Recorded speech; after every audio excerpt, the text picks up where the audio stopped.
Hello everyone, Samia here. We are starting just a couple minutes late. We did have to take care of some technical difficulties, but all of that is sorted out now. And you are looking at live images coming in from Colorado of a plane, a small plane that crashed into a reservoir.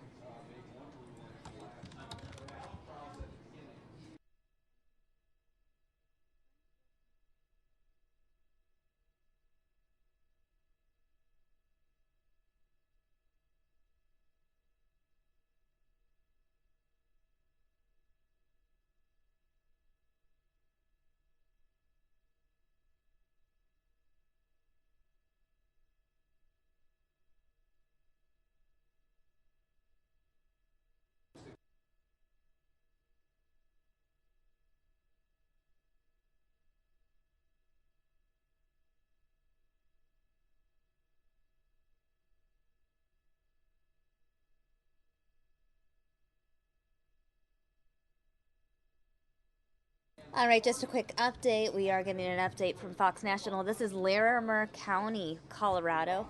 Larimer County, Colorado, where this plane has crashed into a reservoir. A small plane crashed into a reservoir. A couple people on board. Those people were rescued from the plane.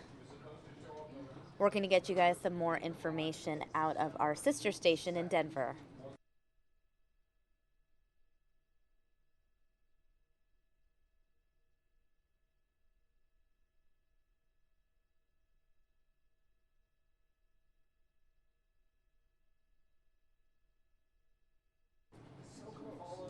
All right, for those of you just joining us, you're looking at live images coming in from Colorado. Two people pulled from water after a small plane crashes into the Culver Reservoir. These are live aerials coming in. This is Larimer County, Colorado.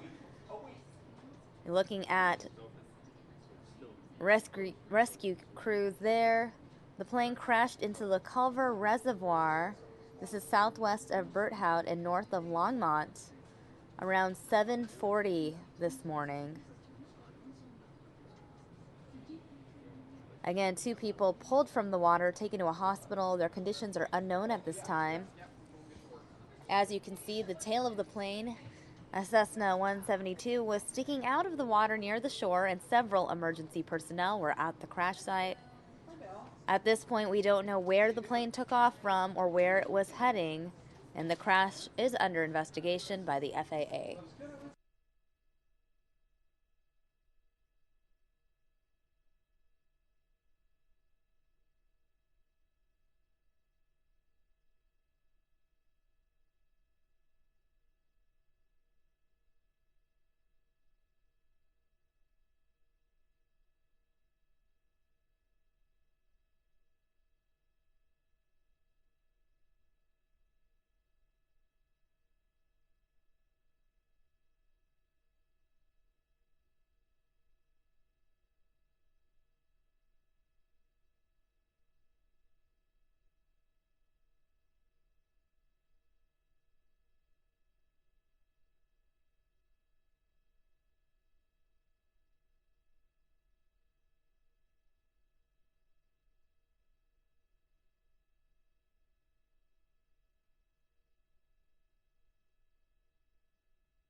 All right, again, for those of you just joining us, we are giving you live aerials of this plane crash, a small plane that crashed into a reservoir in Larimer County, Colorado.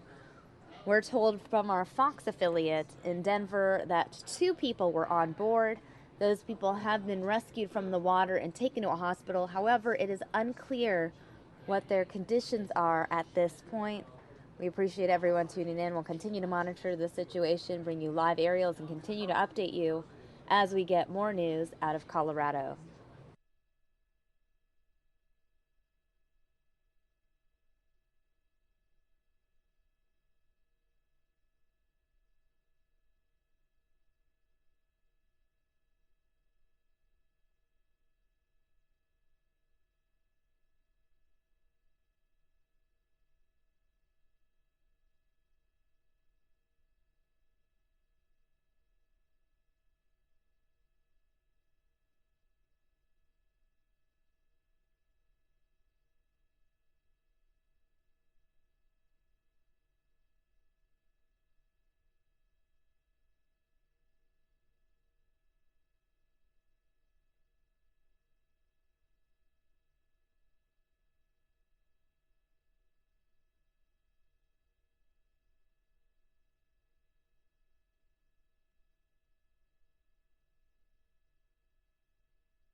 All right, I want to welcome those of you joining us on Facebook Live as well as Fox News Now. We are looking at live aerials coming in from Larimer County, Colorado. Now, this is an area north of Denver, south of Fort Collins. This is the Culver Reservoir. A small plane has crashed into the Culver Reservoir, and two people were pulled from the water and taken to a hospital. As of now, we don't have any info on the conditions of those two people. As you can see, that Cessna 172 is sticking out of the water near the shore. Several emergency personnel there at the crash site as well. At this point, we don't know where the plane took off from or where it was heading. However, the cause of the crash is under investigation by the FAA, and we are continuing to work with our Fox station in Denver to get you guys the latest information on this plane crash.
Again, for those of you just joining us, these are live aerials coming in from Colorado from our sister station there in Denver. Their Sky Fox chopper has gone up to the Larimer County area. This reservoir, known as the Culver Reservoir, is where a small plane has crashed. Emergency personnel have pulled two people from the water. Those people rushed to the hospital. This plane crash took place at 7:40 this morning, so about an hour and a half ago. As you can see, the plane is still there in the water. Many emergency personnel on hand. It's unclear at this point where the plane took off from or where it was heading. We know the FAA is investigating, and we're continuing to work with our sister station in Denver to get you guys the latest information on this plane crash.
All right, looks like they've taken us away from the aerials from Colorado. They're taking us to the White House and sending us tape playback of President Trump. The subject of health care. He's an advocate for the patients. Tom is all about the patients. That's what he wants. He wants to have a great health care system. Obamacare has been a disaster, and it's only getting worse. Last year alone, Obamacare premiums increased by double digits. Since it has gone into effect, premiums are up by almost 100% in many areas. And I think that this year, it's going to be really the year that I've always been predicted. 17 is going to be a catastrophic year for Obamacare, for payments. And you just take a look at what's happening in various states like Arizona. I believe it was up 116%. It's going to be worse this year. Obamacare forced providers to limit the plan options they offered to patients and caused them to drive prices way up. Now a third of United States counties are down to one insurer, and the insurers are fleeing. You people know that better than anybody. Since Obamacare went into effect, nearly half of the insurers are stopped and have stopped from participating in the Obamacare exchanges. It has gotten so bad that nearly 20 million Americans have chosen to pay the penalty or received an exemption rather than buy insurance. That's something that nobody's ever heard of or thought could happen, and they're actually doing that rather than being forced to buy insurance. We must work together to save Americans from Obamacare, and people know that, and everyone knows that at this point, to create more competition and to bring down the prices substantially. The chaos that Obamacare has created, and for which congressional Democrats, and you see that, are alone and responsible for, requires swift action. I actually told the Republicans that if we did nothing, just do nothing for a 2-year period, let Obamacare totally implode, which it's doing right now anyway, that would be, from a political standpoint, the best thing we could do. Just let it implode, and then people will come begging. The Democrats will come begging to do something to help them out of the jam. Once we start doing it, we sort of inherit the problem. We take over the problem. It becomes ours. But it's the right thing to do for the American people. I think allowing this to go on, this disaster to go on, is a mistake. So I'm asking Secretary Price to work with you to stabilize the insurance markets and to ensure a smooth transition to the new plan. And the new plan will be a great plan for the patients, for the people, and hopefully for the companies. It's going to be a very competitive plan, and costs will come down, and I think the health care will go up very, very substantially. I think people are going to like it a lot. We've taken the best of everything we can take. It's our hope that Democrats will stop the obstruction and resistance, and that's what they have. In fact, they have a sign, resist, resist. They want to resist everything, including cabinet members. They have many cabinet members that haven't been approved yet, people that are extraordinary, all of whom are going to be approved, but they just take forever. It's called obstruct and resist. I hope I didn't give them a new phrase, because their real phrase is resist. I think I just gave them another word. I shouldn't have done that. I'm good at branding. You're going to see them now come out, obstruct and resist.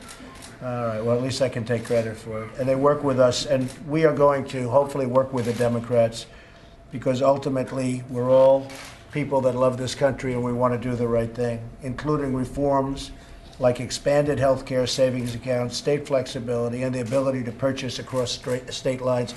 The state lines are so important for competition. Everybody's wanted to do it for years. What's not to do? So that's going to be very important. I want to thank you all for being here. I want to know, and I want you to know, that it's an honor to do business with you. It's a great honor to have you in the White House.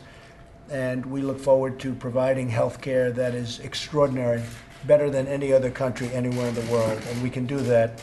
We have the talent, we have the capacity, and we have the people. So we'll work on that together. And maybe before the press leaves, we can just introduce yourself and your company, and the public will get to see what you're about. And then if things aren't working out, I'm blaming you anyway. You know that. So we'll start with Brad. Thank you, Mr. President. Appreciate the opportunity to be here. I'm Brad Wilson, President and CEO of Blue Cross and Blue Shield of North Carolina, and pleased to represent our 3.9 million customers here today. That's great, Brad. Great job. Mark Bertolini, Chairman and CEO of Aetna. Aetna. Matt Isles, I represent America's Health Insurance Plans. We represent all health insurance plans in Washington, D.C., including plans that cover Medicaid managed care. Great. Bruce Broussard, CEO of Humana. Pat Garrity, I'm the CEO of Florida Blue, the Blue Cross Blue Shield plan in the state of Florida. Great. I'm Steve Hemsley. I'm from United Health Group. We're a diversified healthcare company. We have about 230,000 employees. We serve about 120 million Americans. And we are contributing in terms of the jobs. We've grown jobs 35,000 in the last 5 years, should grow 10,000 in the coming year. And we're a mission-driven enterprise. Help people live healthier lives, make the system work for everyone with bigger. Great. Thank you very much.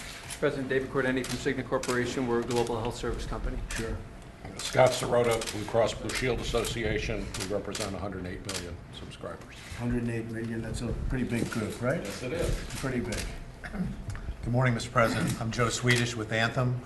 We're in 14 states, representing 40% of the American public. We have 40 million members, and we've been involved in the individual's book for probably 7 decades, and deeply embedded in the Affordable Care Act situation that has evolved over the last 3 years. I don't want to miss the opportunity to thank you for the swift and decisive action that occurred most recently regarding some adjustments that have occurred in and around We had special to step enrollment, in. et cetera. So thank you very much It for was that going to change. be an implosion. We had to step in. Thank you for saying that. I appreciate it. Thank you. I'm Bernard Tyson, Chairman and CEO of Kaiser Foundation Health Plan, better known as Kaiser Permanente. We cover 11.7 million Americans. We also are an integrated delivery system, so we both provide the coverage and the care. We have Permanente Medical Group that contract exclusively with Kaiser Foundation Health Plan, and we're proud to care for 11.7 million people. Thank you, Bernard.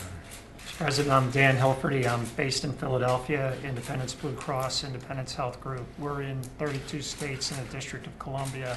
Have a large Medicaid managed care population. We're the only player on the exchange in 5-county Philadelphia area.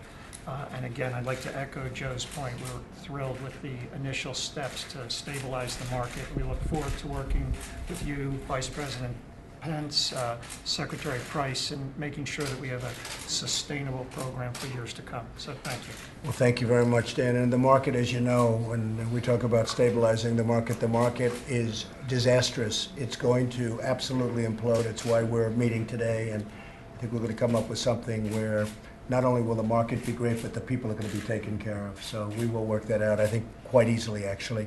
Thank you very much. Thank you, everybody. Mr. President, do you support a special prosecutor on Russia? Thank you. Let's go this Do way. you support a special prosecutor on Russia? Thank you, Press. Thank you very much. Thank you. Take care. Bye-bye. Very cool, Russia. 10 years.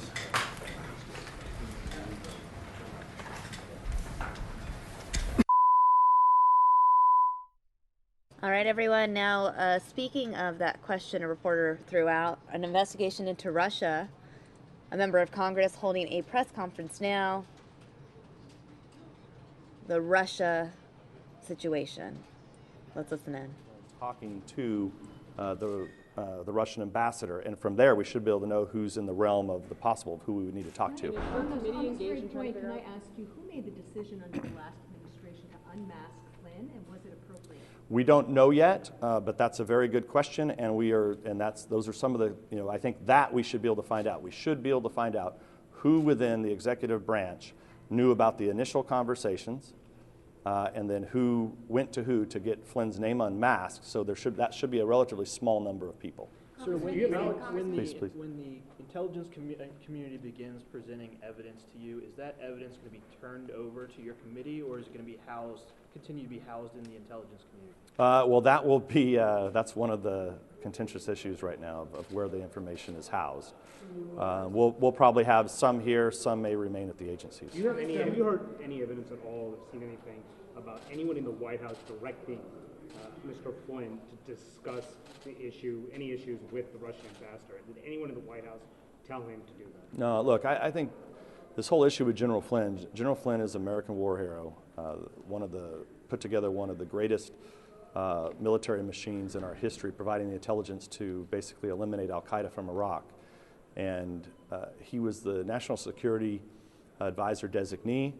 He was taking multiple calls a day from ambassadors, from foreign leaders, And look, I know this because the foreign leaders were contacting me trying to get in touch with the transition team and folks that wanted to meet with President Trump or President-elect Trump and Vice President-elect Pence. So, did President-elect Trump at the time or the transition team tell Flynn to talk to us? look, I would find that hard to believe because they were so busy.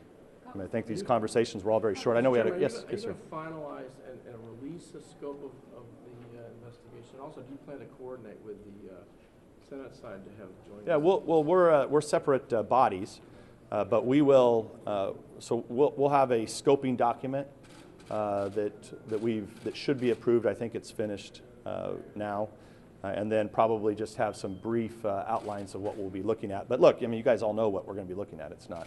It's not rocket science. Do you plan to coordinate interviews with the Senate so that you don't muck up the record? I wouldn't. I mean, I wouldn't rule it out. I wouldn't rule it out, but you know, we'll try to work with the Senate where possible. But I view this as two separate branches of the legislative branch of government. Yes. Is there a difference between the White House asking you to call a reporter and asking the FBI to knock down particular stories? Yeah, well, look, I don't think I mean, first of all, the White House talking to, you know, having a reporter, if a reporter asks the White House, hey, can you get a hold of whatever member of Congress, I don't think there's any issue there. I don't know what the story's about. As it relates to the FBI, I believe what happened with the White House, as I understand it, in my limited conversations that I've had, I just think it was an obvious question that one would ask. If there's no evidence here, can you talk about it? And the FBI, of course, normally doesn't talk about leaks and whether or not they're investigating not or other issues of who's under investigation. I think it's pretty standard for the FBI not to comment on this. It's pretty unusual if they do comment. And so, you know, obviously so I don't even know how true that story is. I mean, I would go to the White House and ask, you know, what conversations actually occurred, but I don't think very many. And I think they were pretty simple. Can you give us an idea of how far along you are in starting this investigation? And well, like how many people just to make sure you understand, what caused me to go out a year ago and say the biggest intelligence failure since 9/11 was our failure to understand Putin's plans and intentions. What caused that is because we were constantly investigating the Russia problems. So all we're doing is we're adding additional things that we're looking at, which will include the election issues. Mr. Chairman, you say that there's no evidence right now, Russian contacts with campaign officials, but you also say that you're just in the scope gathering process of the investigation. Well, we're putting together a scope, working with bipartisan with my counterpart, Mr. Schiff, so that we make sure that we're on the election as it relates to the election. But look, we've always been very, very interested in what the Russians are up to. So this is basically part of an ongoing investigation that I was hopeful would have never been out in the press like it is, but now it is.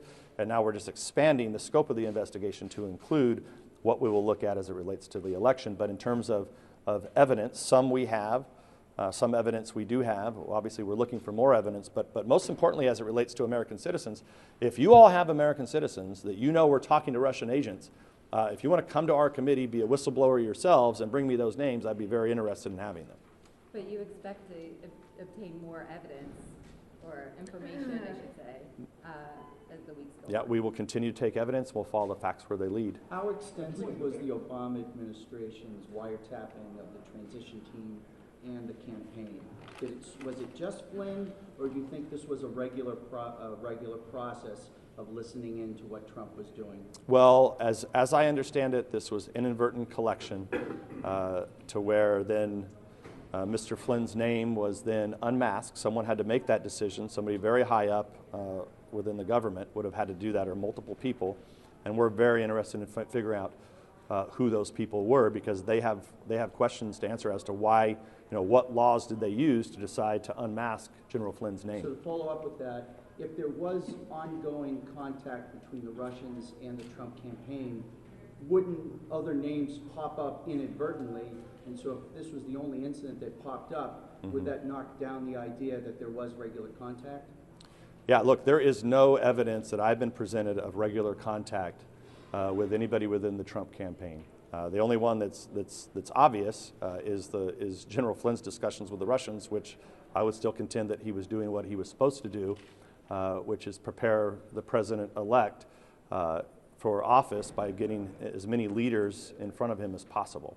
If it's a major crime, if I could ask, if it's a major crime for leakers to discuss classified information relating to these communications and elsewhere, why is it not inappropriate for the White House and you and Senator Burr to call reporters and give your own interpretation of, again, a continuing investigation that involves classified intelligence?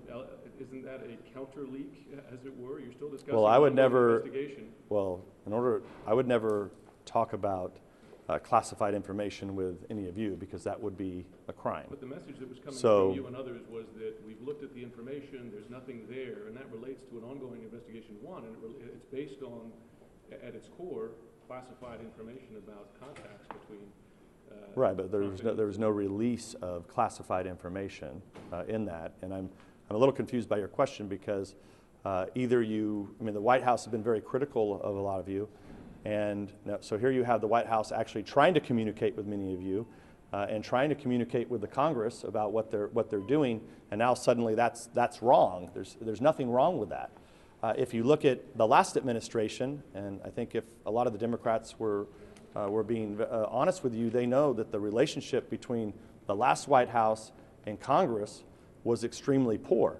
What we're trying to do is have a very good working relationship with the executive branch of government at all levels. And so I would anticipate that and hope that we have more coordination with the White House and all the appropriate agencies, and that we actually, on one side, we're a separate branch of government, and we will conduct rigorous oversight, which, look, I've been very clear. If I find out that Reince Priebus was talking to Russian agents, you can bet that Reince Priebus will get a subpoena and will appear before the Congress. Mr. Chairman, Jim Comey, the FBI director, was on the Senate side right before the recess. Tom Cotton called it a hearing. Has he appeared before your committee in a similar capacity? Have you asked for him to come? Yeah, we've had discussions with the FBI director and others within the FBI, and I do expect that they will be briefing us again either this week or next. Are you going to? Yes, sir, back there. What's that? Do you disagree with calls for the Attorney General to recuse himself? That's way above my pay grade. I have no idea. I don't even know what at this point would the Attorney General. Well, what would he recuse himself from? They're calling him to, because of his relationship with the Trump campaign, that he would be an impartial. Right, but the way this works is, if the FBI is at some point, if they're conducting an investigation, they would have to go to the appropriate authorities to get a warrant to do something, and as far as I know, none of that's happened. Speaking of Reince Priebus, do you have any concerns with him talking with the FBI, the number 2 at the FBI, to bat down stories about this, given the I think clear restrictions? I don't want to speak. Look, I think you need to ask them, but I think they've been pretty clear about the discussions. I think the FBI regularly briefs both branches of government, so FBI would brief the president, vice president, the chief of staff, any other appropriate personnel, the same way that they brief the Senate and the House. And so it would not be unusual in any of those cases for us to make requests of the FBI or any other intelligence agency. Based on Yes. your briefings, has anything in the Trump dossier been verified? Not that I'm aware of. Going back to what the White House was telling you earlier, you said that it was not about knocking down the New York Times report. So what did they suggest? Yeah, I mean, I think that's a good point. And look, you guys are the ones that were there. Matter of fact, I think you were there when I think I spoke to you the morning of that story breaking. I was very clear with all of you about what I thought about that New York Times story. This was way in advance of the White House sending me one phone number, and I still don't understand what would be the problem of the White House sending me a number of a press person to call. Isn't the whole point of the press to be transparent? I mean, you guys always normally want to talk to me, and that's why I wanted to create this press availability today so that I can talk to all of you, so that it's just more organized versus you guys chasing me around in press scrums. What was the guidance from the White House? Did they give you any guidance on this? No. It was just this person wants to talk about the New York Times story, and and I got the number and I called the reporter. Mr. Chairman, Oh, on the let's- Flynn phone call, I'm not sure I fully understand the distinction you made between the Ukraine sanctions and the sanctions that President Obama imposed. It wasn't just kicking out diplomats. So look, He it, also- I think, he let me also- describe it bluntly, But he okay? also did sanction individuals with the GRU, contractors that participated in the hacking.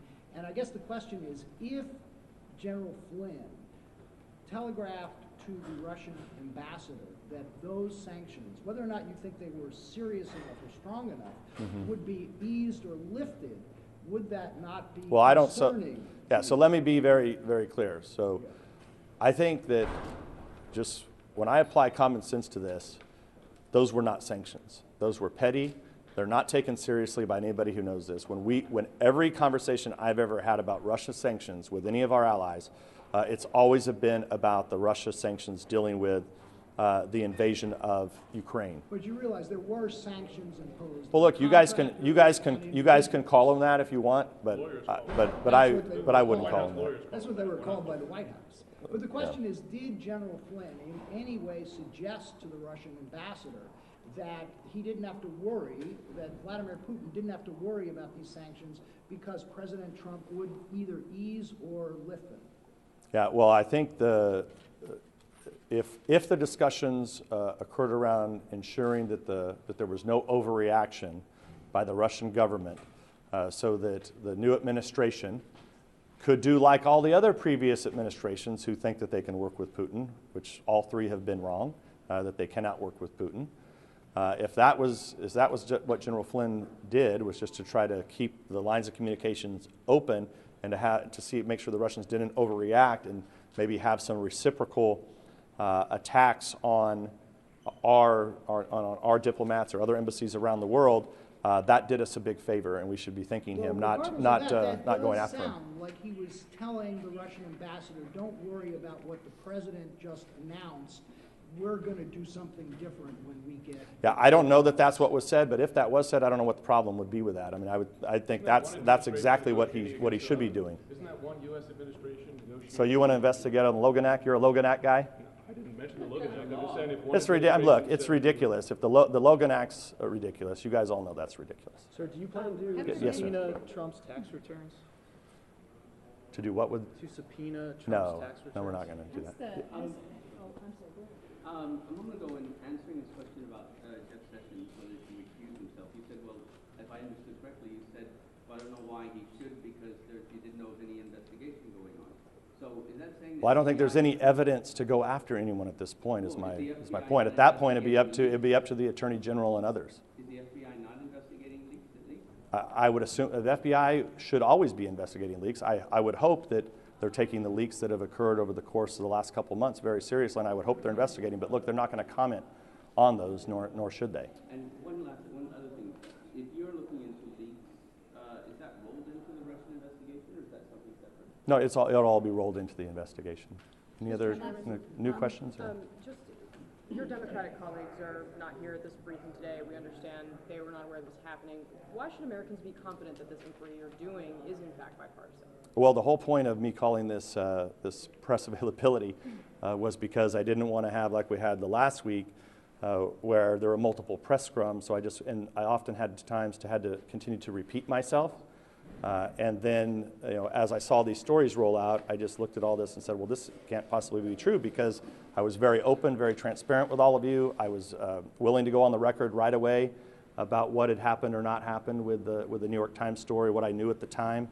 And so I just want to make sure that what I'm trying to do to bring to this is actually more transparency, so that we can have a normal engagement with all of you that's regularly scheduled in advance for two reasons. One, so it's all on the record, so you all know that we're being transparent. But two, I don't like to have to repeat myself all week on the same thing. Your topic, North Korea, please. Mr. Chairman, another country that's been in the news a lot lately is North Korea. What is your assessment of how large a threat North Korea is to national security and how it compares to Russia? Well, the North Korean regime is completely unhinged. They've long been unhinged.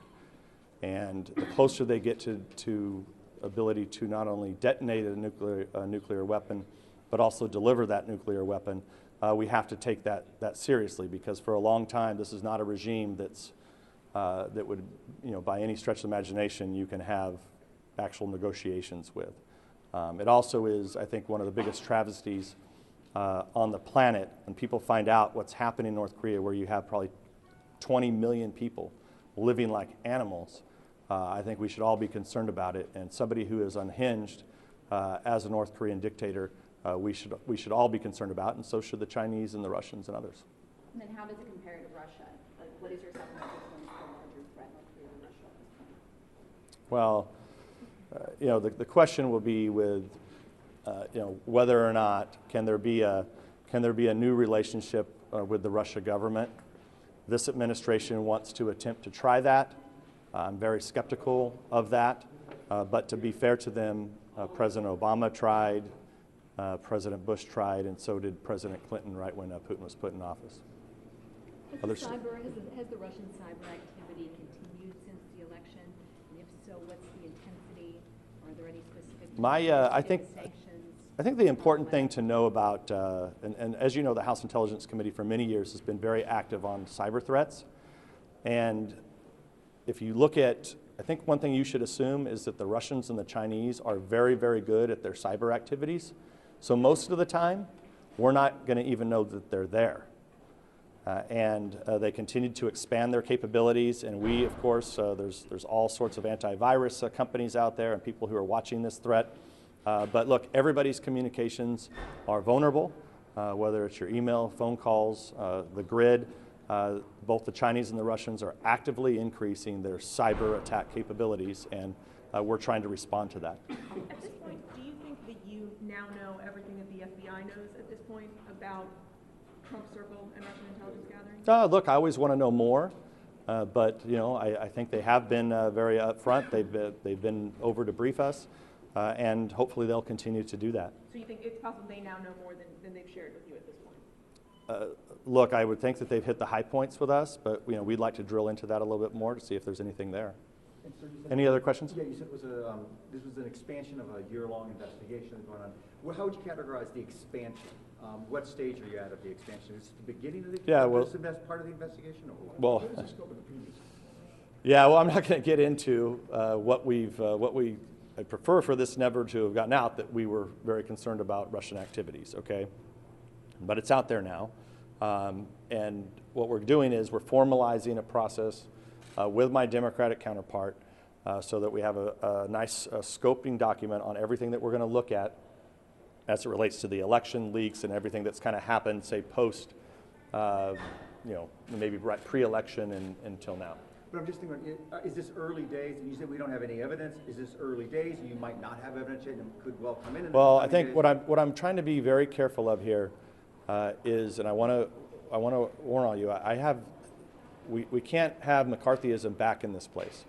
We can't have the government, the U.S. government, or the Congress, legislative branch of government, chasing down American citizens, hauling them before the Congress as if they're some secret Russian agents. And that's what I'm concerned about here, that we don't go on some witch hunt against American citizens just because they appear in a press story somewhere. Mr. Chairman, you said that you didn't want the initial investigation to become public. What do you see the end result being? How public will your findings become? They'll be public. Yeah, they'll be publicized. And beyond that, what comes? And look, we could just have likely what will happen is we'll probably just have an interim report of some kind that we'll put out on what we have, and then, like oftentimes occurs, these investigations, I would like for the whole issue with the Russian investigations to have to stop.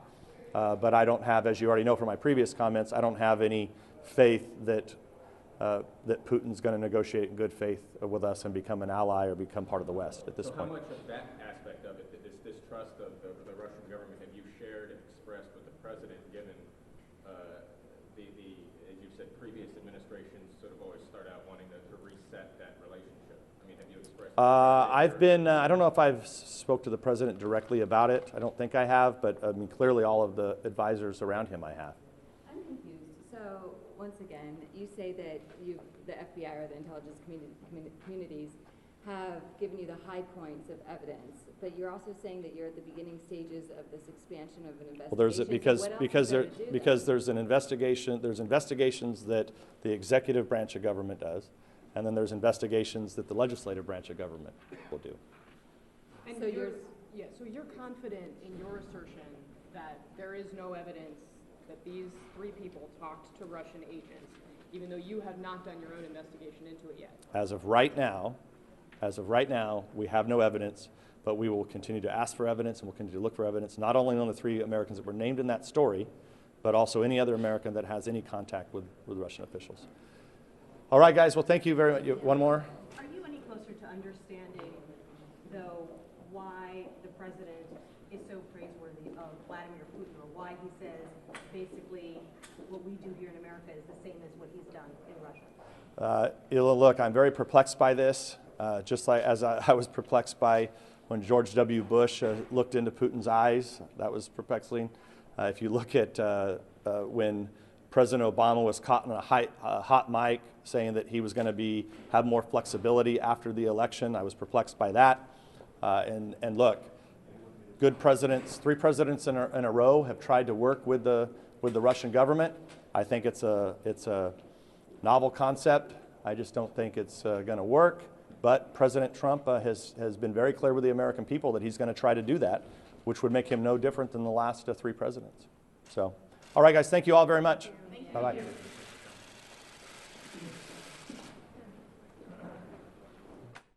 All right, so we were able to hear the second half of that press conference. Representative Devin Nunes from Central California, U.S. Congressman, speaking out on the investigation into Russia. He's saying he doesn't want a witch hunt out there. This isn't McCarthyism. In case we have some time later this afternoon, we'll be able to play this press conference in full a little bit later on. In the meantime, we want to take you to a live press conference outside the White House. Governor's speaking out now after meeting with the president. Access to health care, do you have quality health care, and what's the cost of that health care? Those are the 3 metrics that really matter. The Affordable Care Act's goal in many respects was mainly about access, about coverage. And it's a situation when, in principle, it was a good cause, but it hasn't worked, particularly in the insurance marketplace. It's collapsing. So we're seeing a collapse of the access marketplace. Now's the time to step up and say, let's reform. How can we make things better? And that's where I appreciate the confidence being shown by the president to reach out to the governors to say how he wants to partner with us. We're hearing that from Congress, how they want to partner with us. And this is unprecedented. I'm in my 7th year as a governor. I've never seen anything like this in terms of outreach by both the administration and Congress to work together. So in terms of confidence of working together, it's fabulous. Now we need to collaborate. And that's the next step of the focus. A lot of great work has been going on with the governors. I want to thank the leadership of the RGA in particular. But we've been working hard together on this. And when you talk about collaboration, let's address those other 2 questions. How do we get higher quality health care? And there are better things that can be done so people have opportunities to have a medical home. That's some of the good things we've seen with what we did in Michigan with Healthy Michigan. We took Medicaid expansion, but we did it better. We added a front end about personal responsibility and wellness, and it's working. People are getting opportunities now because they're taking more responsibility for their health care and they have a medical home. So we can work on the issue of quality, and we can bend that cost curve because, in fact, in our history in our state, we've shown we can manage Medicaid costs at a lower rate than health inflation. So this is a time for reform, to broaden the issue from beyond coverage to how do we do better quality, better cost containment for the long term, and ultimately it's about compassion. We're talking real people here. People throw around billions of numbers one way or another. We're talking about people's lives, and we can improve those lives. We have cases where people now are working that didn't work before, where people are living now. And that's fundamental to this, about Americans helping Americans. And so we have an opportunity to do reform in a better fashion and to do it in a collaborative fashion with Congress, with leadership from the president, and us all working together. It's exciting. So instead of looking at the negatives, let's look at the positive opportunity here, how we can make America better. What we have here is a collection of governors from expansion states and non-expansion states. We have been working together to see what is the best course that we could work with the administration on in terms of providing a replacement for the Affordable Care Act. And from my perspective in Arkansas, you've seen two outcomes that are not good. The individual marketplace is shaky. It has not achieved the outcomes and the access and the affordability that was anticipated. The numbers are smaller. The second outcome is that whenever you did expand on the Medicaid, those numbers skyrocketed. In Arkansas, it was estimated that 250,000 people would be a part of the Medicaid expansion, but that number is far in excess of 300,000 right now in Arkansas.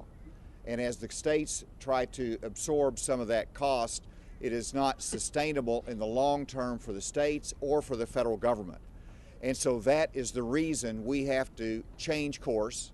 We have to do away with the Affordable Care Act, and we have to reform it, and we are working for that reform package. And I am just so delighted with the conversations that we've had. We've worked hard as governors, but now we've brought our ideas to an administration that is willing to listen. They're listening, and we're looking forward to be able to present our ideas later, as Governor Walker indicated after the President's State of the Union address.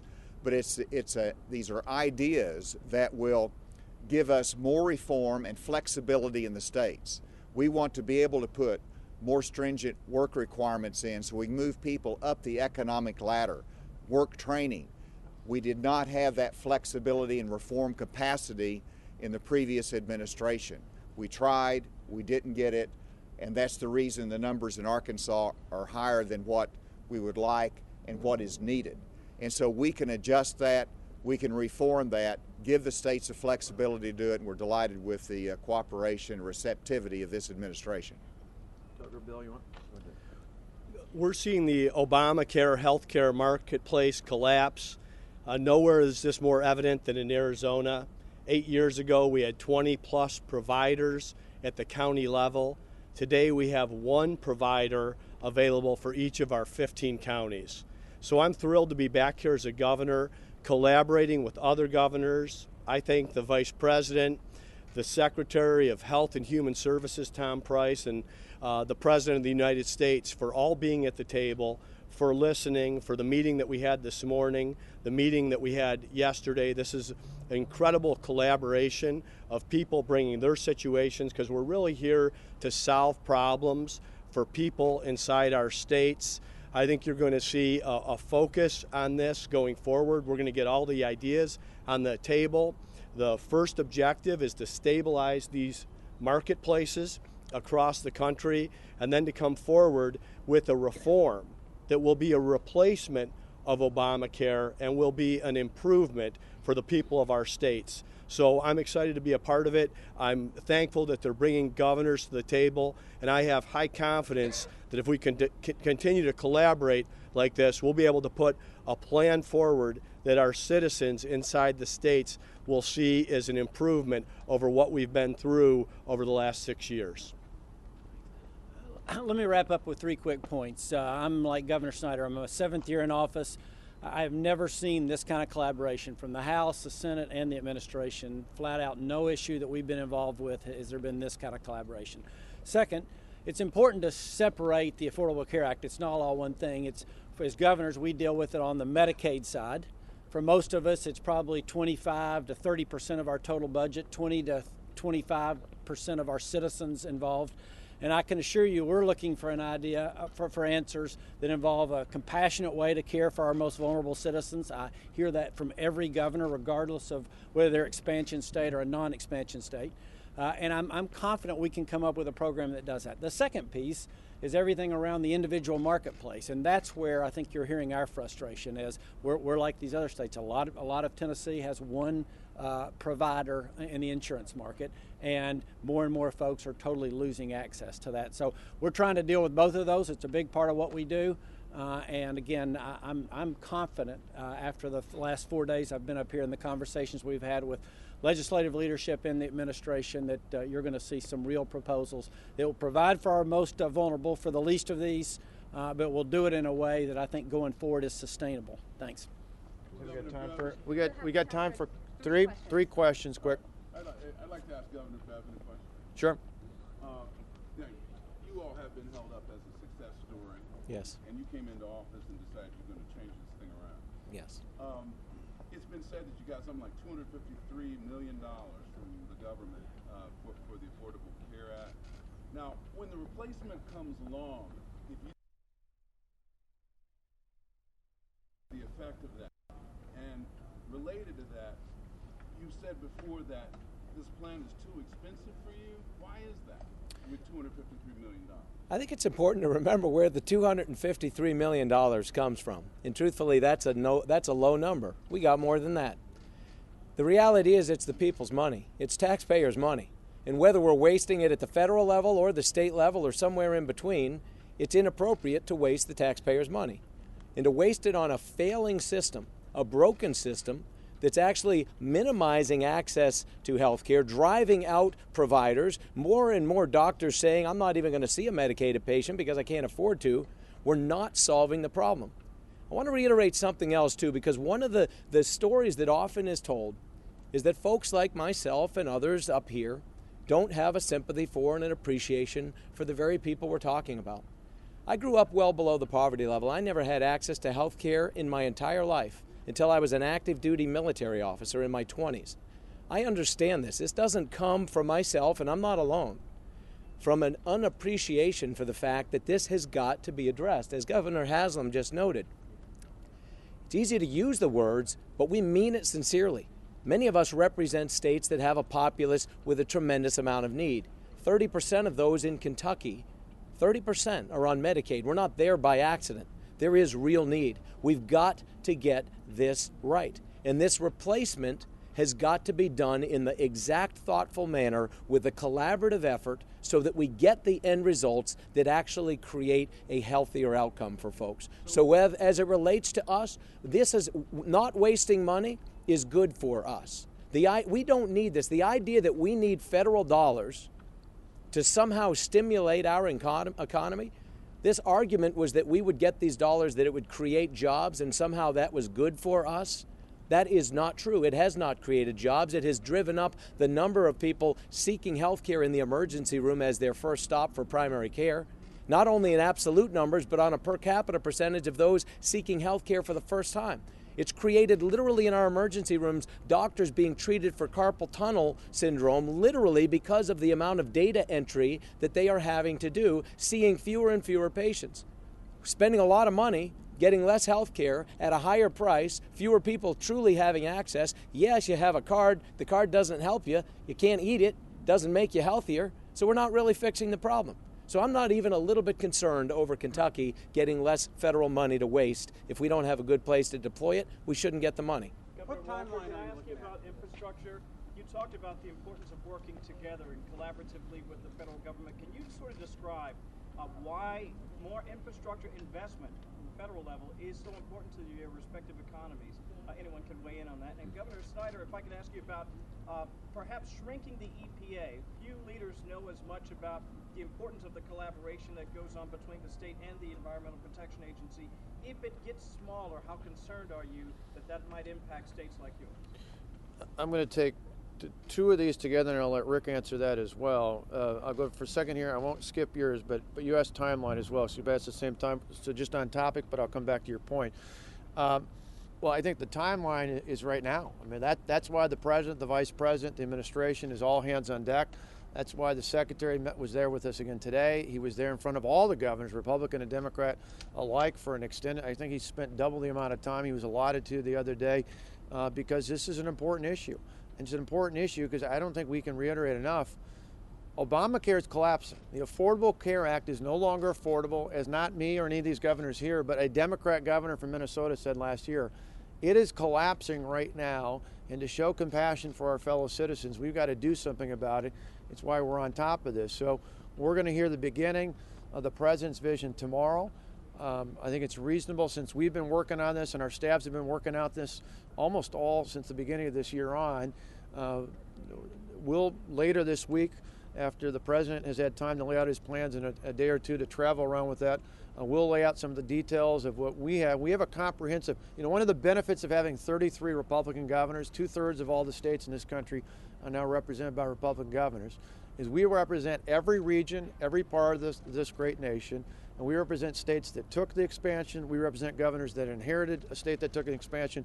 We represent states that did not take the expansion. And we know how to make things work better in our states than people do in Washington. And it's great to have a president and administration that understands and respects that. So you'll see the details of what we've been working on later this week as we roll that out. Will there be a replacement before the end of the year? Well, on the timeline, I'll let the president and others talk about that. But our goal is, as they're working on this now, and I think it is timely, that we didn't wait until our summer meetings to be acting on it. We're here right now because this administration and this Congress is ready to fix the collapse of Obamacare as quickly as possible. We want to be key players in it. We're glad to have an administration that's willing ultimately to partner about that.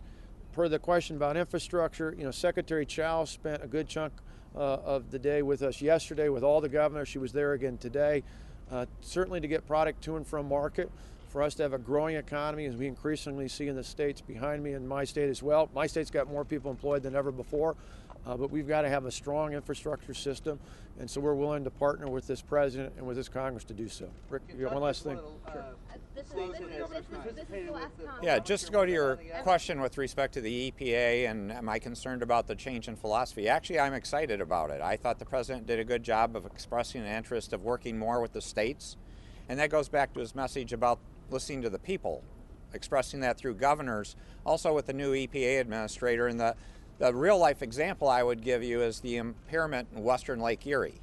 There's a large algae bloom issue that we identified, that we're concerned with, that there are a lot of concern that traditionally the federal government would come in and sort of just take over, where in fact we had already done a collaborative agreement with Ohio and Ontario to be proactive about addressing it. We were bringing partners to the table. And I think this actually expresses there's an opportunity to say we were working this issue in good faith with our neighbors, with the federal government.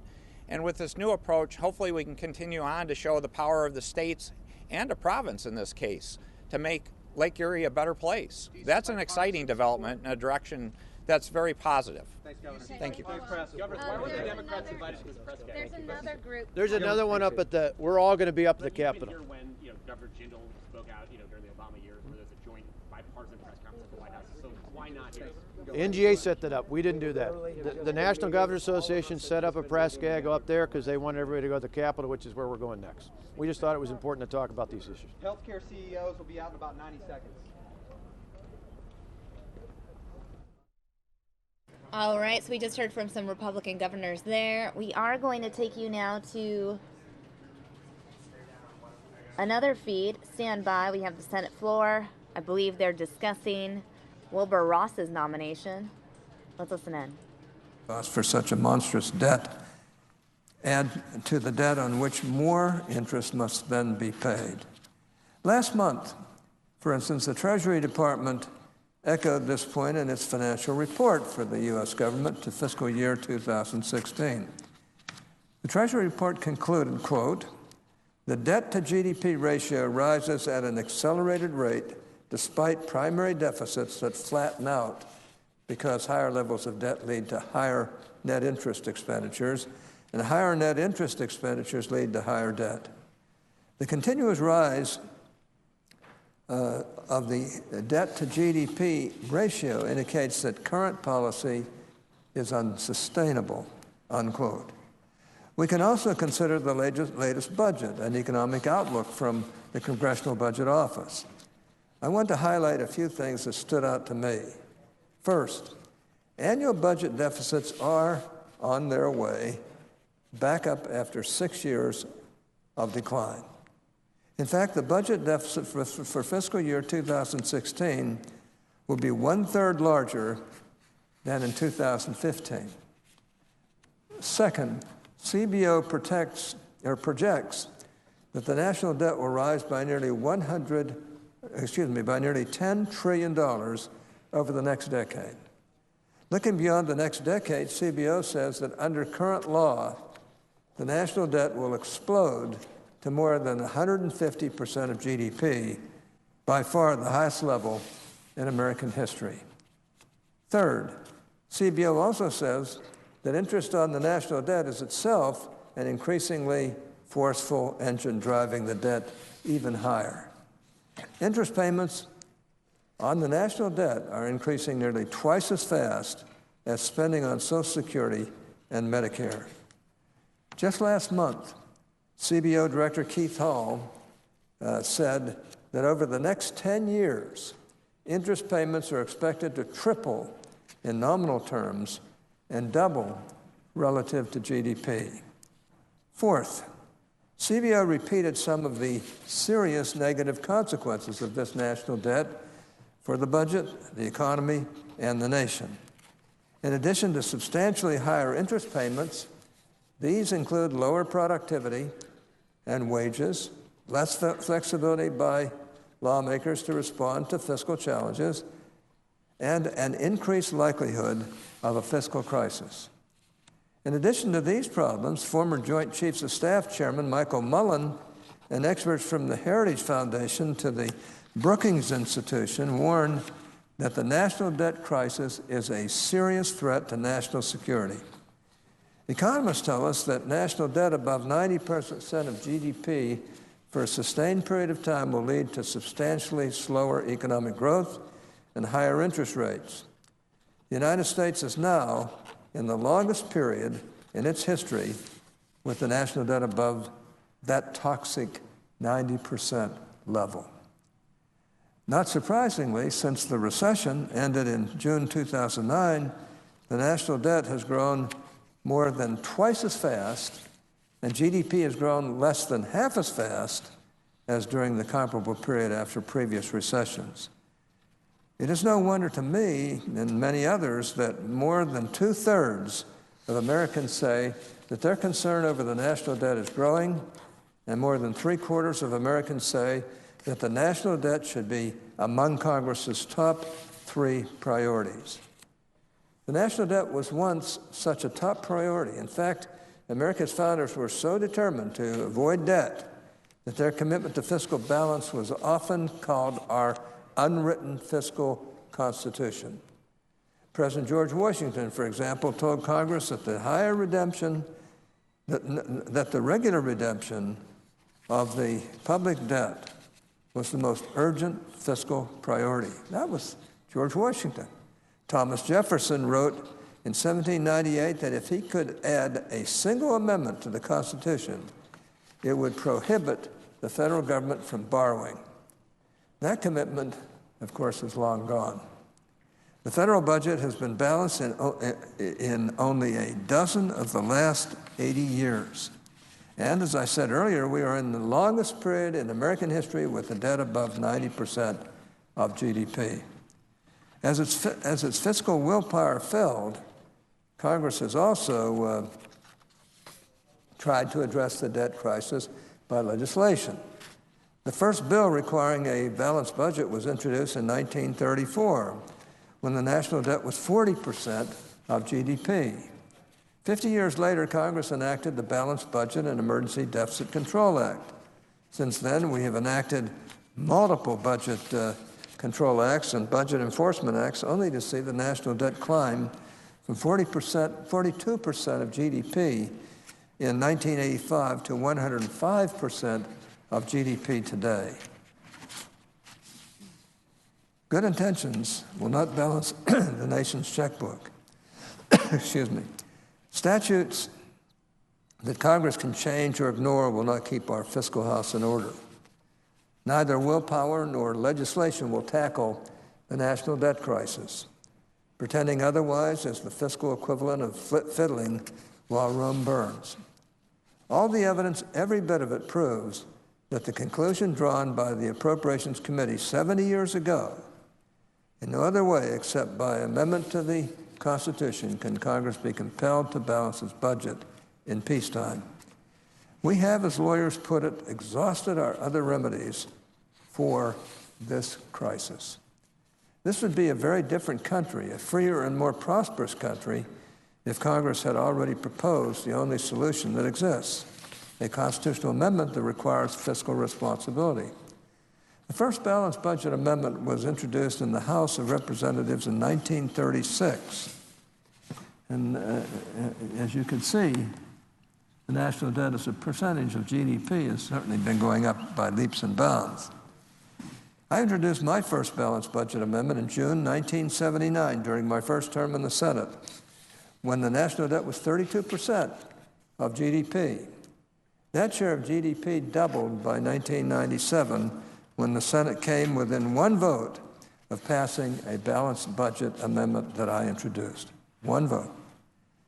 It rose to 95% when the Senate last voted on a balanced budget amendment in 2011 and is 105% of GDP today. Since this crisis is already so grave and getting worse, since the only way to tackle it is through the Constitution, we should propose a balanced budget amendment and let the American people decide whether or not to take this step. Congress, after all, cannot amend the Constitution. The requirement that Congress keep its fiscal house in order cannot become part of the Constitution until it is approved by 3/4 of the states. Congress, however, is not the only way to propose constitutional amendments. Article 5 of the Constitution also allows the states to apply for a convention to propose constitutional amendments. Concerned citizens have been working since the mid-1970s to reach the 2/3 threshold for calling such a convention to propose a balanced budget amendment, and are only 6 states away from that goal. Since Congress has never called an Article 5 convention. All right, everyone, we're going to cut it to the Senate floor. We're going to take you live now back to Washington. Well, you're always in Washington, D.C. with us here on News Now most of the time. Taking you back to the Capitol. The nation's governors holding a press conference following their meeting with Donald Trump, our President of the United States. Stand by.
All right, for those of you just joining us, we are waiting for this press conference to start. We are just a few minutes away. This press conference scheduled for 10 Arizona time. Looks like they are running a few minutes late, but we are waiting for the nation's governors to hold a press conference on Capitol Hill following their meeting with President Trump.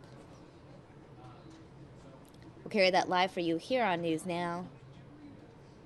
Continuous political coverage from the Senate floor to press conferences. We have it all here on News Now.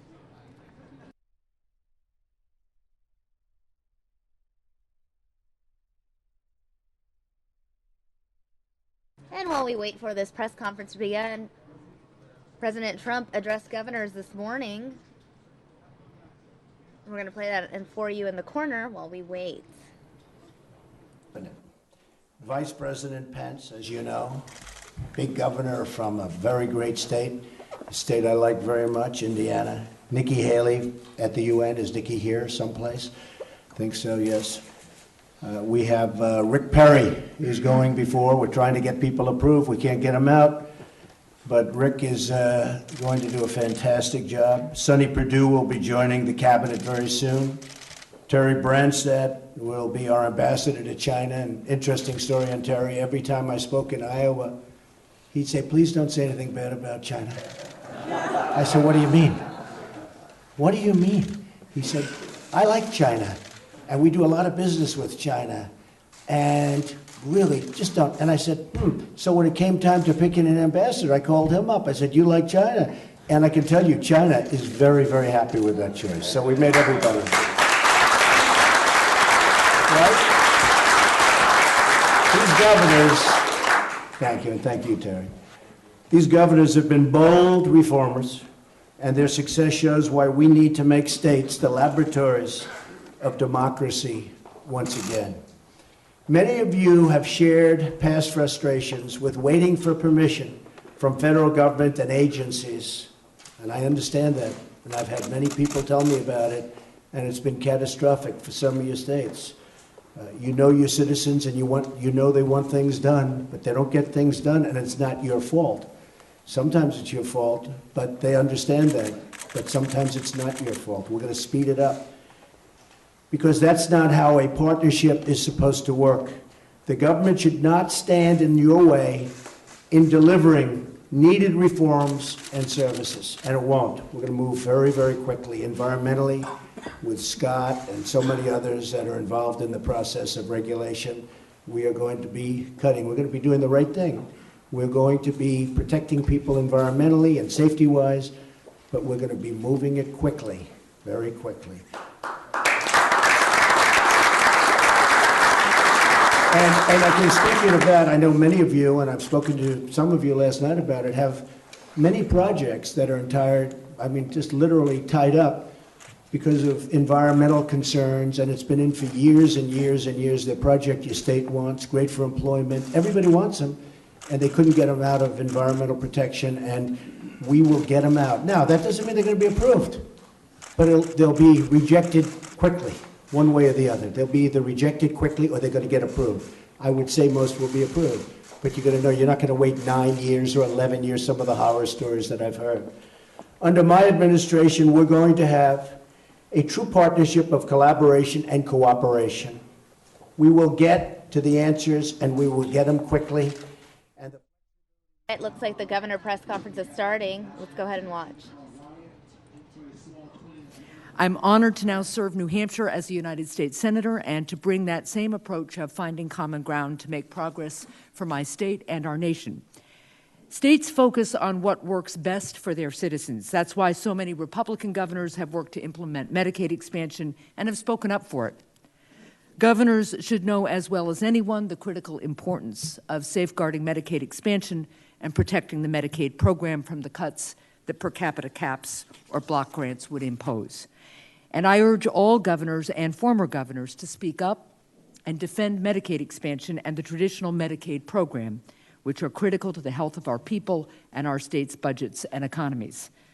I look forward to continuing to work with my colleagues on these and other shared priorities. And now it's my honor to introduce Governor Terry McAuliffe. Governor McAuliffe is working every day to build the new Virginia economy by creating jobs in 21st century industries such as cybersecurity, biosciences, and advanced manufacturing. Since the start of his administration, the number of jobs in Virginia has increased by more than 185,100. Virginia's unemployment rate has declined from 5.4% in January of 2014 to 4.1% today. As chairman of the National Governors Association, he has made cybersecurity his signature initiative to share Virginia's achievements and position all states and territories to meet cyber threats. And it is my great pleasure, it has been my great pleasure to serve with him as a member of the NGA and now to welcome him here, the Honorable Terry McAuliffe, the 72nd Governor of the Commonwealth of Virginia. Great. Thank you. Son, I appreciate it. Let me just say, our loss at the National Governors Association is the Senate gain. We miss you. We thank you for your great leadership you've had in Senator Alexander. I want to thank you. You were great and have attended our summer meeting last year to talk about education. Appreciate all the great work that the senators have done to work with the governors. I'm joined today by my vice chair, Brian Sandoval from Nevada, who is here and will speak in a few minutes. We also have Governor Hickenlooper, who is here with us from Colorado. We have Governor Walker here from Alaska. Governor Ige is here from Hawaii, and then Governor Herbert is here with us also from Utah. Let me just say we've just completed 3 days of meetings with 46 of our governors. It was the largest crowd we have ever had at a National Governors Association meeting. We had a good, long discussion on issues that matter to the governors. We come from all parts of the country. We come from different political parties. We all have different representatives and issues in our own states, but what binds all of us together as governors, we want a strong economy. We want jobs for our citizens. We want an employment system that works for all, a health care system where everybody can get access, everyone can get access to low-cost, effective, quality health care. We want to be able to get on the roads, and we all want a world-class education system, and that's what brings all of the governors together. I want to thank the administration, cabinet officials who have spent time with us over the course of the last several days. Secretary Price came down of HHS, Secretary Chow, Secretary Kelly. I do appreciate the administration. We have had a very thorough discussion on health care. Obviously, it was probably the biggest topic that we had as governors. How do we go forth? The governors are all in agreement. We do not want one single one of our citizens to lose access to quality health care. I think we were all unified in that. And we indeed asked the President about that today, as Secretary Price was also asked repeatedly. We do not want one citizen to lose health care. Actually, we want to expand it so everybody has access to quality health care. An issue that was top of my agenda is immigration. I have been very concerned from day one about the executive order on the travel ban. I went to Dulles Airport immediately. Those issues are important to us because I'm very concerned that it will hurt our economies. People will not come to visit our states and do business. I have already lost 2 projects in Virginia where our companies have said it's just not the time to come to America. We cannot have this chilling effect on our business. I have also been out front on the issue of ICE enforcement for those individuals who are in our country today. I did have a private meeting for nearly an hour yesterday with Secretary Kelly, who emphatically assured me that any illegal person who is in this country today will not be deported. Not one single one. The only individuals they are going after are those that have come here illegally and have been involved in a criminal enterprise. And secondly, he assured me that there will be no random ICE stops on the streets of the United States of America. I was heartened to hear it. I want to know if that indeed is not the case that's going on, but I do appreciate Secretary Kelly. I then have talked to the President on this topic twice to ensure, because I had told the President there is a chilling effect going on today. People think they're going to be deported. If they're not going to be deported, we need to hear that from the President, and he needs to say that. And today at the White House, he reiterated what I had talked to him about last night, in that you will not be deported. The only individuals to be deported are those that have been involved in a criminal enterprise. So we have had a good, healthy debate, robust debate on tax reform as well as infrastructure spending. And I want to thank all the colleagues who are here today. We're going to go back to our respective states. But the actions taken, as our 2 former governors know, the actions taken up in Washington affect us greatly because we have to implement them when they come back to our states. And that's why I appreciate we have so many governors serving in the United States Senate. And I thank them for being with us today. Thanks, Governor McAuliffe, Governor Sandoval. This is a day for governors to talk, so Senator Hassan and I are keeping our comments brief. We welcome you to this hearing room. 30 years ago, Bill Clinton and I were chairman and vice chairman of the National Governors Association, and the issues haven't changed much. Most of the discussion is about how can we take decisions that are made in Washington and move them back to governors and to communities.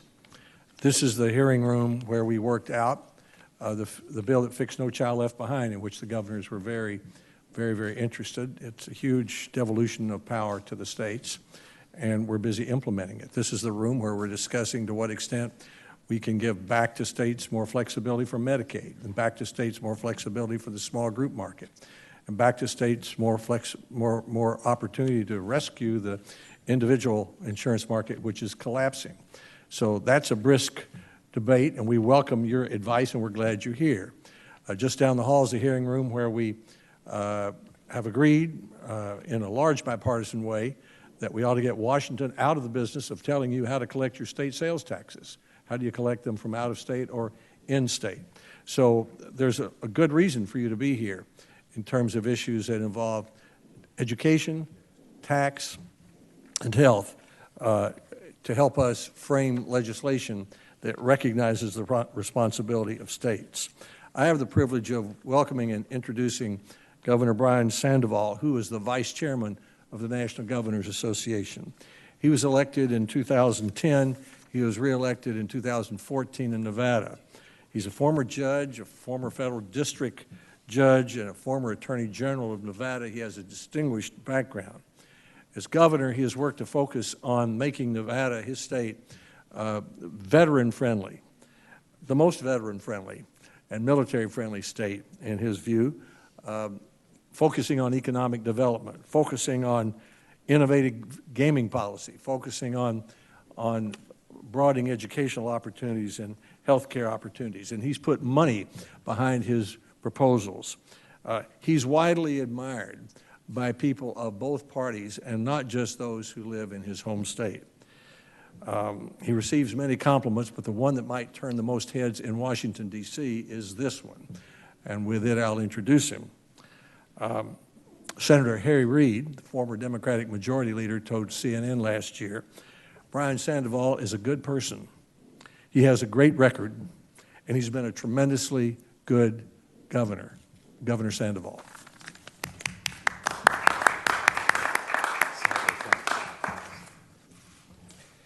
Good afternoon, everyone, and really a privilege and honor to be here with you today.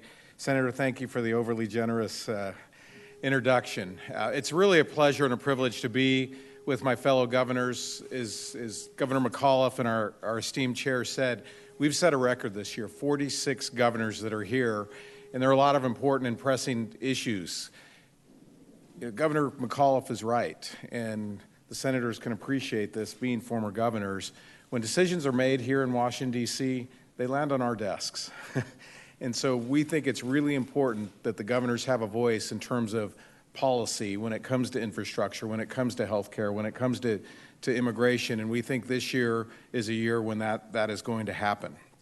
Now, Senator Alexander, I want to compliment you for the passage of the Every Student Succeeds Act, and that happened in this room as well. That is something that it really took some bipartisan support. It brought diverse parties together to work together to get that done, and I think that can be a model for other things that we as governors want to accomplish in terms of reforming the Endangered Species Act, reauthorizing the Higher Education Act, bolstering our National Guard, redesigning the federal early childhood education programs, and finally, as you mentioned, the Marketplace Fairness Act. That's something that is a priority for me. And Senator Hassan, I remember just 2 years ago, the two of us sitting together on the Education Committee and working on issues that are important not only to the respective students in our states, but students across America.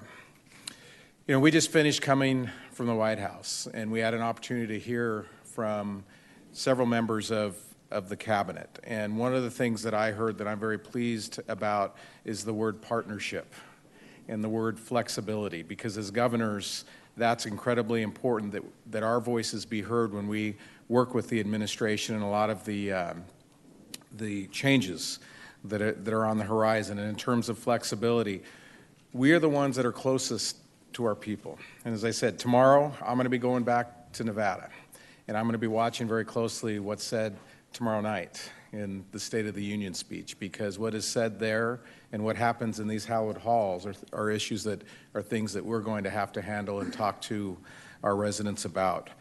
So I guess I'll close with this, that I'm confident that the state and federal partnership is alive and well.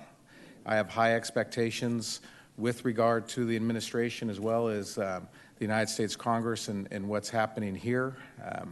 I ask for the cooperation and support of you as senators from both parties. And I know that we've set a model here as governors, and we genuinely like each other. We work together.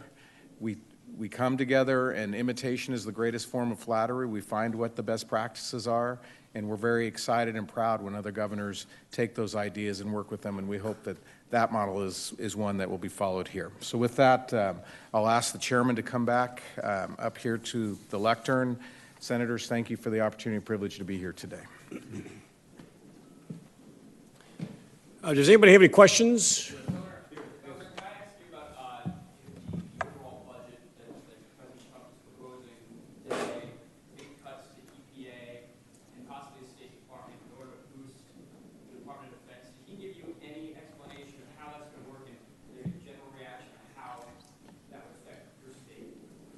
Yeah, he mentioned last night, as well as Vice President Pence, that he mentioned that there are going to be large increases for defense spending, but did not go any further on how they would be paid for. President Trump did mention that again this morning. But they didn't it was just that you're going to hear very soon large increases in the defense budget, but did not have any data around that of how he was going to pay for it. Well, as the governor of a state with the largest naval base in the world, if he's got some aircraft carriers that he's thinking of adding, but let me be very clear, we're all, for defense spending in the Commonwealth of Virginia, we're very proud of 27 military installations, the Pentagon, CA, Quantico.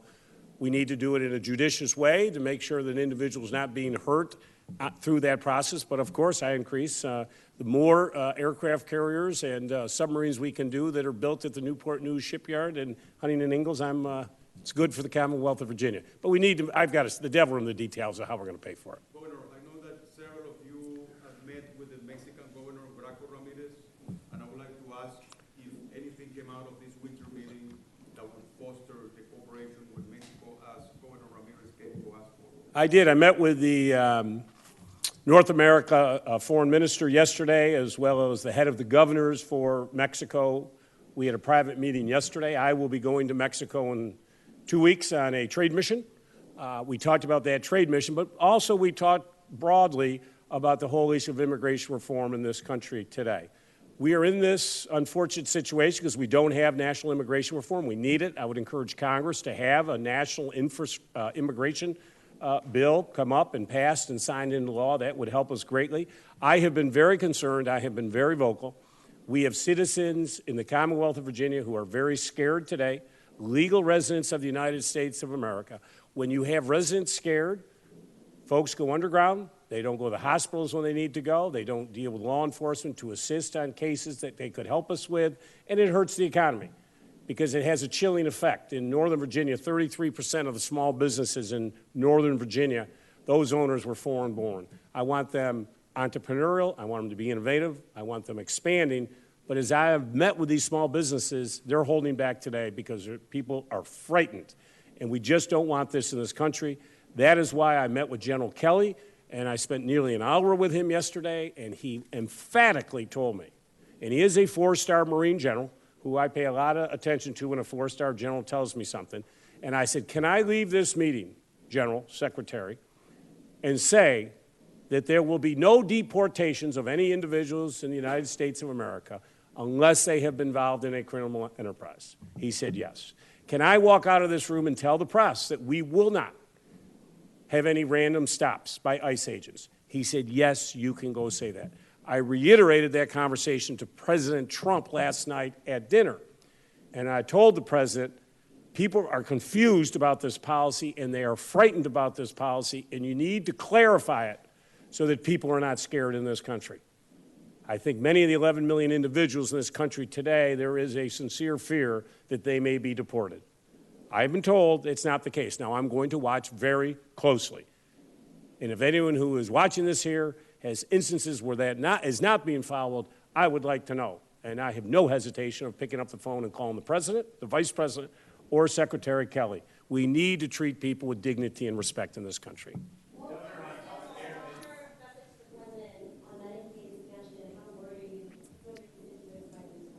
Well, thank you. And that's been a conversation this entire weekend with regard to reforms to the Affordable Care Act. And the conversation that we had today was to ensure that those that have their coverage are going to be able to continue to have coverage. For me, that's an issue of over 300,000 lives in the state of Nevada. And what I heard today made me feel good in terms of the ability for those that have coverage that they'll be able to keep it. We're going to have an ongoing conversation with Secretary Price and with the administration and with the Congress. It's still a work in progress, but the other part that I was very pleased and excited about is there was a commitment for partnership, as I said in my remarks, that the administration and the Congress is going to be able to work with the governors. And to respond to your question as well, I had the opportunity to meet with the governor I received an invitation to attend the equivalent of the National Governors Meeting in Mexico, to which I accepted, and I'm looking forward to that and speaking about those important issues. There are a lot of Republicans here on Capitol Hill that do not want to leave the Medicare extension funding in place. So are you concerned that members of your own party can make that possible? No, of course I'm concerned, but I will tell this, those that you think want to take that away, at least the conversations I've had with them, is that they want to make sure that, again, that people continue to maintain coverage and have that protection that they have so they can live a high quality of life. So it is an ongoing conversation. I am someone who elected to expand Medicaid, and that's been very beneficial to my state, and I want to ensure that those individuals continue to keep their coverage.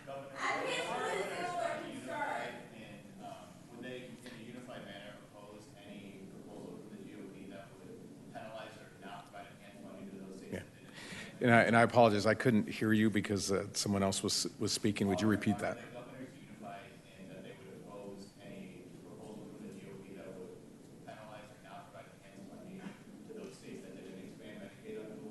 I think what I have heard is they want to ensure that no states are penalized, because it works both ways. There are some Republican governor states who chose to expand Medicaid. There are those that are not. So depending on the formula, you don't want to penalize those that chose not to expand, but at the same time, you don't want to penalize states like mine, and trying to find that balance. Yeah. Sure. Let me just add, if I could, Gary Herbert, governor of Utah. We did not expand Medicaid, and many states are divided on what the right approach is to take under the Affordable Care Act. I think we all have the same goals as been outlined here, as far as making sure that people have access, and those who are most vulnerable amongst us have access to good quality health care. And so there's not any desire to upset that aspect of the intention. But there is a concern of sustainability. And so the intent, I think, for the governors is to see if we can't come together and help the House and the Senate navigate this issue, because I'm not sure that the House and the Senate are in the same place, at least on the Republican side. And I think we have something to say from the standpoint of states have a role to play in the implementation. My population in Utah is the youngest population in America today. Our median age is 30 years or less. We have a different need for health care. Our health care challenges are different than, say, if you're in Arizona, where there's more senior citizens and retirees. So we are saying, let's respect those differences, give more flexibility, which has been talked about, as we implement a health care reform aspect of this. So sustainability and flexibility, I think, are the answers to this thing. But as Governor Sandoval says, it's kind of a work in progress. I know there's urgency to get something done, but I think governors have a role to play. And what was impressive to me is that with any new administration, there's always new opportunity. This is kind of a new beginning to kind of realign and reflect upon where we're at and where we want to go. So the fact that the governors are at the table here giving input, I think, will help us come up with a good product at the end.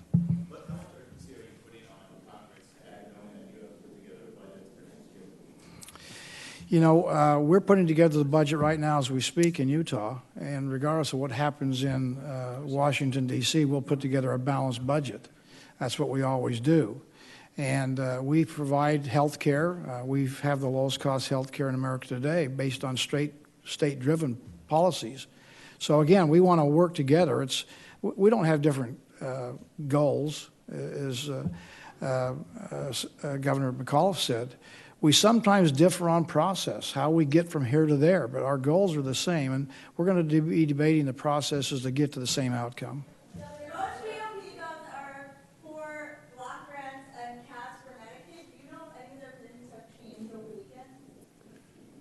Listen, we have been in these negotiations. People come at it from different ways. I can tell you I've been very vocal.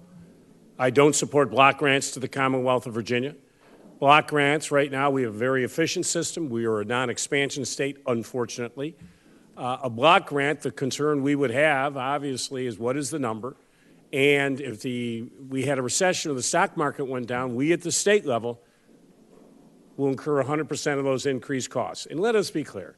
Whenever the federal government mentions the word block grants, let us be crystal clear. They are saving money and it's going to cost states. So I can speak from the sake of Virginia how we feel about that. And the per cap, it's all about the rate of what they're going to use on that. As I say, that can be very detrimental. I will give Secretary Price tremendous credit.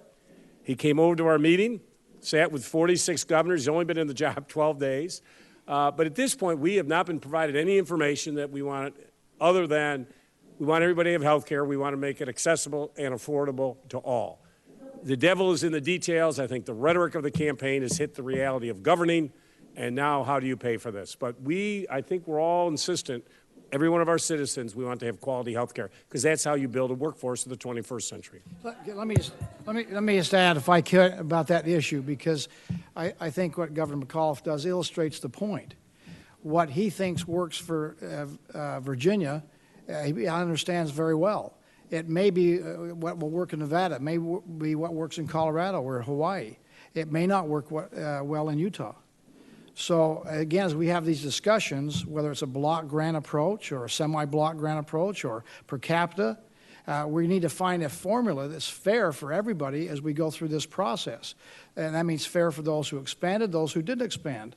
And maybe that's going to be an impossibility, but we need to get as close to fairness as we can and give flexibility to the respective states to do what they think's best interest for the people they represent. Yes, ma'am.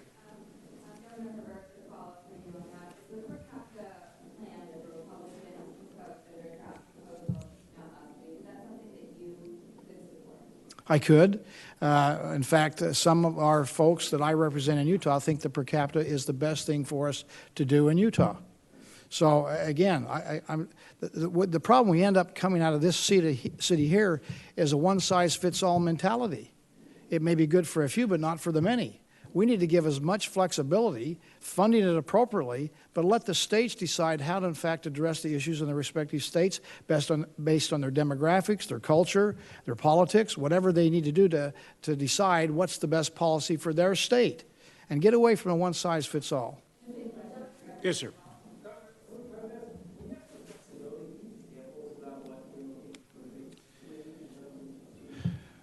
Well, there's probably a lot of different examples, but one of the issues that we try to do when we created what we call Healthy Utah was to, in fact, incent people when they come in to get health care to say, okay, we're going to provide you health care. The reason you're here is because you're not making enough money, so you're needing government assistance. So along with giving health care in Utah, we try to provide education, training, and skills, so if you're unemployed and able-bodied, you can get a job. If you're unemployed, get a better job. We tried to get that as a waiver. We could not get that through the past administration. That's a flexibility that would have helped us, in fact, put things together in Utah, would have been a benefit for us to help expand coverage. So that's an example of flexibility we couldn't get. I hope we can get under this new administration. Yes, sir. What would you like to see in an infrastructure funding plan of the White House? Public-private partnership, raising assets on Capitol Hill? I think what you're most likely going to see, and in fact, Brian and I were up the other day. We met with the Speaker several weeks ago, talked about infrastructure spending. It seemed to me clear that the way they were indicating they were heading was toward public-private partnerships. We're very proud in Virginia. We lead the nation in public-private partnerships. I've just announced, inside, outside 66, 395, 95. Work with the federal government. Fast Lane Grants was a very successful program. Let us take that money with state and private sector money to turbocharge infrastructure investments. But it seems clear everybody is interested in the public-private partnership. Straight-out grants alone on transportation with the budget situation we're in today. And listen, we can work with that. Give us the tools at the state level. As we say, we all have different jurisdictions in areas that we represent in different funding formulas, but I clearly think public-private partnerships are the way to go to get the most out of taxpayer money and bring the private sector in. I'll leave that up to Congress to make that decision, how they're going to pay for it. Yes? Did we discuss DACA? Yeah, and it did come up with my conversation with General Kelly, and they reiterated their support for the dreamers here in this country, and that is a policy that will continue. My indication of General Kelly was absolutely not. Wait a minute, I can't.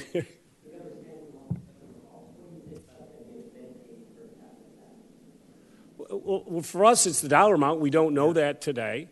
Listen, I think what the White House heard from us and the cabinet, we're open to looking at any different avenues. How do you pay for it? And to make sure it's affordable. We do not want fewer people coming out of this process. We don't want anyone to have lost their health coverage. We'd like to expand it. And there's no question with ACA, improvements need to be made. President Obama was very clear on that.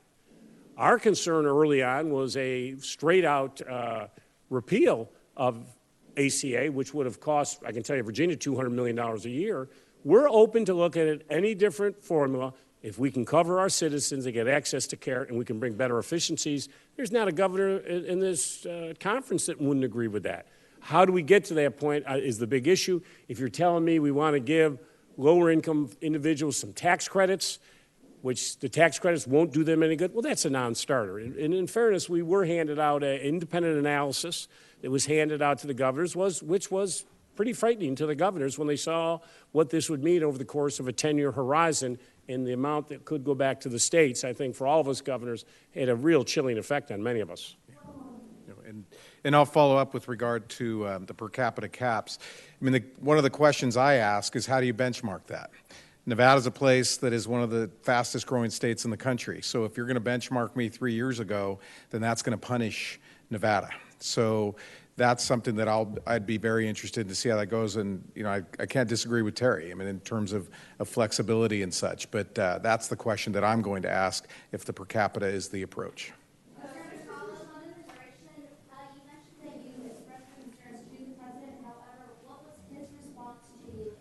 Oh, there you are. I'm sorry. Yeah.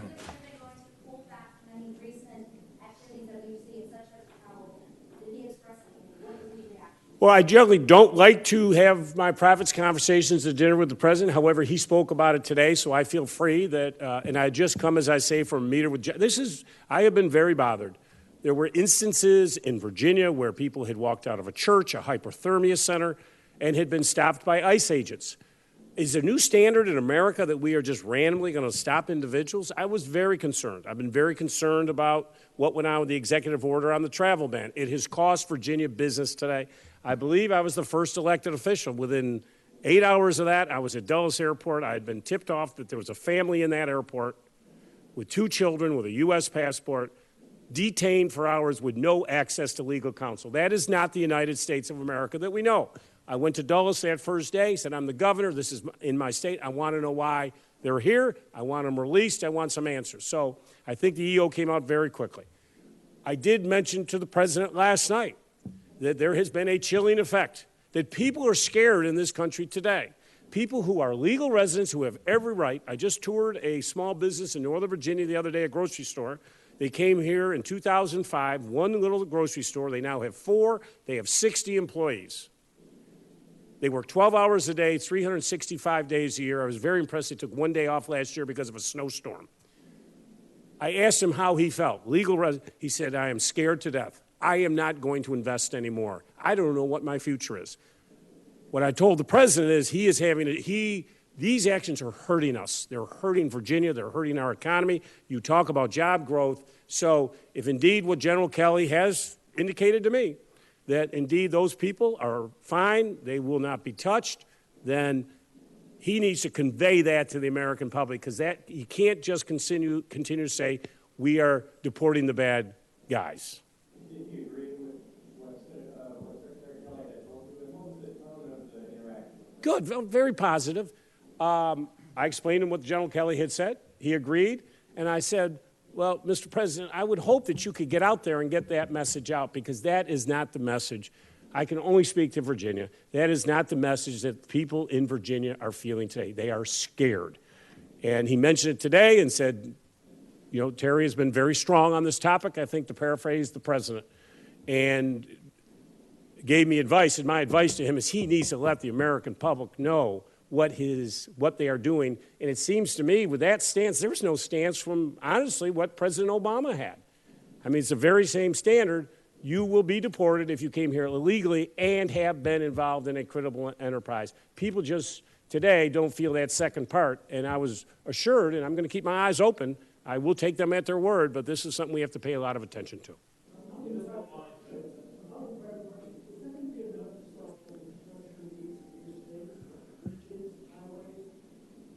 Good question. No, because we will, I think collectively in America, we have thousands of bridges and tunnels that need repair. I think, like as I say, last year we're very proud of the Atlantic Gateway that we announced in Virginia with the Fast Lane grant.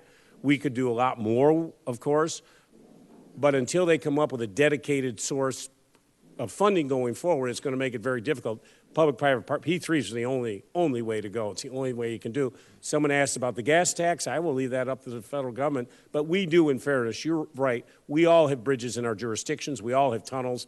We have roads today that we are very concerned about that are structurally deemed deficient. Our families are riding on these bridges every single day. So we do hope they come up with a long-term comprehensive solution.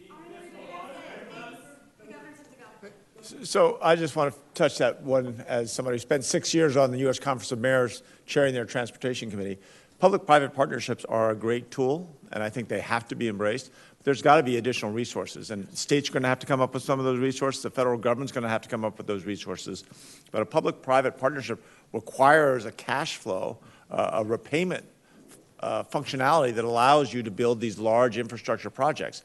That generally is pretty expensive. If you talk to the private partners involved in those, they're generally looking at getting 10, 11, 12% interest on the money they put up front just because they've got some risk. And I'm not saying that's a bad idea. I'm just saying it raises the ante. If you're a state that's expanding, and I think if you look at what Governor Herbert in Utah has dealt with, or Governor Sandoval in Nevada, they've got to add expanded lanes, and it's a complex algorithm of whether they're going to charge tolls. How do they get that cash flow if they're going to do that through a public-private partnership? Some states, like Governor Herbert's Utah, they've increased their taxes, they've raised it, and are investing that kind of money. Other states, that's been a greater challenge. Let me just add to that, too. We talk about the revenue stream, which is important. There's got to be some kind of sustainable revenue stream. State has a role to play. Local governments have a role to play. The federal government has a role to play. But what ought to be also, in addition to this, is what can we do more efficiently? I have a lot of contractors in Utah building roads all over the Intermountain West that tell me if I didn't have all the strings and all the delays that come in having to deal with the Department of Transportation on the federal level, I could build the same roads for 15% less money. Every bit as good as quality, so we could do more for less. I think, again, what we've said to the president today is let's find ways to streamline the regulations. Let's not take so long. Let's not take years to make decisions that ought to be able to be done in months. And if we do that, we'll save money, build more for less. Thank you.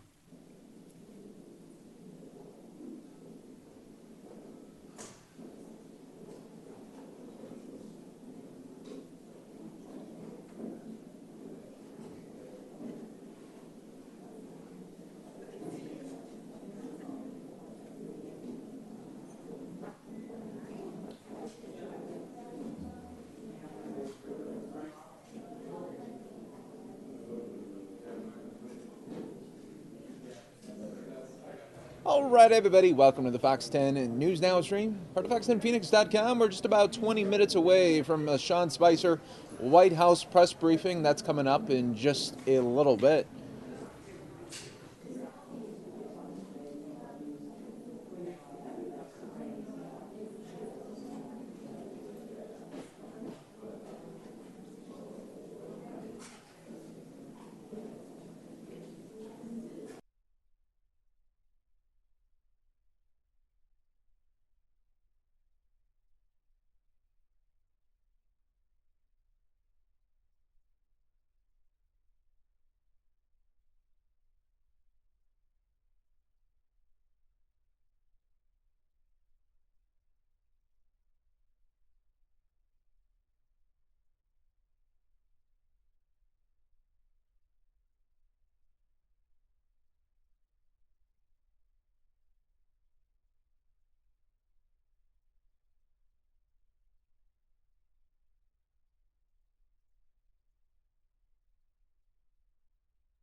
fantastic job. Sonny Perdue will be joining the cabinet very soon. Terry Branstad will be our ambassador to China. An interesting story on Terry. Every time I spoke in Iowa, he'd say, please don't say anything bad about China. I said, what do you mean? What do you mean?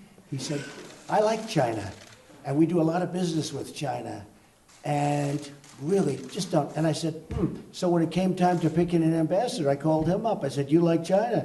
And I can tell you, China is very, very happy with that choice. So we made everybody. Right? These governors, thank you, and thank you, Terry. These governors have been bold reformers, and their success shows why we need to make states the laboratories of democracy once again. Many of you have shared past frustrations with waiting for permission from federal government and agencies, and I understand that, and I've had many people tell me about it, and it's been catastrophic for some of your states. You know your citizens, and you know they want things done, but they don't get things done, and it's not your fault. Sometimes it's your fault, but they understand that. But sometimes it's not your fault. We're going to speed it up. Because that's not how a partnership is supposed to work. The government should not stand in your way in delivering needed reforms and services, and it won't. We're going to move very, very quickly environmentally with Scott and so many others that are involved in the process of regulation. We are going to be cutting. We're going to be doing the right thing. We're going to be protecting people environmentally and safety-wise, but we're going to be moving it quickly, very quickly. And I can speak to that. I know many of you, and I've spoken to some of you last night about it, have many projects that are just literally tied up because of environmental concerns, and it's been in for years and years and years. The project your state wants, great for employment. Everybody wants them, and they couldn't get them out of environmental protection, and we will get them out. Now, that doesn't mean they're going to be approved, but they'll be rejected quickly. One way or the other. They'll be either rejected quickly or they're going to get approved. I would say most will be approved. But you're going to know you're not going to wait 9 years or 11 years, some of the horror stories that I've heard. Under my administration, we're going to have a true partnership of collaboration and cooperation. We will get to the answers, and we will get them quickly. And the flexibility you need to implement the reforms that you are going to have in order to make decision-making proper and decision-making fast. So we're going to do both those things, proper and fast. One of the most important responsibilities for the federal government is the budget of the United States. My first budget will be submitted to the Congress next month. This budget will be a public safety and national security budget, very much based on those two, with plenty of other things, but very strong.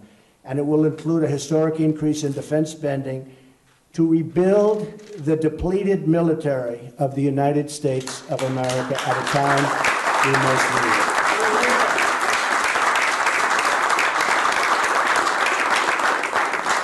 it. And you'll be hearing about that tomorrow night in great detail. This is a landmark event, a message to the world in these dangerous times of American strength, security, and resolve. We must ensure that our courageous servicemen and women have the tools they need to deter war, and when called upon to fight in our name, only do one thing: win. We have to win. We have to start winning wars again. I have to say, when I was young in high school and college, everybody used to say, we never lost a war. We never lost a war. You remember. Some of you are right there with me, and you remember we never lost a war. America never lost. And now we never win a war. We never win. And we don't fight to win. We don't fight to win. So we either got to win or don't fight it at all. But where we are, 17 years, almost 17 years of fighting in the Middle East, we're up, I saw a chart the other day, as of about a month ago, $6 trillion we've spent in the Middle East. $6 trillion. And I want to tell you, that's just unacceptable. And we're nowhere. Actually, if you think about it, we're less than nowhere. The Middle East is far worse than it was 16, 17 years ago. There's not even a contest. So we've spent $6 trillion. We have a hornet's nest. It's a mess like you've never seen before. We're nowhere. So we're going to straighten it out. This defense spending increase will be offset and paid for by finding greater savings and efficiencies across the federal government. We're going to do more with less. I got involved in an airplane contract. I got involved in some other contracts, and we cut the hell out of the prices. I mean, we saved a lot of money, tremendous amount of money, beyond anything that the generals that were involved, they said they've never seen anything like this before. On one plane, on a small order of one plane, I saved $725 million. And I would say I devoted about, if I edited up all of calls, probably about an hour. So I think that might be my highest and best use. Because if we can do that, our budget will be, might be my highest. And there are many other places it's all the same. And in one way, that's a good thing, because we have an answer. David is going to do a fantastic job at the VA. I say David is sitting there shaking his head. Stand up, David.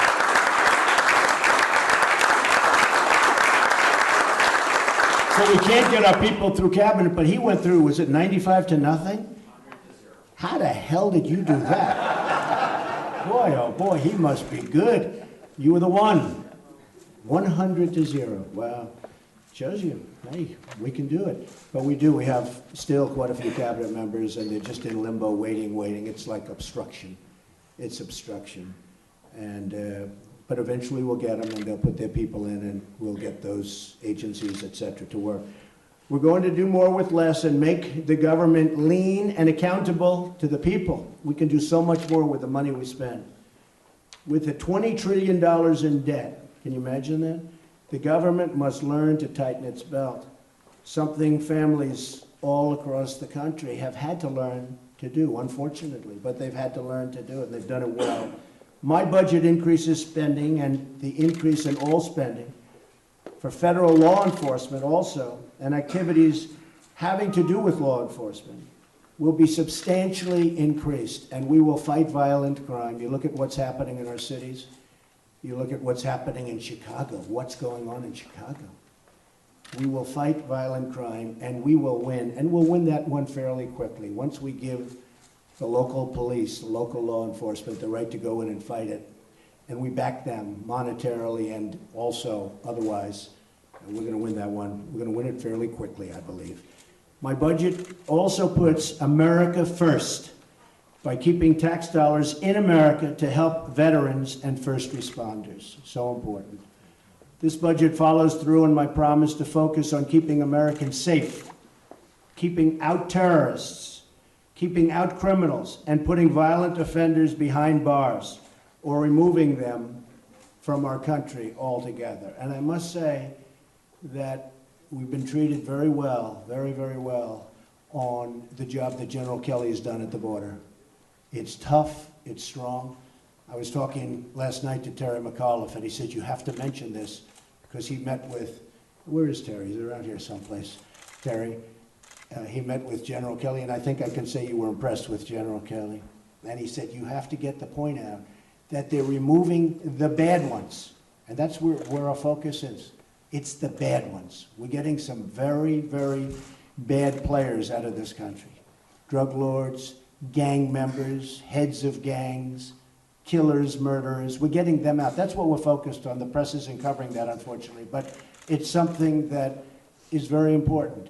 We're getting the bad ones out. And that's always where I said I was going to start. I was going to start with these bad players. And they are bad. They are rough and tough, and we're getting them the hell out of our country, and we're bringing them to where they started out. Let their country do what they have to do with them. So the budget, which is going to be a very big part of tomorrow night's speech, is going to be, I think, a budget of great rationality. But it's going to have to do with military, safety, economic development, and things such as that. Great detail tomorrow night. We're also going to do whatever we can to restore the authority of the states when that is the appropriate thing to do. We're going to give you back a lot of the powers that have been taken away from states and great people and great governors. And you can control it better than the federal government because you're right on top of it. You have something that's controllable. So I think that's going to be very important. You see that already taking effect. We have to let the states compete and to see who has the best solutions. They know the best how to spend their dollars and how to take care of the people within each state. And states are different, and people are different. So the governors are going to have a lot more decision-making ability than they have right now. All states will benefit from our economic agenda. We will reduce taxes very, very substantially and simplify the tax code. We're also going to make taxes between countries much more fair. We're one of the only countries in the world that people can sell their product into us and have no tax, no nothing, and they get rich. And yet if you want to do business with them, you'll have taxes I've seen as high as 100%. So they sell into us, no problem. We sell into them because we don't sell in because the tax is so high that they don't want us to sell into them. So I know that's always been a point of contention, but to me, it's just fair. It's just fair. It's reciprocal. It's fair. And so we're going to be doing a lot of work on that, and that's becoming a very, very important factor, fairness, because I believe in free trade. I want so much trade. You know, somebody said, oh, maybe he's a total nationalist, which I am in a true sense. But I want trade. I want great trade between countries.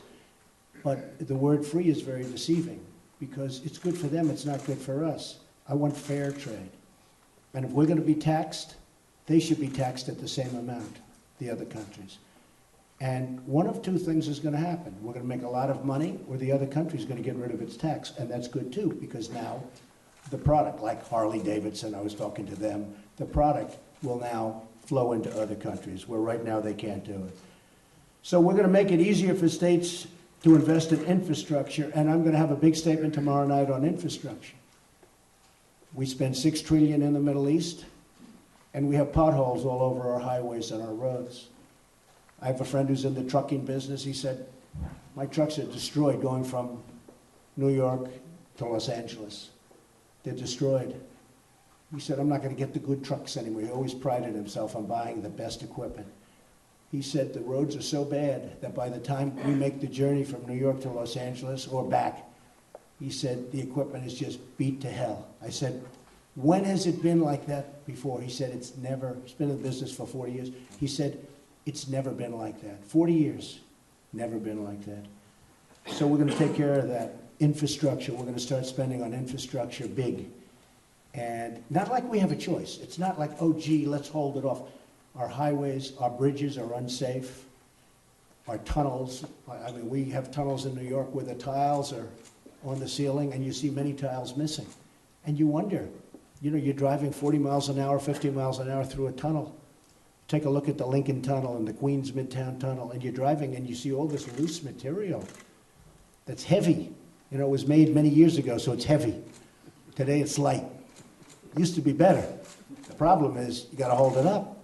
And I say to myself, every time I drive through, I say, man, I wonder how many people are hurt or injured when they're driving at 40, 50 miles an hour through a tunnel and a tile falls off. And there's so many missing tiles and such loose concrete. So we have to fix our infrastructure. It's not like we have a choice. We have no choice. And we're going to do it. And it also happens to mean jobs, which is a good thing. We're going to repeal and replace Obamacare and get states the flexibility that they need to make the end result really, really good for them. Very complicated issue. We have Tom Price, just got confirmed, sitting here. Go ahead.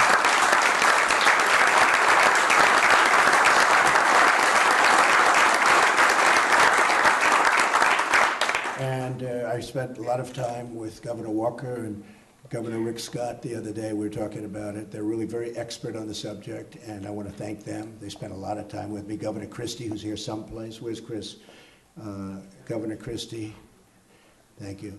And so we have a lot of talent and a lot of expertise here, I will tell you. And we have come up with a solution that's really, really, I think, very good. Now, I have to tell you, it's an unbelievably complex subject. Nobody knew that healthcare could be so complicated. And statutorily and for budget purposes, as you know, we have to do healthcare before we do the tax cut. The tax cut is going to be major, it's going to be simple, and the whole tax plan is wonderful, but I can't do it until we do healthcare because we have to know what the healthcare is going to cost, and statutorily that's the way it is. So for those people that say, oh gee, I wish we could do, you know, the tax first, it just doesn't work that way. I would like to do that first. It's actually, tax cutting has never been that easy, but it's a tiny little ant compared to what we're talking about with Obamacare. And you have to remember, and I say this to Democrats in the room, of which we have many, Obamacare has failed. If you go to Minnesota, where they had a 66% increase, and the governor of Minnesota, who's with us today, said Obamacare, the Affordable Care Act, is no longer affordable, something to that effect. I think that might be it exactly. But the Affordable Care Act is no longer affordable. Obamacare has failed. I say to the Republicans, if you really want to do politically something good, don't do anything. Sit back for a period of 2 years, because 17 is going to be a disaster for Obamacare if we don't do something. Let it be a disaster, because we can blame that on the Dems that are in our room, and we can blame that on the Democrats and President Obama. Let it implode. And then let it implode in 18 even worse. Don't do anything. And they will come begging for us to do something. But that's not the fair thing to do for the people. Not the fair thing. Politically, I think it would be a great solution. Because as soon as we touch it, if we do the most minute thing, just a tiny little change, what's going to happen? They're going to say, it's the Republicans' problem. That's the way it is. But we have to do what's right, because Obamacare is a failed disaster. And it's interesting. It's sort of like when you see it with politicians. You see it with President Obama. When you know he's getting out of office and the clock is ticking and he's not going to be there, his approval rating goes way up. Even though, you know, not that active in the last period of time, the approval rating goes up. That's not him. That's like almost everybody. I see it happening with Obamacare.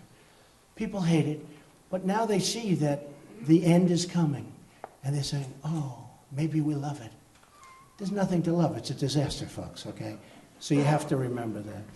And very importantly, we are going to work to restore local control to our nation's education system. Betsy's here someplace, and she is going to be, I think, fantastic. I think she's going to be fantastic.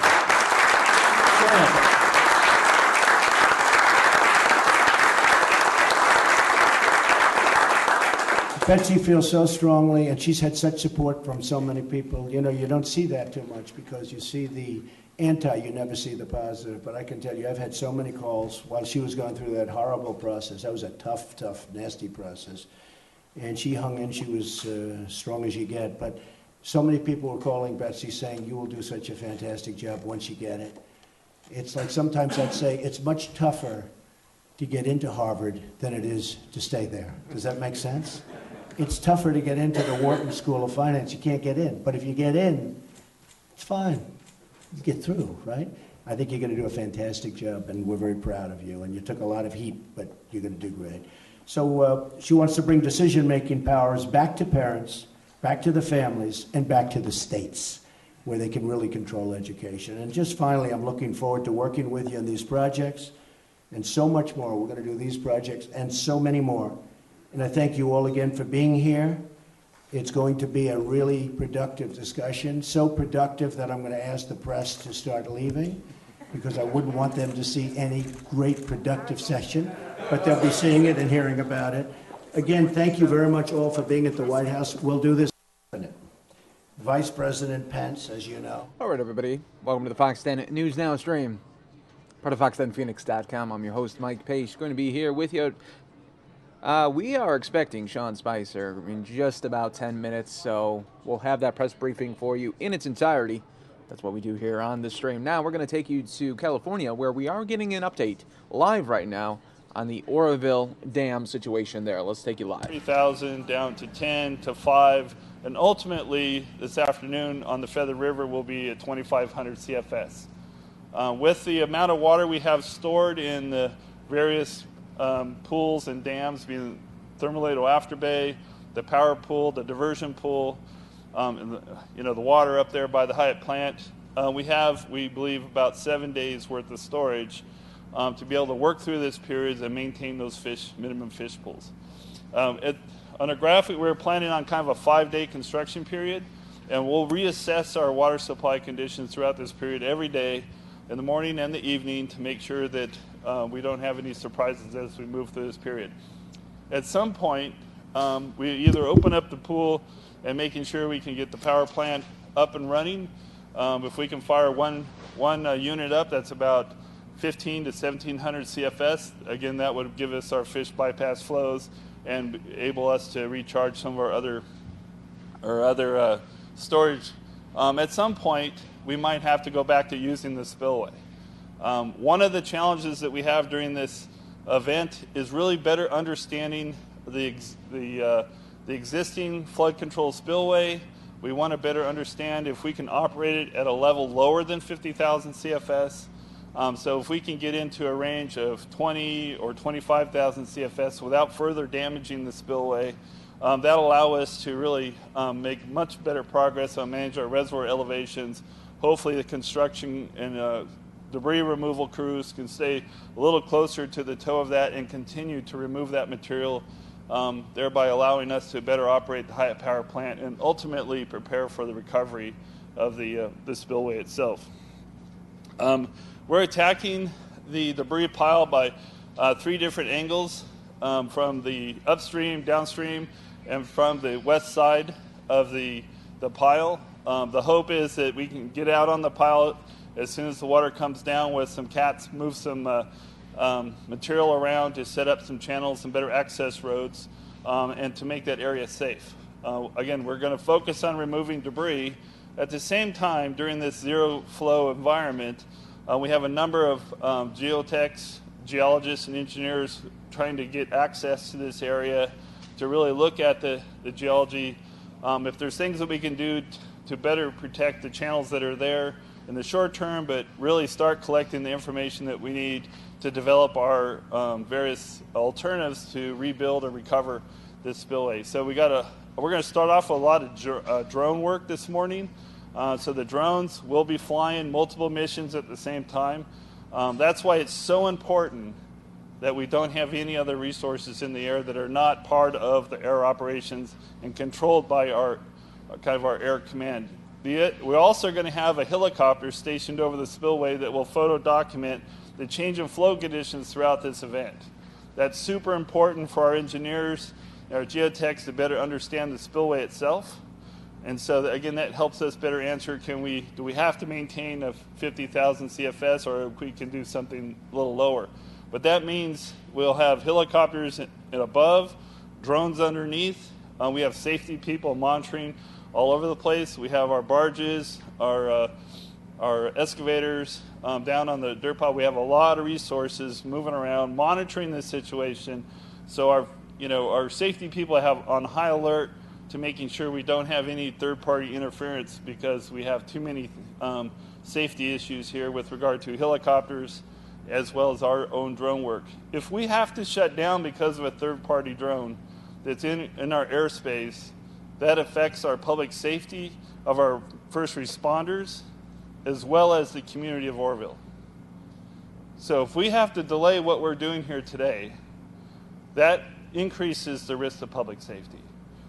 So I would ask, if you know of somebody that wants to fly a drone or is flying a drone, please encourage them not to. The sheriff and I are working very closely with our safety teams.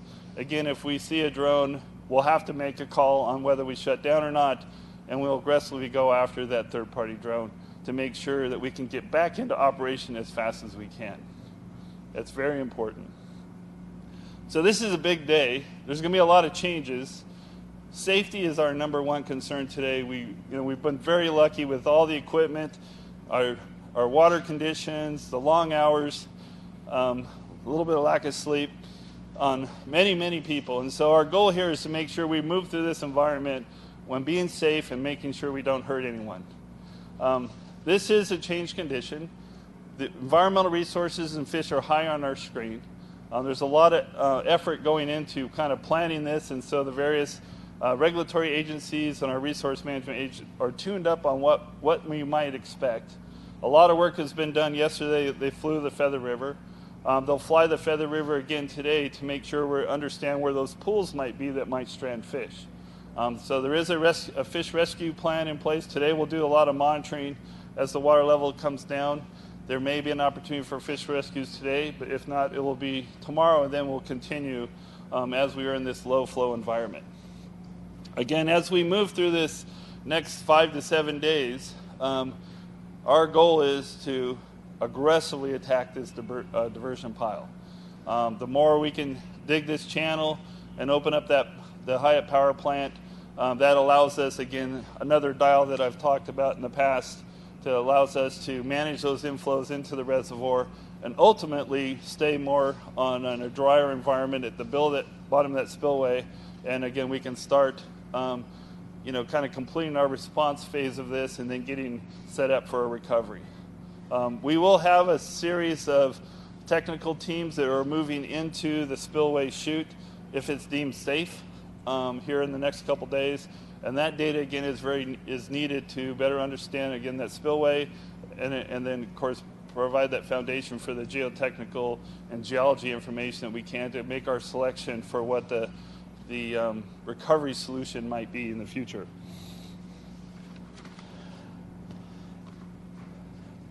We want to make sure that there's a lot of monitoring going on today and tomorrow because of our safety concerns. Communication, we'll have a lot of runners moving data and people back and forth throughout our project area, which goes from the top of the spillway, the emergency spillway, the bottom, in and around all the heavy equipment that's working on the debris pile, as well as the Hyatt power plant, as well as the diversion dam and the forebay dam. So we have a lot of people moving around, a lot of communication going on. And so I would ask if you have any questions or want any pictures, please work with our PIO staff so we can get you what you need. But I guess I would ask, to the extent possible, make room for us to move around as fast as we can. Once this kind of gets into a zero flow environment tomorrow, then I think a little less stress will come off everyone that's kind of focused on better understanding the spillway and that debris pile. So I think with that, I'd be happy to answer any questions. And we'll use. Why is it important to? The assumption is if it can handle 50,000 or 100,000 CFS, why would lowering the flows cause potential problems on the spillway? That's a good question. So what happens is, under certain flow regimes, the water will shoot off the end of the spillway a certain distance, and it falls into a plunge pool. And so if the water doesn't hit the plunge pool but hits the base of the mountain and erodes the mountain before it hits this plunge pool, then the fear is that erosion would continue up and then cause more concrete to be eroded off the end of the spillway, then eating the spillway back towards the dam. So it's been very stable for about a week and a half now, which we're really pleased with. It's taken a lot of water over the top of that spillway, but the goal is to better understand where that trajectory lands. Is it in the plunge pool? Does it land on the solid metamorphic rock, or does it land on something that could erode? That's what we're going to learn later today and tomorrow. Yeah, so where are you going to put all the dirt and the debris and all the stuff that you're going to dredge out of that channel? Yeah, a number of spoil sites have been identified. One is just across the tail race from the Hyatt power plant. It's a long linear bench that's towards the lower part of the dam itself. That'll be a lot of the material that comes out of the upstream side of the debris pile. There's another stockpile that's set up that goes kind of up underneath where the emergency spillway outfall was, higher on the bench, so it'll be out of any kind of potential area that would wash away in the future. And then there's also another place that's down closer to the diversion dam that's more of a staging area. So a lot of barges will be moving material back and forth so they material can be removed and taken to those spoil sites. Maybe one more. So you're going to have the spillway shut off between 5 and 7 days, right? Hope that's Right. more, right? If we can get by that. How much do you expect the lake level to rise during that time? What's your modeling? Yeah, it's a good question. So it's about, in fact, we have the graphic over here that kind of depicts when we're shutting down, how long we expect to run based on our latest models. It also includes the inflow into the reservoir. So again, it looks like we don't have much weather and it's kind of cool. So the inflow should be pretty low or consistent with what we're seeing now. So it looks like right now that number is somewhere around 845, or no, 850. And so I think yesterday it was looking like it was 855, but I think we expect 850. Again, we'll be looking at that every day. One of our kind of key triggers is 860. It's kind of an artificial number, but that's a number based on our snowpack that we have upstream, our current reservoir conditions, our ability to manage the spillway. That's kind of a number that if we hit 860, we would probably want to go back to a spill, even if we had to. We're making great progress on the debris pile. Again, that kind of gets there's a number of different decision points. One is fish flows, one is reservoir elevation, and then one is can we operate the Hyatt power plant. Our goal is, again, to better understand the dynamics of that spillway. So if we can move less water off the spillway, we could actually last longer, with water off the spillway and give us more time to get Hyatt power plant back up. On that graphic, and I can get more into this after this is over, but there is a scenario right now if we can't feel comfortable operating the spillway below 50,000 CFS, there's a 2-day window where we fill up, we basically de-water the water that we've stored, making sure we replenish our fish resource supplies, and then we'd have to, again, start ramping back down. And we don't want to get into this yo-yo thing, where we're filling up, ramping down, filling up, ramping down. So again, that's why it's so important that we get in there in the next couple days and better understand the structure of the, flood control spillway as well as the geology that's down under in that plunge pool.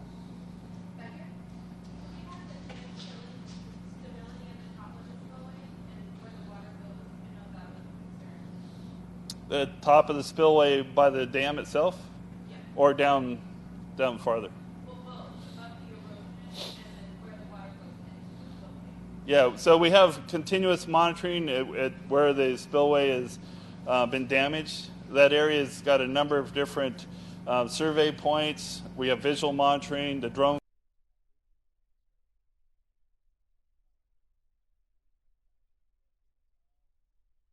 have been put in place. Again, 24/7. We have, I think, 8 cameras located now, so we can record all this information. There's, a lot of people that are out walking and looking at all the little joints and stuff with regard to the spillway, or the radial arm gates, the spillway, the bridge over the spillway. There's a lot of truck traffic. That's why it's so important for the truck traffic to be, 5 miles an hour or slower over that, because of the dynamic loads that we're seeing on that bridge. Everything's looking really good. But that doesn't mean we're going to still aggressively monitor and report any changes that we might see.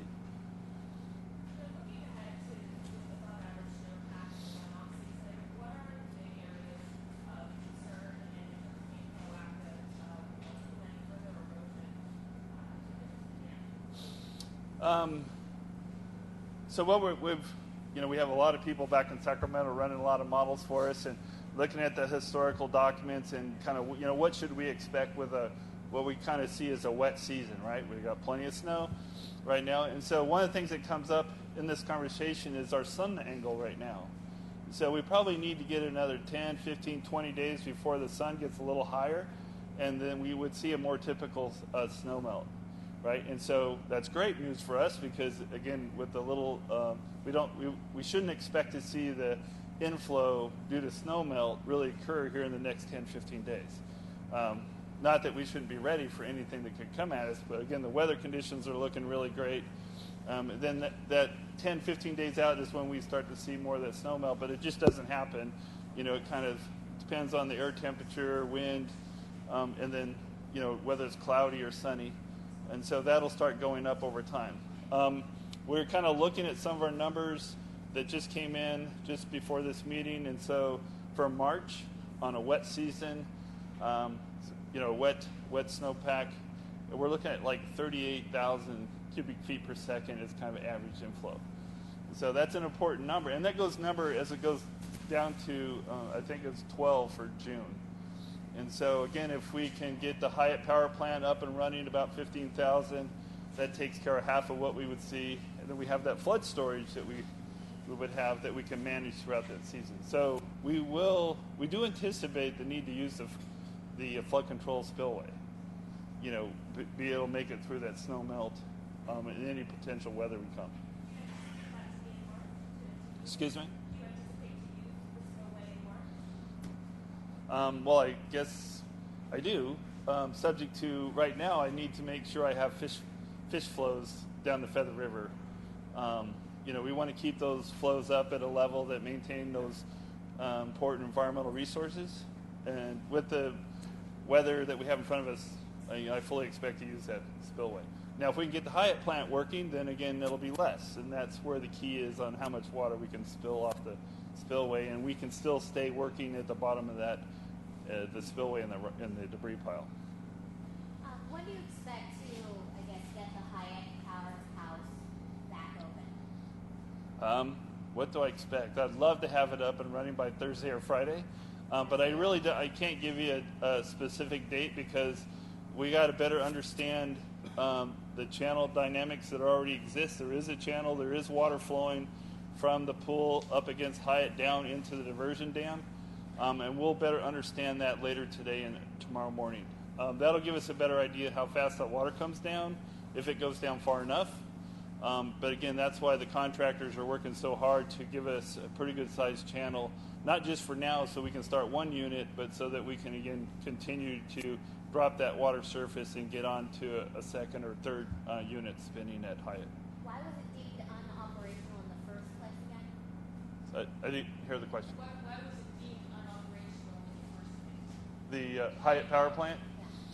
It's a good question. What happens is the power plant has to be able to release the water from the turbines in an environment so it's kind of free from any kind of back pressure, right? And so when the water has come up on the tail race, then that puts back pressure on the turbines and you can't operate it safely. Okay, so that's one of our key safety things because for those that want to do web searches, go look at what happened in Russia. And so it can make a mess of your infrastructure and so we are definitely not going to operate this power plant until we know it's absolutely safe. And so we need to drop that level of that water our goal is 235 gives us one plant.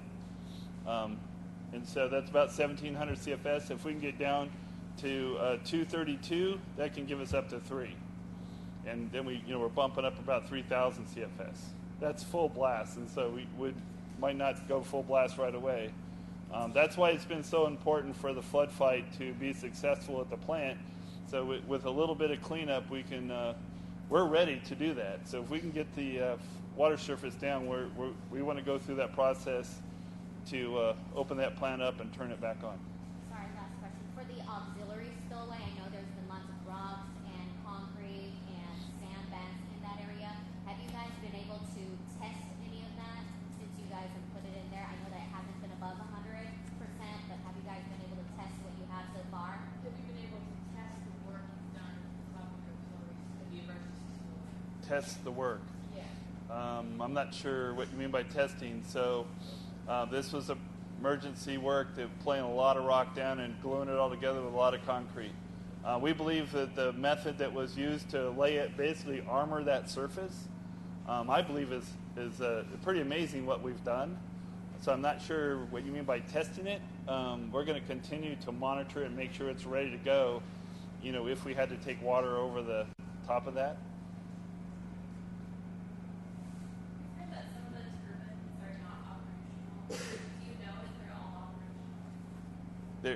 Are the turbines in the Hyatt power plant? Are all of them operational? No, I think we have one that's been down for maintenance. And so I think we have 5 of the 6 that could be made available if we have the water surface, right? Right, Joel? Right. So the water level down at the power plant, does the turbine have to be, is it basically, for people like me who aren't very smart, does the turbine have to be out of the water? Is that why the water level has to be what it is?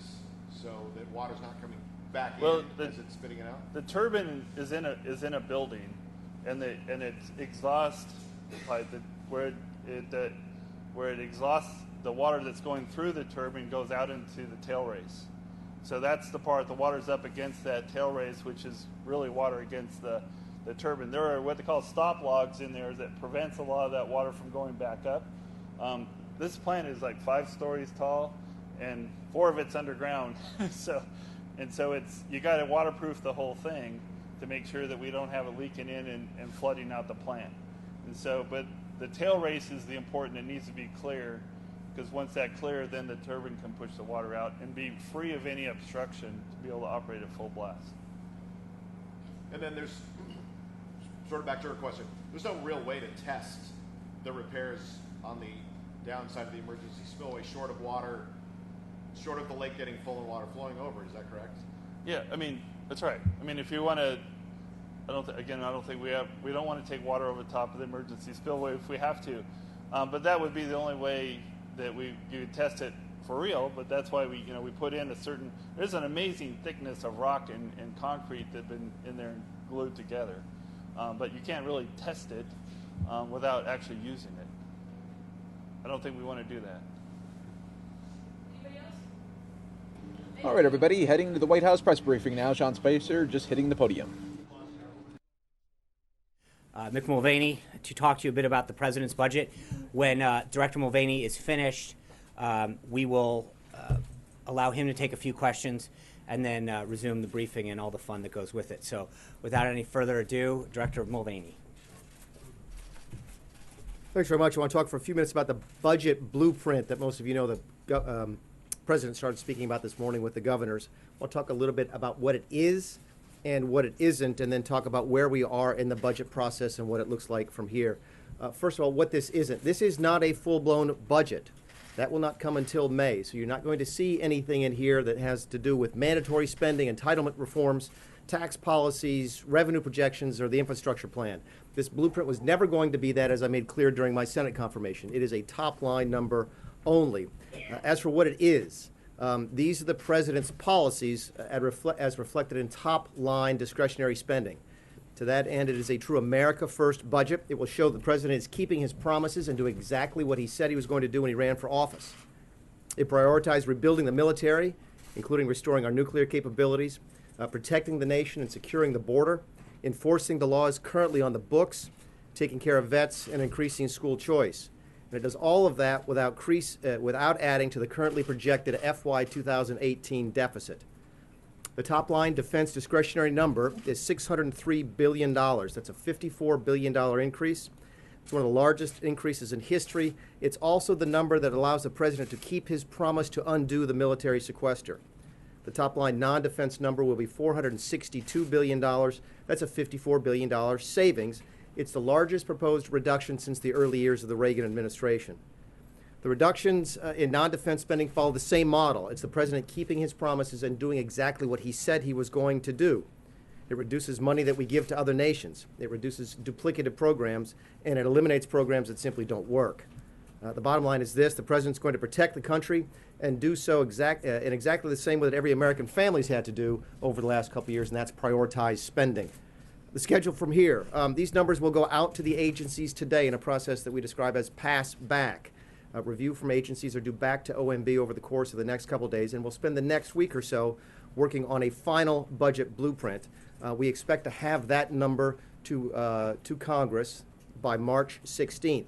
That puts us on schedule for a full budget, including all the things I mentioned this one does not include, with all the larger policy issues in the first part of May. So with that, I'll take a couple of questions. Yes, sir. Mr. Director, in order to get to your top line on the rest of the non-discretionary, or rest of the discretionary budget, if you're not going to touch veterans' benefits, you need to slice about 12% off of the rest of government. Can you do that without affecting the services that government provides for the American? Sure, and that's part of what this process is this week. Okay, what we're doing, the numbers go out, and the numbers, each agency will get its top line number. along with recommendations from OMB as to how we think they can hit that number. And they may come back to us and say, yeah, we think that's a good way to reach that number. Or they may come back to us with other suggestions. That's what this process is. I think it's fairly unusual for us to be coming to you this early in the process, but we want to let everybody know exactly where we were. But we're not talking about 2 or 3%. We're talking about double-digit reductions, so that's a lot. And there's going to be a lot of programs that, again, you can expect to see exactly what the president said he was going to do. Foreign aid, for example. The president said we're going to spend less money overseas and spend more of it here. That's going to be reflected in the number we sent to the State Department. Thank you very much. One quick follow on foreign aid. That accounts for less than 1% of overall spending, and I just spoke with an analyst who said even if you zero that out, it wouldn't pay for 1 year of some of the budget increases that are being proposed right now. So how do you square that? And also, why not tackle entitlements, which are the biggest drivers, especially when a lot of Republicans over the years have said that they need to be taxed? Sure. On your foreign aid, it's the same answer I just gave, which is, yes, it's a fairly small part of the discretionary budget, but it's still consistent with what the president said. When you see these reductions, you'll be able to tie it back to a speech the president gave or something the president has said previously. He's simply going to, we are taking his words and turning them into policies and dollars. So we will be spending less overseas and spending more back home. I forgot your second question. On entitlements. Entitlements, Why yeah, not address entitlements, which is the biggest driver very of unusual spending? to, this is a budget blueprint, what some folks used to call a skinny budget, and it would not be at all unusual for larger policy decisions, including tax reform revenue projections, not to be included in this budget. That will come in. Down the line, could we see some type A full of budget would attempt to contain deal with the entire spectrum of the president's proposed policy changes. Director, on rebuilding the military, can you talk a little bit about more of the breakdown of that? Can you go into a little bit more? No, I can't, because again, where we are in this process is that the number is going to the DOD today, and over the course of the next 10 days to 2 weeks, we'll be coming up with those types of details. I got time for one more. Yes, sir. You'll be asking the military, you're going to increase the military budget, but you're going to at least ask the people in the Defense Department to take a look at their budget and say, hey, where can we at least cut or at least look and make sure that we're spending the right amount of money? Absolutely. Part of that is going to be part of the process? Well, absolutely. That's part of what Secretary Mattis and I have already talked. He's interested in driving more efficiencies into the Defense Department. OMB is also going to be involved with him on the procurement process. All of that will be incorporated in our larger budget in May. So it's not just like a blanket, here we're going to throw money at you, do what you want. Sir. No, sir. Last one. Does this account for spending for the president's wall, either in the $30 billion you've heard, or if you're going to request for this year, or the $54 billion increase? Does that include money for the wall, how to pay for the wall? Yeah, it'd be more likely, a little bit of both. We do expect to include some money in a future supplemental for 2017 for the wall, and the 2018 budget will also contain some longer-term dollars for that. I believe that's going to be the case. Thank you all very much. Thank you, Director. So let me get back to, I'll be right there in a second, April. This morning, the President dropped by the National Governors Association meeting where 49 governors from both states and territories joined cabinet members and senior White House staff to discuss where they can work together to rebuild the country and restart the economy. While at the meeting, the President delivered a statement on his forthcoming budget proposal, which he'll submit to March 16th, as you just heard the Director mention.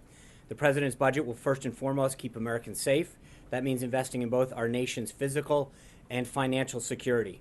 We will rebuild the nation's military. An increase in defense spending, including increased funding for our veterans and our border, will be matched by equal reductions in non-defense programs. The savings in our budget will come from looking at outdated and duplicative programs.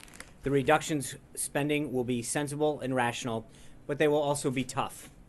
With our nation's debt spiraling out of control, we simply must take a look at the way we're spending taxpayers' dollars. Families across the country are being forced to make difficult choices because for too long the federal government has not treated their money with the respect they deserve. The national debt exploded under the last administration from $10.6 billion on January 20th, 2009 to $19.9 trillion the day before, sorry, those are both trillions, the day before the President Trump's inaugural. Every child born in America this year will inherit an average of over $60,000 in debt, and that, frankly, is too much. Our budget will restore respect for taxpayers' dollars while funding all of the necessary programs to keep our country safe and prospering. This meeting with the governors was a continuation of a weekend of engagement and discussion between the governors and the administration. The President and the First Lady welcomed the governors last night to the White House for the annual Governor's Ball, and yesterday the Vice President had a very productive meeting with several governors. The administration is proud to be working with the governors on rebuilding our nation's infrastructure, reforming our healthcare system, and putting Americans back to work. I know that Obamacare in particular was put into place without a lot of input from governors. We're committed to consulting and including them on this and so many other subjects as we solve the nation's biggest issues together. Later this morning, the President had a listening session with some of our country's leading healthcare insurance companies. Interestingly, on yesterday's ABC This Week, Minority Leader Pelosi actually laid out a great outline of how to judge Obamacare's success based on what it was supposed to achieve. She said, quote, it had 3 goals. 1, to lower the cost, the other, to expand benefits, and the third, to improve and increase access. So let's go through her criteria. Lowering costs. Well, this year, all 4 tiers of Obamacare insurance plans are facing double-digit increases in average premiums. Just to take a look at one set of premiums, for standard silver plans in the states, 63% increase in Tennessee, 69% increase in Oklahoma, and a staggering 116% increase in Arizona. On expanding benefits, in reality, the new law's mandates have led to mass cancellations of coverage, soaring out-of-pocket costs, and declining enrollment figures. Millions are choosing to pay a tax over buying the government-mandated insurance. Increased access. With insurance fleeing the marketplace, Americans are facing a dwindling number of insurance choices, with 17% of Americans left with only one insurer option available in their exchange. Insurers will be indispensable partners in the transition period out of Obamacare into the Patients First plan the President will be working with Congress to put in its place. The President's plan will encourage innovation, modernize our healthcare system, and provide immediate relief and ensure access to quality, truly affordable care. This afternoon, the President had lunch with Vice President Pence and Ambassador Haley. Afterwards, he's having a meeting with Speaker Ryan and Majority Leader McConnell. And then following that, he's going to be meeting with Secretary of State Tillerson. The Secretary is coming off a very successful trip to Mexico that he was joined by Secretary of Homeland Security Kelly. I'm sure the President's looking forward to discussing that trip with the Secretary. Also this afternoon, the Vice President will be speaking to an extraordinary group of 60 presidents of historically black colleges and universities. There will be a pool spray at the top of the event, and the Vice President's office will release his remarks and photos following the event. We can also expect a meeting with the President with them as well. This evening, the President will have dinner with regional press affiliates that are going to be in town for the joint session of Congress. While it's tradition for representatives from the networks to meet with the President before his joint address, this is the first time, to my knowledge at least, that the opportunity has been expanded to include representation from 18 regional outlets from around the country. Tomorrow, the President will also have the traditional lunch with the network anchors.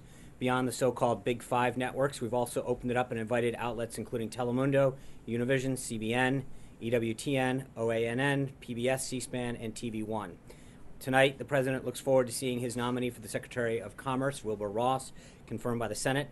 Secretary-designate Ross has been an important champion for U.S. struggling industries in the private sectors, and pending his confirmation this evening, he will now do in the same post on behalf of the American people what he has done in private sector. Assuming everything goes according to the plan in the Senate tonight, we expect to have his swearing in tomorrow here at the White House. Also tomorrow, the President will deliver his first address to both houses of Congress. In his speech, the President will lay out an optimistic vision for the country, crossing traditional lines of party, race, and socioeconomic status. As I said before, the theme will be the renewal of the American spirit. He will invite Americans of all backgrounds to come together in the service of a stronger and brighter future for our nation. In addition to laying out the concrete steps the President has already taken to make the American dream possible for all of our people, he will talk about the bold agenda he wants to work with Congress. This includes tax and regulatory reform to provide relief to hardworking Americans and their businesses, making the workplace better for working parents, ensuring the families who have suffered under Obamacare's skyrocketing rates see it replaced with a patient-centered alternative, making sure every child in America has access to a good education, a rebuilding of our military, and fulfilling of our commitments to veterans to whom we obviously owe a great deal of gratitude. You can expect a speech grounded firmly in solving real problems for every American. How can we make sure that every American who needs a better job get one? How can we get kids who are trapped in failing schools into better ones? How we can keep gangs and drug violence out of our neighborhoods and communities? The President will address the Americans who have been waiting for help from their leaders for too long and let them know that help is finally on the way.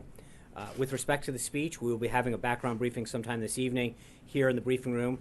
We will provide additional details later in the afternoon. As you might already know, the Department of Defense presented its preliminary plan to the White House today to defeat ISIS. This plan has been delivered by Secretary Mattis, and who is currently briefing the principals on the option presented with today and seeking their input and feedback. Finally, I wanted to note the President continues to be deeply disappointed and concerned by the reports of further vandalism at Jewish cemeteries. The cowardly destruction in Philadelphia this weekend comes on top of similar accounts from Missouri and threats made to Jewish community centers around the country. The President continues to condemn these and any other form of anti-Semitic and hateful acts in the strongest terms. From our country's founding, we've been dedicated to protecting the freedom of our citizens' rights to worship. No one in America should feel afraid to follow the religion of their choosing freely and openly. The President is dedicated to preserving this originating principle of our nation. And while we're at it, I don't want to get ahead of the law enforcement, but I was asked the other day about the story in Kansas, the shooting in Kansas. And while the story is evolving, early reports out of Kansas are equally disturbing. So with that, I'd be glad to take your questions. John. Sean, there's a report this morning that you reached out directly to the CIA Director Pompeo. Did you directly contact Director Pompeo and ask him to knock down the New York Times story on the Russia connection? Thanks, John. Let me, kind of, if I may, walk through the entire timeline. I think it's important. As I mentioned, I think a week ago, the New York Times published a story about what they called contacts between members of the Trump campaign and Russian officials. The FBI deputy director was at a meeting here at the White House that morning. After the meeting concluded, he asked Chief of Staff to stand back a second. He wanted to tell him that the report in the New York Times was, quote, BS. For viewers at home, I think you can pretty much figure what that means, but I'll leave it at that. At that time, the Chief of Staff said, thank you for sharing that with me. Can we let other people know that the story is not accurate? Throughout the day, they went back and forth to see what they thought was appropriate. Finally came to the conclusion that they did not want to get in the process of knocking down every story that they had issues with. We then were informed that other people had come to the same conclusions, including that time Chairman Devin Nunes had told us, hey, I've been knocking this down, telling reporters. We shared a number with him of a reporter that had contacted us. And again, when the reporters contacted us and we said, no, that's not, to the best of our knowledge, it's not true, they were asking us, can you point to anybody else that can substantiate this? And I think we did a good job of saying, sure, we will share with reporters other people who have come to the same conclusion. So I won't go into the specifics. I will say that I think we did our job very effectively by making sure that reporters who had questions about the accuracy and the claims made in the New York Times, that we were pointing them to subject matter experts who understood whether or not that story was accurate or not. And I think just to continue to be very, very clear on this, it was about the accuracy of the reporting and the claims that were made in there, plain and simple, about whether or not a story that appeared in the New York Times was accurate. And individual after individual continued to say that they, as far as they knew, they weren't. I think most of you probably saw Chairman Nunes' comments this morning. He was very clear, number one, that he reached out to us to say, I've been telling people, reporters, that these allegations and descriptions in the New York Times are not accurate. And then we shared that information with him, but he came to us to share that he equally had that issue brought up to him. He was briefed and saw, quote, no evidence that the story was accurate. So the answer is, we have continued to give reporters information and sources that went to the accuracy or lack thereof of a report that was in a newspaper. And I think, I think Chairman Nunes also equally said it's interesting how we literally were engaging with the press, saying, if you have a question about the sourcing on this, obviously when brought to our attention, we said it's not accurate as far as we know. But then most of you and your colleagues who had inquired would say, well, that's great, I'm sure you're saying this, but who else can corroborate this? So our job was to continue to, when informed, share sources who had equally come to the same conclusion that the Times story was not accurate. You don't think there's something strange about, or there's something odd about the White House press secretary getting the CIA director on the phone to knock down a story about an investigation? No, but see, respectfully, you're using words like knock down. There was a story in a newspaper. Hold on. No. There was reporters coming to us saying there is a story out there. What's your take on it? And our answer was, we don't believe it's accurate. We don't believe it's false. But obviously, that's our take on it. And reporters were saying to us, well, is there anybody that you can point to substantiate this claim? Now, remember, this all started with the FBI coming to us bringing it to our attention, saying that the story in the Times was not accurate. In fact, it was BS. And all we did was simply say, that's great. Could you tell other reporters the same thing you're telling us? And I would think that other reporters, yourself included, would think that that would be a helpful thing to get the story straight. All we sought to do was to actually get an accurate report out. And again, I think Chairman Nunes this morning, over and over and over and over again, made it very clear that no evidence that has been brought to his attention suggests that that reporting was accurate. So, you know, respectfully, I think it's interesting that I'm being asked what's appropriate when what we're doing is actually urging reporters to engage with subject matter experts who can corroborate whether or not something's accurate or not. Should there be a special prosecutor? Darrell Ice has called for a special prosecutor to look into this. Right, and I guess my question would be a special prosecutor for what? Look into the whole Russia connection. But yeah, and here's my right, and I guess he my was part of the campaign. Sessions was part of the campaign. I understand, but here's my question, Jonathan. We have now for 6 months heard story after story come out about unnamed sources say the same thing over and over again, and nothing's come of it. Right? We've heard the same people, the same anecdotes, and we've heard reports over and over again. And as Chairman Nunes very, very clear today, he has seen nothing that corroborates that. So at what point you've got to ask yourself, what are you investigating? Well, Russian interference. I mean, beyond no, the and I think that both the House and the Senate have looked at it. You know as well as I do that the intelligence community has looked at it as well. There's a big difference. I think that Russia's involvement in activity has been investigated up and down. So the question becomes at some point, if there's nothing to further investigate, what are you asking people to investigate? I mean, Chairman Nunes spoke very clearly today when asked over and over and over again about all of this and said that he has seen nothing that leads him to believe that there's there. The president has spoken forcefully time and time again that he has no interest in Russia. He hasn't talked to people in Russia in years.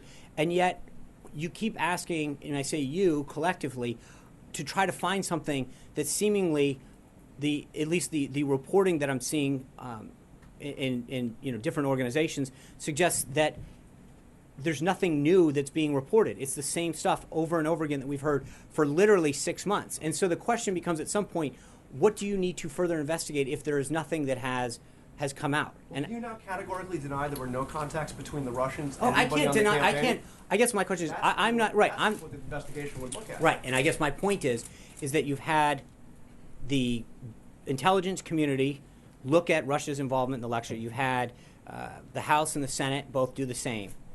And so what I'm trying to ascertain is at what point, how many people have to say that there's nothing there before you realize there's nothing there?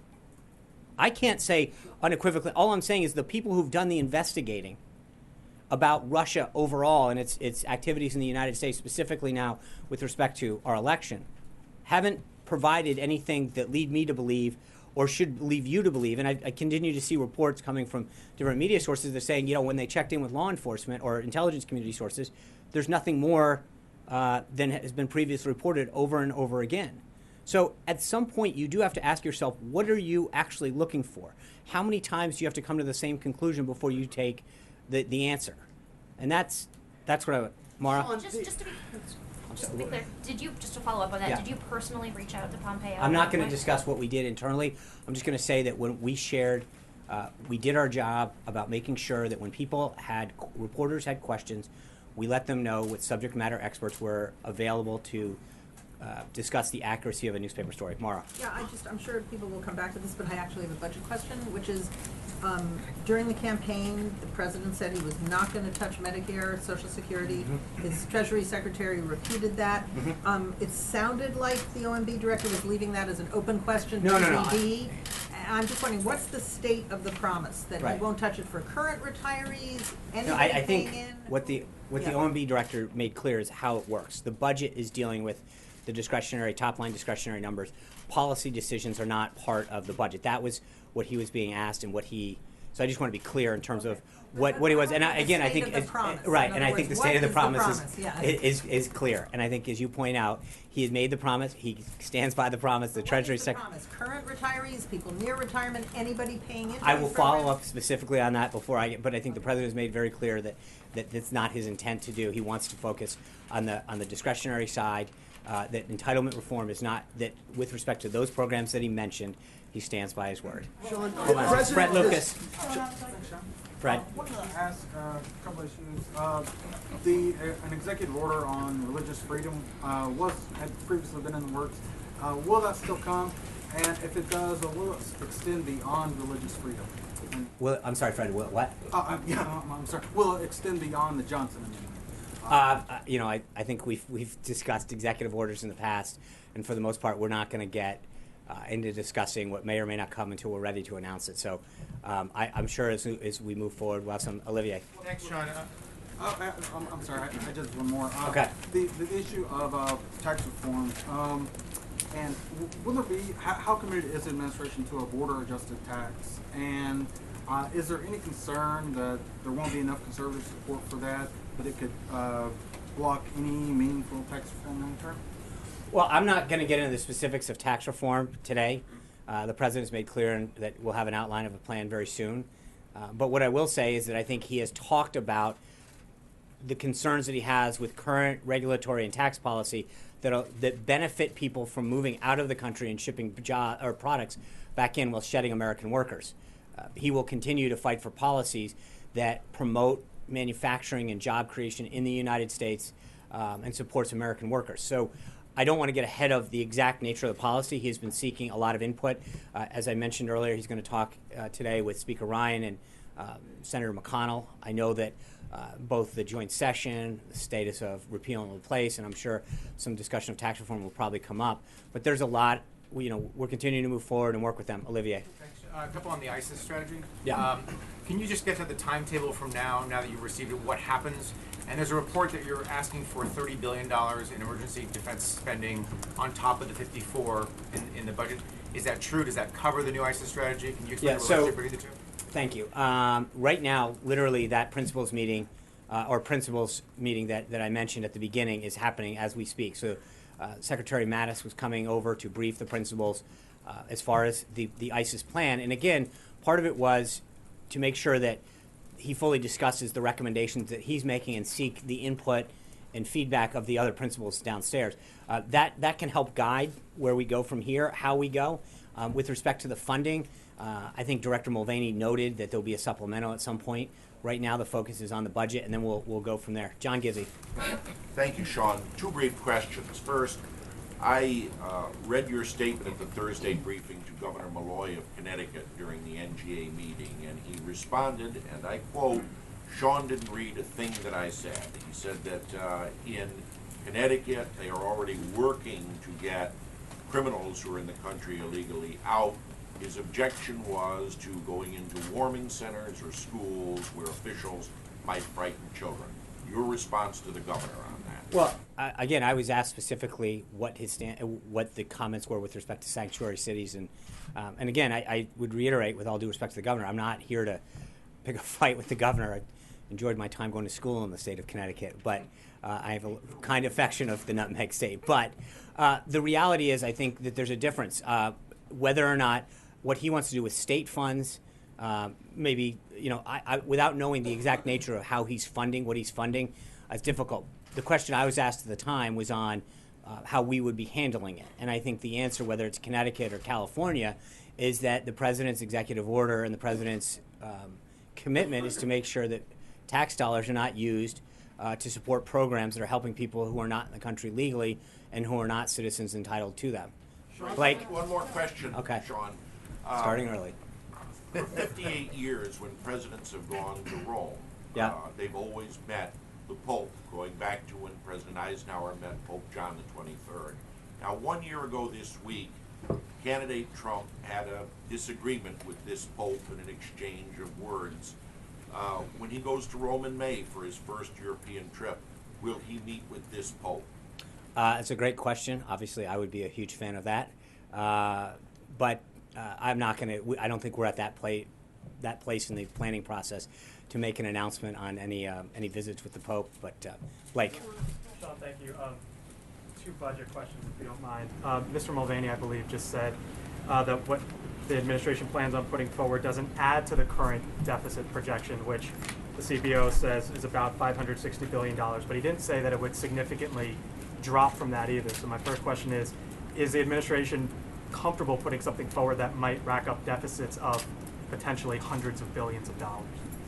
Well, I think I'm trying to understand the question a little. If you can't help me with this, because he said it wasn't going to add to it. Right. So my question is, he didn't necessarily say it was going to cut from it either. If it doesn't cut from it, potentially it could be hundreds of billions in deficits, and I'm curious. Right. No, but I think.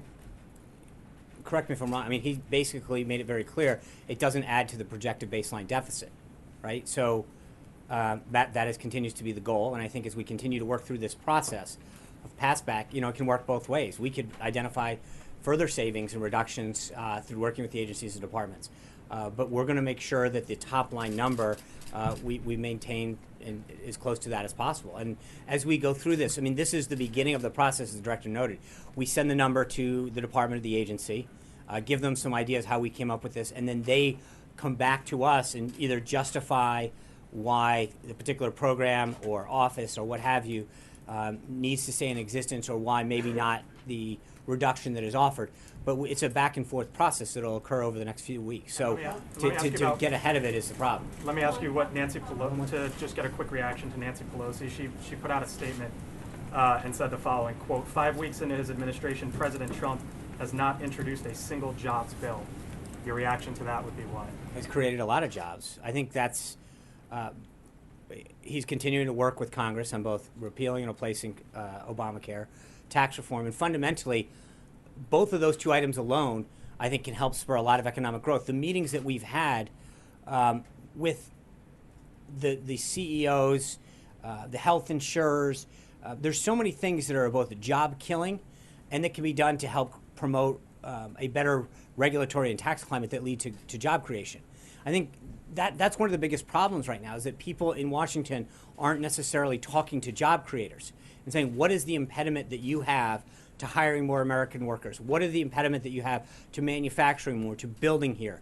The meetings and the actions that the president has taken on both regulatory and other matters have helped spur job and job creation. You've heard these companies come in over and over again, the automakers, airlines, Sprint. I mean, the list goes on and on and on of people saying to the president, because of your agenda, because of your vision, we're willing to commit to hiring additional people, to manufacturing more. That's how jobs are created. It's not through the government. And too often, it's the government regulations that stifle and prevent job creation. And I think the president, as a businessman, fully appreciates and understands how this works and what some of those impediments do to creating jobs and to growing the economy. And so I would just say that you haven't seen anything yet. It's going to continue to be the case. Trey. Thanks, Sean. Is there concern in the administration that a large-scale military buildup will appear threatening to other countries around the world and lead to some sort of arms race with other countries? No, I think when you look at the state of some of the infrastructure in our military, with the age of our ships or our planes or some of the other hardware that exists, you recognize that we need to rebuild a lot of these things.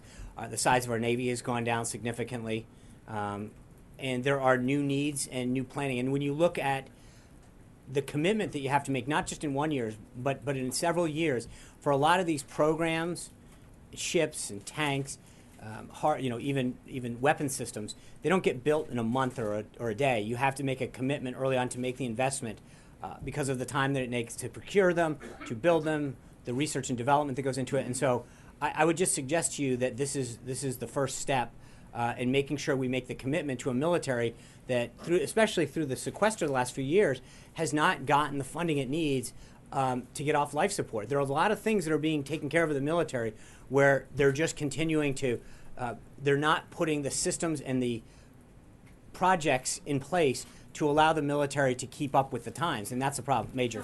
Sean, one investigation question, one budget question. As you may be aware, Bill Owens, father of Ryan Owens, gave an interview with Miami Herald over the weekend, and he said, quote, "The government owes my son an investigation. On behalf of the President of the United States, is the President open to an investigation of the raid in Yemen?" And the father of Ryan Owens called that a stupid mission.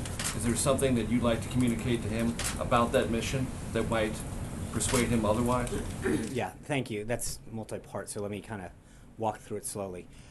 First of all, I can't possibly imagine what he's going through in terms of the loss of a son.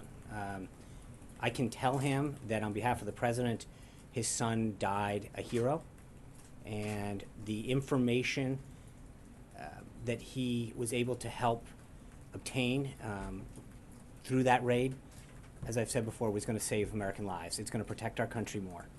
So he made a sacrifice for this country. He was on his 12th deployment. And I know that his wife, when she spoke to the president, knows that he did this because he loved it. He cared about our nation. And the mission was successful in helping prevent a future attack or attacks on this nation. It obtained a lot of information that will help us keep safe. With respect to his request, it is standard operating procedure for the Department of Defense to undergo what they call a 15-6 review. That review, in this case, is three-pronged. Because there was a fatality and the loss of life, there's that. Because there were civilians involved, that's another. And then third is because there was hardware, a helicopter that was damaged. That is a separate. So, in fact, there will be 3 reviews done by the Department of Defense because of the nature of this. But again, I can't stress enough that on behalf of the president, on behalf of this nation, we express our condolences, extend our prayers to him during this time. And as you said, that is standard procedure. Is there anything the president is particularly curious about with this mission, in that it was brought to him, he authorized it quickly? Does he believe in the main it was carried out well, and there's nothing that he's particularly curious about in the way either the helicopter was damaged, the fatality, the civilian casualties, of anything of the like? Well, number one, I've walked through the timetable previously in terms of how long this had been planned for, dating well back into the previous administration. And as you know, their recommendation at the time was to wait for a moonless night. That night wasn't going to occur during President Obama's administration. And so when General Mattis got into the Department of Defense, he was briefed up on the status of the thing, made aware of when the next time was go. We went through the process to ensure that we continued to believe that the mission, the way it was going to be conducted, and the results of the mission would be worthy of action. The conclusion continued to be, as it was prior, that we should move forward. As I mentioned before, I think you can't ever say that when there's, most importantly, loss of life and people injured, that it's 100% successful. But I think when you look at what the stated goal of that mission was, it was an information and intelligence gathering mission, and it achieved that its objectives. So, again, I would express our thoughts and our prayers and our condolences to all of the people in Chief Owens, his family and his friends, his shipmates. But it's something that, as a SEAL and as someone who deployed 12 times, he knew that this was part of the job, and he knew what he was doing. And so we're very comfortable with how the mission was executed, and you know, we'll let the Department of Defense go through that review process and then see where that leads us. But I think to get ahead of the 3 separate reviews are being done by the Department of Defense would be probably a little irresponsible at this time. Sean, on the budget. Hold on, Major gets 2 too. Just real quick on the budget. As you are aware, to undo the defense sequester, yeah, you have to get 60 votes in the Senate because you have a separate domestic sequester number and defense. Are you confident with these numbers and with this kind of heavy discretionary spending cut proposed, you can get the 60 votes to change the law? Because without that change in law, the proposal is just that. It doesn't become operational. I think that when it comes to our nation's security, specifically our nation's military, I don't think that it's a partisan issue. I think that senators from across the country, whether you're talking about Florida or what kind of, whether you've got an Army installation or a Navy base, you understand the state of repair that many of our planes, ships, and other hardware is in. And I think that there is a bipartisan commitment to give the military and its members the equipment and the tools it needs to succeed and protect this country. So I do feel confident. April? Sean, I'm sorry, April. Sean, Yeah. I have a couple of budgetary questions for you. One, at the press conference, President Trump talked about the fix for inner cities. What is the investment in this budget when it comes to a fix for inner cities? It's a good try. I think the director was very clear that we're not, I mean, part of the process today was to start that pass-back process that he talked about, where we're going to the various departments, whether it's HUD or DOT, and giving them that top-line number and then hearing back. So I don't want to get into a specific number with you before we get too far down the process. I think that's a conversation that we're going to have with the agencies, and then we will have subsequently with Congress when they start drafting their resolution. I'll follow up on this, but I do have a question about it. But see, he talked about health care, he talked about education, and he talked about crime, and he continues to talk about Chicago and law enforcement. So you don't have any kind of budgetary numbers when it comes to, and health care is a piece it's one of the line items for this budget. That's right. And I'm not saying that we don't have numbers. I'm saying that we're not giving them out. That's a big difference. I know, you're going to do a good job trying. But as the director noted on this, that they have come up with top-line numbers based on their going through each of these agencies' budget and saying, hey, there's a duplicative program here. In some cases, maybe they give them more, maybe they give them less. Part of it is to begin that conversation, that process, with the departments and agencies to figure out what those investments are. Maybe it's repurposing existing funds in a different way. So it's not necessarily a zero-sum game. There is a way that a department can reallocate money to a program that might end up benefiting because there's a duplicative or out-of-date program or office that savings could be applied to something. But I don't want to get ahead of the process right now, only to say that we are at the very beginning of it. Hold on. On HBCUs. Yes. The president is going to see the 80-plus presidents of HBCUs with the vice president That's right. today. Some of them are very concerned as to what this executive order looks like, and they are waiting to hear the commitment before they say, I'm all in. Okay. What is the commitment that this president is trying to make when it comes to HBCUs to ensure, I guess, their future or deal with funding for research projects, what have you, or Right. moving it out of Department of Education into the purview of the White House? What is the commitment that he's going to give to them? So, look, I don't generally speak about executive orders until they're finalized. I will just say that one of the things that I think there's a commitment from this White House to do is to look at the various resources throughout the federal government that support HBCUs. So, for example, the Department of Defense has ROTC and NROTC programs. Are they being properly, is that funding being properly executed and spent?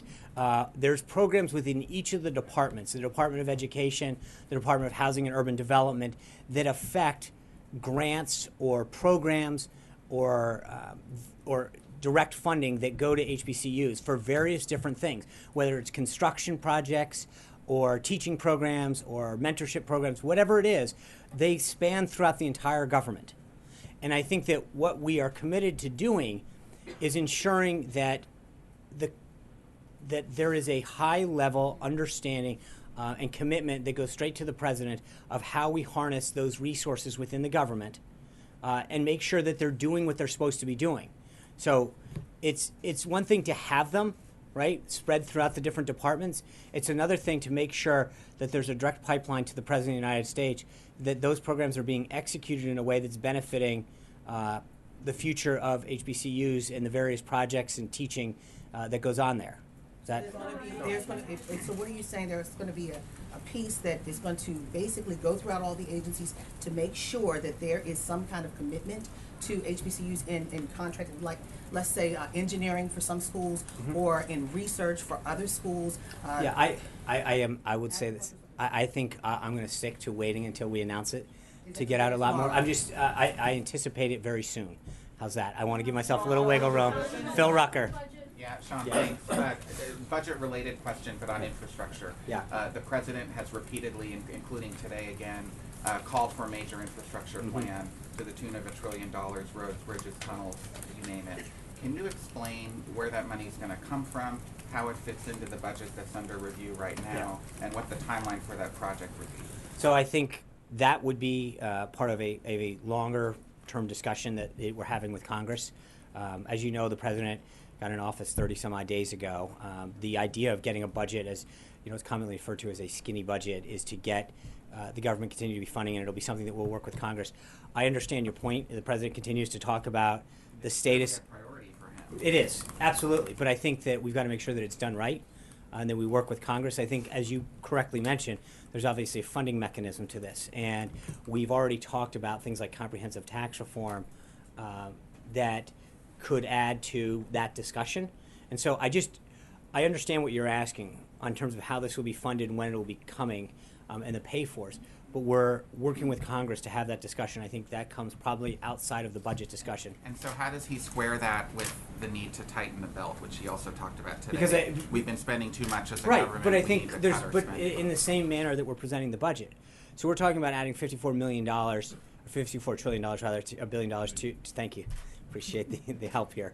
But we're looking to add that to defense, and so what it means is that we have to look through other programs to find reductions in savings. I think that same kind of discussion would happen with respect to infrastructure, not necessarily the savings piece, but the funding piece. That there's several ways, and I know that there's a lot of discussion, private-public partnerships that he has started to have a discussion with in terms of the funding mechanism. And so all I'm trying to get at is that there are various ways to do this funding without just relying on the American taxpayer in terms of additional taxes. There are spending reductions, there are other funding mechanisms, and I think in due course we will get around to that discussion. And just related to that, he mentioned in his remarks about infrastructure today Yeah. that as he drives through the Queens Midtown Tunnel and the Lincoln Tunnel, he worries about ceiling tiles falling. Is there a specific incident he was talking about where people have been injured, or is that just a fear of his? I don't know. I'll ask, but I'm sure Secret Service will take care of the alleviating the medium concerns. Hold on, Alexis. Sean, I have two questions. First one on healthcare. Because the O&B director was signaling that the complete budget would be maybe ready early May, and the president today described how complicated he's discovered that the healthcare repeal and replace has become. Can you describe when it is that the president would present his framework for an overhaul of healthcare? Is it going to be included in the budget so we would see it before May? I don't think you're going to see it in the budget. No, that's not the appropriate vehicle for it. I think I've mentioned it before. I think you would drive, or at least the leading option, before I get locked into something, is to add Obamacare to the FY17 budget process and put it through reconciliation. So that would happen outside of the current budget structure. But I think he has also been very clear that he wants this outlined within a matter of weeks, and that we continue to have these discussions with House and Senate leadership, with Ways and Means and Energy and Commerce, and then similar on Senate Finance on the Senate side. So when he talks to Speaker Ryan and Leader McConnell today, I'm sure that conversation will continue. Alexa, just to follow up on healthcare, because not every ingredient in the Affordable Care Act can be handled in reconciliation. Right. That's why I was asking about the elements of it that would be in the budget. So we will see some of those. Well, there's several pieces of Obamacare. Some can be done by executive order. Some get done with 50 votes. Some have to be done specifically in reconciliation. I think, kind of to Major's point on a previous question, that there are certain things that have to be done in certain ways legislatively, and to create a comprehensive and holistic approach to both repealing it and replacing it. And we're aware of that. We're working with the House and the Senate to make that happen. And my second topic. Of course. All right. The immigration executive order, Right. the travel ban. Is the president going to address the American people and Congress in his speech tomorrow night and specifically describe and defend the immigration ban? And when will we see the revised executive order? So we're not going to, I would not anticipate the speech being a defense of legislation and executive orders. I don't think many previous presidents have gotten through and used that as a legislative walkthrough. But you will hear about his commitment to immigration and his desire for border security and what it means, not just about keeping the nation safe, but what impact it's having on the economy. So you will hear a lot about immigration tomorrow night, and he will talk about why it matters. and the goal that we have and why we should come together on areas like this. Can I follow Kate, up, Sean? hold on, Caitlin. Where's the next order? Oh, I'm sorry. The next order, I think we should have it out probably middle of this week, looking towards the middle of the week, and we'll have further updates as we get through the schedule. I think obviously our priority right now today was to really get the budget process kicked off, and then continue to prepare for the joint session. Caitlin, you will in a second. Hold on, let me get to. Internal report in 2015 identified $125 billion in wasteful Pentagon spending. So how can you justify adding $54 billion to the defense budget? Is that going to go to hiring soldiers or bureaucrats or contractors? And is the president concerned with wasteful spending at the DoD? Of course he's concerned. He's concerned with wasteful spending throughout the government. But I think there's also a big difference between rooting out waste and fraud in various programs in offices, and understanding that when you're talking about adding to the fleet or increasing airplane costs, that can't be driven just through those. And the commitment that you have to make to purchase some of those very needed upgrades to our infrastructure and to our arsenal and to planes and ships doesn't just come through that. Because even if you could start to really identify it, you wouldn't be able to make the financial commitment that needs to be done to rebuild some of the ships and planes in particular that need a substantial investment on the front end. John. If I could just follow on Alexa's question. The Ninth Circuit Court of Appeals has just denied your request to suspend proceedings in regard to the initial executive order. That order came out just within the last few minutes. So do you plan to continue defending your first executive order in court? And what's the purpose of doing that as opposed to simply rescinding it and then rendering that case moot? Well, I haven't been able to read my phone while this has happened, so I know. I thank you. I appreciate it. So, with all due respect, I would ask that I be able to get back to you tomorrow on that after we consult with the counsel's office and go through the briefing and the reading of what the court has said. But give me a little time. Let me get off the podium. I mean, rescinding a question still stands. I understand that, and I think that the president has made a commitment right now to continue to defend what we did. And hold on, because this is the strategy that he believes that we had the authority vested in U.S. code.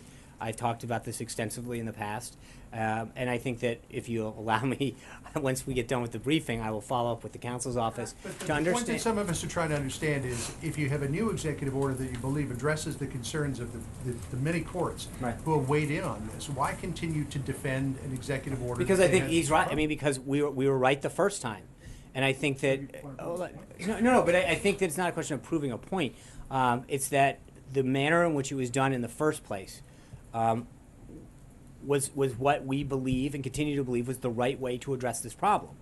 And while the second executive order attempts to address the court's concerns that they made, the goal is obviously to maintain the way that we did it the first time, because we believe that the law is very clear about giving the president the authority that he needs to protect the country. So just dropping that it was not necessarily the most prudent thing. And I think part of it is for us to recoup right now, figure out what the court has said, and then reassess the strategy. But I don't want to get ahead, as you point out. You're reading it to me now. I would like the opportunity to maybe go read it and actually have a lawyer read it, since that won't do very much. Hold on, go ahead. Thank you. On anti-Semitism, that was a good, strong statement. Is there anything the federal government can do to protect Jewish institutions? Do you have any leads of who's doing this? And also on sequester, when can sequester be lifted? When can it be lifted? I think we've got to go through the process to lift the sequester. And so we'll deal with that. With respect to some of the activity that we've seen at Jewish cemeteries in particular, look, I think we have to work with law enforcement at a local and state level. I'll leave it to the Department of Justice to comment further on what additional steps can be made. But I think, as been pointed out multiple times, I think one of the things that we can do is speak from this podium in particular and other places to make sure that every American understands what our values are, and that kind of behavior and activity is wrong and won't be tolerated, and the highest levels of government denounce it. So I think it starts at that, and then I think there's a law enforcement component that I would, ask you to touch base with DOJ. Krista. Thank you Hold on the budget. Yeah. I understand this is a blueprint. I understand the president has previously said he doesn't want to touch entitlements. But why does he think it's the right move to break with years of Republican orthodoxy, House Speaker Paul Ryan, who have said that any sensible long-term budget needs to include entitlement Well, reform. I'm just going to, I think the president understands the commitment that was made to seniors in particular, and that it's a sacred bond and a trust. And I think, look, Mara asked this earlier, I think, let me, we'll get back to you on the specifics, but I think he made a commitment to the American people. And one of the things that I think the president continues to get high marks on is that regardless of whether you voted for him or not, you agree with his policy, he's a man of his word. And he has followed up on the promises that he made to the American people. And I think that's important. Now, again, I think that we will continue to work with Congress.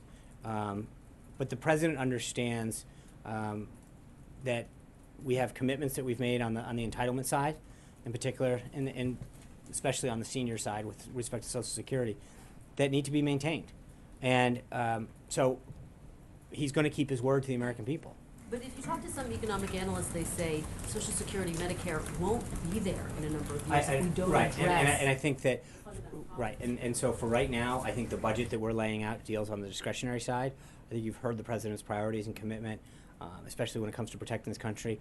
And if we have anything further, I'll let you know. Go ahead. Chief. Sean, one more. Is there an internal leak inquiry right now? Not that I'm aware of. Thank you very much, Sean. I have two questions on U.S.-China relationship, if I may. You may.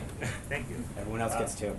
First of all, since President Trump took office, China sent its very first senior official, State Councilor Yang Jiechi, to visit Washington, D.C. today. Whether there will be a meeting in the White House, and what's the White House's expectation of his visit? So the state counselor, and for those of you not schooled in the Chinese government, is basically the equivalent of our NSC director, correct? Yes. So the ambassador and the state counselor came today. They had a meeting with H.R. McMaster, Jared Kushner, and I think some others sat in on the meeting. They had a delegation of 6 people here. After the meeting ended, I believe the state counselor was taken and had an opportunity to say hi to the president before he left. This is an opportunity to begin that conversation and talk to them on shared interests of national security. I'm sorry, hold on, he gets one more. Everybody else did. Hold on. Let me just everybody else got 2. Yes, just this morning, President Trump mentioned about his pick for his pick for ambassador to China, Governor Branstad. Governor Branstad apparently has a really positive view on China. Yeah. So how confident the president is on the governor's confirmation to get all the support in the Senate? Oh, I think he'll receive tremendous support, bipartisan support. Governor Branstad is a true, he has huge ties on both sides. I think he's one of the longest serving governors ever, definitely in Iowa. And I think that he has tremendous respect from both sides of the aisle, not just for how he's handled himself as a governor in Iowa, but his deep understanding and ties to China and to China's economy and the Chinese officials. And I think he's going to do a phenomenal job representing our nation. He starts with a deep understanding of the Chinese economy, the Chinese government, and that is going to really serve our nation well. Mara? Thank you, because I know I got one before. You I did. appreciate that. A lot of people voted for Donald Trump because they agreed with him that the U.S. was getting ripped off by China. And after the election, he made the call to Taiwan, which he was praised for. Then he told Fox News, he said, I don't know why we have to be bound by a one-China policy unless we make a deal with China having to do with other things, including trade. Then he reaffirmed the one-China policy. So what did he get in return from China for doing that? Well, he had a conversation with President Xi. I'm not going to get into the details of it, but at the President Xi's request, and after a discussion, the President reaffirmed the one China policy. The President is not one to discuss his negotiating tactics. So I'm not going to. Can he assure the American people he got something? The President always gets something. Ryan? How was it? 2 quick follow-ups. First of all, I noticed earlier today there were a lot of Republican governors out here, but not very many Democratic governors. Is this administration actively attempting to reach out to the other side of the aisle for compromise? I think if you saw the remarks during the pool opportunity, the President talked about some of the conversations he had with Governor McAuliffe from Virginia in particular, but they were here last night. They had dinner with their wives and husbands. It was an opportunity to really talk to the cabinet and and get to know each other and talk about priorities. I will say that it's interesting. I mentioned Obamacare. When one of the things that was brought up by the governors, and I got to be honest, I wasn't picking which governors and thinking of party, but it came up over and over again that they actually, several of them commented on how appreciative they have been in terms of seeking their input on not just healthcare, but infrastructure and Medicaid in particular, and health and other areas that fall into their thing, to their wheelhouse. So I think, just so we're clear, the dialogue that exists between this administration and this president and governors, I think, is a very refreshing move forward. My quick follow-up. I want to clarify a little bit of something that happened Thursday and Friday about the public enemy statement. Are you saying that all of the press is the public enemy, people who didn't vote for the president, just the people in this room, or is it just Bill Maher and maybe Warren Beatty? Can you clarify what we're talking about? I think the president made clear in his tweet that he was referring to the fake news and people who ascribe to pushing fake stories is where his target was. As you know, more than 60 Democrats either boycotted or skipped the president's inauguration. What kind of reception do you think the president will get tomorrow evening from Democrats in the House and the Senate when he gives his joint address? Well, I hope a very robust and applause-filled reception. The speech, as I mentioned, breaks down a lot of barriers that have traditionally been political barriers in terms of areas where I think we should find agreement, that reaffirm the president's desire to unite the country and unite our parties in areas of shared common ground. And I think the things that he's talking about, increasing the support to our military, our veterans, helping children get an education, those are things that hopefully we can all come together and think are shared American values regardless of party. I hope that we see a tremendous amount of support for the president and his policies and his vision tomorrow night. He recognizes the problems that our nation faces, but he also charts a vision forward. And I think it's one that if people are honest, that they will agree that it really isn't a political agenda as much as an agenda for this country, and one to move us forward. So, I think that we'll have to wait and see, but I can tell you that I think it'll be a positive move forward. Zeke? Thanks, Sean. A couple of follows to Olivier's question earlier about the ISIS review. It's day 30. The memorandum the president signed 30 days ago said that he was supposed to be briefed. Can you give us some more time, a timeline on when specifically President Trump will be involved? I know you mentioned there's a principals meeting earlier today.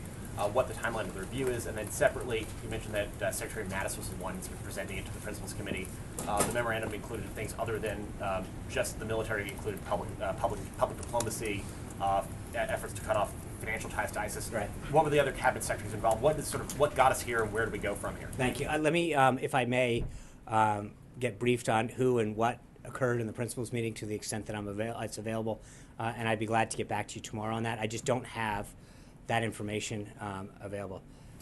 Gabby. Thanks, Sean. Palm Beach County has said that it's costing $60,000 a day in overtime pay every time their president comes to visit West Palm Beach. He's slated to go there again this weekend, according to some reports. Is the president taking any steps to ensure that taxpayers aren't saddled with tremendous costs of his travel habits, considering he was so critical of his predecessor on that matter? Well, Gabby, the security for the president and the first family is set by the Secret Service. As you know, they determine the security measures that need to be taken to protect the president, frankly, any president. So I'm going to leave it up to the Secret Service to decide what security measures and steps are taken to protect the president. And as you know, I mean, this depending on it transcends administrations. Wherever the president goes, they need to make sure that the president and the first family is safe. It's something that I think we rely on the Secret Service to make those determinations.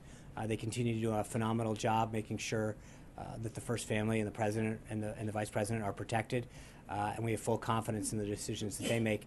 So thank you guys very much. We'll have a briefing tomorrow, later today, on the state. What's that? I would look in the 6 o'clock hour. So yes, here. I get to see you here again. I would plan on around 6 o'clock. We'll have further guidance, and I don't anticipate it being long. I think we're just going to walk through off camera. We'll walk through the themes of the speech, take any questions, and then try to get some additional information, depending on where the president is in his read through. No briefing tomorrow, right? No briefing tomorrow. Okay. If you don't want one, you don't have to have one. Well, you said you'd get back to us on a couple of issues tomorrow. I know. Well, I didn't. It's April that brought up no briefing. No, If you guys want to vote. No, but tradition is there's no. I know. briefing. We will That's why do I'm something asking. for you. I promise. We will make sure we Is it get gonna back. be a gaggle like last No, no. Friday, or is it We gonna will be get brief? back to you. I'm sure you'll see my face here tomorrow. Thank you very much. I'll see you guys tomorrow.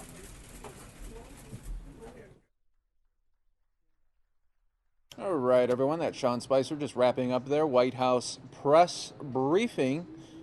You're continuing to watch the Fox 10 News Now stream from the fox10phoenix.com. I'm going to take you out here locally out here in Arizona. We're hearing reports of a possible shooting near this Best Buy.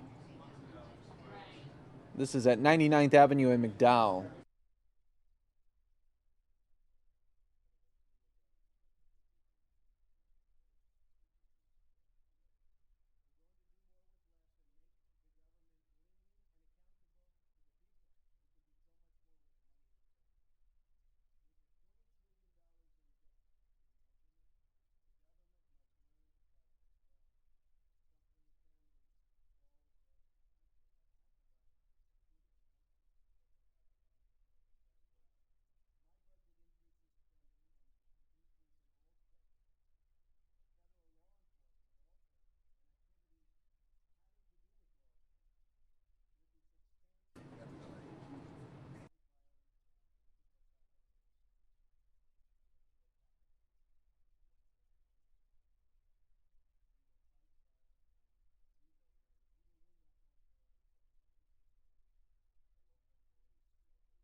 All right, everybody, we're just hearing some new details come across our assignment desk. 2 people have been shot right outside this Best Buy. It happened outside of the store. 1 person we know of right now in custody.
Once again, folks, welcome to the Fox 10 News Now stream for the fox10phoenix.com, covering the shooting that happened outside this Best Buy right there at 99th Avenue and McDowell here in Arizona. 2 injured, 1 in custody. You can see police talking to as many witnesses as they can outside the store there, as you can see the yellow police tape out there as well. They have that all sectioned off right now.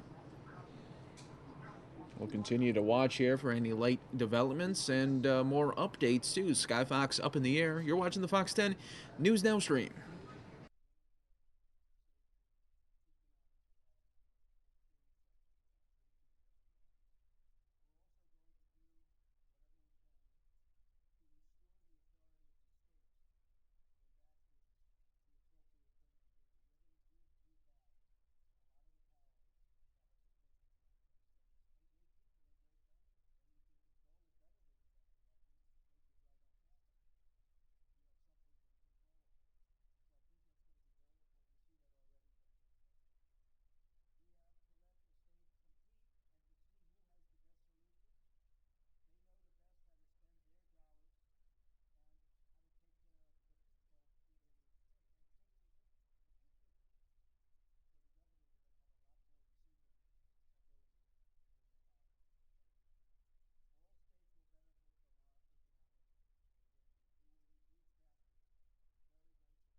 For those of you just joining us here, welcome. We are covering some breaking news out here, 99th Avenue and McDowell. Right outside this Best Buy, we learned that 2 people were shot. 1 is in custody right now. You can see police there on the ground interviewing as many witnesses as they can. We have the yellow tape out there as well. The store is shut down. And right now they're just in a holding pattern now as they are continuing to investigate to figure out how this just all occurred today.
All right, everybody, welcome to the Fox 10 News Now Stream, and everybody watching live right now on Fox 10 Phoenix Facebook Live. We are showcasing right now a breaking news situation that happened there in Avondale, 99th Avenue and McDowell, right outside the Best Buy.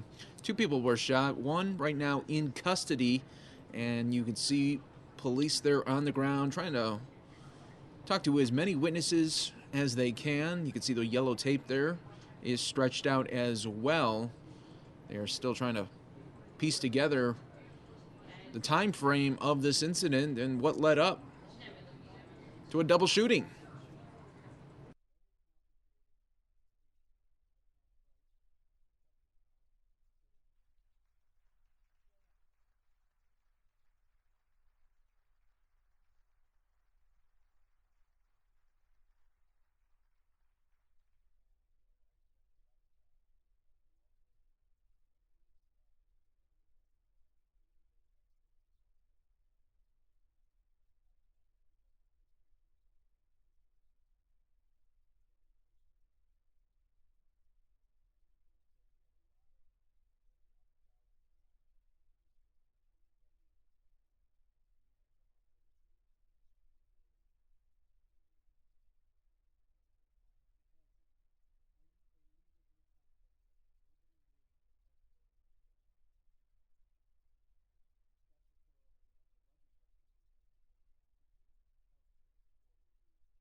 For those of you just joining us here on Fox10Phoenix.com or Fox 10 Phoenix Facebook Live, dealing with a breaking news situation out here in Avondale, Arizona. 2 injured, 1 in custody right outside of that Best Buy store, 99th Avenue and McDowell.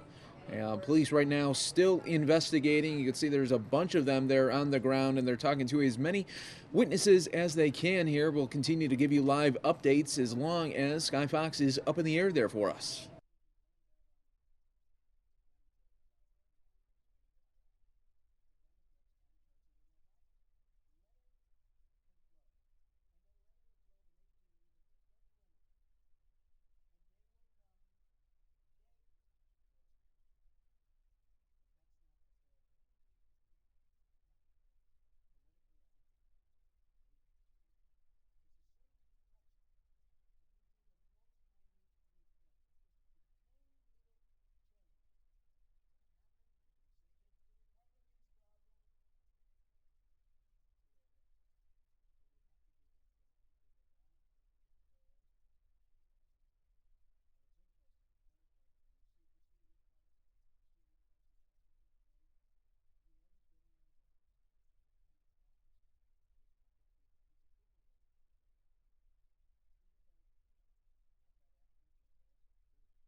All right, everyone, we're just learning that Sky Fox is going to be leaving the scene right now. We'll try to get you some updates later on in the show if they do become available here. Now we're going to go to a press conference already taking place. It's a U.S. House representative talking about a possible Russia investigation. Samia, she's coming up next.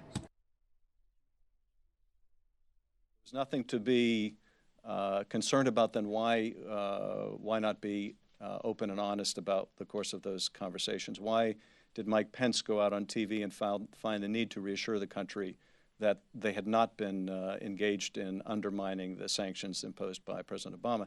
So, you know, the final point I would make on this, which I find deeply disturbing, is it's bad enough that Mike Flynn wasn't truthful with the vice president. It's even worse that the vice president then unknowingly misled the American people. But what is most troubling to me is the president was aware of all this and he was okay with it. What only forced him to act weeks later was when it became public.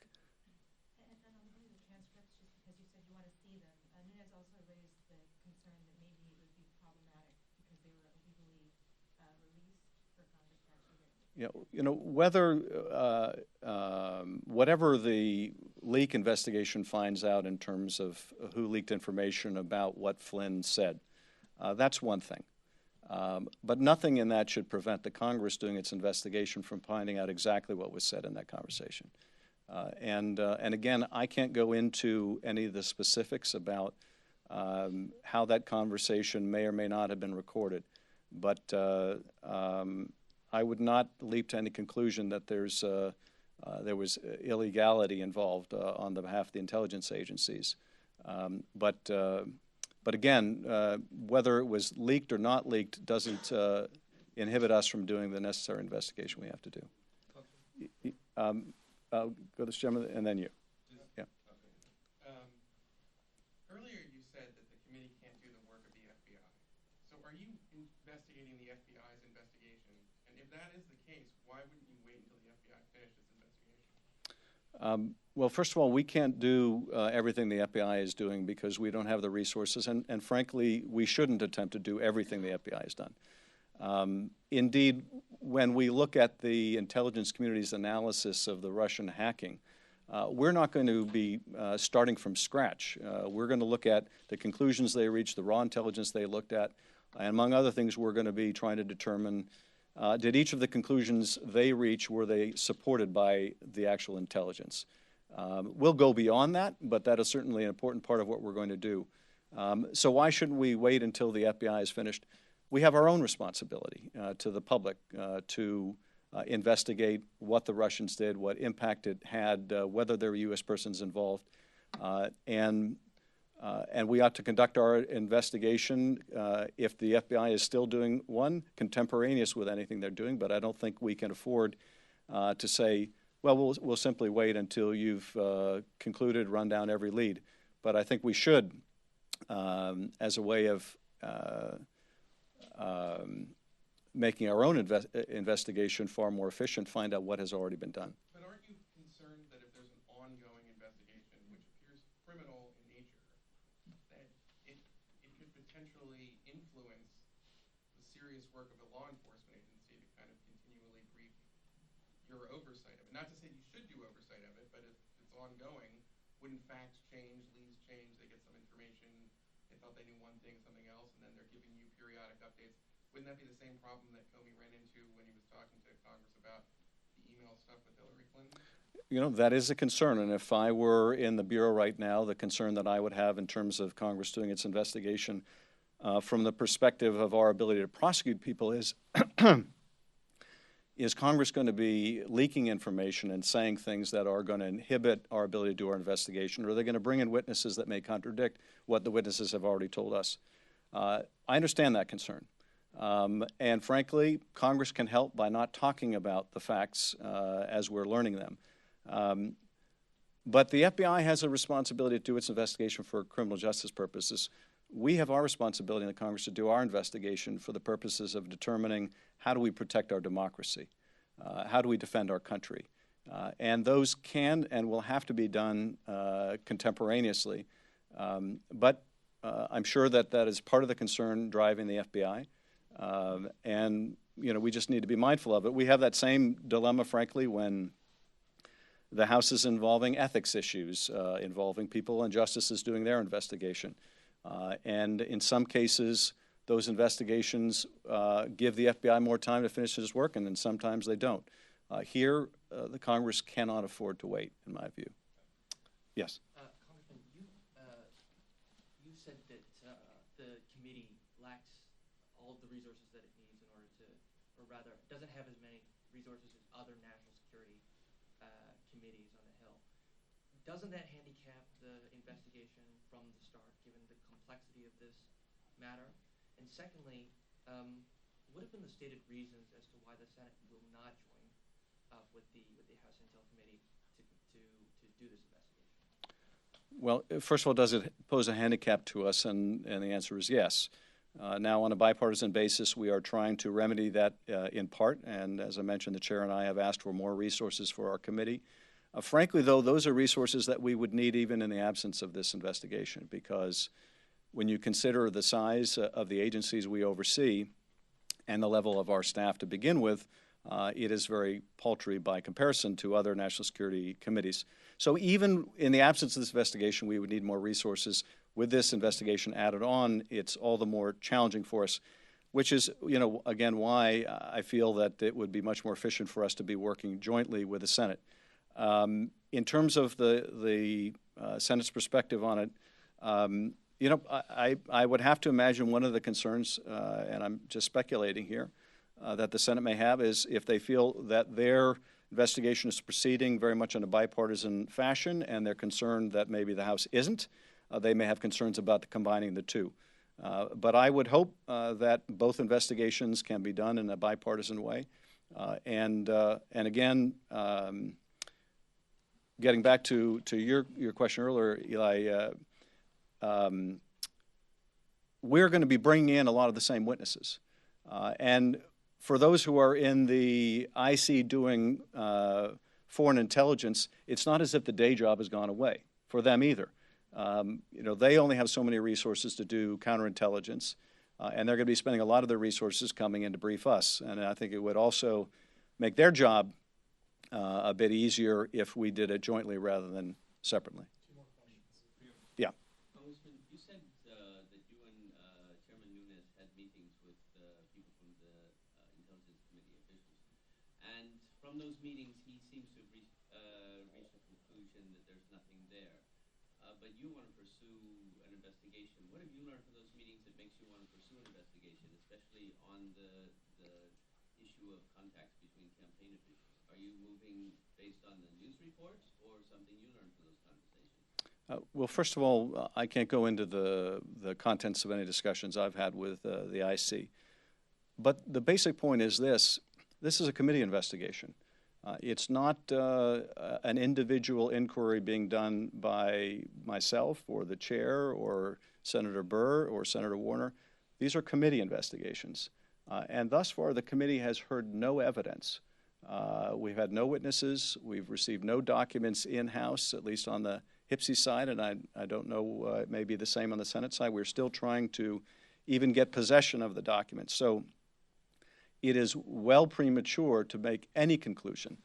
And on the basis of my discussions, I'm not prepared to draw any conclusion about the veracity or lack of veracity of any newspaper article. I think we need to do the investigation that we are charged to do, and it ought to be thorough. And we ought to follow the evidence where it leads, and we have to make sure those words are more than rhetoric, that they're serious. And I never began an investigation when I was an assistant U.S. attorney, starting out by announcing the conclusion. And this is one of the most serious allegations. There's a lot of spade work that has been done by the intelligence community and made public on the issue of hacking and dumping.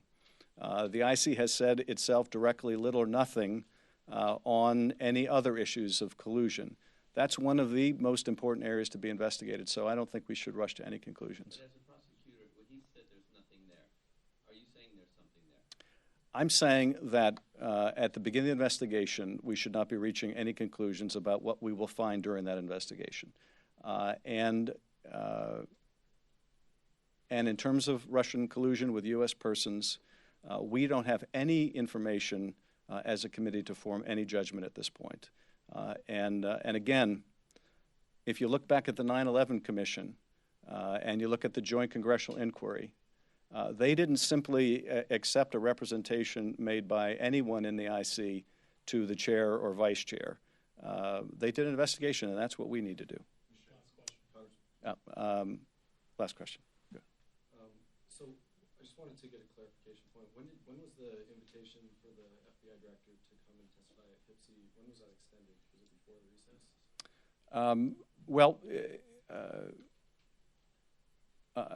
I have, along with Leader Pelosi, requested that that the Gang of Eight be fully briefed in the wake of the Flynn situation. And the chair and I are in the process of making a request following the director's meeting with the Sisi that he come and meet with the HIPSI. Immediately upon learning of that meeting, I requested that we do the same on the HIPSI. But frankly, it has been a request of mine all along that we have the FBI come before the HIPSI and provide us with the nature of the investigation they're doing. I think that ought to be done as a formal matter. I think that ought to be done not just in a one-off meeting with the director. So the discussion that we have with the director, I think, is just the opening dialogue, frankly, on how our investigation is going to proceed. And yes, I expect we'll get some information about what they may or may not be looking at. But I don't view the meeting with the director as important as that is as a first start to be at all dispositive of any of these issues. It really ought to be just the outline of how we get the answers that we need. Thank you very much.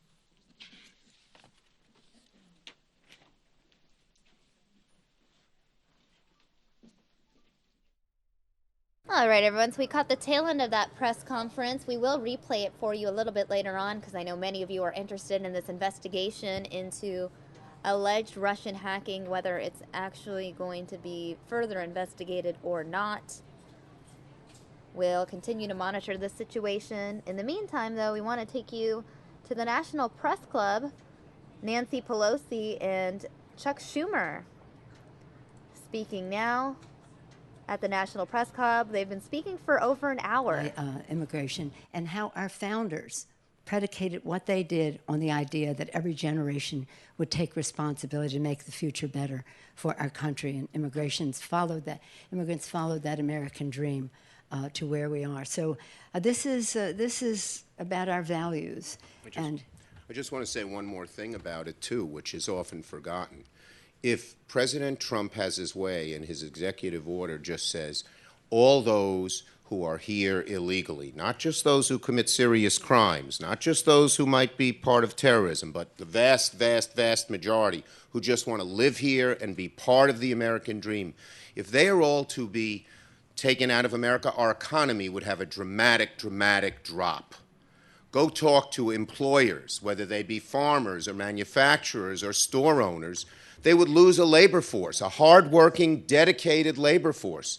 So this is going to have effects on everybody and our whole economy if President Trump has this way of what he would do, which would be so un-American and so against what's good for the country economically that I hope that some of our Republican colleagues in the Senate, the same folks who stood up and passed comprehensive immigration reform, would join us in stopping the kinds of things that it seems, since the order isn't exactly clear, that it seems he is trying to do.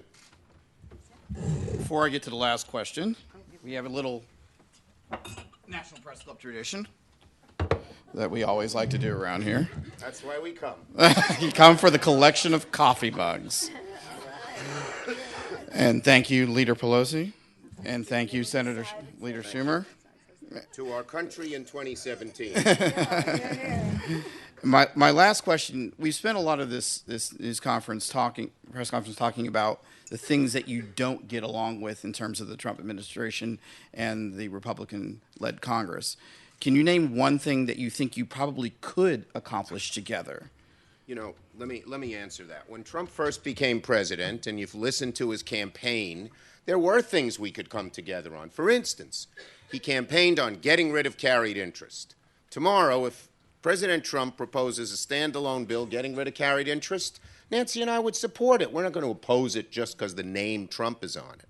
But what's happened since the day after he was elected, as I mentioned in my talk a little bit, he has moved so far to the right and to such an extreme position, it's hard to see what we could work with him on because he's so far away from our values, and that's speaking as caucuses as a whole, not Nancy and Chuck, and so far away from American values, even far away from what mainstream Republican values have always been.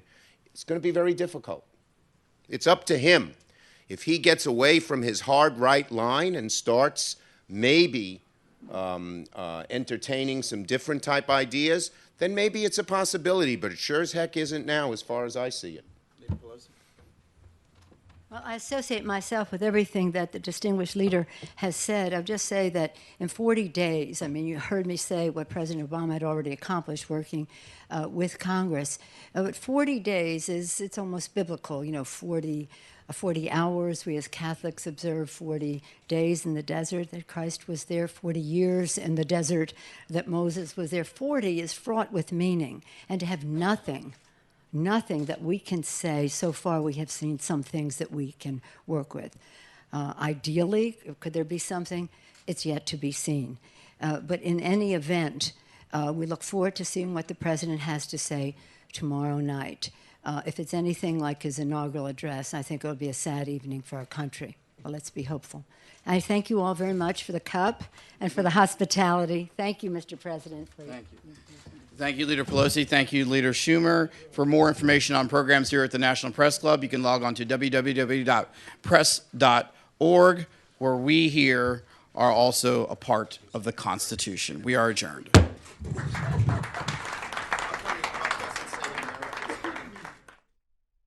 All right, so those were the last few minutes of Nancy Pelosi and Chuck Schumer addressing the National Press Club, delivering a pre-bridal to the president's congressional address tomorrow. We missed most of it, so we are going to replay it for you a little bit later on. But in the meantime, I do want to go ahead and show you this press conference from this morning regarding the Russian investigation. Representative Nunes held this press conference this morning. Hey guys. Good morning. Well, I want to thank all of you for being here. As you all know, it's long been a priority of mine to be very transparent with all of you and to make sure that I'm readily available to answer any questions, especially when major issues arise as it relates to intelligence. And so kind of just watching what's occurred over the last few weeks, I wanted to make sure that maybe we just formalize the process a little more. So I know the last week that I was here, we had several press scrums that a lot of you were attended. But I wanted to just formalize it and make it more of just a press availability. I don't know if we will do this every week or every other week, but I'm just looking forward to taking your questions. So with that, I'll just open it up to all of you. Mr. Nunes, can you say categorically that there were no contacts whatsoever between any officials affiliated with the Russian government and the Trump campaign? Yeah, not that I'm aware of. We still have not seen any evidence of anyone that from the Trump campaign or any other campaign for that matter that's communicated with the Russian government. Why would you agree to talk to reporters at the behest of the White House, knowing that you're still looking into this matter? Yeah, so that story was a little odd, I thought, because if you asked me to contact the White House and said, hey, could you set me up with somebody at DOD or the intelligence agencies, I would say sure. So it was a kind of an odd story, I thought. Is it compromised in any way? Is the fact that you have already made the how is it compromised if I'm trying to be transparent with the press, and if the White House asks me to talk to a reporter, which by the way it was one reporter, I don't know. If the White House asked me to talk to you, would you think that that would be okay or not okay? What's your response to that? Well, what's your response to it? Well, you're investigating this matter, and the White House is urging you to knock down these stories that are. No, that didn't happen. No, that absolutely didn't happen. Is there anything that you've learned? Is there anything that you have learned in the course of this investigation that really conflicts with the public reporting? Well, if you look at what's happened, there's been major crimes have been committed, and what I'm concerned about is this. No one is focusing on major leaks that have occurred here, and so, right after the leak of the. All right, guys, we're going to cut out of this the investigation into Russia press conference. We'll take you back there in a little bit, but Paul Ryan speaking live right now outside the White House after meeting with Trump. Maybe even more important than what the insurance companies think is what Bill Clinton called it. During the election last year, Bill Clinton said Obamacare was the craziest thing he'd ever seen. 8 out of 10 Americans wanted either entirely replaced or dramatically changed. The status quo is not an option, and what we'll be doing is not the status quo. Jonathan. Dude, stop yelling. Jonathan. General Ice, as you know, has called for an independent prosecutor to investigate the issue of Russian interference in the campaign. Do you think at the very least does the Attorney General need to recuse himself from decisions on this, and should there be a special prosecutor? I can't speak to that part of it with the Attorney General, but the proper place, in my opinion, is the intelligence committees, because they're the ones who have access to methods of intelligence gathering. This is sensitive information that involves how we collect intelligence. That is why we have an intelligence committee that goes through the clearance process, that gets access to that information, which is conducting an investigation. Both of our intelligence committees have been investigating all of these issues, and that's the proper place for that investigation. Do you have a problem with the White House reaching out to the chairs of the intelligence committees and having them knock down stories on this? The White House should be talking with our members on a daily basis, and our intelligence committees have been looking at this. Remember, the DNI under the Obama administration did a government-wide search on what happened with the Russians' involvement. We know that Russia meddled in the election. No one is disputing that. And this last government gave us that information in the first place. No one is alleging that some American was in on it beforehand. Mr. Speaker, do you support the top-line budget numbers that came out today? Just heard you want budget numbers? We just heard the budget numbers this afternoon. The new OMB director, who's a former member of the House Budget Committee, just gave us the numbers today. We just processed them. We haven't even processed them yet. As you know, with a new president coming in, you get top lines and then you get the budget later on. This is exactly how the system is supposed to work.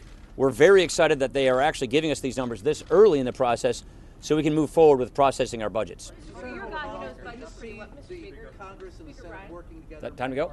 Oh, Mr. Speaker, you're a guy that knows budgets. Listen, you've talked about the need for entitlement reform in the past. The president has made clear he doesn't want to touch these entitlements. Are you comfortable with a budget that doesn't do that? Repealing and replacing Obamacare is fundamental entitlement reform.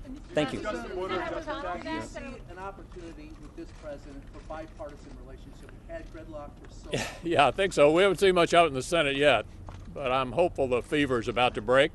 We'll confirm the Secretary of Commerce today with a bipartisan vote, and I hope we'll begin to move in the direction of getting back to some semblance of normalcy. Thank you. Thank you. Did the president say he would embrace your plan on repeal and replace coming out of the House? All right, so it looks like that wraps up that press conference. GOP leaders Mitch McConnell and Paul Ryan speaking there. We're going to take you back now to that press conference about the investigation into Russia from Representative Nunes. In the White House, and so, we don't know how those got out, but clearly, how are foreign leaders going to be able to talk to our president if they don't think that this is going to be leaked to the press? Congressman, on Russian government, just to follow on Monica's question, because you said no contacts with the Russian government. As I'm sure you're aware, there are many Russian businessmen, oligarchs, etc., that report back to the Kremlin. That's part of their circle of intelligence gathering. Have you eliminated that possibility that the people that Trump advisors were speaking with have connections to the Russian government, even if they're not officially working for the Russian government? Well, we haven't, just to be clear, we haven't eliminated anything. The only thing that I want to make sure that we do is before we go after American citizens and subpoena them or bring them before the legislative branch of government, that it's not just because they appeared in a news story somewhere. But you're saying you're still investigating then communications between Trump campaign advisors and Russians known to U.S. intelligence, perhaps. I would say it's not. I wouldn't limit it to Trump only or Trump officials. I would say that it would be also any contacts with any political candidates anywhere at any level, including in the United States or in other foreign countries. Are you saying then that there were Clinton advisors that were speaking to Trump? I'm just saying that, no, let's not. Well, I'm just asking what you're saying. There would be no evidence of that, nor is there any evidence that I've been presented about Trump advisors speaking to Russians. But we do know for a long time that the Russians have been very interested in manipulating elections, manipulating the press. They're very good at propaganda. And so, I mean, that's what caused me a year ago to come out and criticize the intelligence agencies for the largest intelligence failure since 9/11 because of the lack of good intelligence that we were getting on Putin's plans and intentions. And so that's why I really appreciate the amount of press that showed up here today, because we do need to have some scrutiny put on to the Russian government. And we do need to know if there are any Americans that are talking to the Russians and anybody connected to the Russian government or Russian agents. But at this time, I want to be very careful that we can't just go on a witch hunt against Americans because they appear in a news story somewhere. And by Americans, do you mean Michael Flynn, the former NSA? Any American. Yeah, any Are American. you referring obliquely to Flynn? Well, I think specifically there was, I think the more important question on that was there were 3 Americans, of which the only name I know is Manafort. The other 2 I don't know, but they appeared in a news story. And the questions that we had 10 days ago when that story broke, for many of you who attended the different press availabilities that I had, the question was whether or not we were going to investigate those Americans. And at this point, here at the committee, we still don't have any evidence of them talking to Russians. And do you have all the evidence at this point that you expect to receive, or would you say you're still in the preliminary stages of receiving and reviewing that evidence? Well, we're working on we have the scoping of our investigation finished, and then we're going to move into actually receiving the evidence. But as of right now, the initial inquiries I've made to the appropriate agencies, I don't have any evidence. I just want to be really clear here. So the FBI specifically told you that they have found no contacts between any Trump associates and Russian officials. Yeah, so I want to be, we're not going to we're going to say the whole IC here. I'm not going to get it to specific to any one agency. But as of right now, I don't have any evidence that would, of any phone calls. It doesn't mean they don't exist, but I don't have that. And what I've been told is by many folks, is that there's nothing there. But you're still looking into that. But we're absolutely looking into it, and we want the information. But I just can't call in American citizens with no information. When you say there are no contacts with Russians, are you referring to direct contacts? For instance, Mr. Manafort had a lot of contacts with Ukrainians and people who work closely with the Russian government. Yeah, well, I think specifically this would be on contacts with any association whatsoever to anyone even within the realm of the Russian intelligence apparatus. You just said that many people have told you this. Can you be more specific? I mean, who has told you that there are? No, I'm not going to get into specifically the conversations I had. I had with the executive branch and the appropriate agencies. But I will say that we long have had a very good process in the Congress here, where we have the Gang of Eight. When counterintelligence issues arise, they brief us on those counterintelligence issues, and we keep them because they oftentimes involve American citizens. And it's important that we keep it that way when those investigations are ongoing. But in this case, as it relates to any campaign officials dealing with Russians, we don't have any evidence right now. Mr. Chairman, if you've been told that there's nothing there, why are you specifically investigating whether there are any links between the campaigns and Russian officials? Unlike what I think what's been reported, we've had a long, ongoing investigation into Russian activities. I would have preferred for that not to be out and talked about in public, but you may remember for the last several years we've been concerned about Russia cyber activities, and we remain concerned about those activities. Since the election, we've broadened the scope of that investigation to include any involvement in our elections here, and of course any ties that there might be to any government officials at any level. So it's not just here in Washington, but governors and others. If there's anything out there, any American citizens from political campaigns coordinating with the Russian government, we clearly would want to know that, and we want to investigate it. Just follow up. Have you seen the transcripts of Mike Dean's phone calls with the Russian ambassador? No, but I've been briefed on them, and it would be unusual, actually, I think unprecedented for us to get transcripts that were illegally leaked out and discussed for us to have those here in Congress. And I think we've got to be very careful about the legislative branch of government getting FISA warranted communications, and that we start combing through private conversations that American citizens are having. We got to be very careful where we go with this.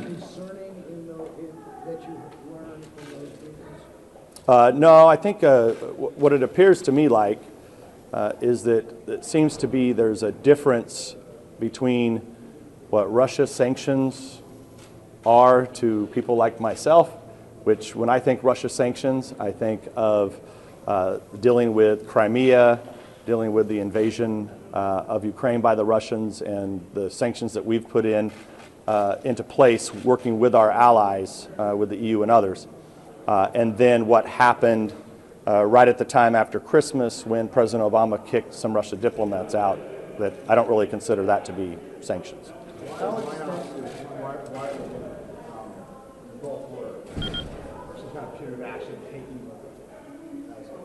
Well, look, Russia sanctions on the global stage, most of the meetings that I have with foreign leaders, they always revolve around, when we talk Russia sanctions, that's what we're normally referring to. I don't, when President Obama kicked out a few diplomats, that was, number one, it was way too late. Number two, it was extremely weak. And number three, the Russian government didn't even respond to it because it was so ridiculous. When the White House asked you about, talking to this reporter, did you know that they had also asked Senator Burr to do the same thing? And did it feel to you as if it was some sort of a coordinated effort to push back? No, I mean, if anything, it was the opposite. Many of you who were around 10 days ago, you know that I took your questions as it related to the New York Times piece as it related to 3 Americans and whether or not we had information or not. So I had already talked to many of you about that several times, both in press scrums and also on individual interviews. And so by the time, all it was a White House communications person passing a number and a name of a reporter over for me to, if I would talk to them, following up what I had already told all of you in the days before that. So I'm not sure how you generate a press story out of that, but I can't control what you guys write. Did you know that they had asked Burr to do the Clear on same the thing? FBI, are you saying the FBI has not supplied you with that evidence, or the FBI has told you there is no evidence? Well, look, I'm not going to get into which agencies, okay? I think it's important. But the intelligence agencies have not provided me or the committee any information about those 3 Americans communicating with the Russians. But they have not told you that evidence does not exist. There's a difference there. Yeah, the way it sounds like to me is it's been looked into, and there's no evidence of anything there. Obviously, we'd like to know if there is. Then it's pretty serious. Then it would be the intelligence agencies then misleading Congress, which opens up a whole other problem. Why not just name a special prosecutor to take away the notion that this could be tainted by politics in any way? Well, I mean, look, this is we're the legislative branch of government. We're elected. I think the history of special prosecutors is mixed. And at this point, what are we going to appoint a special prosecutor to do exactly? To chase stories of American citizens that end up in newspaper articles? I mean, that's right now. I mean, look, if there's at some point we have serious crimes that have been committed, it would be something that we would consider. But at this point, we don't have that. The only serious crimes we have are leaks that have come out of our government to the press and others. Yes. You had written a letter to the FBI about the leaks. Can you give us an update on what you hope to get out? Well, I wrote the letter, and obviously it's a classified letter, and there's classified version, unclassified version, and we're expecting answers to that. So I think we have some briefings this week and next week, those briefings will continue. And is your committee committing resources to investigating these leaks? Well, as anything, we can't, it's just like I think it's very similar to us not having any evidence of who, of these American citizens that were allegedly talking to Russians.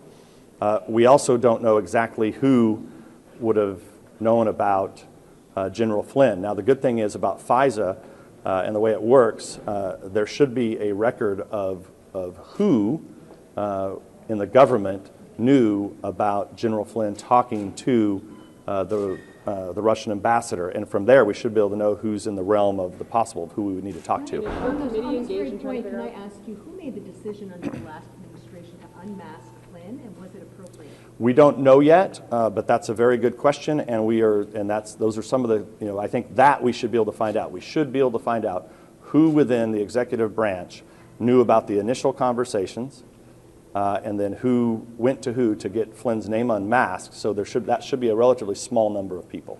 Sir, when Please. the intelligence community begins presenting evidence to you, is that evidence going to be turned over to your committee, or is it going to be continue to be housed in the intelligence community? Well, that will be, that's one of the contentious issues right now of where the information is housed. We'll probably have some here, some may remain at the agencies. Have you heard any evidence at all, or seen anything about anyone in the White House directing Mr. Flynn to discuss any issues with the Russian ambassador? Did anyone in the White House tell him to do that? No, look, I think this whole issue with General Flynn is an American war hero, put together one of the greatest military machines in our history, providing the intelligence to basically eliminate al-Qaeda from Iraq. And he was the national security advisor designee. He was taking multiple calls a day from ambassadors, from foreign leaders. And look, I know this because the foreign leaders were contacting me trying to get in touch with the transition team and folks that wanted to meet with President Trump or President-elect Trump and Vice President-elect Pence. So, did President-elect Trump at the time or the transition team tell Flynn to talk to the Russians? Look, I would find that hard to believe because they were so busy. I mean, I think these conversations were all very short. I know we had yes, sir. Are you going to finalize and release the scope of the investigation? Also, do you plan to coordinate with the Senate side to have joint? Yeah, we're separate bodies, but we will. So we'll have a scoping document that should be approved. I think it's finished now, and then probably just have some brief outlines of what we'll be looking at. But look, I mean, you guys all know what we're going to be looking at. It's not. It's not rocket science. Coordinate interviews with the Senate so that you don't muck up the record. I wouldn't. I mean, I wouldn't rule it out. I wouldn't rule it out, but we'll try to work with the Senate where possible. But I view this as two separate branches of the legislative branch of government. Yes. Is there a difference between the White House asking you to call a reporter and asking the FBI to knock down particular stories?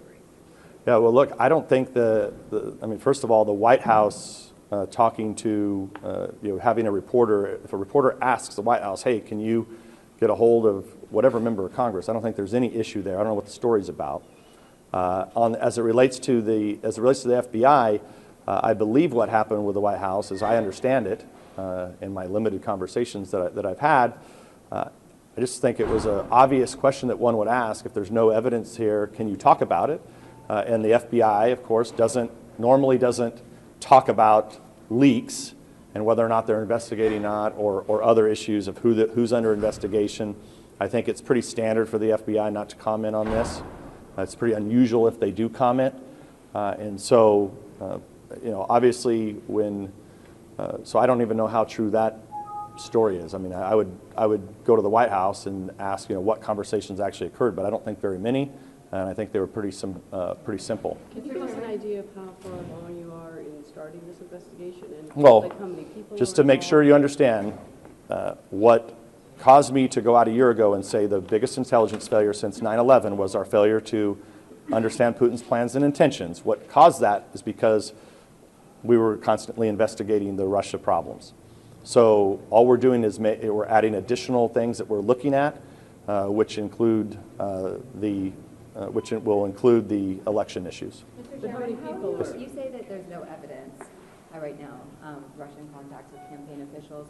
But you also say that you're just in the scope gathering process of the investigation. Well, we're putting together a scope, working with bipartisan with my counterpart, Mr. Schiff, so that we make sure that we're on the election as it relates to the election. But look, we've always been very, very interested in what the Russians are up to. So this is basically part of an ongoing investigation that I was hopeful would have never been out in the press like it is, but now it is.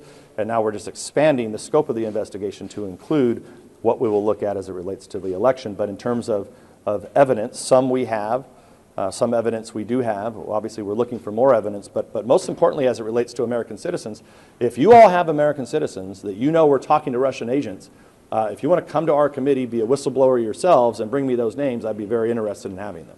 But you expect to obtain more evidence or information, I should say, as the weeks go on. Yeah, we will continue to take evidence. We'll follow the facts where they lead. How extensive was the Obama administration's wiretapping of the transition team and the campaign? Was it just Flynn, or do you think this was a regular process of listening in to what Trump was doing? Well, as I understand it, this was inadvertent collection to where then Mr. Flynn's name was then unmasked. Someone had to make that decision. Somebody very high up within the government would have had to do that, or multiple people. And we're very interested in figuring out who those people were, because they have questions to answer as to why, what laws did they use to decide to unmask General Flynn's name. So to follow up with that, if there was ongoing contact between the Russians and the Trump campaign, wouldn't other names pop up inadvertently? And so if this was the only incident that popped up, would that knock down the idea that there was regular contact? Yeah, look, there is no evidence that I've been presented of regular contact with anybody within the Trump campaign. The only one that's obvious is General Flynn's discussions with the Russians, which I would still contend that he was doing what he was supposed to do, which is prepare the president-elect for office by getting as many leaders in front of him as possible. If it's a major crime, if I could ask, if it's a major crime for leakers to discuss classified information relating to these communications and elsewhere, why is it not inappropriate for the White House and you and Senator Burr to call reporters and give your own interpretation of, again, a continuing investigation that involves classified intelligence? Isn't that a counter leak, as it were? You're still discussing investigation. Well, I would never talk about classified information with any of you, because that would be a crime. But the message that was coming from you and others was that we've looked at the information, there's nothing there, and that relates to an ongoing investigation, and it's based on, at its core, classified information about contacts between right, but there was no release of classified information in that, and I'm a little confused by your question, because the White House has been very critical of a lot of you, and so here you have the White House actually trying to communicate with many of you, and trying to communicate with the Congress about what they're doing, and now suddenly that's wrong. There's nothing wrong with that. If you look at the last administration, and I think if a lot of the Democrats were being honest with you, they know that the relationship between the last White House and Congress was extremely poor. What we're trying to do is have a very good working relationship with the executive branch of government at all levels. And so I would anticipate that and hope that we have more coordination with the White House and all the appropriate agencies, and that we actually, on one side, we're a separate branch of government, and we will conduct rigorous oversight, which, look, I've been very clear. If I find out that Reince Priebus was talking to Russian agents, you can bet that Reince Priebus will get a subpoena and will appear before the Congress. Mr. Chairman, Jim Comey, the FBI director, was on the Senate side right before the recess. Tom Cotton called it a hearing. Has he appeared before your committee in a similar capacity? Have you asked for him to come? Yeah, we've had discussions with the FBI director and others within the FBI, and I do expect that they will be briefing us again either this week or next. Are you going to Yes, sir, back there. What's that? Do you disagree with calls for the Attorney General to recuse himself? That's way above my pay grade. I have no idea. I don't even know what at this point would the Attorney General Well, there's some. What would he recuse himself from? They're calling him to, because of his relationship with the Trump campaign, that he would be an impartial. Right, but the way this works is, if the FBI is at some point, if they're conducting an investigation, they would have to go to the appropriate authorities to get a warrant to do something, and as far as I know, that none of that's happened.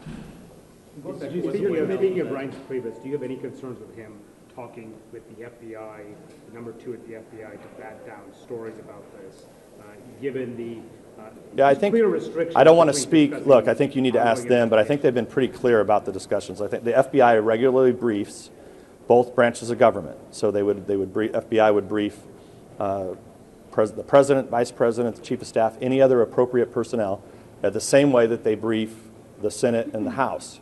And so it would not be unusual in any of those cases for us to make requests of the FBI or any other intelligence agency. Based Yes. on your briefings, has anything in the Trump dossier been verified? Not that I'm aware of. Going back to what the White House was telling you earlier, you said that it was not about knocking down the New York Times report. So what did they suggest? Yeah, I mean, I think that's a good point. And look, you guys are the ones that were there. Matter of fact, I think you were there when I think I spoke to you the morning of that story breaking. I was very clear with all of you about what I thought about that New York Times story. This was way in advance of the White House sending me one phone number, and I still don't understand what would be the problem of the White House sending me a number of a press person to call. Isn't the whole point of the press to be transparent? I mean, you guys always normally want to talk to me, and that's why I wanted to create this press availability today so that I can talk to all of you, so that it's just more organized versus you guys chasing me around in press scrums. What was the guidance from the White House? Did they give you any guidance on this? No. It was just this person wants to talk about the New York Times story, and I got the number and I called the reporter. Mr. Chairman, on the Flynn phone call, I'm not sure I fully understand the distinction you made between the Ukraine sanctions and the sanctions that President Obama imposed. It wasn't just kicking out diplomats. So look, I think let me describe it bluntly. But Okay. he also did sanction individuals with the GRU, contractors that participated in the hacking.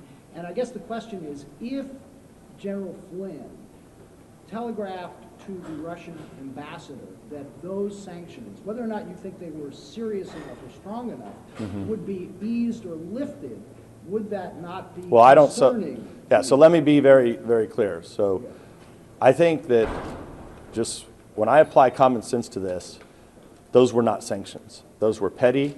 They're not taken seriously by anybody who knows this. When every conversation I've ever had about Russia sanctions with any of our allies, it's always been about the Russia sanctions dealing with the invasion of Ukraine. But you realize there were sanctions imposed. Well, look, you guys can call them that if you want, but I wouldn't call them that. That's what they were called by the White House. But the question is, did General Flynn in any way suggest to the Russian ambassador that he didn't have to worry, that Vladimir Putin didn't have to worry about these sanctions because President Trump would either ease or lift them? Yeah, well, I think if the discussions occurred around ensuring that there was no overreaction by the Russian government, so that the new administration could do like all the other previous administrations who think that they can work with Putin, which all three have been wrong, that they cannot work with Putin.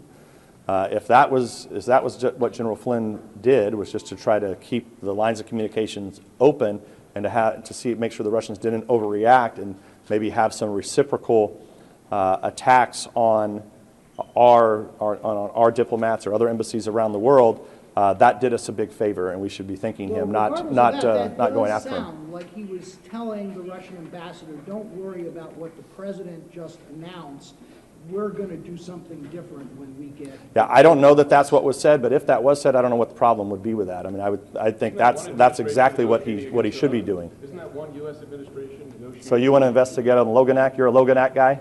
I didn't mention the Logan Act. I'm just saying if one It's ridiculous. If the Logan Act's ridiculous, you guys all know that's ridiculous. Sir, do you plan to Yes, subpoena Trump's tax returns? To do what with? To subpoena Trump's tax returns? No, we're not going to do that. A moment ago, in answering this question about Jeff Sessions, whether he recused himself, he said, well, if I understood correctly, he said, well, I don't know why he should, because he didn't know of any investigation going on. So is that saying? Well, I don't think there's any evidence to go after anyone at this point. Is my point. At that point, it'd be up to the Attorney General and others. Is the FBI not investigating leaks at least? I would assume the FBI should always be investigating leaks. I would hope that they're taking the leaks that have occurred over the course of the last couple of months very seriously, and I would hope they're investigating. But look, they're not going to comment on those, nor should they. And one other thing. If you're looking into leaks, is that rolled into the Russian investigation, or is that something separate? No, it'll all be rolled into the investigation. Any other new questions? Just your Democratic colleagues are not here at this briefing today. We understand they were not aware this was happening. Why should Americans be confident that this inquiry you're doing is in fact bipartisan? Well, the whole point of me calling this this press availability was because I didn't want to have, like we had the last week, where there were multiple press scrums. So I often had times had to continue to repeat myself. And then, as I saw these stories roll out, I just looked at all this and said, well, this can't possibly be true, because I was very open, very transparent with all of you. I was willing to go on the record right away about what had happened or not happened with the New York Times story, what I knew at the time. And so I just want to make sure that what I'm trying to do to bring to this is actually more transparency, so that we can have a normal engagement with all of you that's regularly scheduled in advance. For two reasons. One, so it's all on the record, so you all know that we're being transparent. But two, I don't like to have to repeat myself all week on the same thing. Your topic, North Korea, please. Mr. Chairman, another country that's been in the news a lot lately is North Korea. What is your assessment of how large a threat North Korea is to national security and how it compares to Russia? Well, the North Korean regime is completely unhinged. They've long been unhinged. And the closer they get to ability to not only detonate a nuclear weapon, but also deliver that nuclear weapon, we have to take that seriously, because for a long time this is not a regime that would, by any stretch of imagination, you can have actual negotiations with. It also is, I think, one of the biggest travesties on the planet when people find out what's happening in North Korea, where you have probably 20 million people living like animals. I think we should all be concerned about it, and somebody who is unhinged as a North Korean dictator, we should all be concerned about, and so should the Chinese and the Russians and others. And then how does it compare to Russia? Like, what is your assessment of the larger threat North Korea and Russia? Well, the question will be with whether or not can there be a new relationship with the Russia government. This administration wants to attempt to try that. I'm very skeptical of that, but to be fair to them, President Obama tried, President Bush tried, and so did President Clinton right when Putin was put in office. Has the Russian cyber activity continued since the election? And if so, what's the intensity? Are there any specific sanctions? I think the important thing to know about, and as you know, the House Intelligence Committee for many years has been very active on cyber threats. And if you look at, I think one thing you should assume is that the Russians and the Chinese are very, very good at their cyber activities. So most of the time, we're not going to even know that they're there. And they continue to expand their capabilities. And we, of course, there's all sorts of antivirus companies out there and people who are watching this threat. But look, everybody's communications are vulnerable, whether it's your email, phone calls, the grid. Both the Chinese and the Russians are actively increasing their cyber attack capabilities, and we're trying to respond to that. At this point, do you think that you now know everything that the FBI knows at this point about Trump Circle and Russian intelligence gathering? Look, I always want to know more, but I think they have been very upfront. They've been over to brief us, and hopefully they'll continue to do that. So you think it's possible they now know more than they've shared with you at this point? Look, I would think that they've hit the high points with us, but we'd like to drill into that a little bit more to see if there's anything there. Any other questions? Yeah, you said this was an expansion of a year-long investigation going on. Well, how would you categorize the expansion? What stage are you at of the expansion? Is it the beginning of the part of the investigation? Or what is the scope of the previous? Yeah, well, I'm not going to get into what I prefer for this never to have gotten out, that we were very concerned about Russian activities, okay? But it's out there now. And what we're doing is we're formalizing a process with my Democratic counterpart so that we have a nice scoping document on everything that we're going to look at as it relates to the election leaks and everything that's kind of happened, say, post maybe right pre-election and until now. But I'm just thinking, is this early days? And you said we don't have any evidence. Is this early days? You might not have evidence yet and could well come in. Well, I think what I'm trying to be very careful of here is, and I want to warn all you, we can't have McCarthyism back in this place. We can't have the government, the U.S. government, or the Congress, legislative branch of government, chasing down American citizens, hauling them before the Congress as if they're some secret Russian agents. And that's what I'm concerned about here, that we don't go on some witch hunt against American citizens just because they appear in a press story somewhere.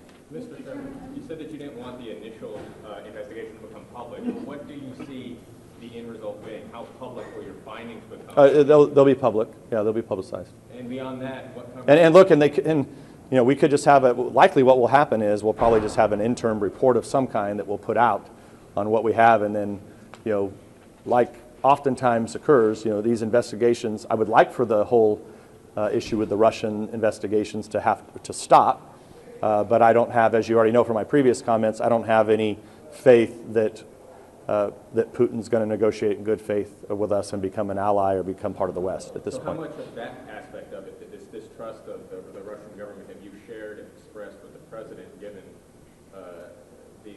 as you said, previous administrations sort of always start out wanting to reset that relationship? I mean, have you expressed? I've been, I don't know if I've spoke to the president directly about it. I don't think I have, but I mean, clearly all of the advisors around him I have. I'm confused. So once again, you say that the FBI or the intelligence communities have given you the high points of evidence, but you're also saying that you're at the beginning stages of this expansion of an investigation. Well, there's an investigation. There's investigations that the executive branch of government does, and then there's investigations that the legislative branch of government will do. And so you're confident in your assertion that there is no evidence that these three people talked to Russian agents, even though you have not done your own investigation into it yet? As of right now, we have no evidence, but we will continue to ask for evidence and we'll continue to look for evidence, not only on the three Americans that were named in that story, but also any other American that has any contact with Russian officials. All right, guys, well, thank you very much. One more? Are you any closer to understanding, though, why the president is so praiseworthy of Vladimir Putin, or why he says basically what we do here in America is the same as what he's done in Russia? Look, I'm very perplexed by this, just like as I was perplexed by when George W. Bush looked into Putin's eyes. That was perplexing. If you look at when President Obama was caught in a hot mic saying that he was going to have more flexibility after the election, I was perplexed by that. And look, good presidents, three presidents in a row have tried to work with the Russian government. I think it's a novel concept. I just don't think it's going to work. But President Trump has been very clear with the American people that he's going to try to do that, which would make him no different than the last three presidents. So, all right, guys, thank you all very much. Bye-bye. All right, everyone. So that was Representative Nunes holding a press conference this morning. We showed you part of it this morning live. We had a lot of events going on, so I did want to show it to you in full. In case you missed it, now, because we're fair and balanced here, we've shown you the Republicans. Now on to the Democrats. Nancy Pelosi and Chuck Schumer speaking at the National Press Club. We showed you the end of this. Now we'll show you the beginning. Very shortly, as quickly as the streets can clear for him. But we want to get things started a little bit before before we get going. A couple of our decorum items. We understand, mostly, of course, most of us are journalists, but we understand that some of the people here are indeed members of the club, guests of our speakers. We do have a bit of decorum that no applause here during this, unless I call for it, to introduce, of course, the people I'm speaking with, because we just have to observe what we do here. Also, I want to just a couple of thank yous. I want to express my thanks to National Press Club past president Jonathan Salant, who organized today's Newsmaker. And I also want to extend a really gracious thank you for our new team of what we've reconstituted here at the Press Club called the Headliners team. We used to have several committees that do the things that we are doing here in terms of bringing speakers before the club. They've now come together under one roof. And we have Lisa Matthews, we have Betsy Fisher-Martin, Jamie Horowitz, Kasia Klemesinska, and Heather Forsgren-Weaver have all come together as one team to help bring the best and the brightest newsmakers here to the National Press Club in the wake of its wonderful century-plus history. A couple of things I wanted to highlight before we get going. This evening, tonight, here in the Fourth Estate, just down the hall, author Philip Green headlines one of our occasional wine dinners called the Manhattan Project, as in the drink. The author of Manhattan, the Story of the First Modern Cocktail, that gets going tonight starting at 6:30. P.J. O'Rourke returns to the National Press Club on March 16th to talk about his latest book. Ian Reed, the CEO of Pfizer, on March 23rd. April 21st, Joint Chiefs Chairman General Joseph Dunford will be joining us. And for details on these and other things, you can log on to www.press.org. A little about the speaker who's with us currently. When I first got to Washington in 1990, she was speaking out on U.S. policy towards China, specifically human rights issues, becoming a go-to expert on the matter. I remember there were several times, Madam Leader, when you were also, of course, deeply involved in intelligence matters because you served on that committee, which you still do to this day. Nancy Pelosi is the Baltimore-born daughter of a congressman and sister to a Charm City mayor. She took her talents out west and decided much later to follow in her father's and brother's political footsteps, starting in the late 70s and being elected to the U.S. House of Representatives in 1987. But don't let the late start fool you, because she made up for it in historic fashion, rising to become the first woman to hold the gavel as Speaker of the House in 2006. She became a friendly thorn in the side of President George W. Bush on his Iraq war policy, but had to find a way to work with him on rescuing the U.S. economy from the economic collapse of 2008 and 2009. Along the way, navigating what has become an increasingly partisan House while trying to win the day for her side of the aisle, even surviving the occasional challenge for leadership. Ladies and gentlemen, please give a welcome to Democratic leader Nancy Pelosi.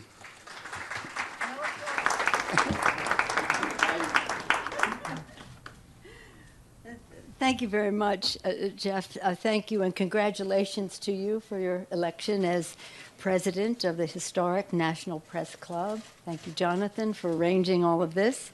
It's an honor to be here with Chuck Schumer when he will be here momentarily, the newly elected leader of the Senate, Democrats, and re-elected member of the Senate from his state of New York. He comes with the confidence of his colleagues and the enthusiastic support of his constituents. You'll tell him I said that, right, when he gets here. So tomorrow is 40 days into the new administration. President Trump will deliver his first address to a joint session of Congress. As we have reminded every time the president or anyone from his administration speaks to the American people, dealing with this administration demands that we stand up for the facts. And the facts are these. On January 20th, 2009, in the middle of the worst economic catastrophe since the Great Depression, President Obama, in his inaugural address, called for swift, bold action now to create jobs and lay a foundation for economic growth. 1 week and 1 day later, the Democratic House passed the American Recovery and Reinvestment Act. 1 week after that, the Senate passed the bill, and on February 17th, President Obama signed the ARA into law, 4 weeks from his inauguration. He had already signed Lilly Ledbetter, Fair Pay Act and the SCHIP, State Children's Health Insurance Program, and made other progress as well. 4 weeks into his administration. By the time, a few days later, February 24th, when he made his first address to a joint session of Congress, he could report on what he asked for in his inauguration, what he had already accomplished, creating or saving 4 million jobs, and so much else. We're not allowed to applaud here, Chuck, but if we did, we would be applauding for you right now. Welcome. I talked about you already. At that joint address, President Obama could report on historic progress made on creating jobs with bold commitment to education, innovation, clean energy, and rebuilding America's infrastructure.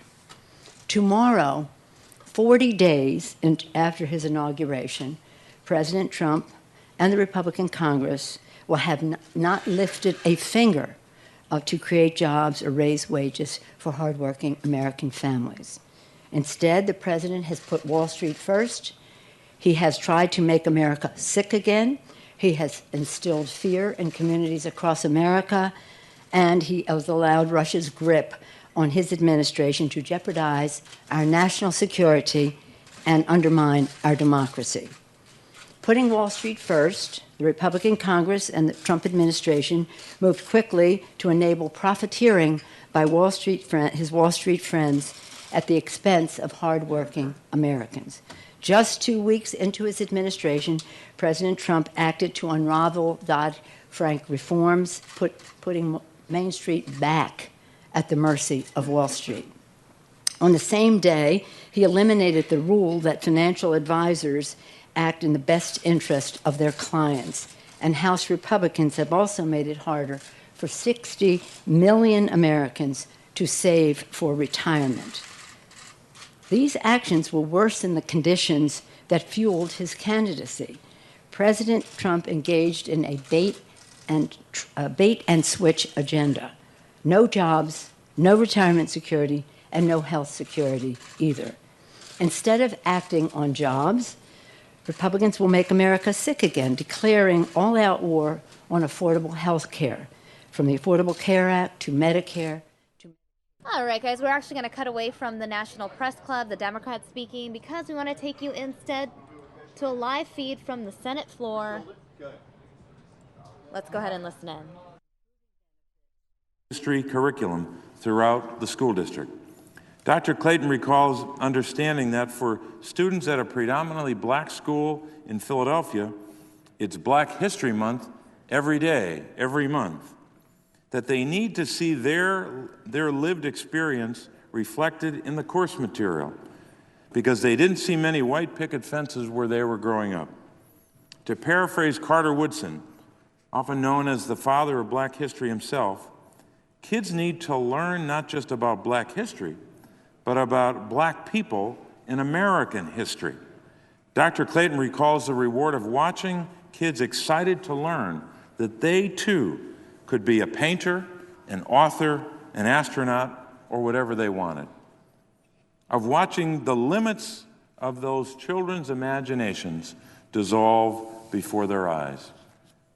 Dr. Clayton didn't limit her own imagination either. In 1972, she was named executive director and associate superintendent of early childhood education programs for the Philadelphia School District. Early childhood education is an issue dear to my own heart as a sponsor of legislation here in the Senate to earn and to ensure universal early education nationwide. We know that the stakes for this issue are high. Early learning increases future income. It reduces the chance of arrest or incarceration, and it also reduces, early learning does, reliance on social services. Under Dr. Clayton's leadership, the Philadelphia School District expanded and enhanced its early education program into a national model. Connie Clayton's passion for helping children and her competence did not go unnoticed. And in 1982, she was chosen as superintendent of the Philadelphia School District, the first African American and the first woman to hold that role.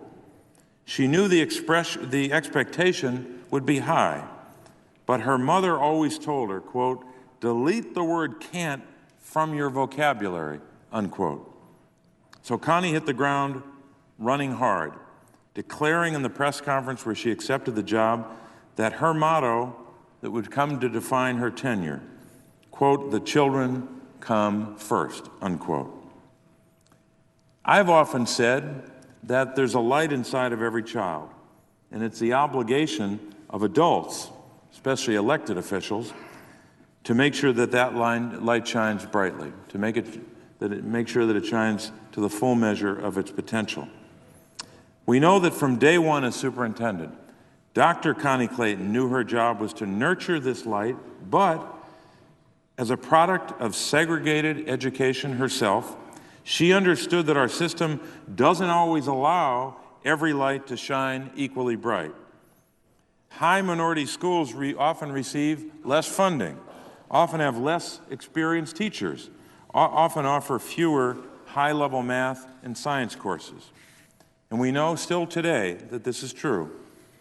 Black K-12 students are almost 4 times as likely as white students to receive an out-of-school suspension and almost twice as likely to be expelled.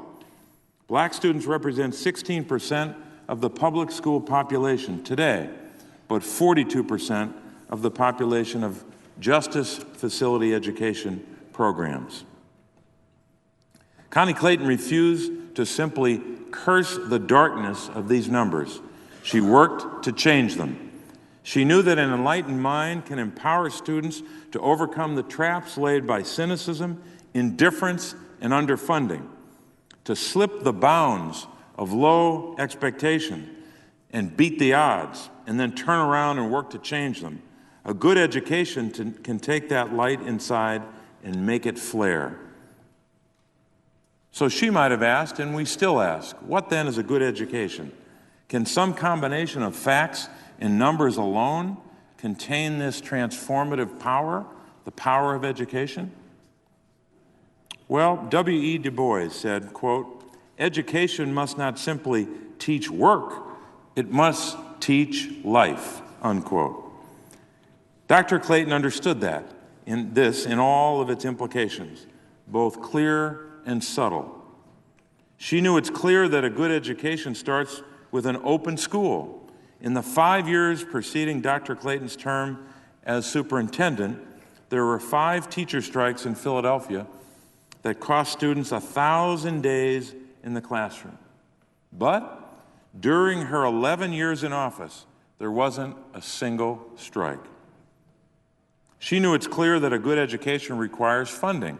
When she came in, the Philadelphia School District was facing a crushing $90 million deficit. When she left, it was running a surplus, and she had created financial partnerships with area businesses, all without closing a single school. Dr. Clayton knew it's clear that a good education comes from a good curriculum. When she came in, she noticed the school district had stopped teaching algebra. When she left as superintendent, she had fostered a partnership with local university professors to teach the subject algebra to a volunteer class that grew from 9 kids the first year to over 1,900. She implemented a free breakfast program because she knew that students from certain parts of the district might not be able to get food in the morning, and we know, as she knew well, that hungry kids cannot learn. She reinstated summer school because she knew that a few credits here or there can mean the difference between a diploma and a dropout. And in that difference lay the blueprints to divergent lives. She treated her schools like second homes for children because she remembered from all her years teaching how the vast majority of parents wanted more for their kids than they were able to provide and just needed some help in filling the gaps. And she took just 1 week of vacation in 11 years as superintendent. That's got to be some kind of national record. And just one day of vacation in her many years of teaching before that, because she felt not just a passion for her work, but an urgency to see its results. Dr. Clayton had a sense of urgency about educating these children. In the same way it was urgent for the followers of Sojourner Truth in the 19th century. It was urgent for the students in the Student Nonviolent Coordinating Committee, known as SNCC, in the 20th century. They had that urgency. And it's been urgent for all of the ordinary lives before, between, and since. It was urgent for little Hannah A. Lyons, a girl studying in Philadelphia in the 1830s, whose family saved her school copybook as, quote, proof that there were some educated black people back when, unquote, and donated this copybook to the recently opened National Museum of African American History and Culture here in Washington, where it sits on display. It was also urgent, of course, for Connie Clayton, Dr. Constance Clayton, when she attended segregated schools in the same city some 100 years after Hannah. And that's because a good education is not just some combination of numbers and facts. It's enlightenment for a mind constrained, freedom for a soul repressed, a passport to a future that transcends artificial limitations and unleashes potential. Dr. Clayton worked feverishly to put one of those passports in the pockets of each student who passed through the Philadelphia schools under her watch. Her passion and her vision earned her a reputation as a reformer whom the New York Times wrote led, quote, an educational renaissance, unquote, in Philadelphia. She would do whatever it took to make schools better for her students. She pushed the district to meet the goals of the America 2000 program, an ambitious plan to significantly increase the achievements of urban school districts across the country. She instituted a homeless student initiative, a successful program to provide continuity in education and a level of consistent support to the hundreds, perhaps thousands, of homeless children in the district enduring the daily hardships of life in shelters. Connie worked to desegregate schools and made sure the district was providing employment opportunities to minority candidates. Several years later, several years into her administration, the executive director of the Council of Great City Schools remarked of Dr. Clayton's tenure as superintendent, quote, looking at an array of programs carried out in Philadelphia, you'll see almost every innovative reform that has been proposed in urban schools, unquote. So it's no surprise that Dr. Clayton received all manner of awards and honors. Let me give you a few. The Dr. Constance E. Clayton Chair in Urban Education at the Graduate School of Education at the University of Pennsylvania, which was named in her honor. The first endowed professorship in the United States to be named after an African American woman. She received the Distinguished Daughters of Pennsylvania Award and the Humanitarian Service Award from the Philadelphia Commission on Human Relations, as well as the 2008 Star Community Commitment in Education Award from the Philadelphia Education Fund, just to name a few. She has received honorary doctorates from 17 colleges and universities, not to mention being a visiting professor at Harvard's Graduate School of Education. And I could go on today. She currently serves as trustee of the Philadelphia Museum of Art, chairing the African and Afro-American Collections and Exhibits Committee, and is a life member of the Delta Sigma Theta sorority, where she has served in multiple leadership roles. Connie Clayton's life has been a life of service, a life of service. We know that in our state capitol, a building has the following inscription, and I'm quoting, all public service is a trust given in faith and accepted in honor, unquote. Dr. Clayton honored the trust of public service. She validated the faith that the parents of all those students placed in her to carry out that trust. And she always put school children first. So on behalf of those students and their parents and everyone else her work touched in the course of her long career, it's my distinct privilege to honor Dr. Constance E. Clayton in celebration of Black History Month on the Senate floor today. I want to convey our gratitude for her devotion to education and, of course, to the children of Philadelphia. Madam President, I yield the floor and would note the absence of a quorum. The clerk will call the roll. Mr. Alexander.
Madam President,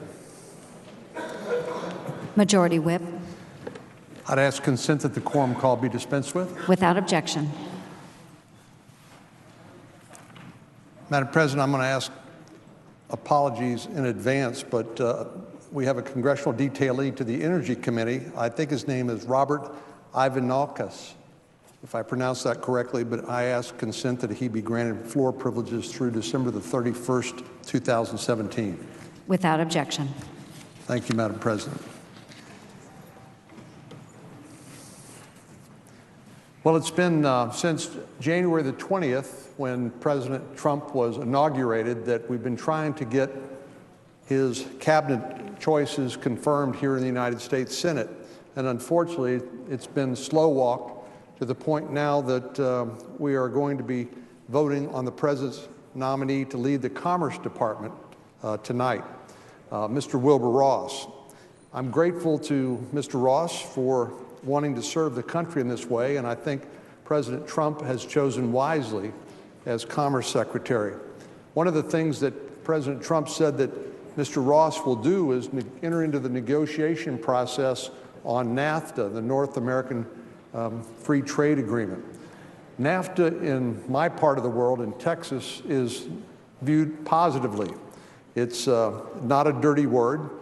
Some people have suggested that trade somehow has a negative impact on our economy, but I believe the evidence is just to the contrary. Matter of fact, just between Mexico and the United States, 5 million jobs depend on binational trade between Mexico and the United States. Now, I know from time to time we have differences of views with Mexico, and I saw that Secretary Kelly and Secretary Tillerson were in Mexico City on Wednesday talking about some of those differences, but reassuring our Mexican counterparts of our sincerity and goodwill in trying to work through those. But the fact of the matter is that we share a common border with Mexico. What happens in Mexico has an impact on the economy and public safety in the United States and vice versa. So Uh-oh, it looks like we may have lost nominee that Wilbur looks Ross like it's back. that he's interested in updating NAFTA, this North American Free Trade Agreement, rather than throwing the baby out with the bathwater. I think that's a positive approach and one that I certainly support. But Madam President, we have a lot more cabinet posts that remain vacant in the executive branch because our friends across the aisle have decided that that somehow serves their political interests. But it doesn't serve the public interest. It doesn't serve the country's interest to have a brand new administration without the ability of the president to pick and choose the people he wants to help him govern the country. It just creates more problems, and it also prevents us from getting on with the other important business of the Congress, working together with this president to try to move the country forward in so many important ways. I am glad we'll actually consider Congressman Zinke's nomination for the Department of Interior later this evening, but we're going to have to go through this arduous process, this procedural process of cloture and post-cloture time burning before we can actually vote on this qualified nominee. I've said it before, and by holding up these qualified nominees, they're not only preventing the executive branch from working for the benefit of the American people, but they're also keeping us from our other job, which after we get out of the personnel business, we need to get about the business of legislating and producing results for the American people. So I hope at some point, and some point soon, that our Democratic friends will let us move on from the confirmation process and get down to work where we can make that progress. Well, one of the areas that I'm very excited about our ability to effect change will be in considering the president's nominee to fill the seat left vacant by the tragic passing of Justice Antonin Scalia. It's been about a month since President Trump nominated Judge Neil Gorsuch to that position. As Americans, including as members of the Senate, are familiarizing themselves with his incredible record, I've been glad to see folks on both sides of the aisle speak so well of him, not just of his sterling character and his sterling legal career, but how he appears to be really the role model for the type of person that you would want to see sitting on the Supreme Court of the United States. Those who know him and his work understand that he exemplifies the integrity, intellect, and accomplishment we would expect from someone on our highest court. Now, some of our colleagues across the aisle, notably the minority leader, have complained that Judge Gorsuch has refused to prejudge certain issues he's been asked about that will likely come before him as a member of the Supreme Court of the United States. Now, I think Judge Gorsuch has got it right. It's common practice for Supreme Court nominees, reflecting the judicial ethics of not deciding cases before they are actually presented, to decline to answer those sort of speculative questions. Justice Ginsburg, who the minority leader clearly respects, made this point eloquently, and the Supreme Court nominees have adhered to the norm ever since. And if following the well-conceived practices developed by people like Justice Ginsburg of declining to answer questions about how would you decide this case if it comes before the Supreme Court, certainly if that is the rule that she would embrace, then that ought to be good enough for Judge Gorsuch as well.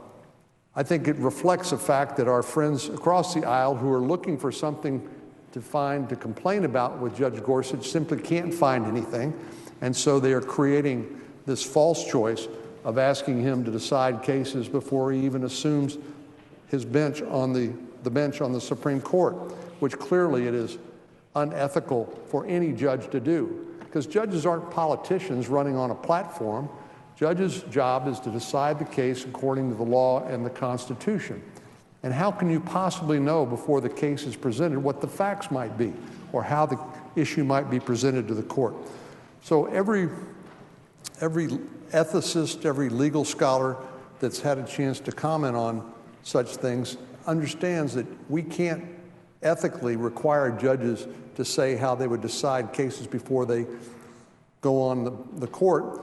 If they did, I think they would be disqualified from serving, because they would really be just a politician wearing a black robe, but one that's unaccountable to the American people, since they serve literally for life. Editorial boards across the country and even former Obama administration officials have recognized Judge Gorsuch as a man who would, quote, help restore confidence in the rule of law. Before he was even announced as the nominee, an editorial in the Denver Post, his hometown newspaper, encouraged President Trump to select him. They called Judge Gorsuch, quote, a brilliant legal mind and a talented writer.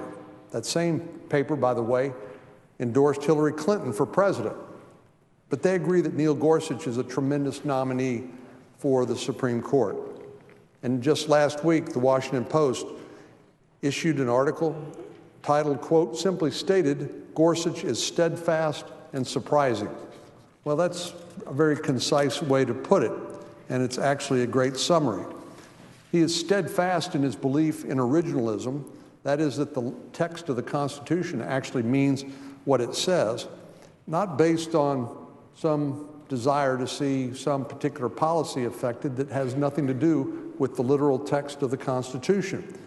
That's what judges do. They interpret a written Constitution, not an evolving Constitution, or decide cases based on their public policy preferences.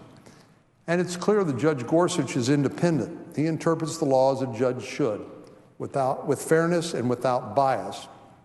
So put another way, Judge Gorsuch is exactly the kind of nominee that you would hope to see from any administration. And it's gratifying to see him nominated to this important seat by President Trump. I'm sure because of the qualities that I've described, that's why he was previously confirmed unanimously by the United States Senate to his current position on the U.S. Court of Appeals for the 10th Circuit. Judge Gorsuch is a tremendous jurist and scholar, and he'll be appearing before the Senate Judiciary Committee in March for questioning by members of the Judiciary Committee and then a vote. He's been confirmed by the Senate before unanimously, as I said, because he was then and is now a mainstream pick with an exceptional legal record. The more we learn about him, it seems the more we hear from folks along his journey from childhood to law school to his professional life, commending his intellect, his integrity, and his strong sense of character. I believe he's simply the right man for the job, and I look forward to considering him before the Judiciary Committee and confirming him soon. Madam President, I yield the floor, and I'd note the absence of a quorum. The clerk will call the roll. Mr. Alexander.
Senator from Vermont.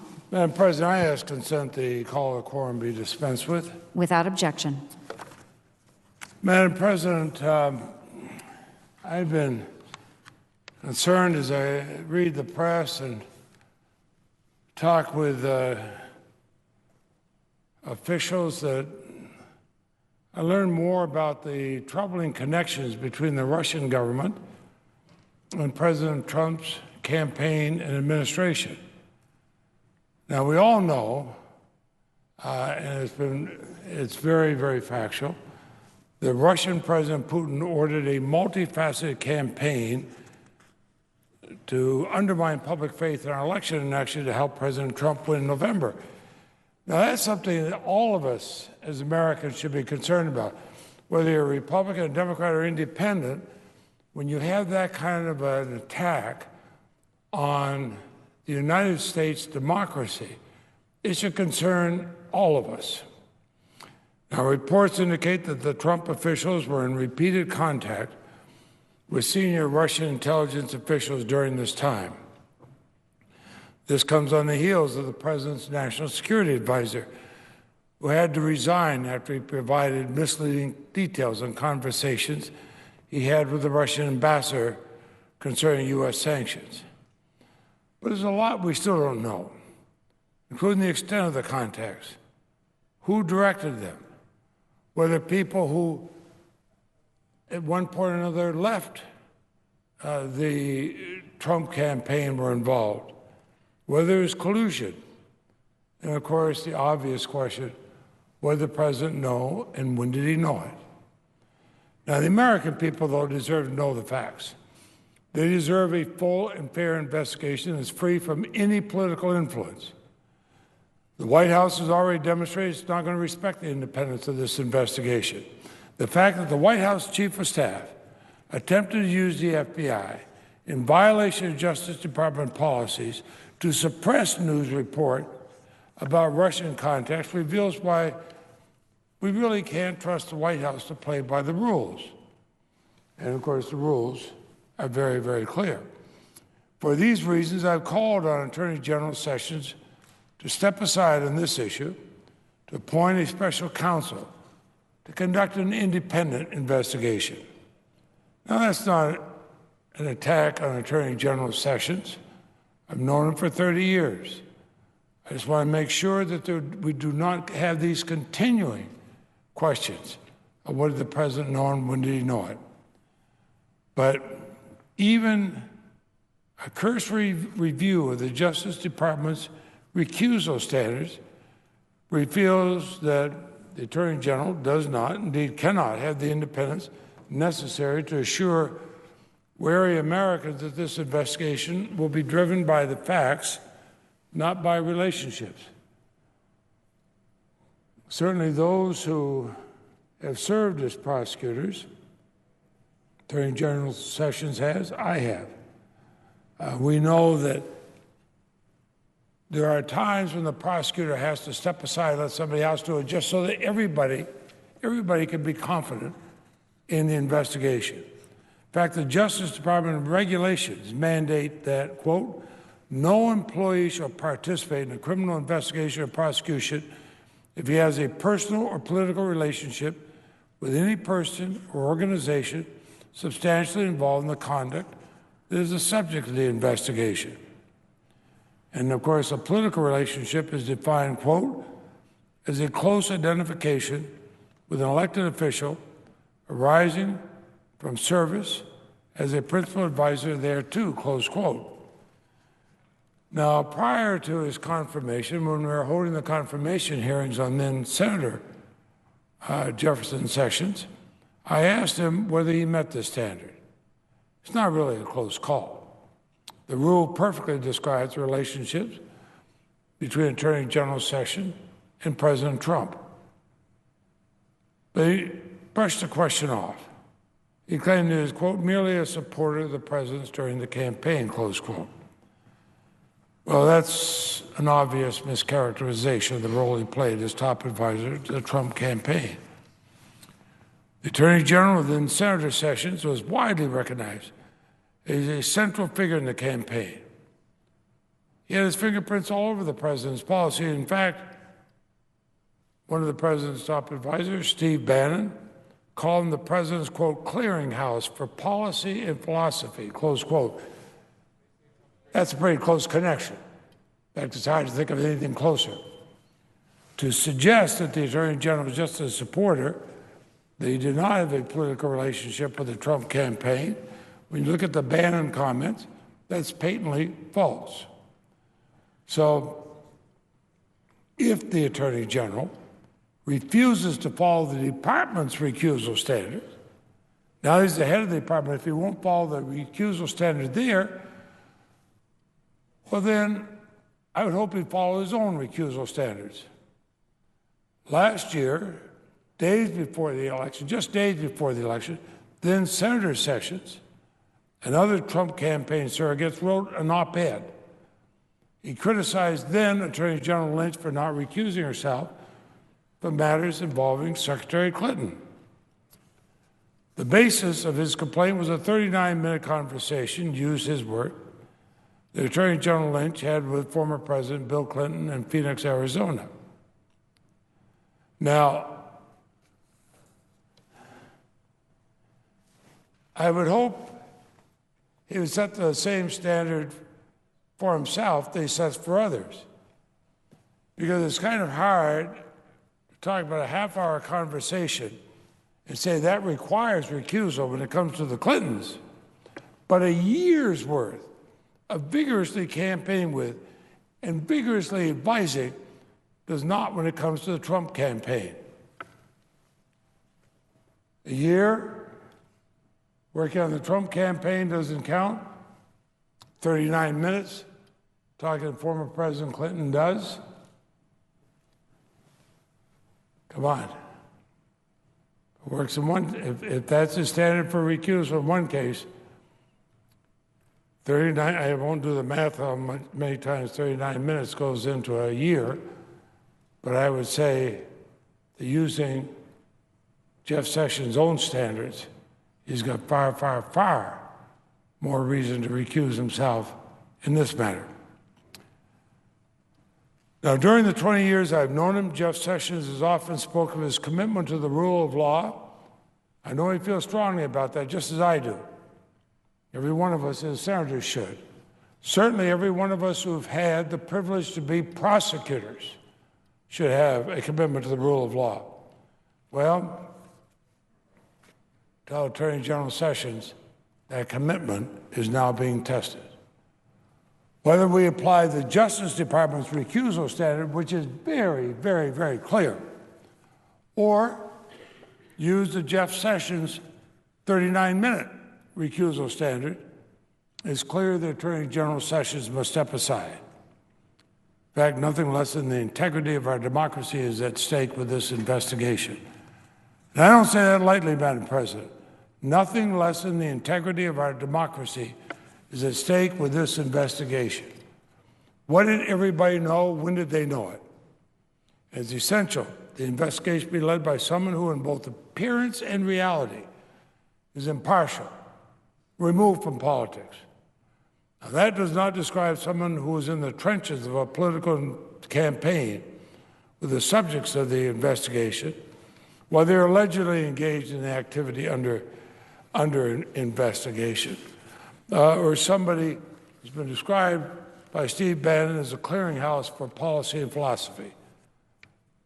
So for the good of the country, for the good of all of us, Republicans, Democrats, Independents, the Attorney General really has just one clear thing: appoint a special counsel and let the public have the answers. What did everybody know? When did they know it? It's pretty simple. I know the people in Vermont, and I suspect the people throughout the country, would like to have those answers. It goes to the bedrock of our democracy. And in my 42 years here, I've never seen anything that has concerned me so much as another country, a country that does not have the best interests of the United States at heart, another country trying to interfere in our elections, another country trying to determine what the United States does.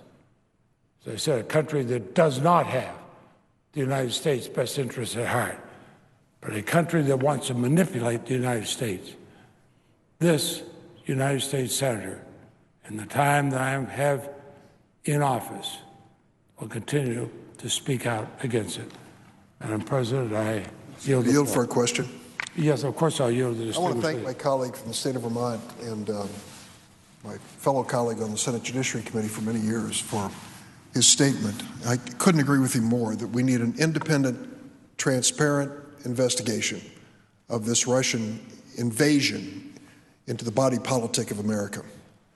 An effort to subvert our sovereignty that was made by a country that is not our friend and is made at a time when they were trying to influence the outcome of the election.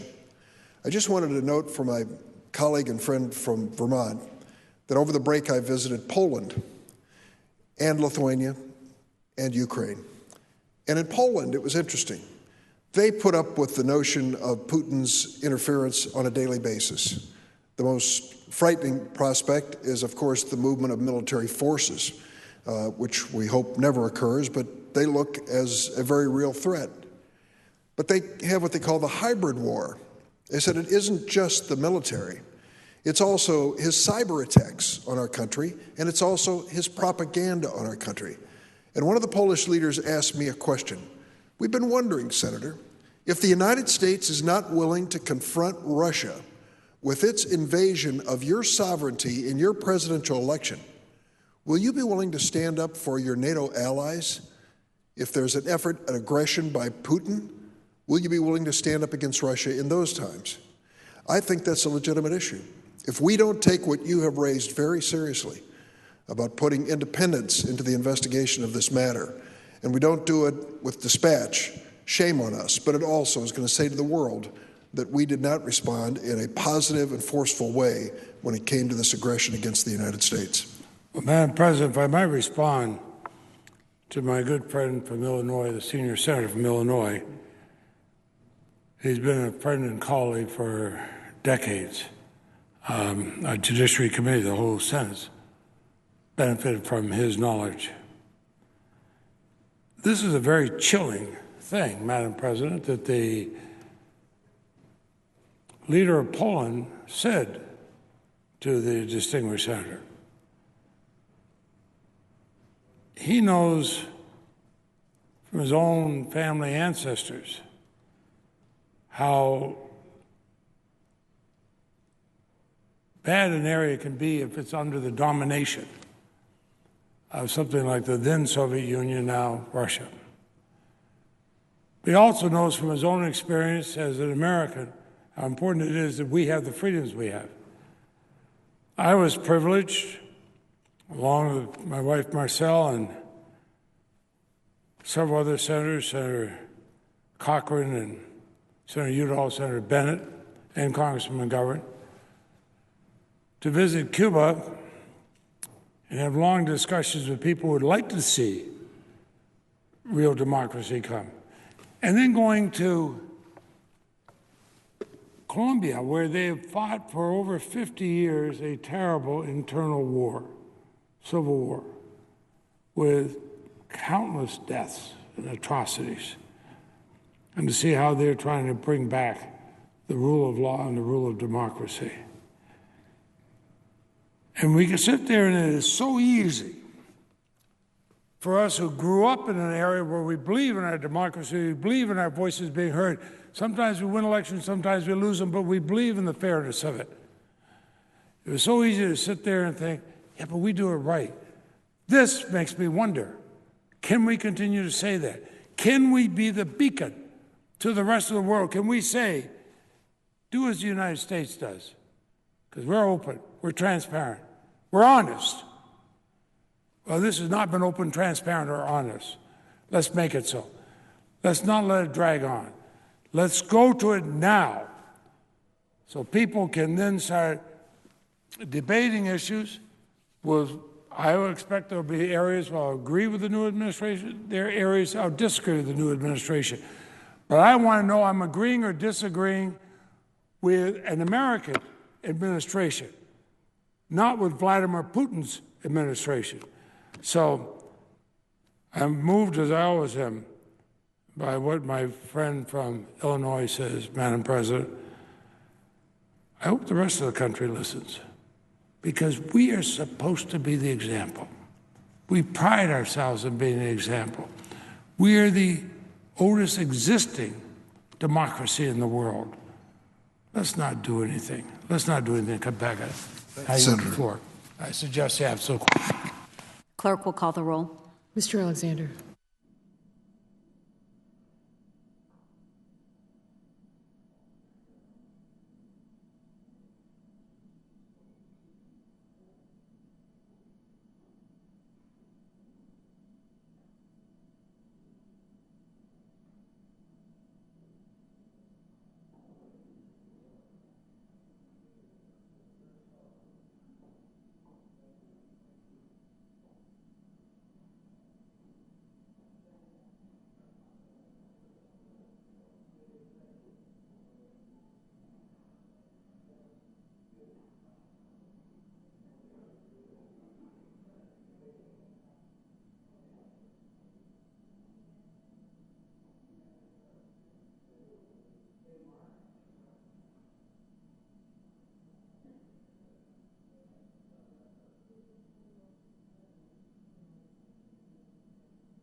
Again, guys, we are waiting for the next senator to speak on the Senate floor. Coming up today at 5 o'clock Arizona time, that's just about 2 hours away, the vote on Wilbur Ross as Commerce Secretary will kick off. Again, that's just a couple hours away. Wilbur Ross, Commerce Secretary. The vote at 5 o'clock Arizona time. We're going to continue watching the Senate floor, and in just a few minutes, Mary Kate will be joining you with more news now ahead.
Again, guys, we are watching the Senate floor, waiting for the next senator to speak. Mary Kate will be joining you with more news now in just a few minutes.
All right, everybody. Well, hello and welcome to the Fox News Now stream. I'm your host, Mary Kay Gaffney, taking you into the next few hours of the show here. You're looking at live footage on the Senate floor. Coming up later, we will be hearing on the voting of Wilbur Ross as Commerce Secretary. That'll be live a little bit later on in the show. Until the next senator speaks on the floor, I'm going to put in the upper right-hand corner a replay of President Trump leading a listening session with health insurance company CEOs from earlier today until we see the next senator here take the floor.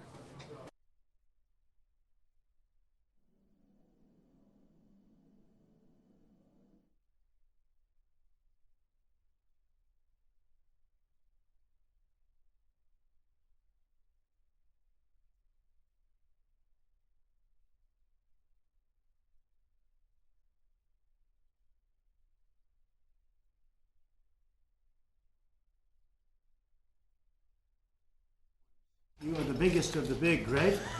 That's very impressive. Thank you for being here. We just had a great meeting with the governors on the horrible effects that Obamacare has had, and we're going to change it and straighten it out and make, we have a plan that's going to be, I think, fantastic. It'll be released fairly soon. We'll be talking about it tomorrow night during the speech. But I think it's going to be something special, and we'll talk about it right now. Because I think we'll get you on, and I think you're going to like what you hear. Again, thank you for being here. I want to thank also Secretary Tom Price, who's with us and who's doing a phenomenal job on a very complex subject, the subject of health care. He's an advocate for the patients. Tom is all about the patients. That's what he wants. He wants to have a great health care system. Obamacare has been a disaster, and it's only getting worse. Last year alone, Obamacare premiums increased by double digits. Since it has gone into effect, premiums are up by almost 100% in many areas. And I think that this year it's going to be really the year that I've always been predicted. 17 is going to be a catastrophic year for Obamacare, for payments. And you just take a look at what's happening in various states like Arizona. I believe it was up 116%. It's going to be worse this year. Obamacare forced providers to limit the plan options they offered to patients and caused them to drive prices way up. Now a third of United States counties are down to one insurer, and the insurers are fleeing. You people know that better than anybody. Since Obamacare went into effect, nearly half of the insurers are stopped and have stopped from participating in the Obamacare exchanges. It has gotten so bad that nearly 20 million Americans have chosen to pay the penalty or received an exemption rather than buy insurance. That's something that nobody's ever heard of or thought could happen, and they're actually doing that rather than being forced to buy insurance. We must work together to save Americans from Obamacare, and people know that, and everyone knows that at this point, to create more competition and to bring down the prices substantially. The chaos that Obamacare has created, and for which congressional Democrats, and you see that, are alone and responsible for, requires swift action. I actually told the Republicans that if we did nothing, just do nothing for a 2-year period, let Obamacare totally implode, which it's doing right now anyway, that would be, from a political standpoint, the best thing we could do. Just let it implode, and then people will come begging. The Democrats will come begging to do something to help them out of the jam. Once we start doing it, we sort of inherit the problem. We take over the problem. It becomes ours. But it's the right thing to do for the American people. I think allowing this to go on, this disaster to go on, is a mistake. So I'm asking Secretary Price to work with you to stabilize the insurance markets and to ensure a smooth transition to the new plan. And the new plan will be a great plan for the patients, for the people, and hopefully for the companies. It's going to be a very competitive plan, and costs will come down, and I think the health care will go up very, very substantially. I think people are going to like it a lot. We've taken the best of everything we can take. It's our hope that Democrats will stop the obstruction and resistance, and that's what they have. In fact, they have a sign, resist, resist. They want to resist everything, including cabinet members. They have many cabinet members that haven't been approved yet. People that are extraordinary, all of whom are going to be approved, but they just take forever. It's called obstruct and resist. I hope I didn't give them a new phrase, because their real phrase is resist. I think I just gave him another word. I shouldn't have done that. I'm good at branding. You're going to see them now come out, obstruct and resist. All right, well, at least I can take credit for it. And they work with us, and we are going to hopefully work with the Democrats, because ultimately we're all people that love this country and we want to do the right thing, including reforms like expanded health care savings accounts, state flexibility, and the ability to purchase across state lines. The state lines are so important for competition. Everybody's wanted to do it for years. What's not to do? So that's going to be very important. I want to thank you all for being here. I want to know, and I want you to know, that it's an honor to do business with you. It's a great honor to have you in the White House. And we look forward to providing health care that is extraordinary, better than any other country anywhere in the world. And we can do that. We have the talent, we have the capacity, and we have the people. So we'll work on that together. And maybe before the press leaves, we can just introduce yourself and your company, and the public will get to see what you're about. And then if things aren't working out, I'm blaming you anyway. You know that. So we'll start with Brad. Okay. Thank you, Mr. President. Appreciate the opportunity to be here. I'm Brad Wilson, President and CEO of Blue Cross and Blue Shield of North Carolina, and pleased to represent our 3.9 million customers here today. That's great, Brad. Great job. Mark Bertolini, Chairman and CEO of Aetna. Aetna, good one. Matt Isles, I represent America's Health Insurance Plans. We represent all health insurance plans in Washington, D.C., including plans that cover Medicaid managed care. Great. Bruce Broussard, CEO of Humana. Pat Garrity, I'm the CEO of Florida Blue, the Blue Cross Blue Shield plan in the state of Florida. Great. I'm Steve Hemsley from United Health Group. We're a diversified healthcare company. We have about 230,000 employees. We serve about 120 million Americans. And we are contributing in terms of the jobs. We've grown jobs 35,000 in the last 5 years. Should grow 10,000 in the coming year. And we're a mission-driven enterprise. Help people live healthier lives, make the system work for everyone. Great. Thank you very much. President David Cordani from Cigna Corporation. We're a global health service company. Sure. Scott Sirota, Blue Cross Blue Shield Association. We represent 108 million subscribers. 108 million. That's a pretty big group, right? Yes, it is. Pretty big. Good morning, Mr. President. I'm Joe Swedish with Anthem. We're in 14 states, representing 40% of the American public. We have 40 million members, and we've been involved in the individual support for probably 7 decades, and deeply embedded in the Affordable Care Act situation that has evolved over the last 3 years. I don't want to miss the opportunity to thank you for the swift and decisive action that occurred most recently regarding some adjustments that have occurred in and around. We had to step in. So thank you very much. It was going to be an implosion. We had to step in. Thank you for saying that. Thank you. Appreciate it. Thank you. I'm Bernard Tyson, Chairman and CEO of Kaiser Foundation Health Plan, better known as Kaiser Permanente. We cover 11.7 million Americans. We also are an integrated delivery system, so we both provide the coverage and the care. We have Permanente Medical Group that contract exclusively with Kaiser Foundation Health Plan, and we're proud to care for 11.7 million people. Thank you, Bernard. President, I'm Dan Helferty. I'm based in Philadelphia, Independence Blue Cross, Independence Health Group. We're in 32 states in the District of Columbia, have a large Medicaid managed care population. We're the only player on the exchange in 5-county Philadelphia area. And again, I'd like to echo Joe's point. We're thrilled with the initial steps to stabilize the market. We look forward to working with you, Vice President Pence, Secretary Price, and making sure that we have a sustainable program for years to come. So thank you. Well, thank you very much, Dan. And the market, as you know, when we talk about stabilizing the market is disastrous. It's going to absolutely implode. It's why we're meeting today, and I think we're going to come up with something where not only will the market be great, but the people are going to be taken care of. So we will work that out, I think, quite easily, actually. Thank you very much. Thank you, everybody.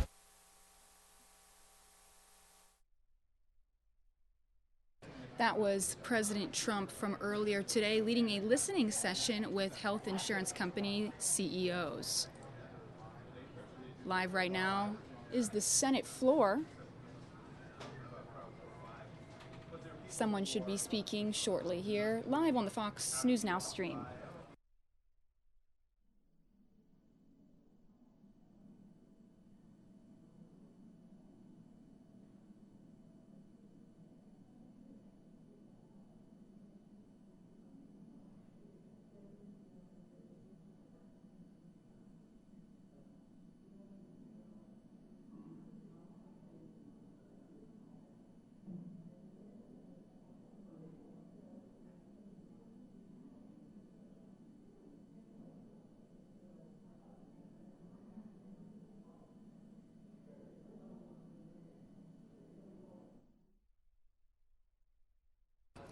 Again, while we wait for a senator to speak here live on the floor, I'm going to recap for you some of the events from earlier today. This one I'm about to play is President Trump stopping by the National Governors Association meeting. Mike Pence speaks first, followed by President Trump. I'm going to play that in the upper right-hand corner of your screen, and as soon as we see someone speaking live on the Senate floor, we will cut to that. Thanks for watching with me.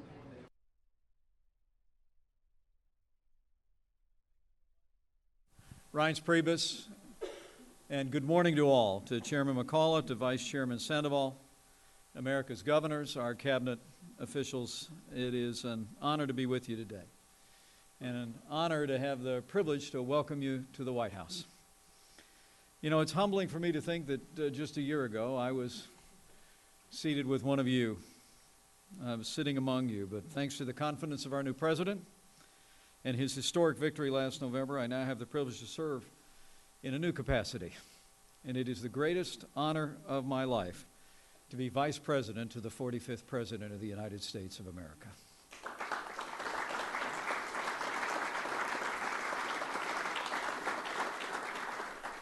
But let me speak as a former governor for just a moment.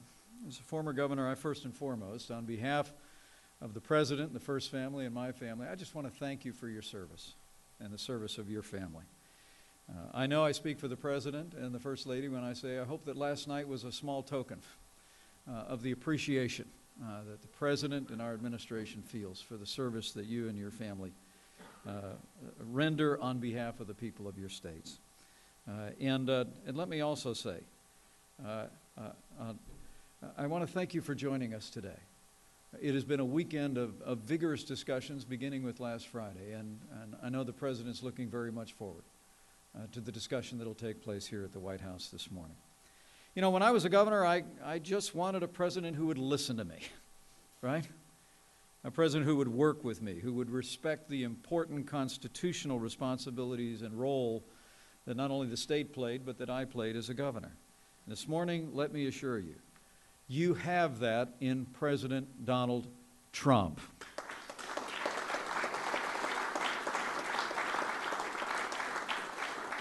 The President recognizes that America's governors have a unique responsibility and a unique perspective that will be an important part of the national debate now and going forward. From the President's viewpoint, you are the CEOs of your state. And the CEO who has become President of the United States understands that, and he has directed our entire administration to work with you in crafting solutions that will improve the lives, the prosperity, the security, and the well-being of the people that we all serve. And rest assured, today is an annual meeting, but it is just a beginning of what we anticipate will be an ongoing dialogue. And I know the President and I and this administration look forward to partnering with you as we make America great again.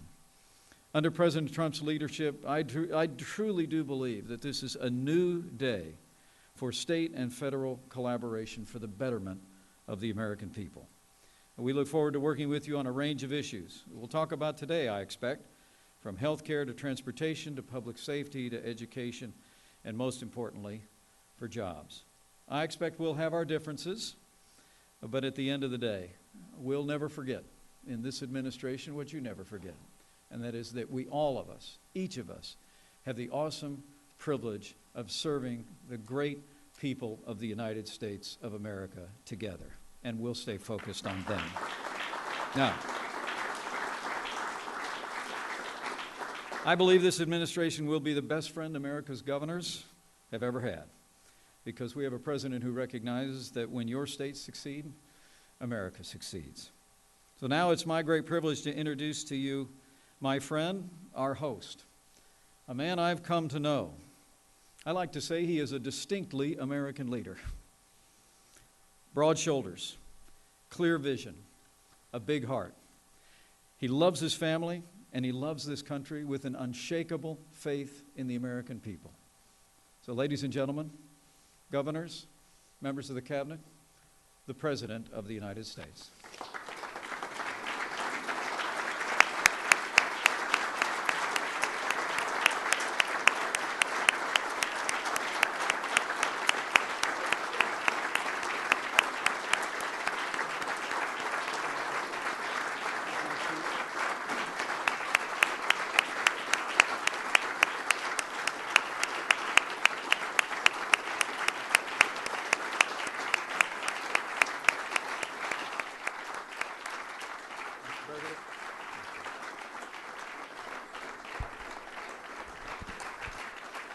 Thank you all very much.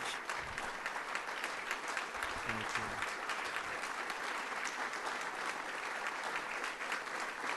Thank you. Wow.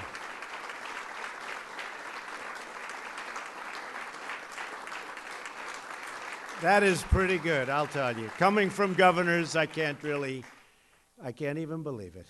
That's so impressive, and I very much appreciate you being. And thank you to Vice President Pence. He has been so wonderful to work with. He's a real talent, a real guy, and he is central casting. Do we agree? Central casting. He's been great. Good morning, everybody, and welcome back to the White House. The First Lady and I were very, very happy last night to host you. We saw some real talent, military talent, musicians who were fantastic, and everybody enjoyed it.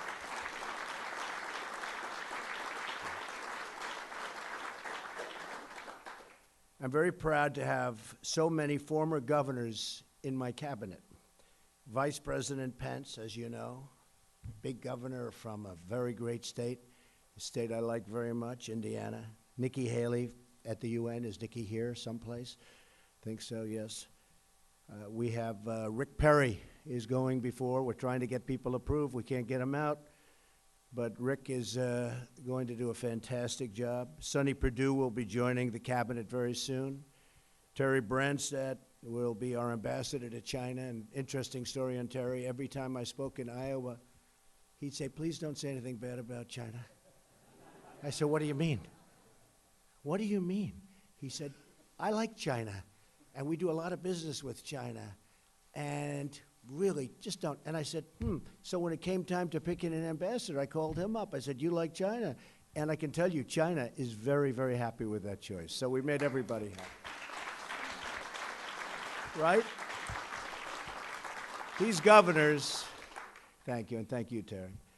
These governors have been bold reformers, and their success shows why we need to make states the laboratories of democracy once again. Many of you have shared past frustrations with waiting for permission from federal government and agencies, and I understand that, and I've had many people tell me about it, and it's been catastrophic for some of your states. You know your citizens, and you know they want things done, but they don't get things done, and it's not your fault. Sometimes it's your fault, but they understand that, but sometimes it's not your fault. We're going to speed it up, because that's not how a partnership is supposed to work. The government should not stand in your way in delivering needed reforms and services, and it won't. We're going to move very, very quickly environmentally with Scott and so many others that are involved in the process of regulation. We are going to be cutting. We're going to be doing the right thing. We're going to be protecting people environmentally and safety-wise, but we're going to be moving it quickly, very quickly. And I can, speaking of that, I know many of you, and I've spoken to some of you last night about it, have many projects that are just literally tied up because of environmental concerns, and it's been in for years and years and years. The project your state wants, great for employment. Everybody wants them, and they couldn't get them out of environmental protection, and we will get them out. Now, that doesn't mean they're going to be approved, but they'll be rejected quickly. One way or the other. They'll be either rejected quickly or they're going to get approved. I would say most will be approved. But you're going to know you're not going to wait 9 years or 11 years, some of the horror stories that I've heard. Under my administration, we're going to have a true partnership of collaboration and cooperation. We will get to the answers, and we will get them quickly. And the flexibility you need to implement the reforms that you are going to have in order to make decision-making proper and decision-making fast. So we're going to do both those things, proper and fast. One of the most important responsibilities for the federal government is the budget of the United States. My first budget will be submitted to the Congress next month. This budget will be a public safety and national security budget, very much based on those two, with plenty of other things, but very strong. And it will include a historic increase in defense spending to rebuild the depleted military of the United States of America at a time we most need it.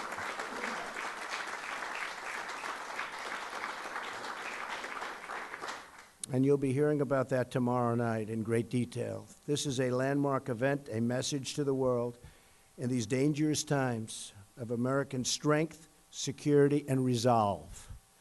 We must ensure that our courageous servicemen and women have the tools they need to deter war, and when called upon to fight in our name, only do one thing: win. We have to win. We have to start winning wars again. I have to say, when I was young in high school and college, everybody used to say, we never lost a war. We never lost a war. You remember. Some of you are right there with me, and you remember we never lost a war. America never lost. And now we never win a war. We never win. And we don't fight to win. We don't fight to win. So we either got to win or don't fight it at all. But where we are, 17 years, almost 17 years of fighting in the Middle East, we're up, I saw a chart the other day, as of about a month ago, $6 trillion we've spent in the Middle East. $6 trillion. And I want to tell you, that's just unacceptable. And we're nowhere. Actually, if you think about it, we're less than nowhere. The Middle East is far worse than it was 16, 17 years ago. There's not even a contest. So we've spent $6 trillion. We have a hornet's nest. It's a mess like you've never seen before. We're nowhere. So we're going to straighten it out. This defense spending increase will be offset and paid for by finding greater savings and efficiencies across the federal government. We're going to do more with less. I got involved in an airplane contract. I got involved in some other contracts, and we cut the hell out of the prices. I mean, we saved a lot of money, tremendous amount of money, beyond anything. All right, everybody, looks like someone is speaking live on the Senate floor, so let's take you there. The Department of Interior is vital to Montana's economy, and I'm glad to see someone from the West that's selected to lead it. The job of Interior Secretary is critically important, especially today as America's public lands come under attack by way too many folks who want to see them transferred to the states or outright sold off. Selling them off the state is the first step in selling our public lands to the highest bidder, and we cannot let that happen. Congressman Zinke has publicly said that he will not sell off our public lands nor transfer them to the states. And in Montana, your word is your bond, and for that I am pleased to support his nomination.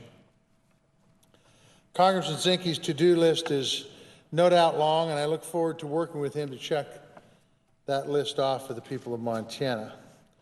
Montana is home to some of the world's most prized public lands, including Glacier and Yellowstone National Parks, the Bob Marshall Wilderness. Fact is, our public lands are huge economic drivers, creating and sustaining more than 64,000 jobs in Montana alone through our outdoor recreation economy, and thereby pumping billions of dollars back into our local economies. That's why when a foreign mining company threatened the gateway of Yellowstone National Park, I was pleased that Congressman Zinke expressed interest in joining me and local businesses and community leaders to protect it. I look forward to working with him to permanently safeguard the doorstep of Yellowstone National Park, because Montanans know there are some places more valuable than gold, and Yellowstone is one of those places. I feel confident that Congressman Zinke will handle the issues before him with Montana common sense. Issues like our national parks, coming up with a responsible solution to the deferred maintenance backlog that is wreaking havoc on our national park system. Land and Water Conservation Fund, how to work with Congress and work in this administration to ensure full and devoted funding to initiatives like LWCF, the Visionary Land and Water Conservation Fund.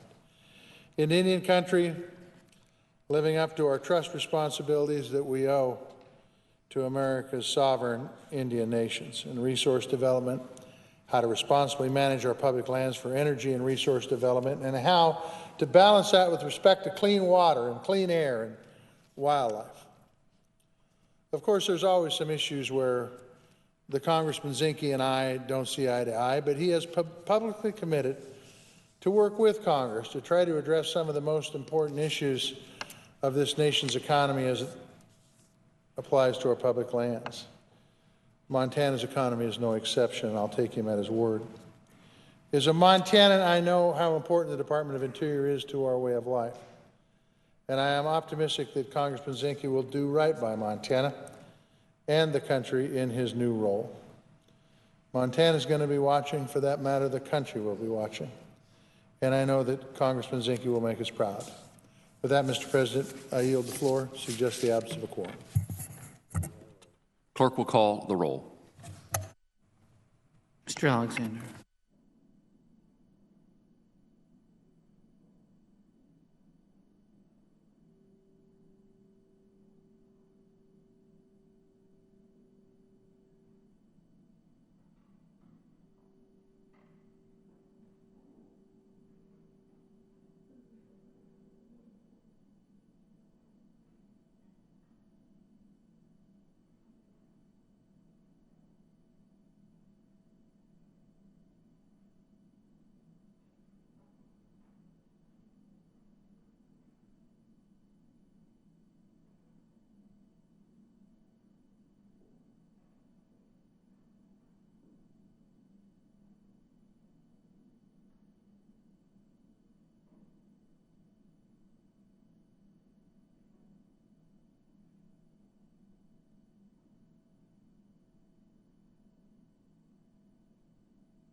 All right, everybody, while we wait for the next speaker here on the Senate floor, let's continue playing. In the upper right-hand corner, President Trump stopping by the National Governors Association meeting from earlier today.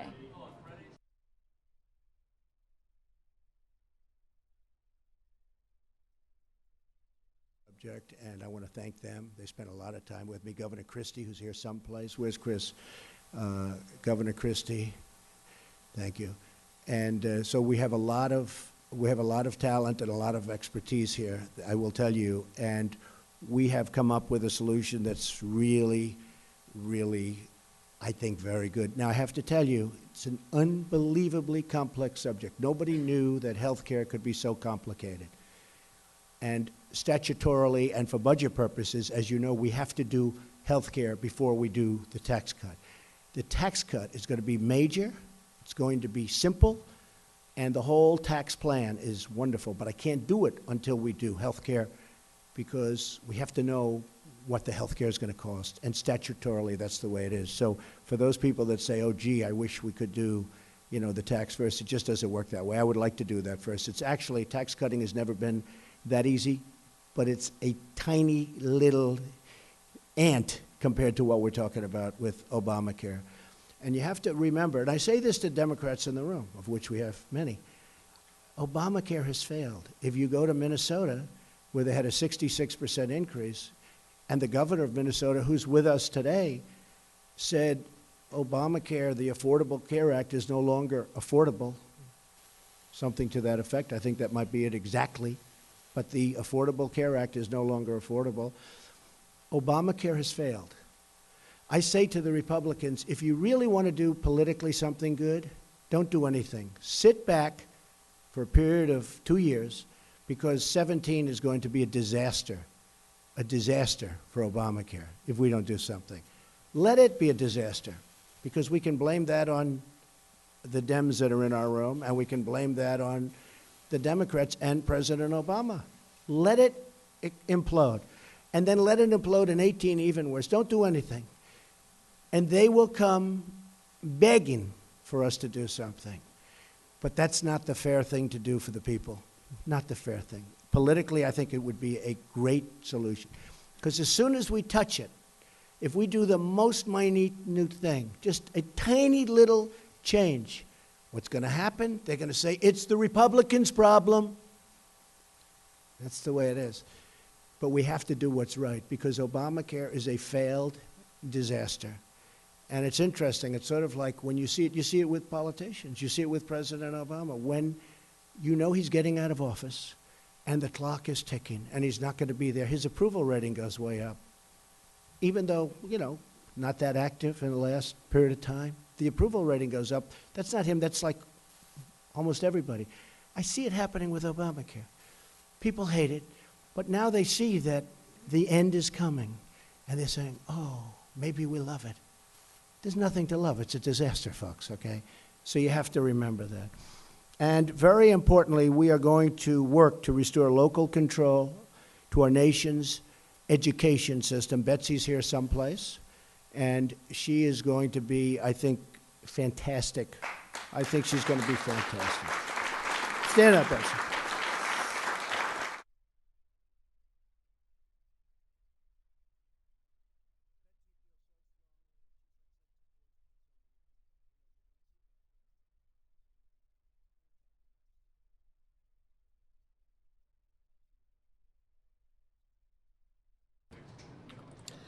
All right, everybody. Well, we're going to cut out of Senate floor to talk about really important news. You're going to leave the Senate floor? The Oscars. Well, no one's talking right now, so I figure let's talk about the Oscars, right? Because that matters too, right? It does. You watched it? Yeah, I mean, it doesn't really matter in the No. big scheme of things, but it's cool. It's cool. So what did you think about it? Because I didn't see it in full last night. I watched, I watched the quite moments. a bit of it. I thought it was far less political than I think everybody expected. I think everybody expected it to be really, really political, and I think they kind of held their fire a little bit last night, which was nice. I mean, I don't really want to be regaled with a bunch of political stuff at the Oscars. I know that's a time where we go to forget about politics and real news. You try to, yeah. Live in a fairy tale land of the movies, right? Right. They said that Jimmy Kimmel's actually one of those hosts that does it the least than most talk show hosts. I agree. I think he did a really nice job. He's super likable. He's a really good guy by all accounts, and yeah, I think he did a really nice job. He's very funny, pulling up this picture. And he doesn't of take him. himself too seriously, which is nice. Which he shouldn't, because he's a comedian, and but he did make a few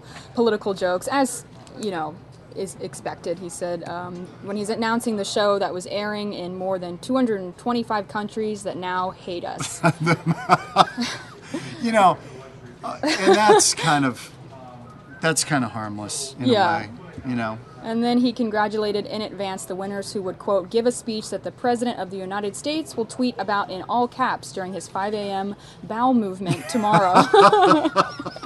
And I think those are lighthearted and funny. I agree. He's not making fun of President Trump's policies. He's just teasing. He's having some fun. You I know? think even Trump would probably not object too much to any of that.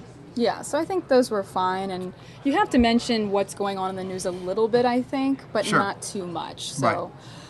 What else did you think was pretty exciting? I mean, obviously the mess up. We have to talk about that, the big mess up. Well, I just think it's so cool that Emma Stone won for Best Actress. Oh, being she's from just the Valley. best. And, she has roots here and started here as a little kid, and it's just really cool. I really like her. Did you I know agree. that, at least this is what I've heard, she's naturally a blonde. But she went red for a movie, and her agent told her to stay red because, Wow. It just worked Yeah, for her. we've got a picture of her. If you go to At least that's what I've read. I might Emma not be. Stone, Christy Siefkin. Christy did a piece on her back Christy, when she won the Golden Globes, and maybe with a K, right? No. Yeah. Is that right? It was Christie's piece on Emma Stone. You mean the Stone, package yeah. that she put together? She's got a picture over here, and I just think it's really interesting. And I helped her on this a little bit because I put her in touch with Amy Homko, who ran Arizona Angels, which is a dance company my daughter has been in or had been in until Amy let it go, and she's not doing it anymore. But she had her name was Emily Stone back in the day. When she was just a little kid, she was like 7, and started dancing. There it is. That's her. That's a great right there. picture. Isn't that funny? So there's a little bit of red in her hair. Oh, so maybe it was like a strawberry blonde or something. Yeah. So I could be wrong, you guys. Sorry about that. But I've seen her with platinum blonde hair too for different roles, and she's a knockout in any hair color. Right. But look at her as a little kid, and Amy tells a story to the girls who dance in that company, and my daughter is one of them. That little Emily, before she was Emma, Emily Stone, would get so nervous before performances she'd get physically sick. Really? She had stage fright. Oh my But gosh. then when she got up there, she would knock it out of the park. And so the story is kind of for little girls who are going down this path. Not necessarily to be an actress, but that you can play through your fears and overcome them. Yeah. And really become something special. And to that's think her. She had such stage fright that you would think in your head, maybe I'm not meant for this since I'm so scared. Right. And I she mean, pulled if you looked at that picture, would you pick her out as the one who's going to be the? You wouldn't think so, with the braces and the red hair. Right. I mean, this girl over here, a lot of personality, or her right there, But there she is. She worked really hard, And really hard. She's really relatable too, because she's a little nerdy in a way, and she's goofy. In a She's good not way. perfect. No. And I think that's why people like her. She can come off a little awkward and funny, and I think that's why they can Right. relate to her. But everybody who's worked with her, and Amy at Arizona Angels, huge fan of hers. And then, of course, Bob Cooper, the artistic director of Valley Youth, he did almost 20 shows with her as a Really? kid. And he just adores her. And she called him out on stage last night. At the Oscars. Gave him a nod because That's he's awesome. a really big part of her history. And then she started going out with her mom and doing auditions when she was 15. In LA. Yeah. Yeah, she put together a PowerPoint to convince her parents to move to Hollywood called Project Hollywood. And I like her so much because she does things that we would all do. Yeah. She knew what she wanted, and her parents, what are you going to say if you're a parent? I mean, if your daughter is that motivated, and who could say no to that face? I mean, Right. she's so cute. Isn't that cute? She's so cute, and she's relatable. And you know what's so funny? She's from probably Scottsdale. what? She's 8 or 9 there, maybe. How did she maintain her beautiful porcelain skin living here in Arizona? She had little freckles back then. Look at that. Yeah, on her Right? nose there. That's Yep. cute. Probably too many days by the pool, Good like for all her, the though. Arizona kids. I liked La La Land. I saw it this weekend. Have you seen it? Yeah, I did. It's good. I liked it a lot, and I thought She's the good. best moment in that movie was when she is doing the read, the audition for the part, and the guy's interrupting her, and she is so in character, and Oh my it's gosh. just it's so emotional. It's one of the best scenes. I think it's that, right? Yeah. It's that scene when she's doing the read. And she... Can you do a side-by-side of those pictures, the one before and that one? These two? No, the one there in the Arizona Angels picture. Oh, yeah. Let Still me the see same if I kid. Can. I mean, look at that. I can I switch don't know back if you and can forth, do it, if I you can think. do it So side let's by see. side. Isn't that something? Oh, Wow. she is so cute. Yeah, she hasn't changed much. She's kept her natural beauty, thank God. You know, Hollywood can change people and make them want to get plastic surgery, and I'm glad that she hasn't, and she's Right. remaining real, and she's so good in that Braces, scene. though, right? Braces. Yeah, she did get braces. She Oh, yeah. straightened her teeth out. Right. But yeah, she's so great in that scene when she's on the phone. Oh, here and she is starts as a blonde. crying. There you're talking, and I'm not sure what part that was and for what movie. But yeah. Yeah, see, so she looks good in any color. I like her as a redhead, though. I really Yeah, do. well, it's unique, right? Yeah. She's got a little bit of a Jodie Foster thing, Yeah. right? A little bit of that. She reminds me a little bit of Jodie Foster. Yeah, those blue I eyes. mean, right there, she really kind of looks like her there, I think. In this picture? Yeah. Or no, this one. Let me scroll up here. Keeps going back to the other It one. keeps going to the other one, yeah. I It don't wants know us why. to see her as a blonde. Huh. Well, I liked her. I liked the movie. I saw it over the weekend. This is the third movie that her and Ryan Gosling starred in. You look at that picture. Take that picture now, right? Now again, Oh, if yeah. you were to look at these three, the two girls, the one on the right and the left, I mean, they look like kind of classic Hollywood beauties in a way, right? Mm-hmm. She does not. But there's something very, very special about her. And She can deliver the goods, man. She really can. Oh, she and Birdman, she was great. And I didn't see that. She's fantastic in that. She's blonde in She that. got nominated for that Yeah. role, right? She was so good. But I agree, that audition scene where she's on the phone. It's amazing. And she's being broken up with or something. She's pretending. And she Right. just starts crying. Her Right. face goes from 0 to 10. It's Right. amazing. So that shows her skills for sure. So she won Best Actress for La La Land. So have we cleared up what happened at the end?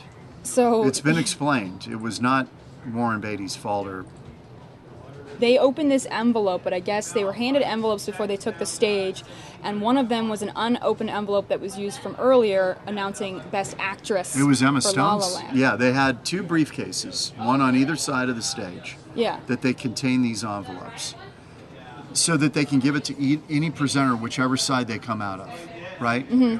They have the envelope. Well, they handed Beatty the Best Actress envelope, so he opens it, and it says Emma Stone, La La Land, and he's looking at it thinking, well, maybe they just mean to say La La Land won. Yeah. And so he hands it to Dunaway. I think he and wanted lets to her say, do "You it. deal with yeah, it." you deal with this. Why don't you open this? Because I don't want to be on the hook for this.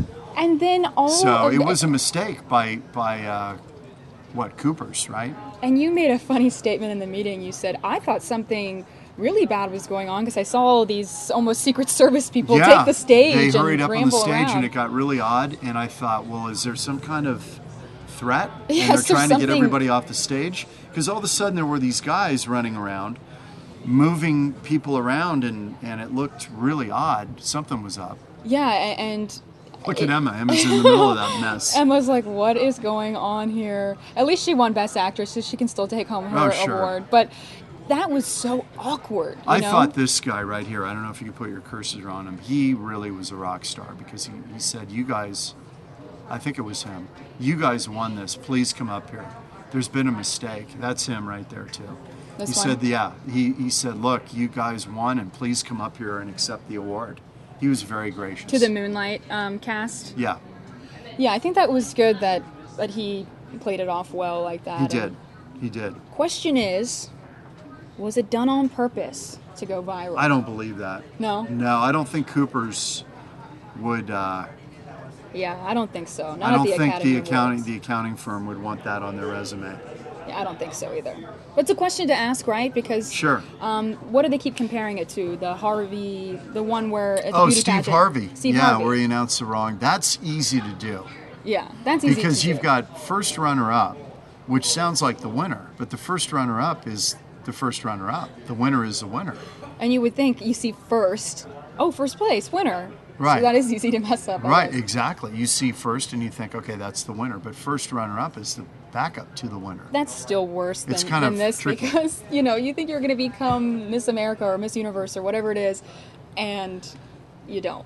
No. But this, is the Oscars, and I think they were still happy to get some awards. I mean, La La Land still it won Best it did Actress. great. Yeah, it so. did great. I'm sure for the director, though, it's, he won Best Director, though, so he's still the director of La La Yeah, Land. so they still took home some awards. Right. Casey Affleck won Best Actor in Manchester I did by not the see Sea. that film. I saw it. What do you think? I thought it was really moving. It was about him going through depression. Something happened with his wife and his family, and he was trying to get through that. Mm-hmm. And he has to take in somebody, and it's just a movie about going through depression and life's problems. A lot of people say, oh, it's so depressing, it's not good. Well, it's not a happy movie. Right, right. Yeah. He is Ben Affleck's brother, right? Yeah. So how many times has that been done, where a brother combination are Oscar winners? I don't know. Has that been done a lot? I don't think so. I think it's probably fairly rare, right? And he's definitely not Ben's brother anymore. He's his own person, which is great. He's his own person now because he did well in that movie. But a lot of people were mad he won that. They didn't think he deserved Best Actor. A lot of people were tweeting, how could he win that? I guess they didn't like the movie. Jude thought it was overrated. The movie? Yeah, he thought it was overrated. I mean, it is really sad. He really liked the Mel Gibson film.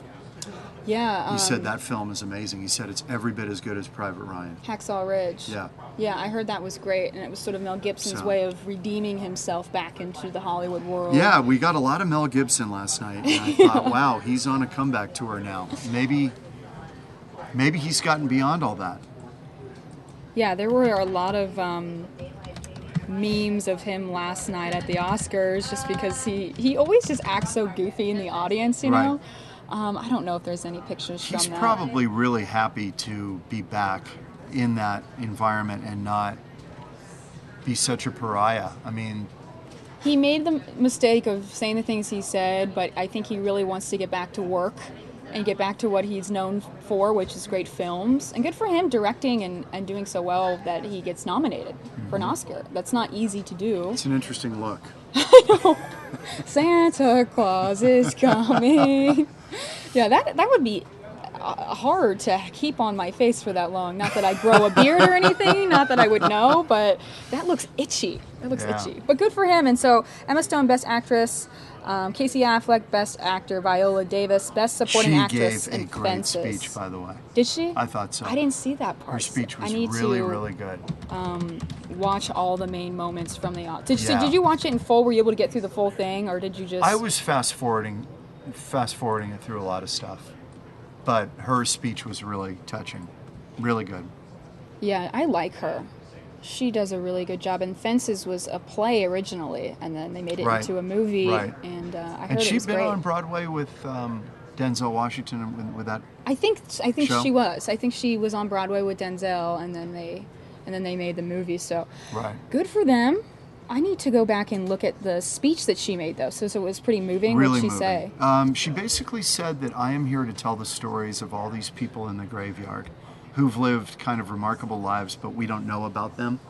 And I'm here to bring their stories to life, to exhume their story, was the metaphor she used. I like that.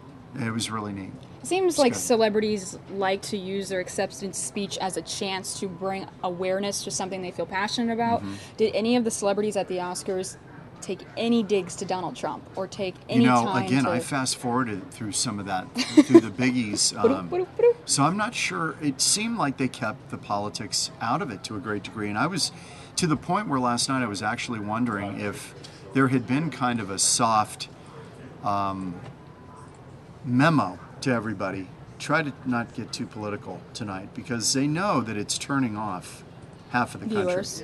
It's turning off half. And in anything, you don't want to turn off half of your possible audience to where they're not interested in your art anymore. Hollywood can ill afford that with all of the options out there. With on-demand programming, they really can ill afford to alienate half of their audience. Right, I think that Meryl Streep can because she's Meryl Streep and she made that speech at the Golden Globes. And she's Meryl Streep, so I think she'll still be fine. Sure. But for everyone to do that, I don't know. I mean, you could be risking your career. Not your career, but you are risking your audience. I think it kind of can hurt Hollywood because people want to be entertained. They want to get away from a lot of that when they're watching movies. Although some movies really move people to action, so it's kind of a double-edged thing. But I think a lot of people don't want to feel like an ideology is being shoved down their throat every time they go to a movie or watch a award show. And also, I think it even makes the members in the audience, the actors, uncomfortable. You know, because when Meryl Streep gave her speech, the producers panned out and showed people in the audience. Some were clapping, some weren't. Right. And it's awkward. One of them was, you know, what's the guy from The Hangover? Not the Hangover, from. Oh shoot. They showed Mel Gibson, and they also showed. You know, the guy who dated Jennifer Aniston for a while, big guy, 6'4". Yeah, what's his name? Why can't I think of his name? Yeah, Vince Vaughn. Wedding, Thank you, Samia. Wedding Crashers is what I was thinking of. Wedding Crashers. Yeah, Vince Vaughn. He didn't like it, did he? Well, he didn't like her. He didn't like what she was doing. I think he's a fairly conservative guy, so Yeah. he didn't look very happy during the Golden Globes. And some of them don't want to share their political beliefs. So when you pan out and you show different people in the audience, they're annoyed because they don't want to make they don't want to make a face. They don't want to be involved in the speech. Caught up in it. Or caught up in unwittingly, it. Yeah. Yeah. Right. So That's interesting. Great time to be cleaning Great. that particular part of the The statue. heck here? What's going on? I love the camera guy that zoomed in at that very moment. So it looks like this is a footage of them actually getting the statues ready at the Oscars. Have you ever been to the Oscars? No. No? No. That seems like a cool place to be and see all of the You know, the because it's not on celebrities. our air. Right. We don't go out there most of the time. Right. So these things become very proprietary. Yeah. If it's on ABC, ABC's affiliates go. Right? Yeah. And everybody else is kind of locked out. We had the Super Bowl, though. Yeah, we had the Super Bowl. The Exactly. Super Bowl. Yeah, that's good. So I thought it was a pretty interesting Oscars, though. I mean, I'm glad that it wasn't as political as people expected. The ratings, though, again, were down, right? That's what I've been reading, that they were It's been a still steady kind of decline. Down. Why do you think that is? People are busy. People don't want to watch a bunch of speeches, probably. People are busy. They're boring. Maybe they think they're boring. Maybe these people are not as relevant as they once were.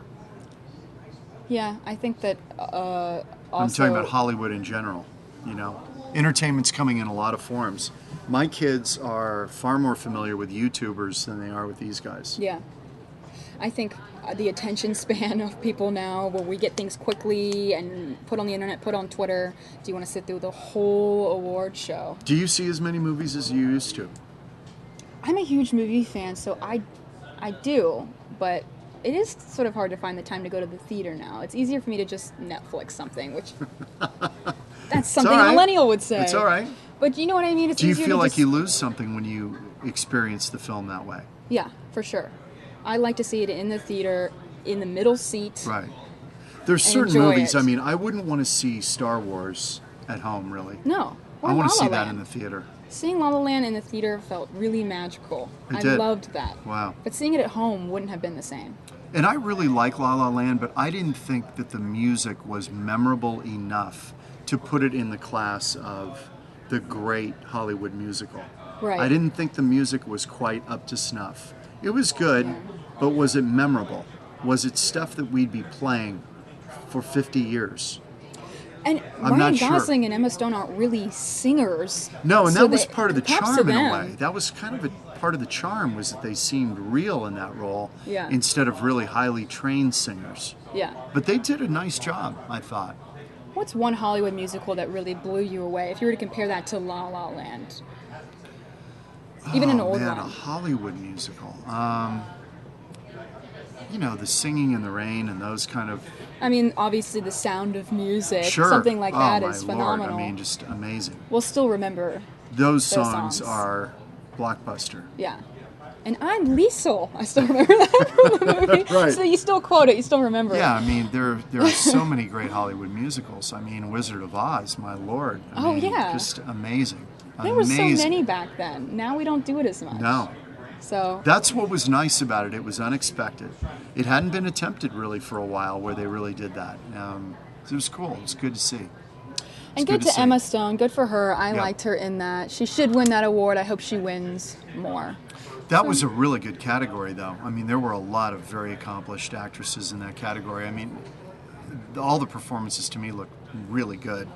I did not see the Jackie Kennedy film Oh, I saw that. with Natalie Portman, but I heard she did a great job in that. I saw parts of it. I mean, it was very real and raw. The scene where she's in the shower and the blood is just coming off of her. She's showering off the blood from. Wow.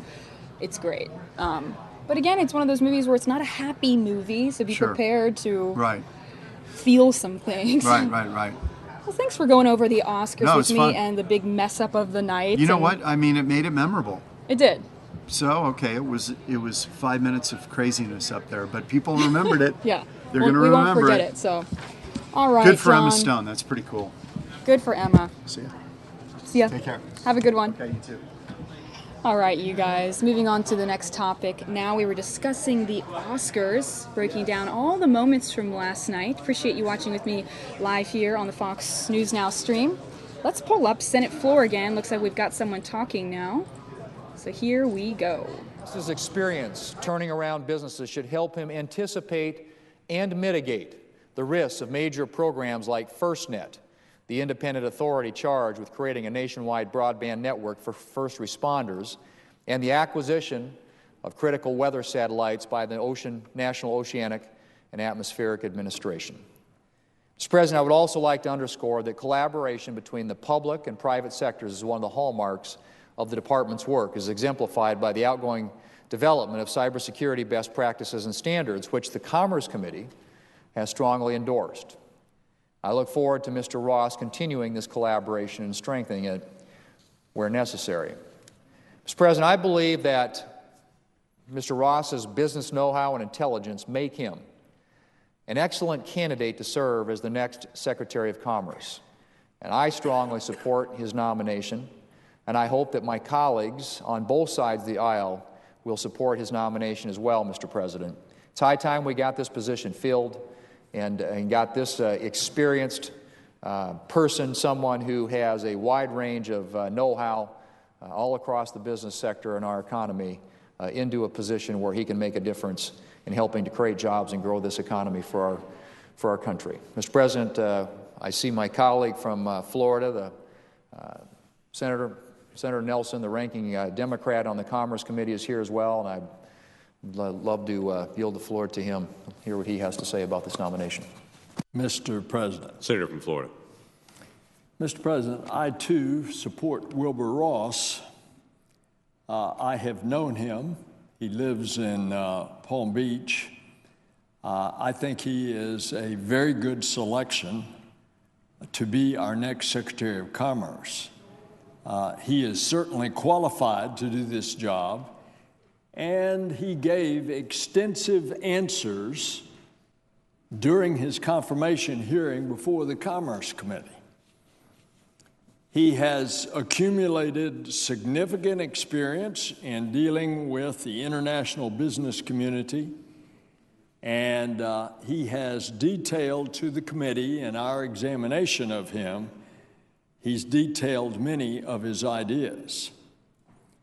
Now, there have been some questions that have been raised about some of his business ties, particularly involving some of his foreign activities. One example is the Bank of Cyprus, which had significant levels of Russian investment. And in the wake of the former National Security Advisor, General Flynn's resignation, and under the overhanging question of the unlawful Russian involvement in a U.S. election,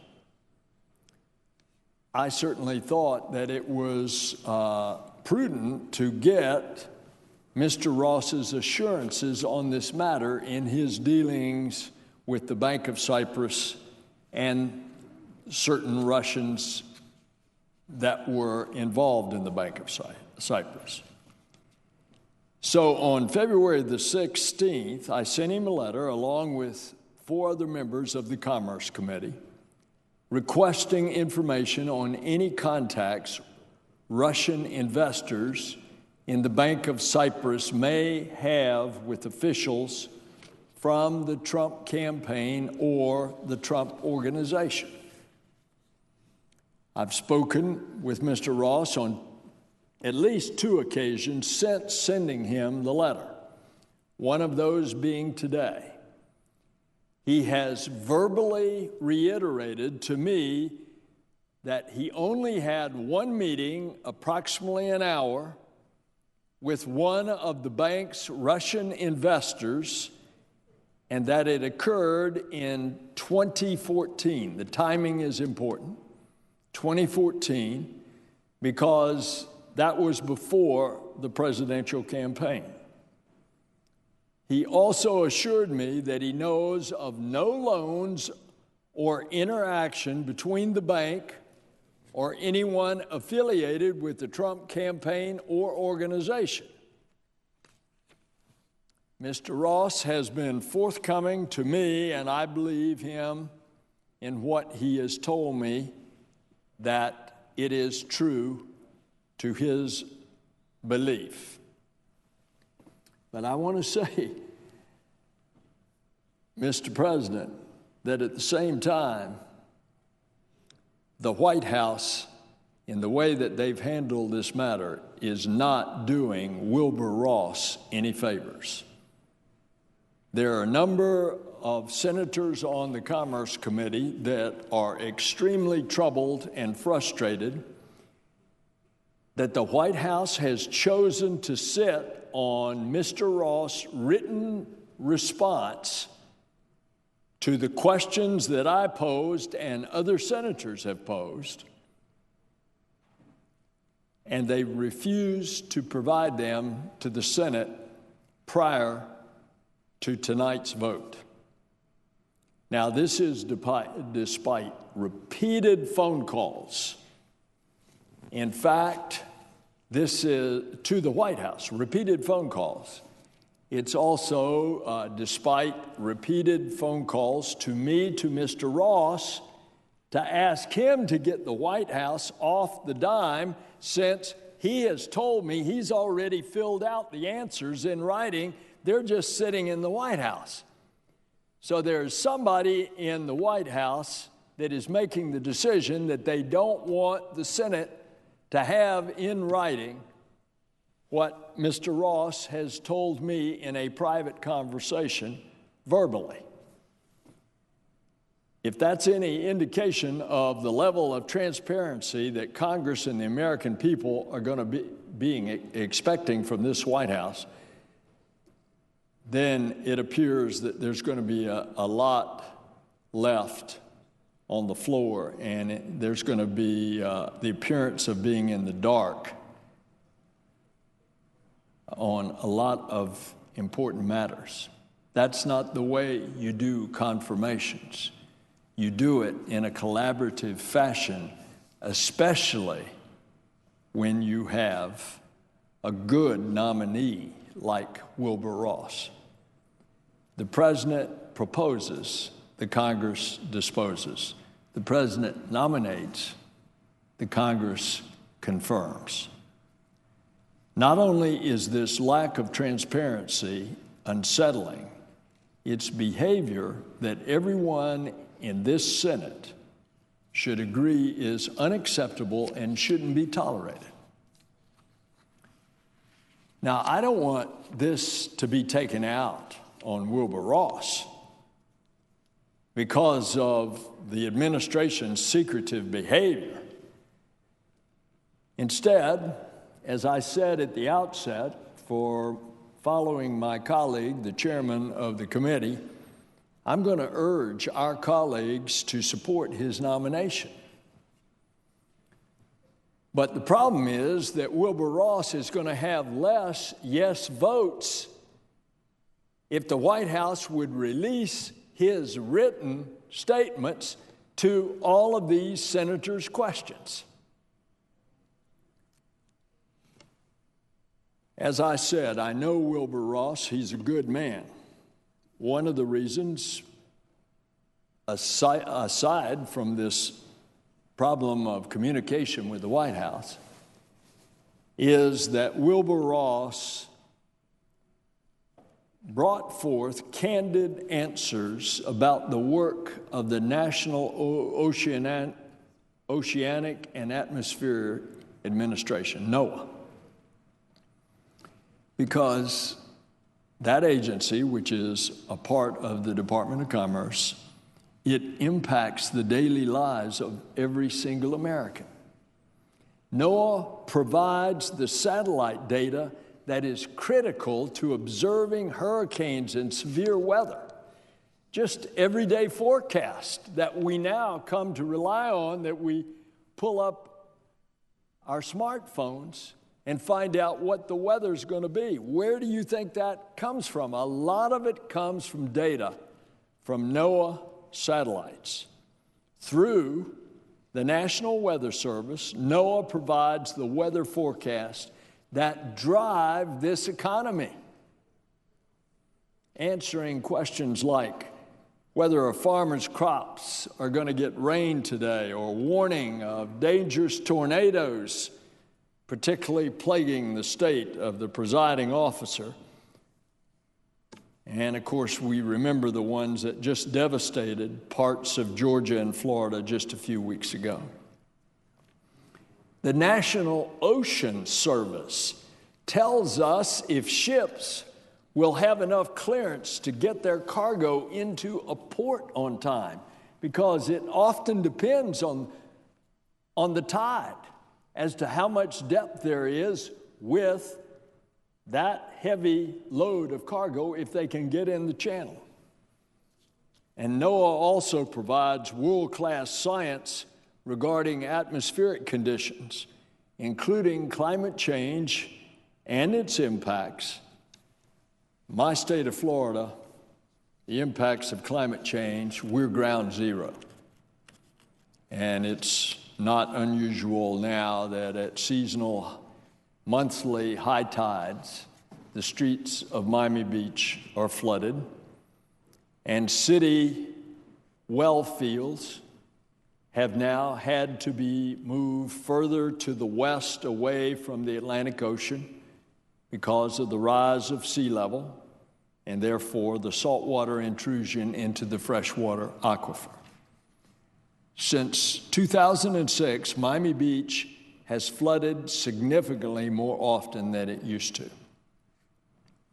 Rain-related flooding events in southeast Florida have increased by 33%, and tide-related flooding has increased by a whopping 400%. That's not good for business.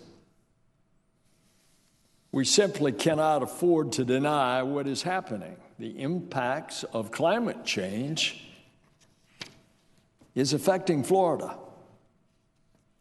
And it's also affecting a lot of other places around the world. Read Bangladesh. NOAA quite literally saves lives and property. So naturally, I fully expect any nominee for Secretary of Commerce to unequivocally support the ability of the experts at NOAA to do what they do best. Collect the data, do the research, and provide critical products and services to the public free from political interference and free from censorship. Mr. President, the Department of Commerce has 3 Nobel laureate scientists that are employees. And while some of the nominees for other key administration posts have either been less than forthright, less than committal, or less than knowledgeable about the very real threat posed by climate change, Wilbur Ross candidly and explicitly assured me during his nomination hearing of our Commerce Committee that he believes, and I will quote him, "Science should be left to the scientist." End of quote. I would urge his fellow cabinet nominees to follow suit. Don't do what we have seen, the intimidation techniques of saying that you can't use the term climate change or sea level rise. Let the scientists do their work. Wilbur Ross also assured me that he would work collaboratively to address the impacts of changes in the sea level and the ocean temperatures on coastal communities and fisheries. So I want to say to the Senate, I appreciate Wilbur Ross's candor, his commitment, and his recognition that the important weather and climate work being done in NOAA directly benefits commerce. I'm confident he's going to follow through. I also want to thank him at his age for offering himself for public service. This is a very schooled, experienced individual. I hope this hiccup with the White House not being transparent and not returning what he has already written as answers to the senator's questions. I hope that this problem is going to disappear, and rather than hinder him as they have, they will instead support him as they should. And for that reason, I'm here to ask my colleagues to vote yes on Wilbur Ross's nomination. Mr. President, I yield the floor.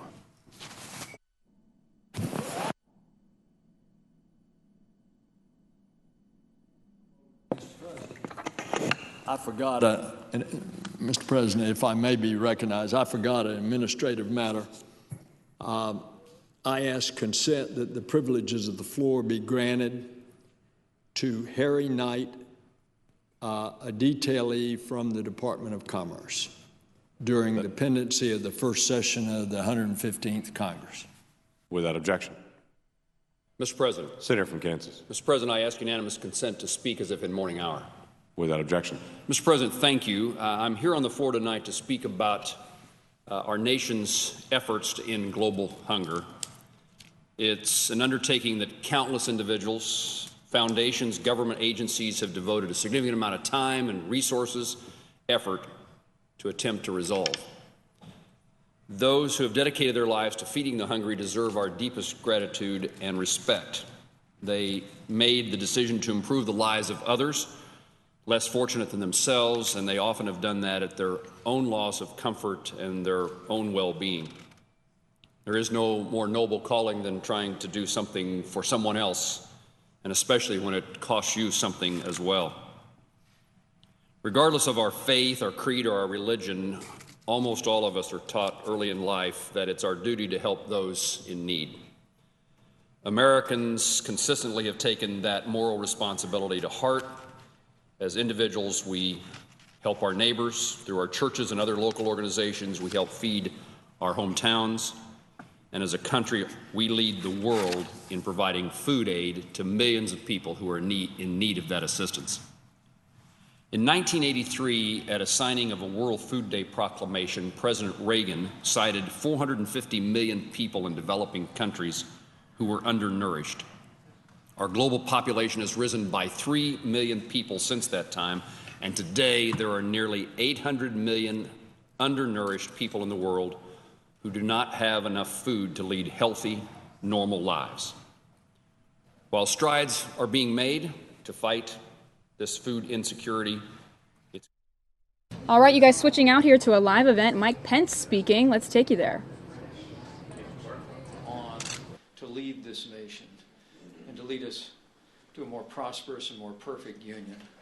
And our commitment to all of you, and our hope and our prayers that we're going to partner with you, that will be even more true, and your contribution and your influence in America will only grow in the years ahead. Thank you very much. God bless you for your work. And thank you for coming.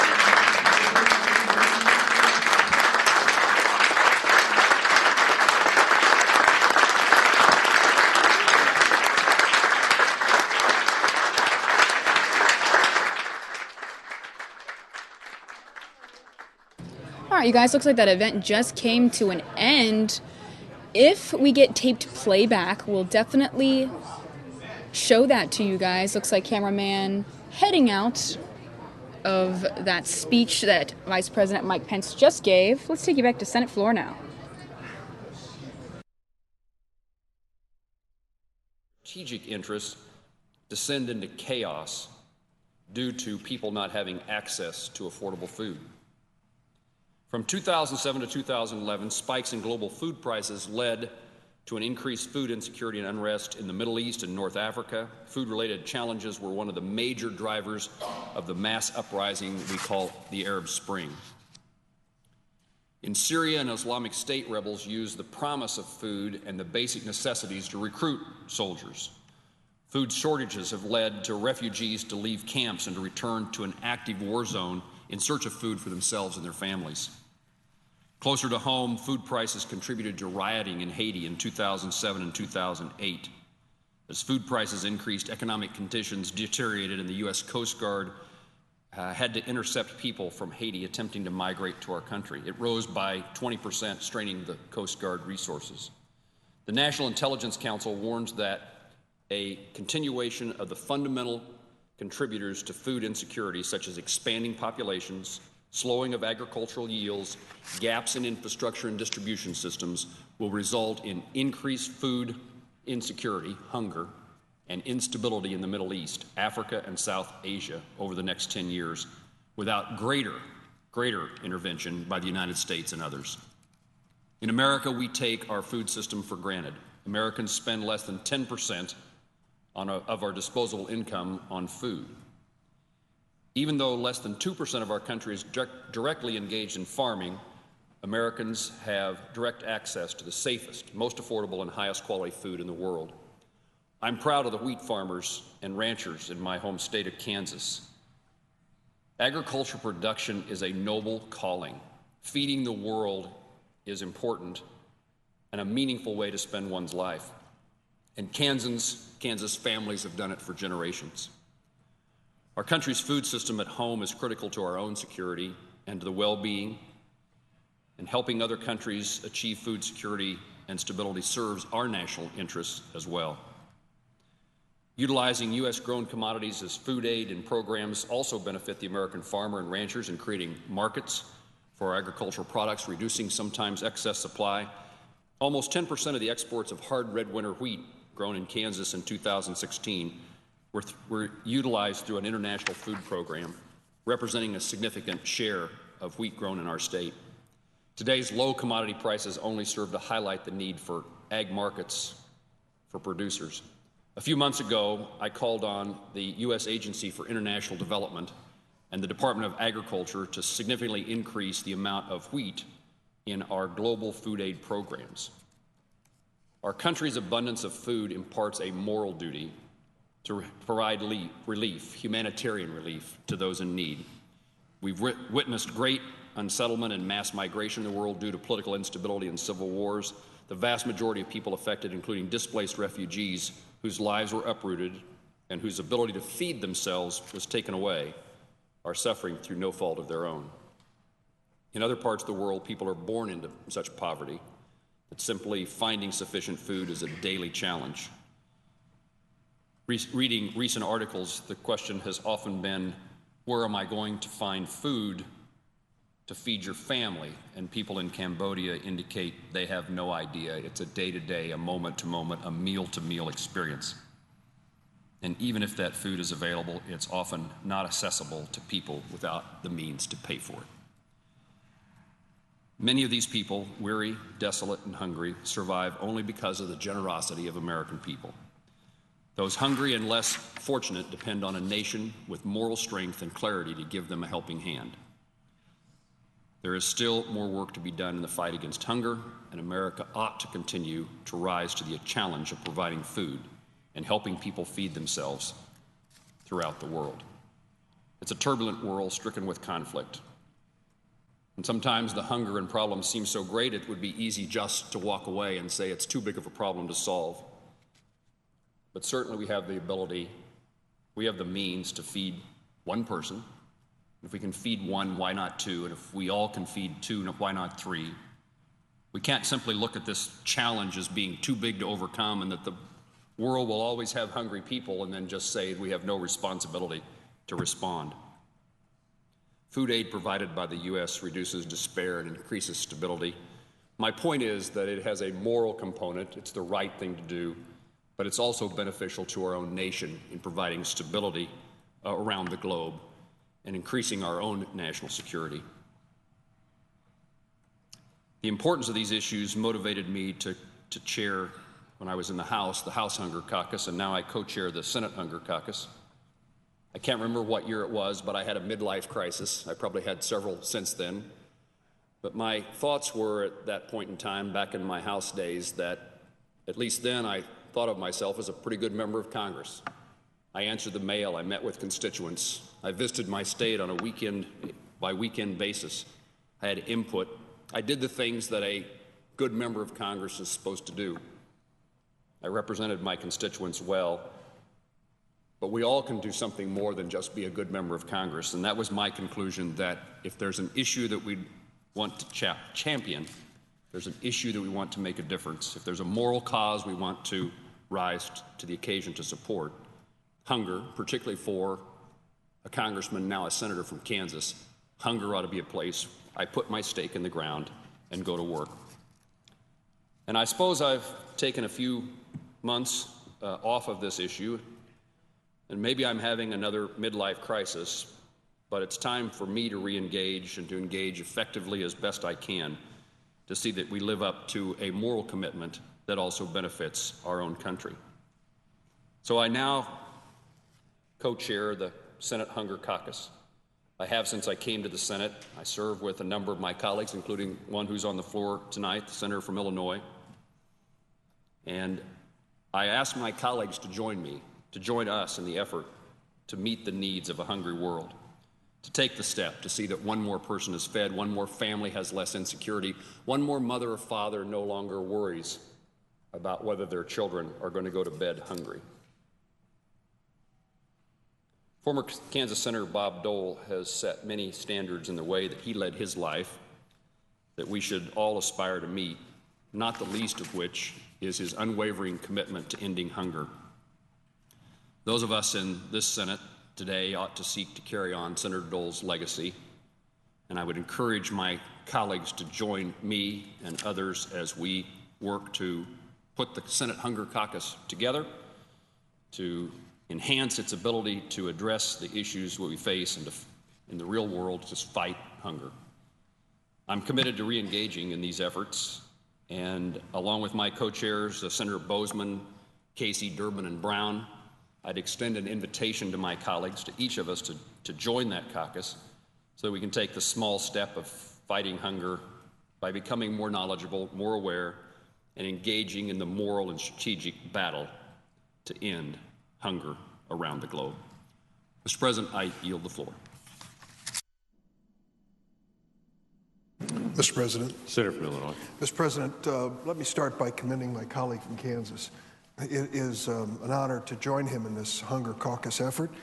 He does it in the tradition of Senator Bob Dole of Kansas, who, with George McGovern, two of the most unlikely political allies, really dedicated a large part of their public life to fighting hunger. And I'm happy to join him in the memory of Paul Simon, who did the same for the state of Illinois. So I'm looking forward to joining you in this effort. I hope you don't have to suffer another crisis in the future. Let's continue this on in a good bipartisan spirit. I thank the senator from Kansas. Mr. President, I'm going to ask consent that my entire statement be placed in the record, and I'd like to summarize my remarks if there's Without no objection. I see the senator from South Dakota is waiting, so I'll summarize my remarks very quickly. During the president's break, I took a trip to 3 capitals, which I consider to be timely and important visits: Warsaw, Poland, Vilnius, Lithuania, and Kyiv, Ukraine. I've been to these cities many times, and I have a particular attachment to them. My mother was born in Lithuania, and so returning there, as I have for over 35 years, I've seen the sweep of history as this small Baltic state has moved from a republic of the Soviet Union to a free and independent nation today. And I'm so proud of the courage of the Lithuanians that have brought them to this moment. Going to Warsaw, Poland is a natural for a senator from Chicago. We have more Polish people, Polish Americans, in that city in our state than any place outside of Poland. And we're very proud of that Polish heritage. They're wonderful people, not only hardworking, good Polish Americans, but also always thinking about their own homeland, which was under the control of the Warsaw Pact, a Soviet-inspired alliance, for decades. at the expense of their freedom. And I also visited Kyiv, Ukraine. That capital has become well known to many of us since the invasion by Vladimir Putin, which is the point I'd like to make. The thing that binds these three countries together, despite their differences in history, is the fact that if you asked each of these countries today to identify the major external threat to their existence and to their freedom, they would identify Vladimir Putin of Russia. I found that in Warsaw, again in Vilnius, Lithuania, and as well in Ukraine. It was interesting, as Senator Jean Shaheen joined me in my trip to visit Poland, that as we met with the leaders of that nation, we heard repeatedly their concerns about Russian aggression. It's something that was critically important to them. They were heartened by statements made by Vice President Pence at the Munich conference about the future of the NATO alliance. But let's put it in context. The reason the Vice President had to travel from Washington to Munich, Germany, to say to the Western world that had gathered there that the NATO alliance was still strong was because the current President of the United States, Donald Trump, had tweeted that NATO was obsolete. And one of his followers, Steve Bannon of Breitbart fame, had questioned whether or not we should be engaging in these kinds of alliances. Well, I think those alliances are critical, and the NATO alliance has been one of the most successful in history. So when Vice President Pence went to Munich to assure our NATO allies that we were still on their side, it was an important message. I did find one other thing telling and memorable about that trip to Warsaw. One of the Polish leaders said to me, "We have read that the Russians invaded your election. We are used to this. We call it the hybrid war. It isn't just a war by Russians of military aggression, which is scary enough, but it's a war of cyber aggression, and it's a war of propaganda." And clearly, Vladimir Putin believed in your last presidential election that he could use some of those same tactics he uses against Poland and the Baltics in the United States. This leader in Poland then challenged me. What are you going to do about that? Now that you know that Vladimir Putin has invaded your election, now that your intelligence agencies tell you that, will you do something? Will you take this seriously? Will you investigate it? He said, our worry in Poland is if you will not respond to Vladimir Putin's invasion into your cyberspace, what will you do if he invades Poland? Will you stand by us as you promised in Article 5? If you don't take him seriously when he invades your sovereignty, would you take him seriously if he invaded ours? Hard question, but an important question and the right question.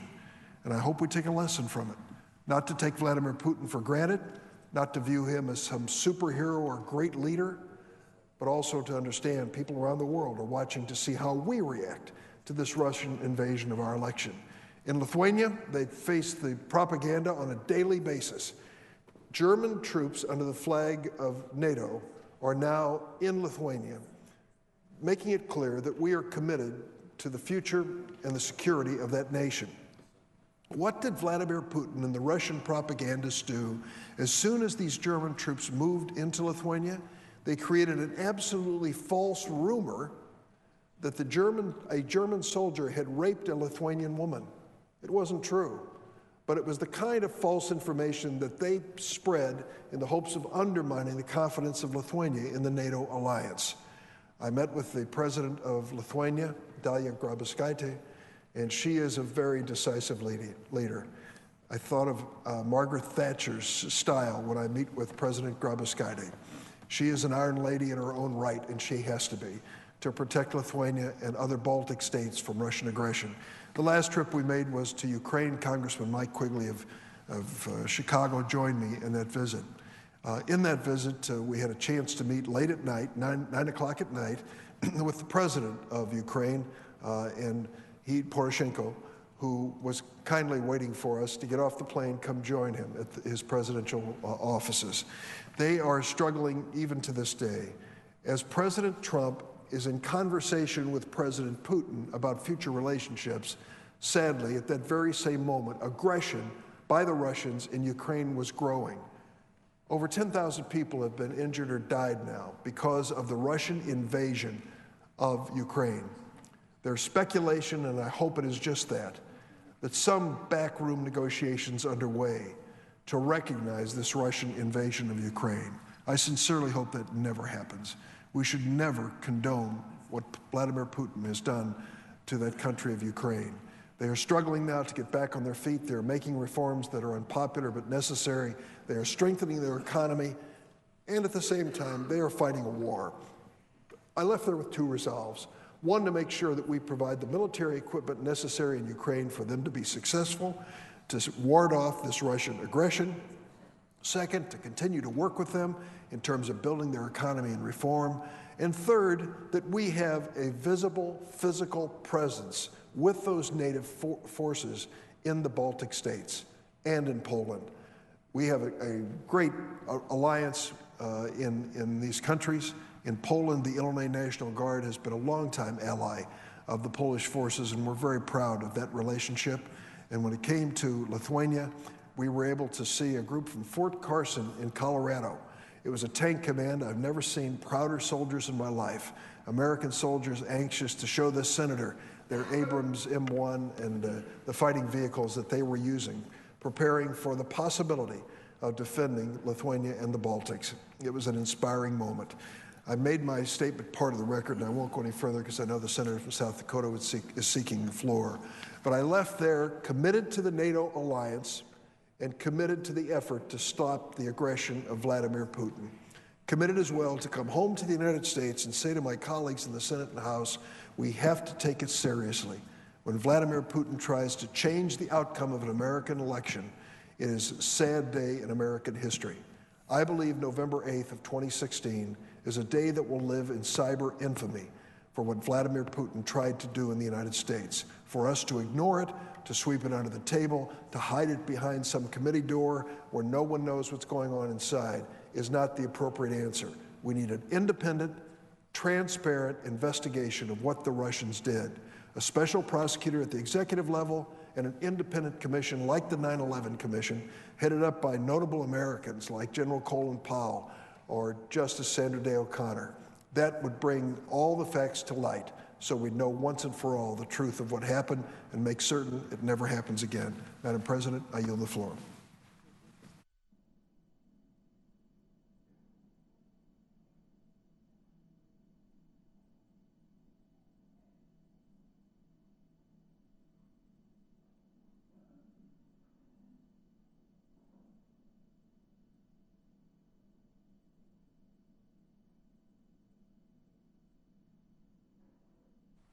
Madam President. Senator from South Dakota. Madam President, 2 weeks ago, major health insurer Humana announced its decision to completely withdraw from the Obamacare exchanges for 2018. The company's decision was not particularly surprising. Humana had already sharply reduced its participation in the exchanges for 2017. But the decision did confirm yet again that President Obama's health care law is on its last legs. Choices on the exchanges declined sharply for 2017 as insurer after insurer cut back on participation. Nearly 1/3 of U.S. counties have just one choice of insurer on their exchange for 2017.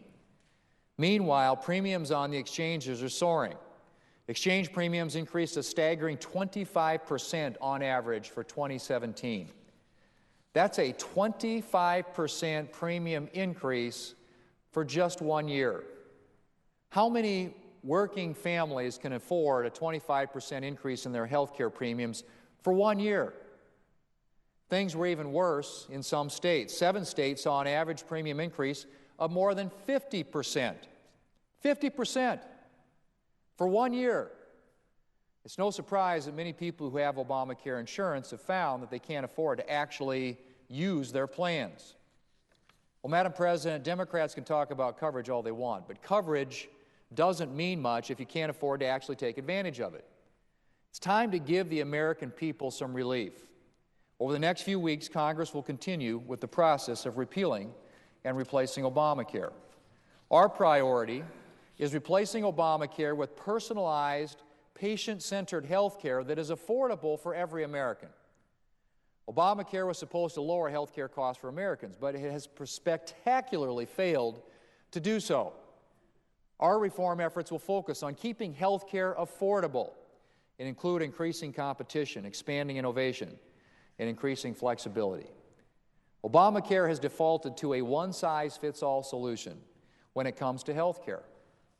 And that means that many Americans have found themselves paying for health care that they don't need or want. We need much more flexibility in insurance plans. A thriving health care system, Madam President, would offer a wide variety of choices that would allow Americans to pick a plan that's tailored to their needs. We also need to give Americans the tools to better manage their health care and to control costs.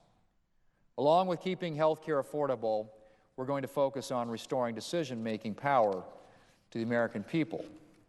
Obamacare has put Washington bureaucrats in charge of health care decisions that should be made by individuals in consultation with their doctor.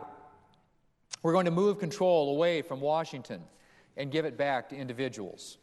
We're also going to ensure that states have the power to innovate and embrace health care solutions that work for the individuals and employers in their state. Madam President, our health care system wasn't perfect before Obamacare. Nobody's denying that. But Obamacare has just made things worse. The American people are ready for health care reform that actually works. And that's exactly what Republicans are going to give them. Madam President, in addition to health care reform, another Republican priority for this spring is confirming Judge Neil Gorsuch to the Supreme Court. The Judiciary Committee will hold hearings on his confirmation beginning March 20th, and I'm hopeful Judge Gorsuch will be confirmed not too long thereafter. President Trump made an outstanding choice when he chose Judge Gorsuch for the Supreme Court. Judge Gorsuch has a distinguished resume. He graduated with honors from Harvard Law School and went on to receive a doctorate in legal philosophy from Oxford University, where he was a Marshall Scholar. He clerked for 2 Supreme Court justices, Byron White and Anthony Kennedy, and he worked in both private practice and at the Justice Department before being nominated to the 10th Circuit Court of Appeals, where he served with distinction for the last 10 years. He is widely regarded as a brilliant and thoughtful jurist and a gifted writer whose opinions are known for their clarity. Above all, however, Madam President, he is known for his impartiality, for his commitment to following the law wherever it leads, whether he likes the results or not. A judge who likes every outcome he reaches is very likely a bad judge. Judge Gorsuch has said that more than once. Why? Because a judge who likes every outcome he reaches is likely making decisions based on something other than the law. And that's a problem. The job of a judge is to interpret the law, not write it, to call the balls and strikes, not to rewrite the rules of the game. Everyone's rights are put in jeopardy when judges step outside of their role and start changing the meaning of the law to suit their personal opinions. Madam President, Judge Gorsuch's nomination has been met with acclaim from conservatives. And it's also been met with acclaim from liberals. And I think one of the biggest reasons for that is because both groups know that Judge Gorsuch can be relied on to judge impartially. Here's what Neil Katyal, an acting Solicitor General for President Obama, had to say about Judge Gorsuch. His years on the bench reveal a commitment to judicial independence, a record that should give the American people confidence that he will not compromise principle to favor the president who appointed him, end quote. The Colorado Springs Gazette recently highlighted a letter signed by 96 prominent Colorado lawyers and judges and sent to the senior senator from Colorado. Here's what those individuals had to say about Judge Gorsuch in that letter. We hold a diverse set of political views as Republicans, Democrats, and independents. Many of us have been critical of actions taken by President Trump. Nonetheless, we all agree that Judge Gorsuch is exceptionally well qualified to join the Supreme Court. We know Judge Gorsuch to be a person of utmost character. He is fair, decent, and honest, both as a judge and a person. His record shows that he believes strongly in the independence of the judiciary. Well, that's a pretty significant tribute, Madam President. And again, those weren't just conservatives speaking. Madam President, given Judge Gorsuch's character, his sterling record, and his deep commitment to impartiality and the rule of law, it is no surprise that his nomination has won support from liberals and conservatives alike. or that the American people are liking what they see when it comes to Judge Gorsuch.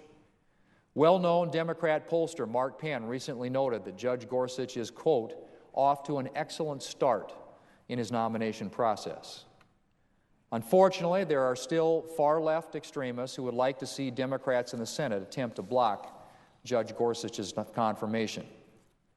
But I am hopeful, Madam President, that my colleagues will ignore these voices for obstruction and instead listen to the many voices, liberal and conservative, who are highlighting just why Judge Gorsuch would be an outstanding addition to the Supreme Court. I recently met with Judge Gorsuch, and I could not have been more impressed. I look forward to hearing from him again at his confirmation hearings, and I hope that the Senate will act to confirm him shortly thereafter. Madam President, he's the kind of judge all of us should want on the nation's highest court. Madam President, I yield the floor and suggest the absence of a quorum. The clerk will call the roll. Mr. Alexander.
Thanks for watching with us live here on the Fox News Now stream. I'm your host, Mary Kay Gaffney.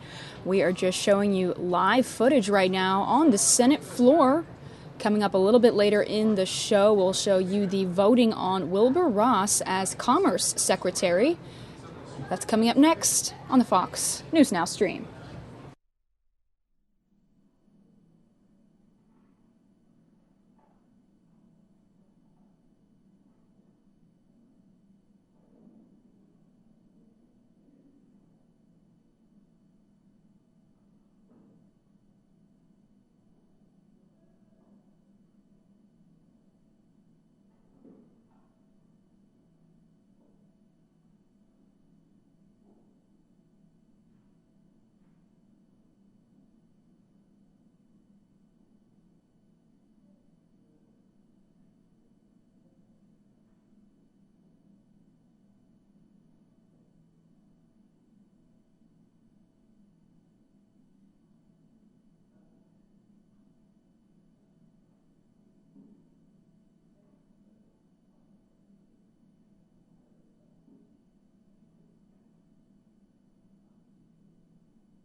All right, everybody. Well, while we wait for the next person to take the stage here on the Senate floor, I'm going to put in the upper right-hand corner Nancy Pelosi speaking earlier at the National Press Conference.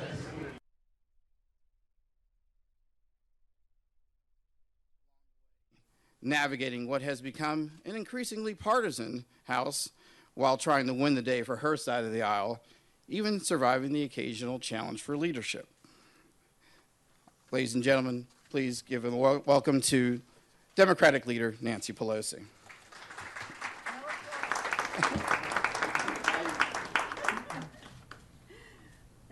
Thank you very much, Jeff. Thank you and congratulations to you for your election as president of the historic National Press Club. Thank you, Jonathan, for arranging all of this. It's an honor to be here with Chuck Schumer when he will be here momentarily, the newly elected leader of the Senate, Democrats, and re-elected member of the Senate from his state of New York. He comes with the confidence of his colleagues and the enthusiastic support of his constituents. You'll tell him I said that, right, when he gets here. So tomorrow is 40 days into the new administration.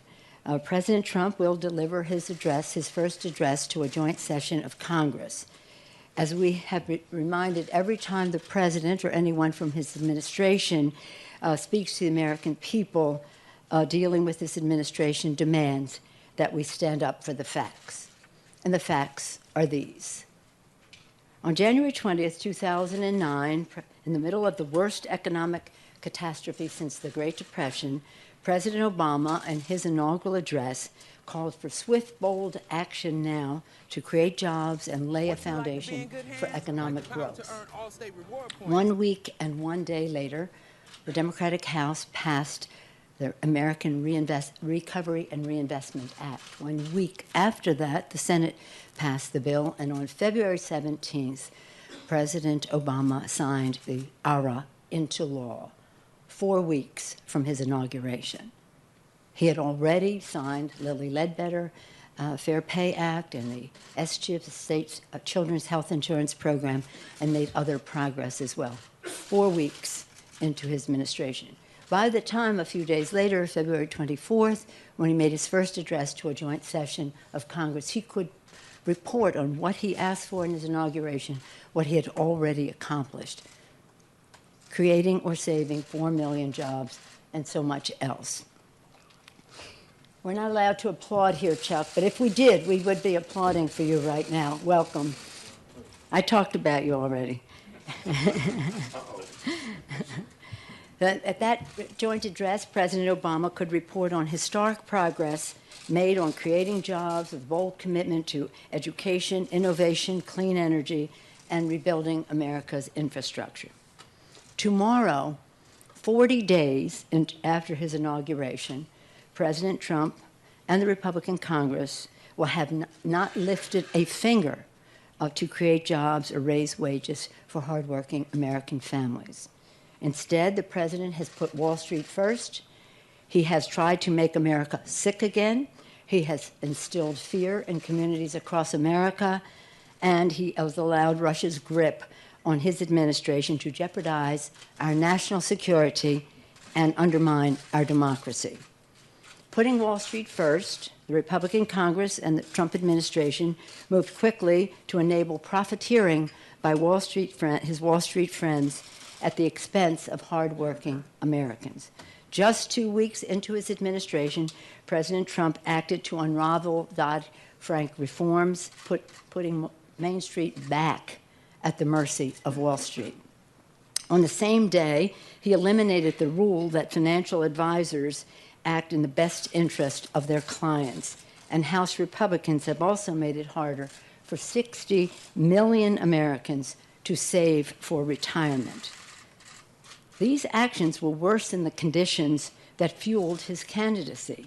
President Trump engaged in a bait and switch agenda. No jobs, no retirement security, and no health security either. Instead of acting on jobs, Republicans will make America sick again, declaring all-out war on affordable health care. from the Affordable Care Act to Medicare to Medicaid, all of which are now wed. Affordable health care has had transformational success in expanding coverage, improving benefits, and lowering cost. It extended the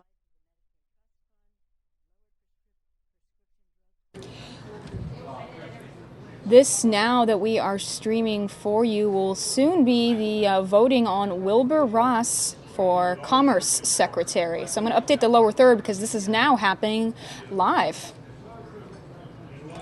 Let's turn it up and see if we can hear anything yet. Again, this will be the voting confirmation on Wilbur Ross to be the new Commerce Secretary.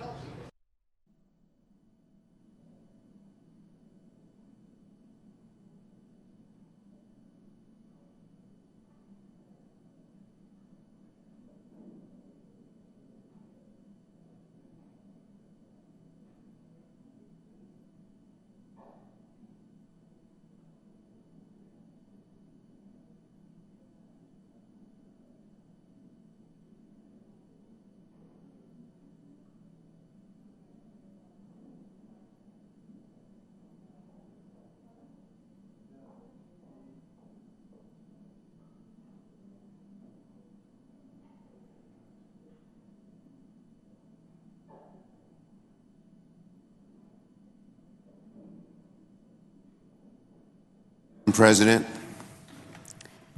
The Democratic leader, I ask unanimous consent the quorum be dispensed with. without objection. Madam President, I rise to echo the concerns expressed by my colleague from Florida, Bill Nelson, about the White House's refusal to provide written testimony relevant to Mr. Ross's nomination prior to the vote this evening. Mr. Ross was a key economic advisor to the Trump campaign and has had business ties with the Bank of Cyprus, a bank with significant Russian investors. I understand the Commerce Committee, of which my friend from Florida is the ranking member, sent a letter to Mr. Ross to get more information about those ties. That's a perfectly reasonable request, especially given the circumstances. This information is particularly relevant to the Senate since in recent days, questions about connections between the Trump administration and Russia have proliferated. While Mr. Ross told my friend from Florida there's nothing to worry about, the White House is sitting on Mr. Ross's written response to Senator Nelson's letter, so the Senate will not get written answers to these important questions before voting on this nomination.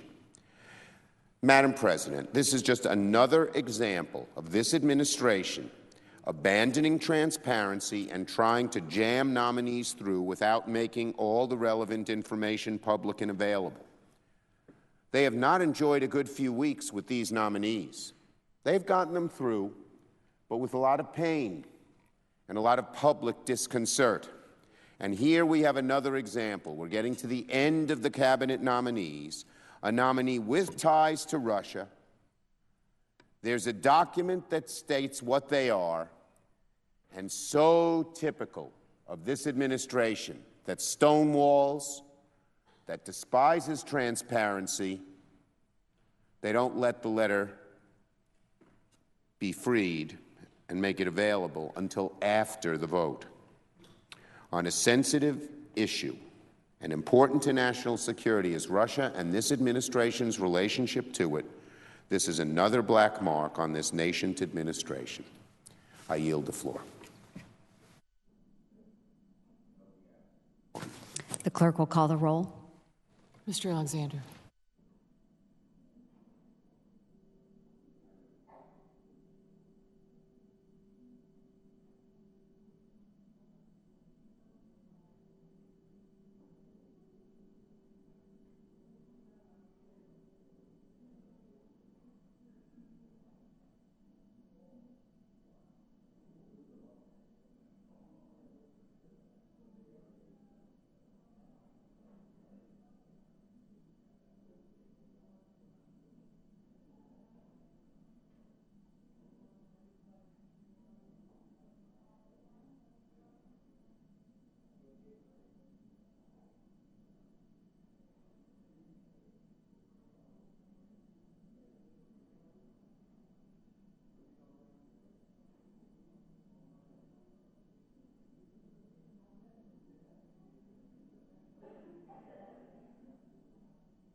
Madam President, Senator from South I Dakota, would ask the quorum call be suspended, without objection. and I would ask for the yeas and the nays.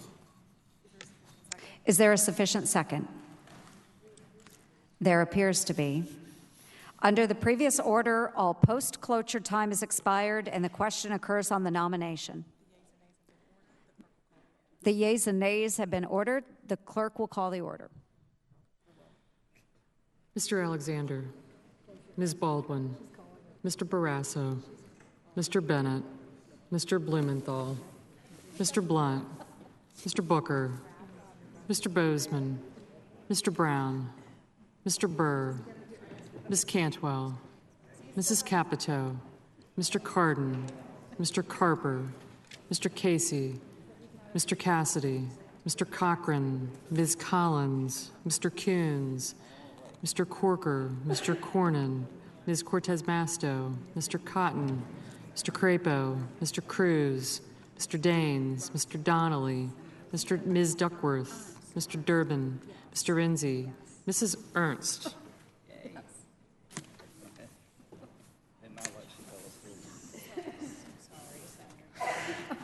Mrs. Feinstein. Mrs. Fisher. Mr. Flake. Mr. Franken. Mr. Gardner. Mrs. Gillibrand. Mr. Graham. Mr. Grassley. Ms. Harris. Ms. Hassan. Mr. Hatch. Mr. Heinrich. Ms. Heitkamp.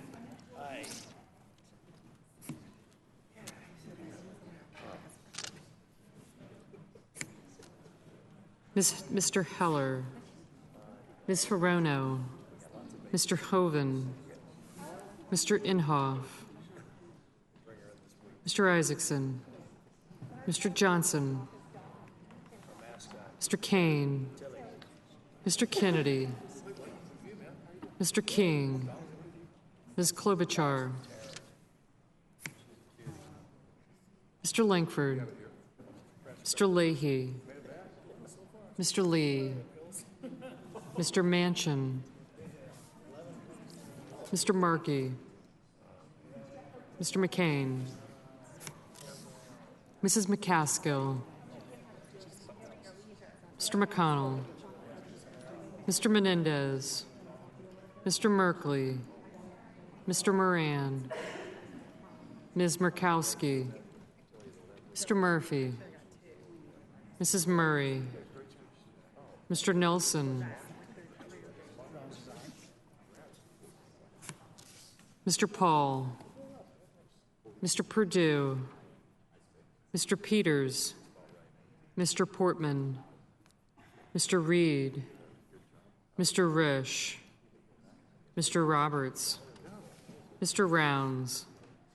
Mr. Rubio. Mr. Sanders. Mr. Sass. Mr. Schatz. Mr. Schumer. Mr. Scott. Mrs. Shaheen. Mr. Shelby. Ms. Stabenow. Mr. Strange. Mr. Sullivan. Mr. Tester. Mr. Thune. Mr. Tillis. Mr. Toomey. Mr. Udall. Mr. Van Hollen. Mr. Warner. Ms. Warren. Mr. Whitehouse. Mr. Wicker. Mr. Wyden. Mr. Young.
Senators voting in the affirmative: Corker, Cornyn, Ernst, Graham, Perdue, Rounds, Sass, Strange, Thune, and Tillis.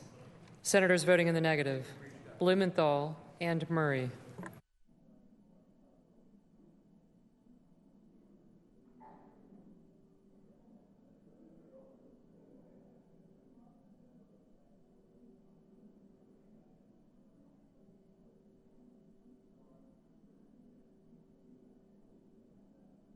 Mr. Crapo, aye.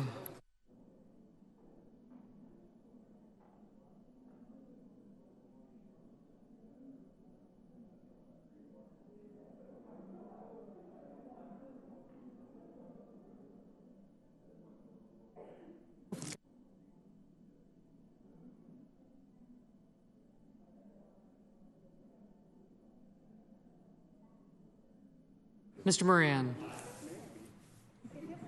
aye.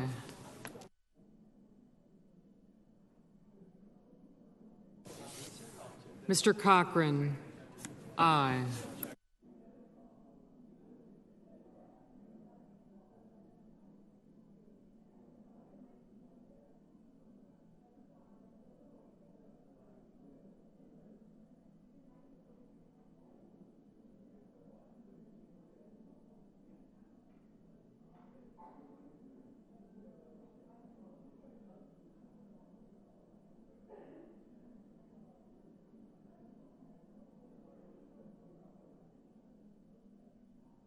Ms. Collins, aye. Mr. Gardner, aye. Mr. Cotton, aye. Mr. Young, aye. Mr. Blunt, aye.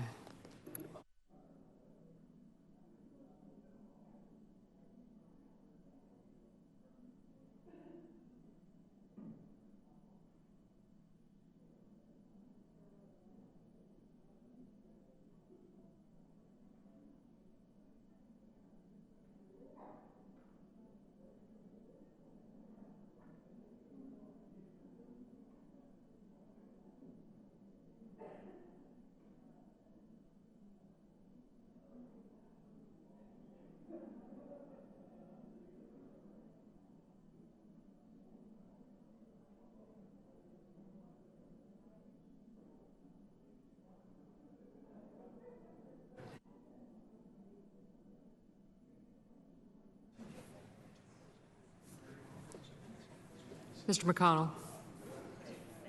aye.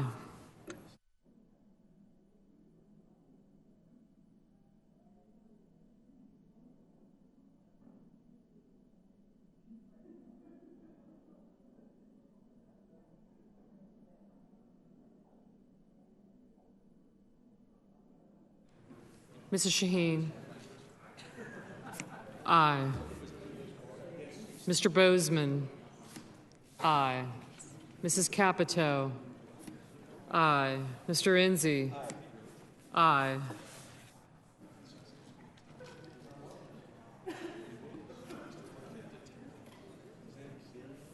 Mr. Kennedy, aye.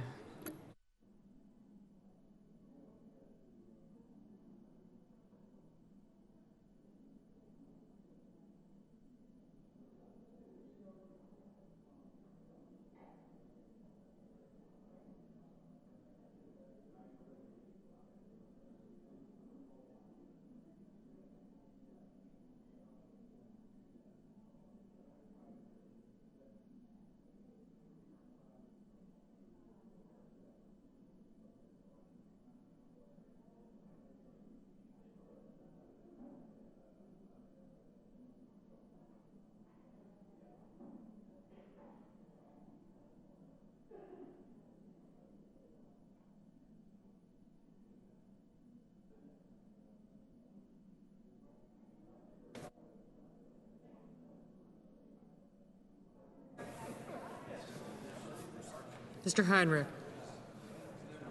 no.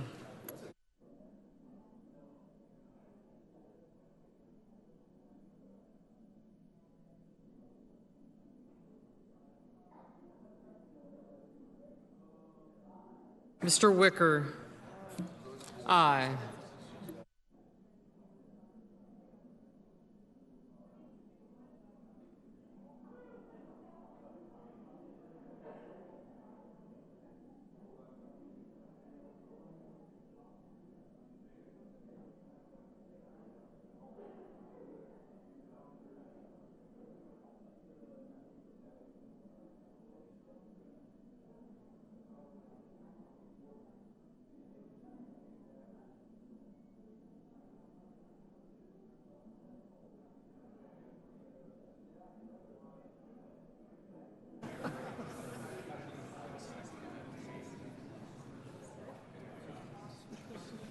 Ms. Cortez Masto, aye.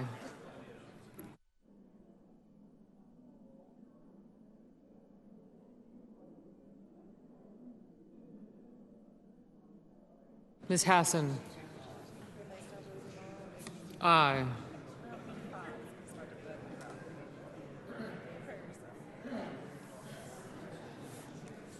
Mr. Sanders, no.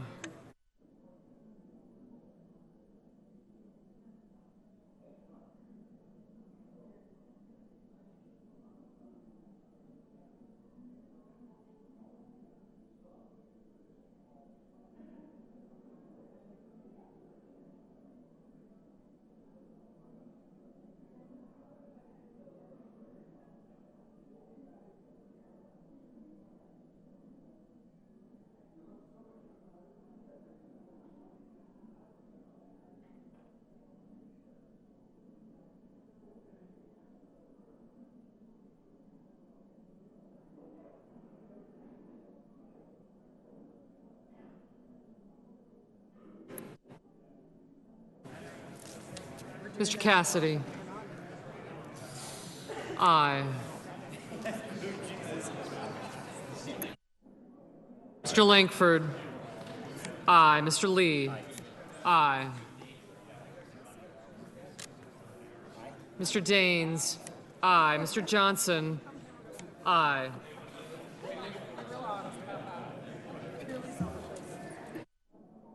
Ms. Duckworth, aye.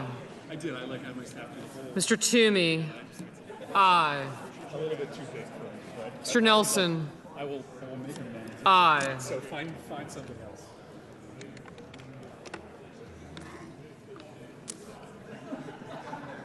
Mr. Murphy, no. Mr. Hatch, aye.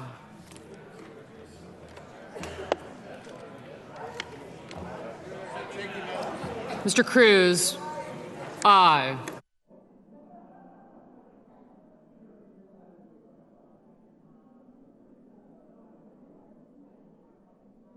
Ms. Murkowski, aye. Mr. Kane, aye. Mr. Peters, aye. Mrs. McCaskill, aye. Ms. Stabenow, no.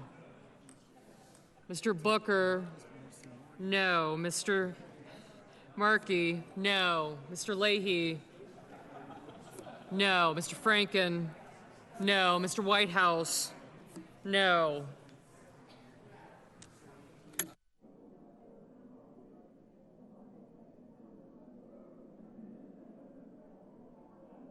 Mr. Manchin, no.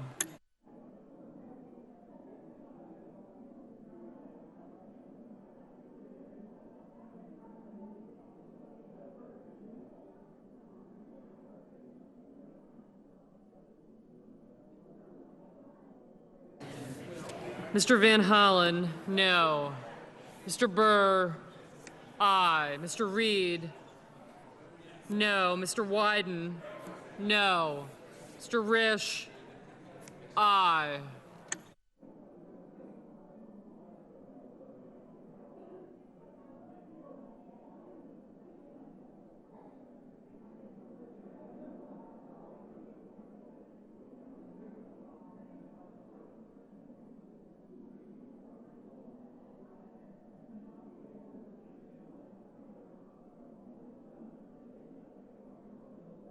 Mr. King, aye.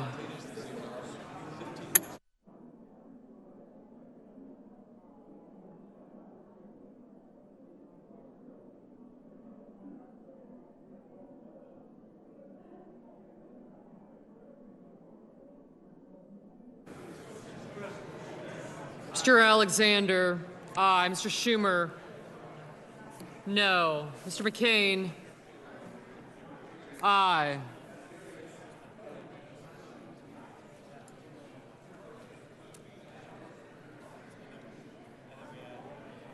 Mr. Roberts, aye. Mr. Shelby, aye. Mrs. Gillibrand, no. Ms. Harris, no. Mr. Flake, aye. Mr. Barrasso, aye. Mr. Donnelly, aye. Mr. Durbin, no. Sullivan, aye. Mr. Sullivan, aye. Ms. Klobuchar, aye. Mr. Grassley, aye. Yeah.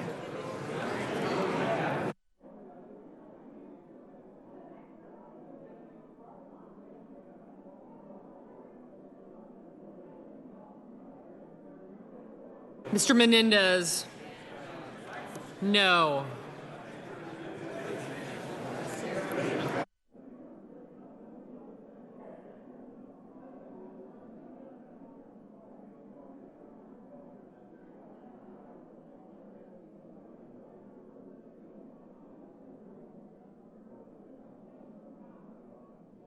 Ms. Baldwin, no.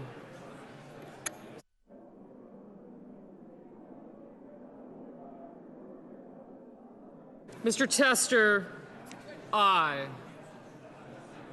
Ms. Warren, no. Mrs. Fisher, aye. Mr. Schatz, aye. Mr. Udall, no. Mr. Rubio, aye. Mr. Warner, aye. Mr. Paul, aye. Ms. Cantwell, no. Mr. Inhofe, aye.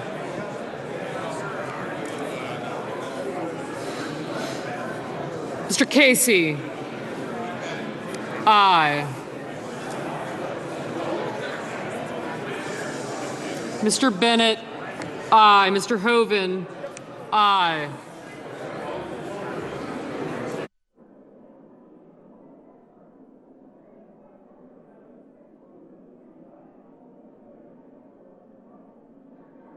Mr. Cardin, no.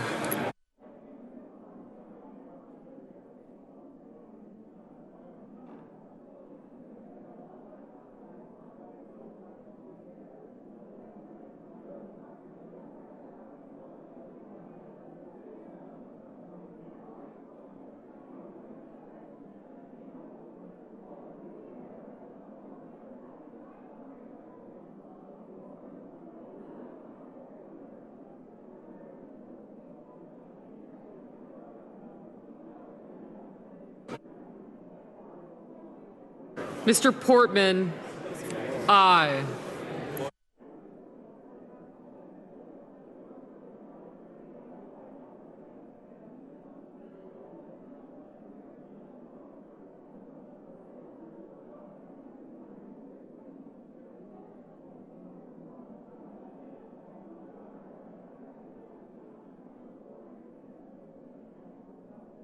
Ms. Hirono, no.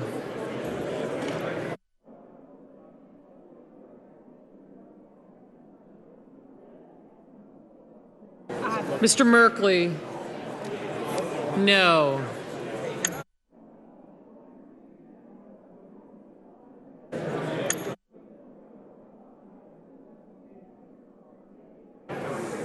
Mr. Carper, aye.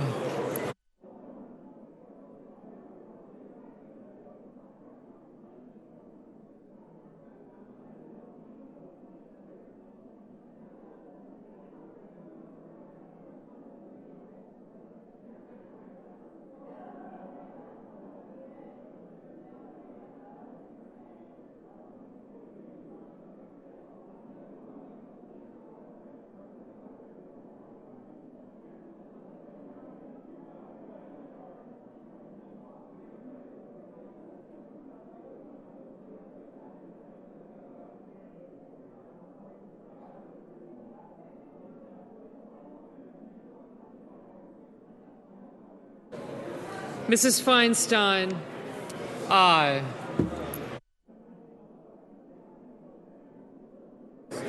Mr. Scott, aye.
Ms. Heitkamp, aye.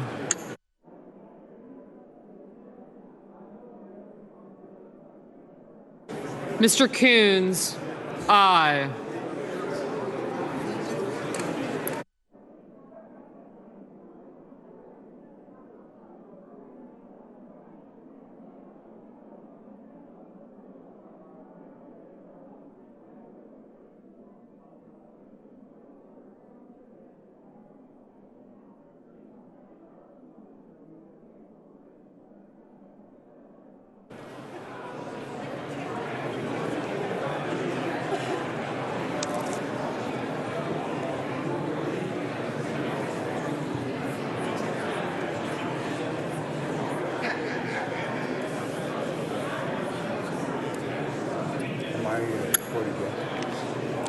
You are recorded, yes. Mr. Brown, aye.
Mr. Heller, aye.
wishing to vote or wishing to change their vote?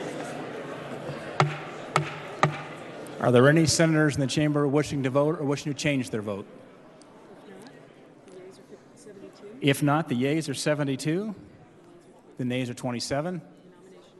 The nomination is confirmed. Mr. President. Majority Leader. The Senate's not in order. The Senate will be in order. The Senate will be in order. Colleagues, let me just say this next vote will be the last vote of the evening. I move to reconsider the vote on the nomination, and I move to table the motion to reconsider. The question on the motion to table. All those in favor say aye. Aye. All those opposed say no. The ayes appear to have it. The ayes do hear it. The motion is agreed to. The clerk will report the motion of vote cloture. Cloture motion. We, the undersigned senators, in accordance with the provisions of Rule 22 of the Standing Rules of the Senate, do hereby move to bring to a closed debate on the nomination of Ryan Zinke to be Secretary of the Interior, signed by 17 senators.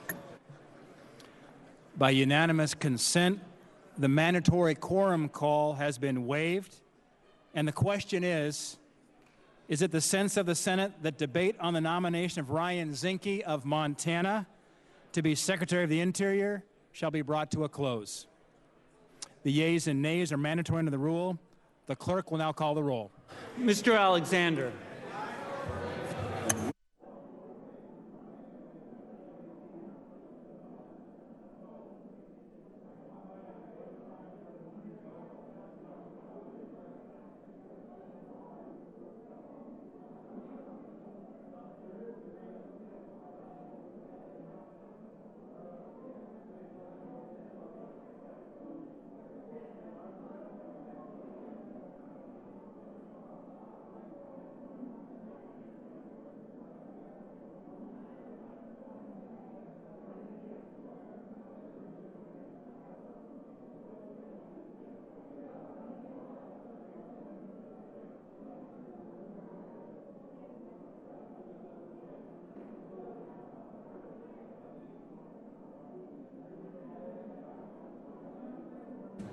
All right, folks, welcome to the Fox 10 News Now stream, part of FoxTenNewsNow.com.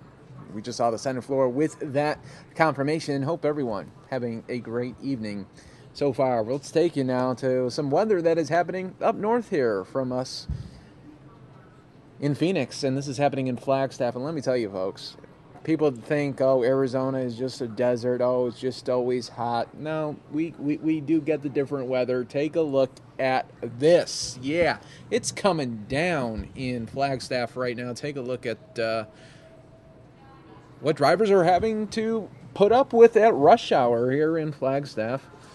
So yeah, definitely a different scene than what it is like here in Phoenix, but up north, yeah, much different there. As you can see that drivers taking their times, but you know what? They're pros at this. This is, they get dumped on all the time in the winter here. But we're taking a live look here. You're watching the Fox 10 News Now stream, part of Fox10Phoenix.com. We'll get to another video here queued up for you in just a little bit, but wanted to show this to you. And then in about an hour from now, I'll have Mary Kate. She'll come on up here, and we'll talk about really SpaceX, what they're going to be doing next year. It's going to be big time.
All right, everybody, the latest from the National Weather Service in Flagstaff. Says for the past 2 hours shows impressive band of rain and high elevation snow from the Pacific into Arizona. And really, winter isn't done with Arizona yet. As we take a look at that, precipitation is increasing in northern and central Arizona. The winter storm warnings and advisories above 6,000 to 6,500 feet with plenty of rain on that lower elevations there that they are dealing with there. But that radar loop from about 11 to about 3 today showed what was coming, and now it is here. So we're continuing to take a live look for you. At about 11 o'clock, showers were developing between Sedona, Flagstaff, the Grand Canyon, and moving northeast. That snow level was around 6,500 feet, and you can see what now drivers have to deal with here.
All right, folks, like I said, in about an hour, we'll have Mary Kate up here talking about SpaceX and how they have some big plans in 2018 for 2 people. And, yeah, big plans, big mileage.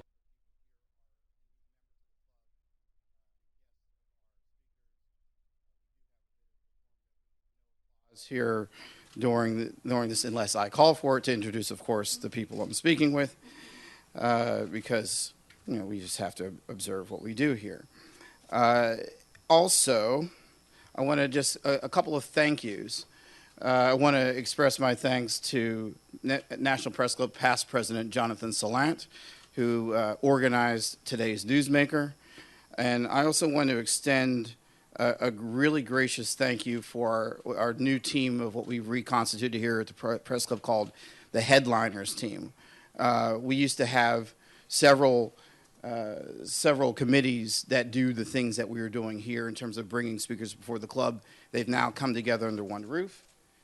And we have Lisa Matthews, we have Betsy Fisher-Martin, Jamie Horowitz, Kasia Klemesinska, and Heather Forsgren-Weaver have all come together as one team to help bring the best and the brightest newsmakers here to the National Press Club in the wake of its wonderful century-plus history.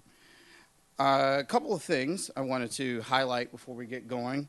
This evening, tonight, here in the Fourth Estate, just down the hall, author Philip Green headlines one of our occasional wine dinners called the Manhattan Project, as in the drink. The author of Manhattan, the Story of the First Modern Cocktail, that gets going tonight starting at 6:30. P.J. O'Rourke returns to the National Press Club on March 16th to talk about his latest book. Ian Reed, the CEO of Pfizer, on March 23rd. April 21st, Joint Chiefs Chairman General Joseph Dunford will be joining us. And for details on these and other things, you can log on to www.press.org.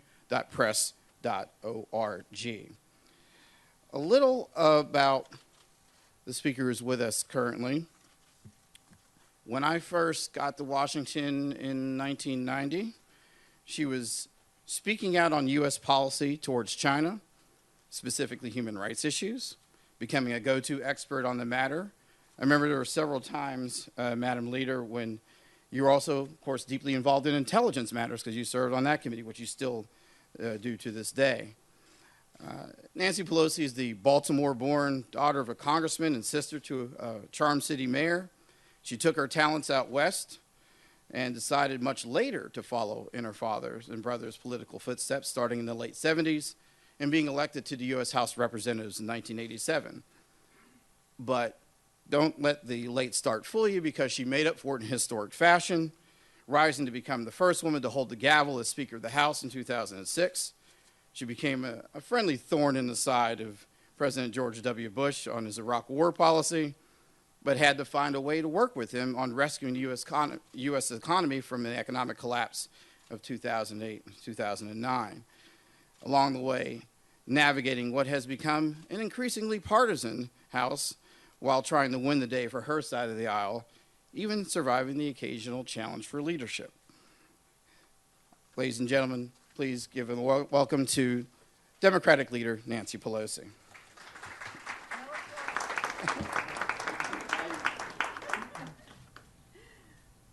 Thank you very much, Jeff. Thank you and congratulations to you for your election as president of the historic National Press Club. Thank you, Jonathan, for arranging all of this. It's an honor to be here with Chuck Schumer when he will be here momentarily, the newly elected leader of the Senate, Democrats, and re-elected member of the Senate from his state of New York. He comes with the confidence of his colleagues and the enthusiastic support of his constituents. You'll tell him I said that, right, when he gets here. So tomorrow is 40 days into the new administration. President Trump will deliver his first address to a joint session of Congress.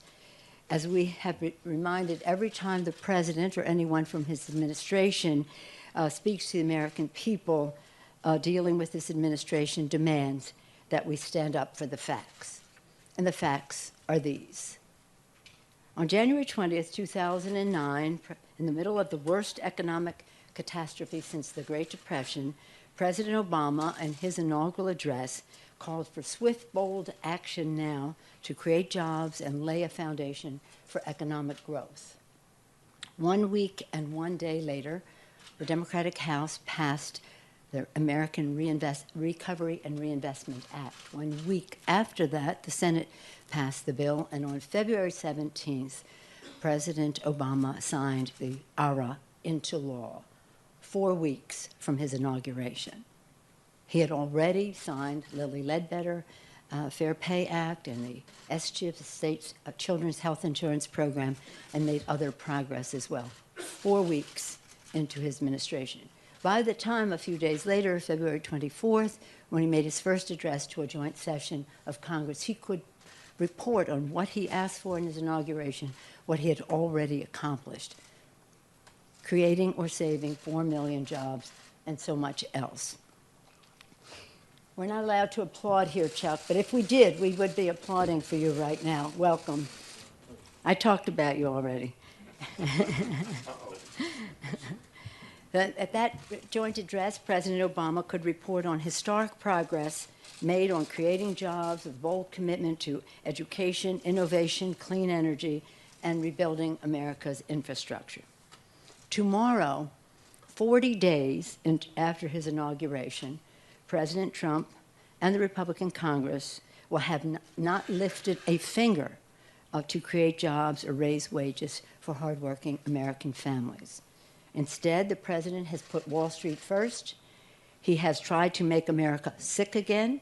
He has instilled fear in communities across America, and he has allowed Russia's grip on his administration to jeopardize our national security and undermine our democracy.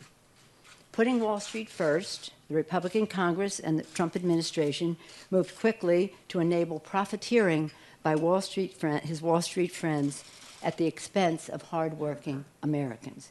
Just 2 weeks into his administration, President Trump acted to unravel Dodd-Frank reforms, putting Main Street back at the mercy of Wall Street.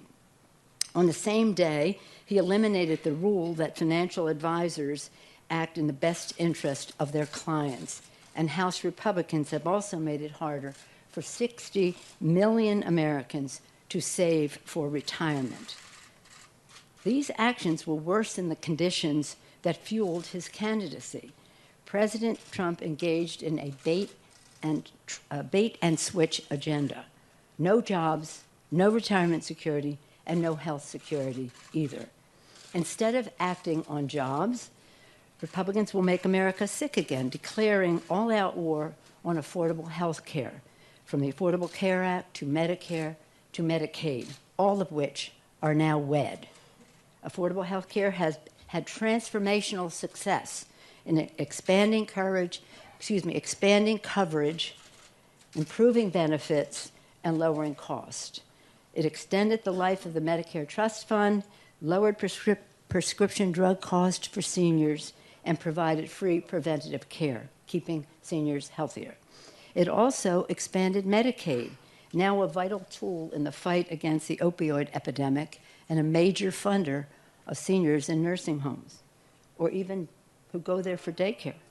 As Republican Governor John Kasich said, "Thank God we expanded Medicaid, because that Medicaid money is helping to rehab people."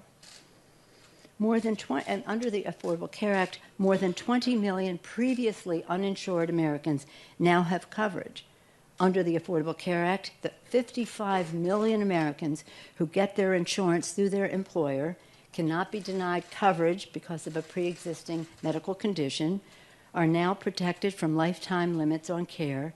Their children can now stay on their policy until age 26, and being a woman is no longer a pre-existing medical condition. Republicans seek to dismantle all this progress. In their plan, Republicans feature this: Republicans will give each of the wealthiest 400 families in America a $7 million tax break each year. 400 wealthiest families in America, $7 million tax break each year, and force tens of millions of America's middle-class families to pay a massive new tax on employer-provided health coverage. Maybe that affects you. Again, instead of acting on jobs, the Trump administration has prioritized a brutal agenda to target vulnerable populations and instill fear. The president's Muslim and refugee ban dishonors our values, violates our Constitution, and undermines our nation's fight against terror. He has launched a cruel deportation dragnet that will tear families apart and has hauled law-abiding immigrants out of church shelters, courtrooms, and schools. And just last week, President Trump dealt a heartbreaking blow to transgender children in our schools, a struggling group of LGBT young people who are the most at risk. And all of this to deflect attention away from his failure to advance a jobs agenda and to deflect attention away from his Russian connection. I called him the deflector in chief. The president says his actions are to make America safer. The fact is, he is making America less safe. President Trump's reckless agenda and incompetent judgment is jeopardizing the security of our nation. The president handed the National Security Council to a white supremacist. In the first month of the Trump White House, we saw the resignation of the National Security Advisor, and we saw the Chief of Staff pressure the FBI over investigations into connections between the senior Trump officials and the Russians. The American people deserve the truth. What do the Russians have on Donald Trump that he would flirt with lifting the sanctions against Russia because of their aggression in Eastern Europe? That he would undermine the START treaty, praise Putin, and stonewall any investigation to bring the truth to light, including releasing his tax returns. When the president talks about a mess, he's talking about his own first 40 days in office, which he utterly squandered. Democrats believe that we must focus every day on job creation and growing paychecks for everyone, everywhere in our country. We should be creating jobs, rebuilding America's infrastructure, investing in science, education, and innovation that will drive the jobs of the future and unleash the full potential of our country. 5 weeks ago, we had a peaceful transfer of power, the inauguration of a new president. Although when President Trump spoke of carnage and decay, it was a sad day for our country. The next morning dawned with a peaceful show of power where women and their families marched for our values in harmony and with good spirit. It was organic, it was personal, it was powerful. The women, men, and children who poured into the streets for the Women's March, those who turned out at airports shortly thereafter and town halls in the weeks since, they honor the vision of our founders. President Trump has made authoritarian choices in favor of secrecy, the tool of authoritarians, instead of transparency and openness, the essentials of a democracy. Calling the press the enemy of the people is a cause for great alarm, and just one reason for the American to be vigilant, very, very vigilant. The American people are mobilizing. As long as Republicans continue down this destructive and radical path, the public resistance will only increase. As President Lincoln said, public sentiment is everything. With it, you can do almost anything. Without it, almost nothing. In the halls of Congress and the districts across America, Democrats will lead the fight against President Trump's dangerous bait-and-switch, deflector-in-chief agenda. It's now my honor to present the Senate leader, Chuck Schumer. I said earlier he comes as a new leader with the full confidence of his Senate caucus and the overwhelming support of his constituents in New York, and he is leading the charge against the Trump agenda in the Senate. Senator Schumer. Thank you, Nancy. They're not allowed to applaud. Oh, That's it's okay. right. It's like church or synagogue. Okay, well, I want to thank Leader Pelosi. Nancy, you continue to be just an outstanding leader of the Democrats in the House. And I want to thank the National Press Club for hosting us this afternoon. Now, before I get into tomorrow's speech, I want to briefly take a step back and look at the first month of the Trump presidency and how Democrats in the Senate have stood up to the president. After the election, we Democrats were down in the dumps. Republicans returned majorities to both houses of Congress and prepared for the first Republican president in 8 years. My daughters came to me. They were as upset as I was election night. And I taught them the old Shirelle song. Those of you my age may remember it. Mama said there'd be days like this. There'd be days like this, my mama said. But a few days after the election, I realized that had the election gone the other way and Hillary been president and I'd been majority leader, I certainly would have had more fun. And Leader Pelosi and I probably would have been able to get more good things done, which is why we're here. But I realized that with Trump as president and myself as minority leader, our job is even more important. We Democrats are steeled for the fight, and it's already paying some dividends. Frankly, we had a better first month than I think most would have imagined. Just look at the two biggest debates, the two biggest things the Senate has taken up so far: the Affordable Care Act and the Cabinet. First, on the ACA. At the beginning of the year, all the pundits were wondering if Democrats would stay united over the ACA Act. Republicans were convinced they could bring some more moderate Democrats with them and come up with a bipartisan repeal. Back in 1979, there was a junior from Bozeman High School and another junior from Whitefish High School. They were both headed to Dillon, Montana for Boy State. They were both Boy State delegates. In fact, the keynote speaker that year was a newly elected U.S. Senator. He'd been elected in the fall of 1978. This was June of 1979 with Boy State, and this senator was named Max Baucus. 38 years later, that kid from Bozeman was serving on the U.S. Senate Energy and Natural Resources Committee, and that kid from Whitefish was testifying before that very same committee to be the next Secretary of Interior. You see, Ryan Zinke was also captain of the soon-to-be undefeated state champion Whitefish Bulldogs football team. He was also president of his class. After high school, Ryan went on to the University of Oregon, where he was a full scholarship starting athlete for the Oregon Ducks football team, where he'd win numerous awards for both outstanding academic and athletic performance. He majored in geology, a subject matter that I know has served him well in serving the people of Montana.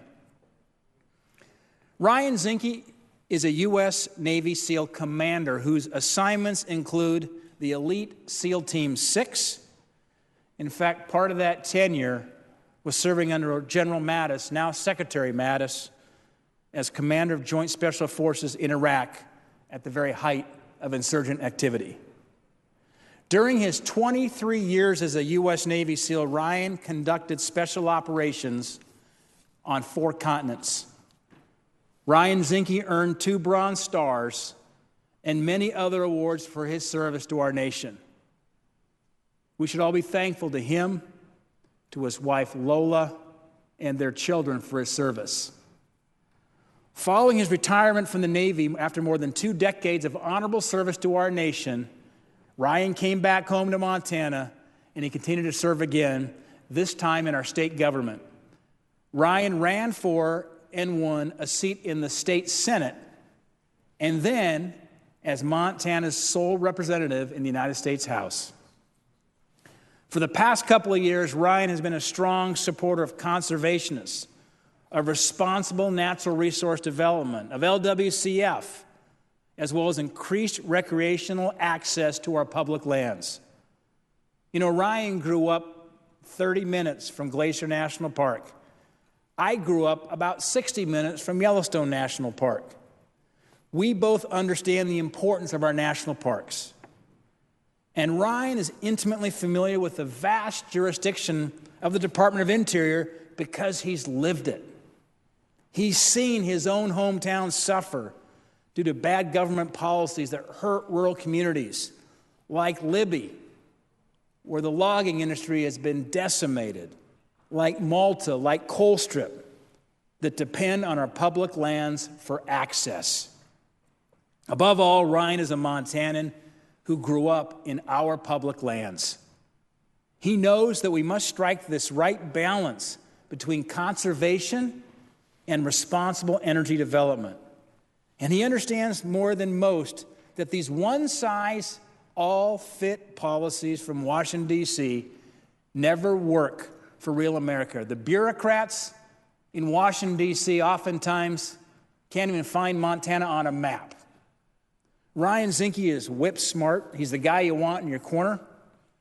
Whether you're fighting in the streets of Fallujah for your life or you're fighting on the floor of Congress for your livelihood. He listens. He fights for what he believes in. I have absolutely no doubt he'll be a fighter for America. He'll be a fighter for our public lands as the next Secretary of Interior. And so I look forward to confirming Ryan Zinke within the next day and a half. Thank you, Mr. President. I yield my time. Under the previous order, the Senate stands adjourned until 10 a.m. tomorrow.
broken to working people so far.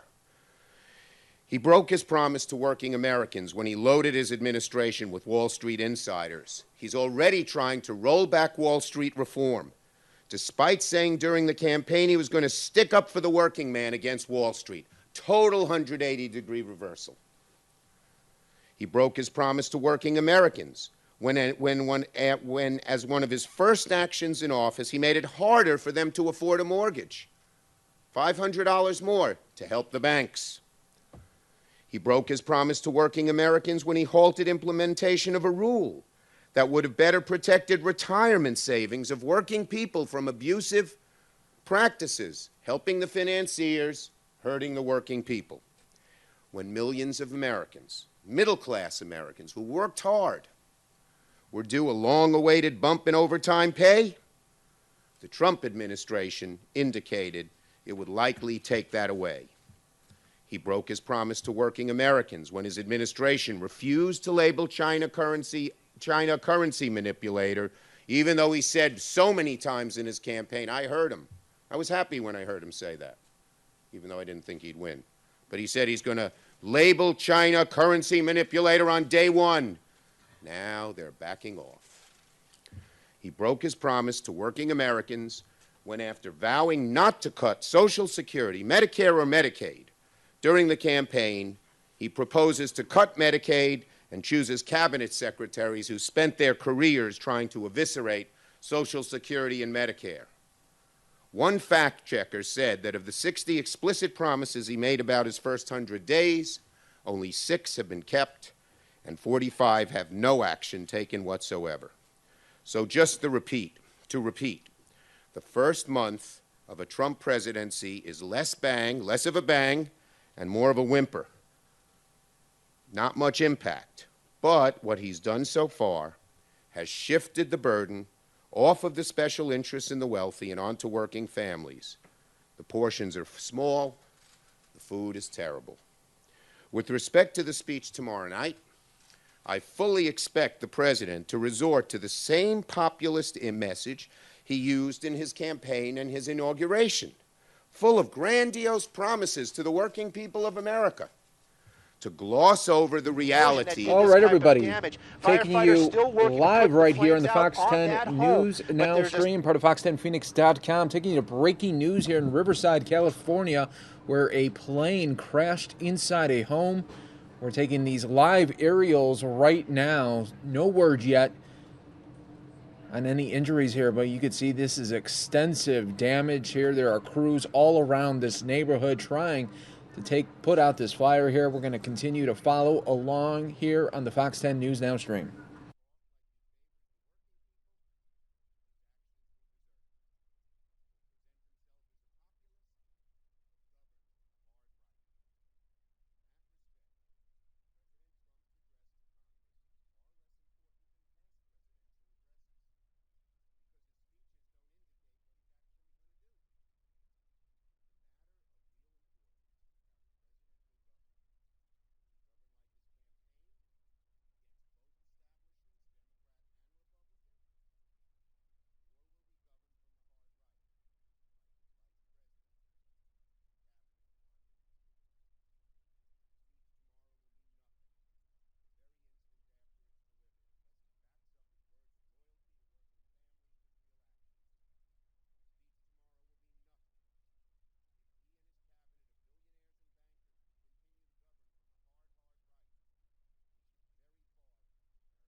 All right, everybody, welcome to the Fox 10 and News Now stream, and everybody joining us live here on Fox 10 Phoenix Live on Facebook, dealing with just a horrible situation here, Riverside, California, where reports of this airplane crashing into this home, devastating what we are looking at right now. We have crews all over that area, fire crews, trying their best to put out this fire. We don't know at this very moment. We just got the aerials live here now, but we don't know of any injuries associated with this crash, but just looking at it, it looks very bad. So viewer discretion is advised, everyone. These are live, raw images coming from Skyfox there in California. We're going to do our best to give you guys the very latest details that are coming into our newsroom here. You're part of the Fox 10 News Now stream.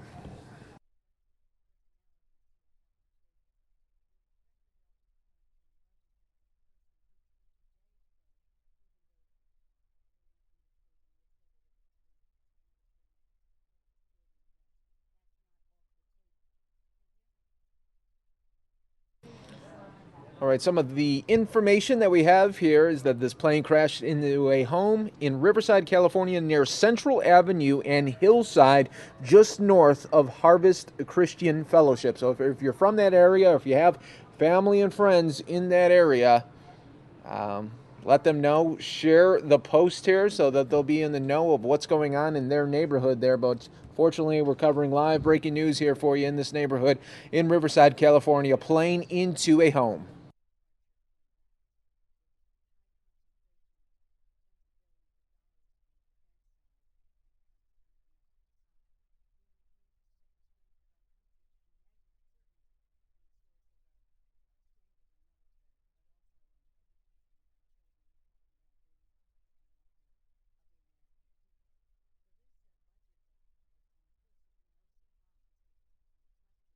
All right, everyone, so we could still see the emergency crews. They're all around this neighborhood here, and they're doing their very best to try to put this fire out here. But as we're taking a look, devastating what we're seeing. We have the firefighters there on the roof now.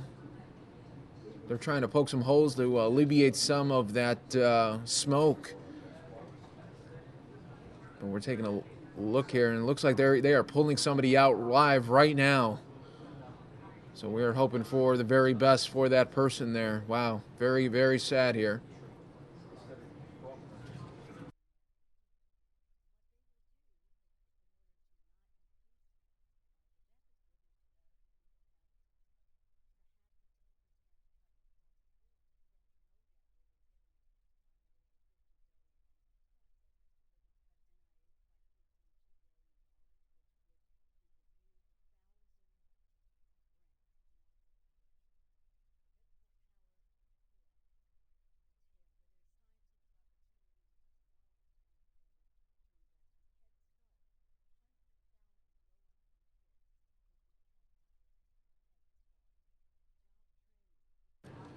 All right, everyone. Latest info here that we're getting from our news deck with the plane that crashed into this home here. Obviously, the home is destroyed. No word yet on any casualties at this moment. But the Riverside City Fire Department got the call around 4:41 local time there. We appreciate everyone joining us here on Fox10Phoenix.com as well as Fox 10 Phoenix Facebook Live. When breaking news does occur, we do have you covered. Also, other information that we're getting right now, one person pulled from the home next door to the one destroyed by the plane crash, loaded onto the gurney just now. So we just saw that. That looked like to be a neighbor that was in need of some much help as this plane went smack down right to this home. We're just hoping that the homeowners were not home there yet, but when you're thinking about it, with the time they're hopefully, when you think about the time, maybe 4:45, they still haven't come home yet. Hopefully they didn't have any kids that were already home from school there, so we'll be thinking about that situation as well. I mean, can you imagine you're in your home and then all hell just breaks loose?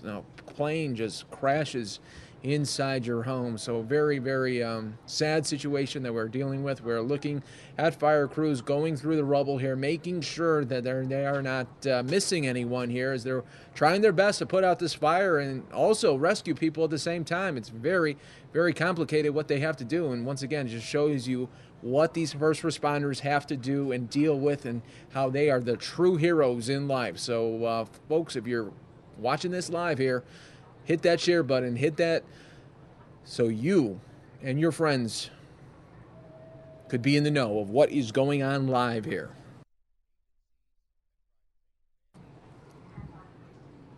So there are at least 2 homes now on fire after this plane crash here.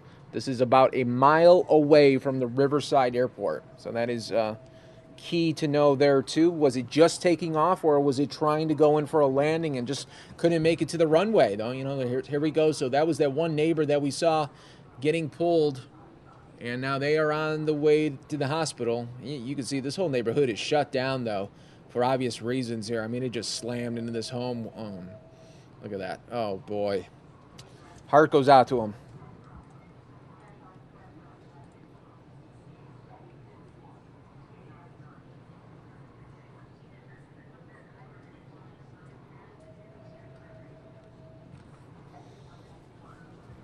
So we do see that white smoke now, though, too. So that's a good sign that the crews have a pretty good handle on this fire. They're really, right now, just putting out some continued hot spots here. But you take a look at one of the neighbors' homes here, and you got some debris on the roof there. And it almost looks like parts of the airplane right there on the roof that we're seeing there. So a lot of shrapnel, a lot of debris that they are dealing with here. And these poor homeowners as well. Everyone is trying their... Look at all the water there from the hoses there as well.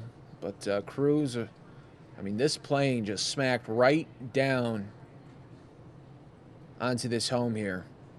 So 2 homes so far affected. One is a total loss, as we're looking at here. You see the crews in the backyard, in the front yard, just trying their best to put out the last remaining hot spots here. And got a little flare up there as well. You can see the car and the Jeep, that is gone as well. Just a bad situation here, and we're just hoping nobody was home. I don't know how the plane, the people that were in the plane could survive this. I don't know. I just don't know.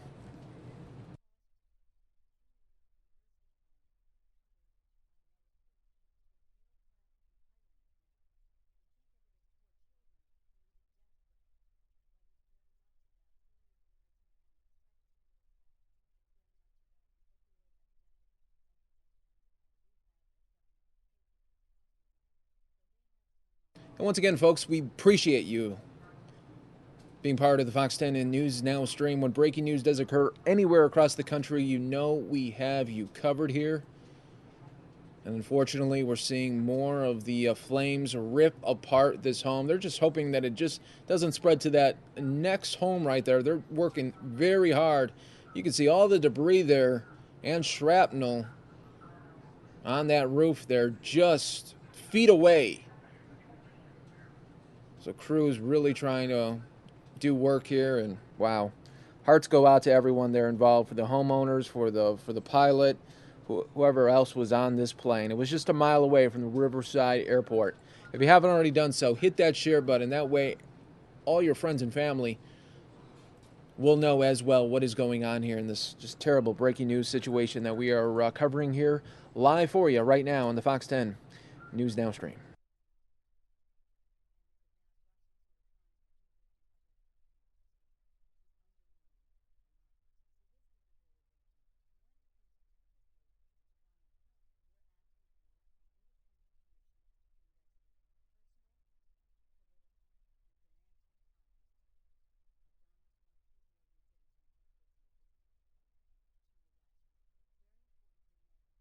So we did see one person being pulled away in a gurney. We're told that was a neighbor of the home that was completely destroyed.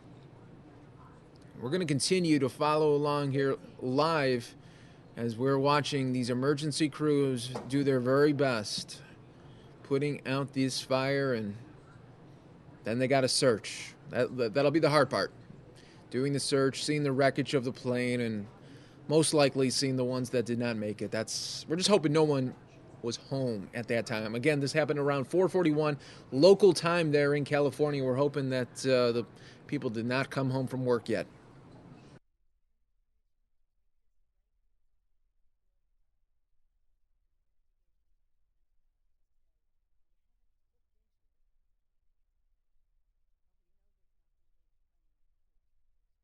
For those of you wondering as well, what type of plane was it? We don't have that information yet. It's a very fluid situation, as you can imagine here with this breaking news alert. Right now, the prime focus for those first responders is to just put out that fire, look for anybody that they can help as well. You can see some more local news media outlets there, but that whole subdivision is totally shut down.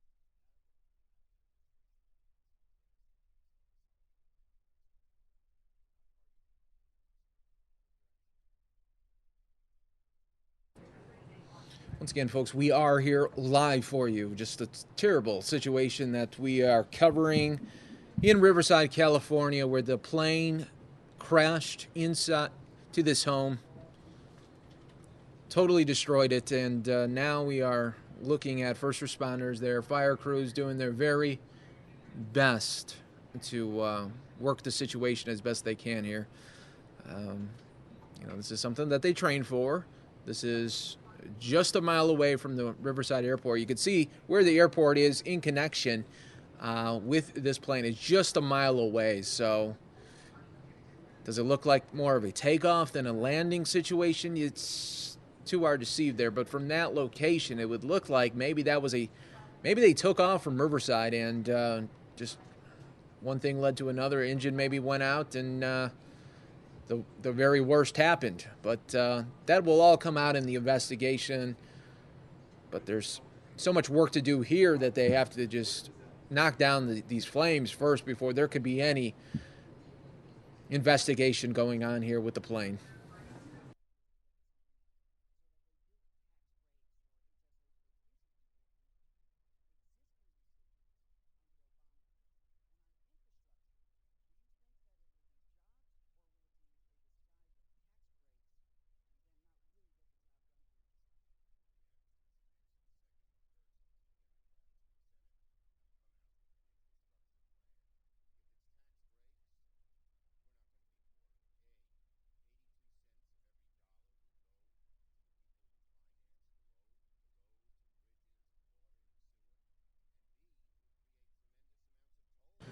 All right, everyone, we could still see here that crews have a lot of work to do today, and then the investigation will begin once the flames are put out and they can get investigators there. But just a terrible situation for the homeowners, for the neighbors, and of course the pilot. Very sad situation here. Thoughts and prayers are with everyone there. We're following along live here on the Fox 10 News Now stream, part of fox10phoenix.com. When breaking news does occur, we have you covered. Hit that share button, especially if you're from the area and you want to alert your friends and your family of what is going on there in Riverside. And we do stream Monday through Friday, 9 a.m. to 9 p.m., covering breaking news from anywhere across the country.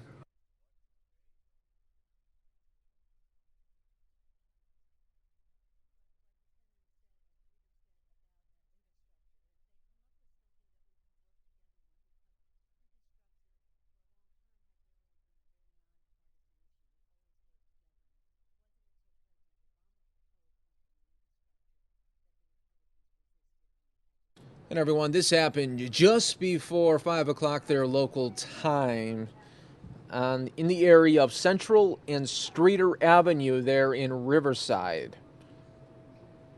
We don't know the type of plane that was associated, and we don't know the situation on injured or casualties, but just looking at from this vantage point, and when you look at the destruction, it's hard to hard to come with grips that how could that pilot survive that? Jeez. All right. We'll continue to give you live updates here on Fox 10 News Downstream.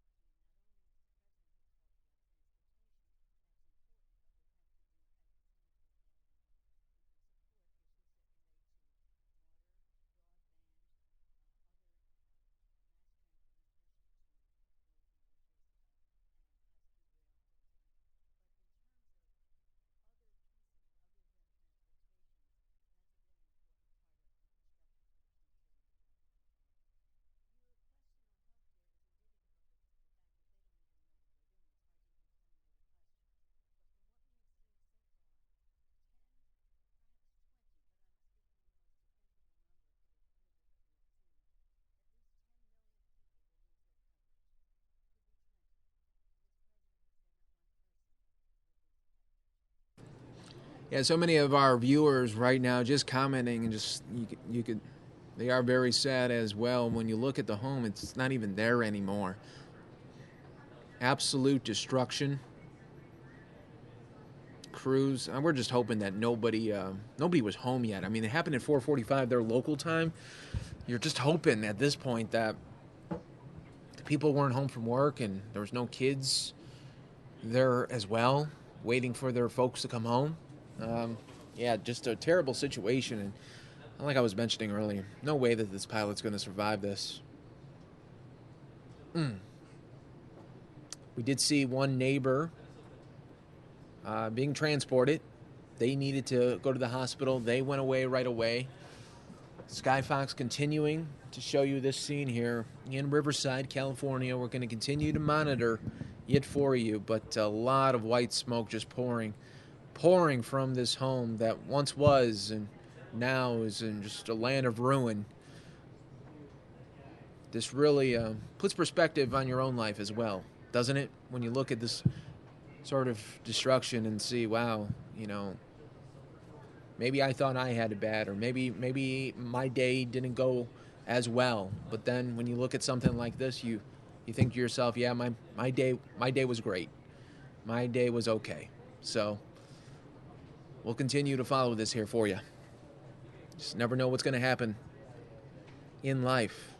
That's why we got to treat each day like a true blessing.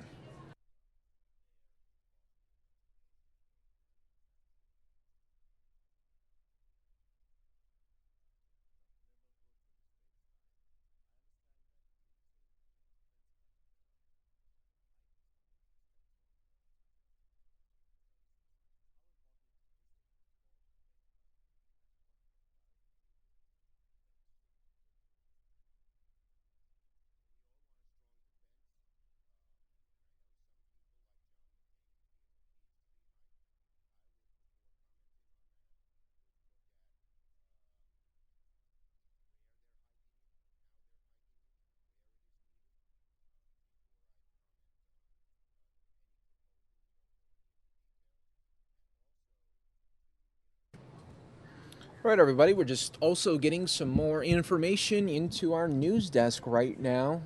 Sad update here. 4 people are missing and 3 total homes are involved here. One obviously being the big one here where it's gone. There are 2 homes nearby that are affected as well. And we are being told right now that 4 people are missing. We don't know if that is in combination of the pilot. We don't know that detail yet, but 4 people missing right now, 3 homes involved, destruction everywhere in Riverside.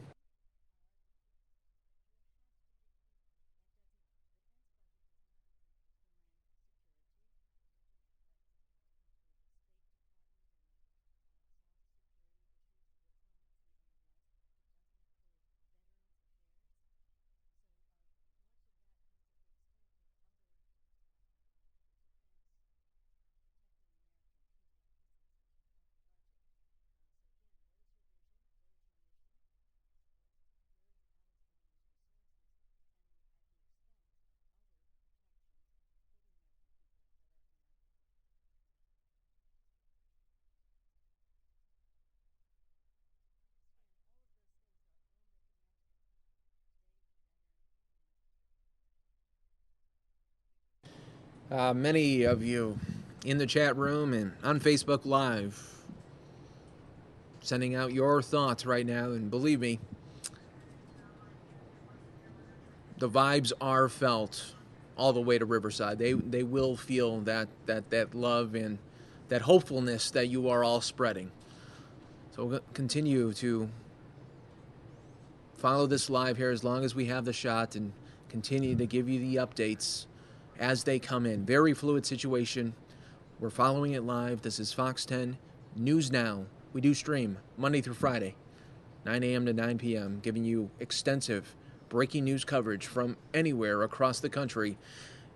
When breaking news does occur, you know we're streaming it.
All right, everyone, we're getting a new update. This is a very critical update. The plane was a Cessna 310 that just left the Riverside Airport bound for San Jose. So that is the latest information just coming to our news desk right here. The plane was a Cessna 310 that just left the Riverside Airport bound for San Jose. So when we were taking a look at the relation of that home and the airport, we were thinking that was going to be a takeoff situation and not a landing, because it just didn't have the same area as that runway there. But, oh boy. So, latest update, Cessna 310 just left Riverside Airport. Another update that in the area there was low visibility, lots of rain within the last hour, no high winds or downdrafts in that area of the crash though.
For those of you just joining us here on the Fox 10 and News Now stream, we are covering this just horrible situation out of Riverside, California, where a plane has crashed into the home. There are 3 homes that are associated with this destruction here, one being the main one, as it really slammed right into the heart of that home, and it is now destroyed completely. But what we're dealing with here is this information is just coming in. We just updated you moments ago, but if you just came into the stream, this was a Cessna 310 that just left the Riverside Airport. Now, they are only a mile away from the Riverside Airport. It was bound for San Jose. One person, a neighbor, was loaded onto a gurney on Ronda Road where the plane hit that home there. So that person has been taken to the hospital. Latest info, though, 4 people are missing. We don't know if that is in association with the homeowners or the pilot as well. So we'll continue to follow and provide the latest breaking news situation updates as we can. You're watching live. Thanks so much for being here.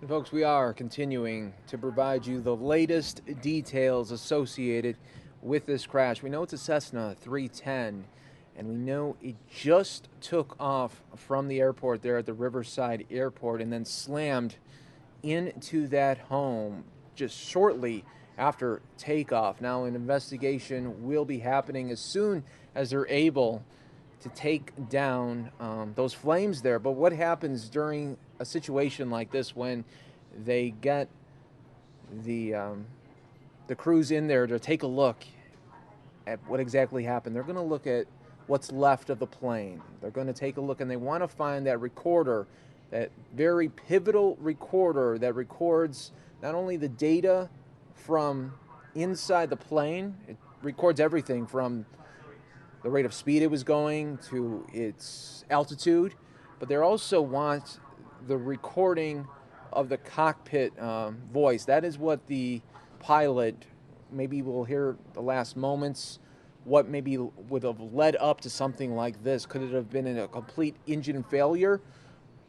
Or was it a bad downwind situation there with some weather situations there in California? But however you look at it right now, we are dealing with presumably loss of life. There's no way when you take a look at what we're looking at there that any way that pilot could walk away from a situation like that. So we're seeing so many just beautiful thoughts that you are sending in the chat room on fox10phoenix.com as well as Facebook Live. So we appreciate that, and we know that the community of Riverside will band together, and especially in that suburb there as well. Think about how tight-knit of a suburb that must be, and the situation now that they are dealing with here on this Monday evening, where they thought it was just going to be a normal Monday evening, coming home and wanting to make dinner or watching a favorite show on TV, and now it's turned into this, where family has lost their home. We don't know if the family was inside, but we do know that people will band together because of this. They'll come together. They'll want to be better community, want to be better neighbors. They want to deal with a situation. They never wanted to see something like this. But this neighborhood will band together, and it's going to be amazing to see. But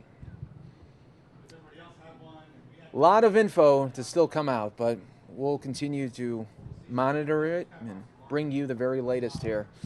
But when you look at something like this and you see a home just destroyed like that, it's really breaks your heart, because so many of you in the chat are saying it could have been my home.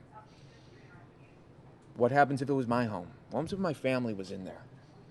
It's things like that that really puts a huge perspective on your life when you think about it like that. So thoughts and prayers are with everyone there in Riverside, especially the pilot and the family of the pilot and whoever else may have been on that plane, and hopefully no one was inside that home at the time. So We'll continue to break down the news here for you on the Fox 10 News Now stream.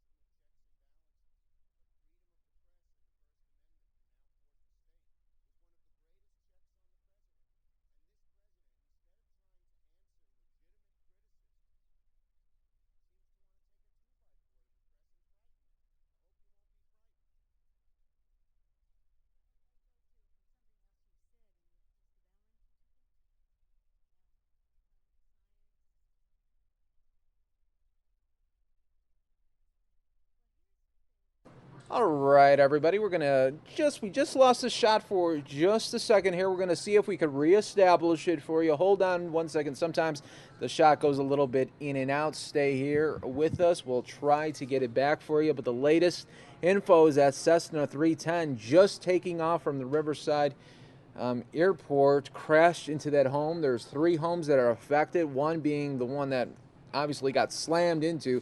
Then the other one's affected because of the debris and shrapnel from that plane. Looks like we got it back here, so that's a good thing here as we continue to bring you live coverage on the Fox 10 News Now stream.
All right, folks, the shot goes a little bit in and out. Just stay here right with us.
All right, everybody, we just have a new update here for you as that shot goes a little bit in and out. We'll wait for it to be reestablished there, but we have a breaking news alert, unfortunately, for you. One body has been recovered there at the scene. That is a fatality. And another person has been transported in critical condition, that neighbor that we talked about earlier ago. So very hard news there to bring to you, but had to break into it and share that news with there for you as you've been watching with us for so long here on the Fox 10 News Now stream.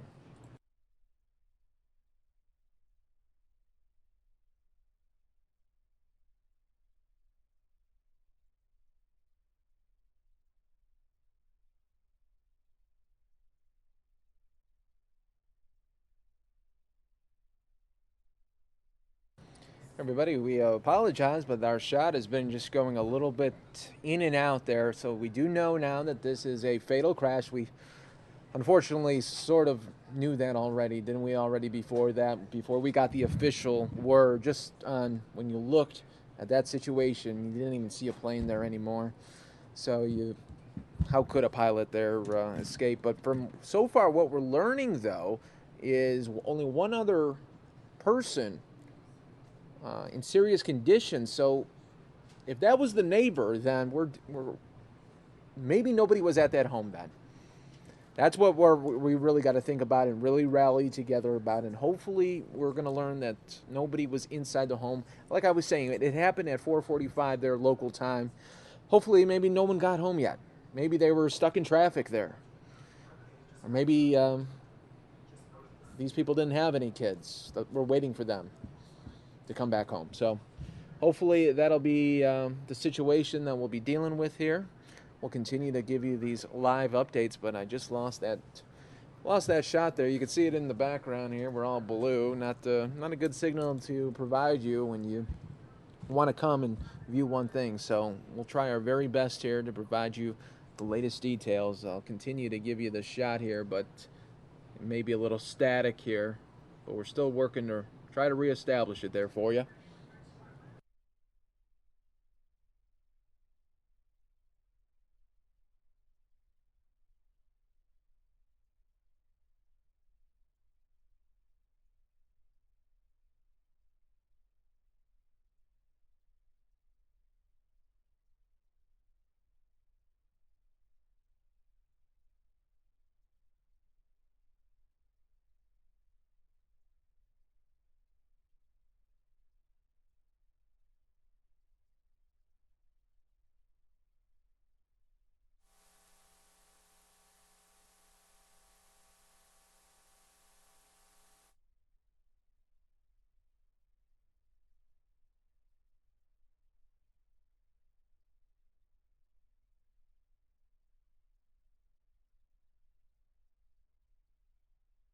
Everyone, we do not have any audio associated with this. No audio associated with this, though.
For those of you just joining us here, welcome.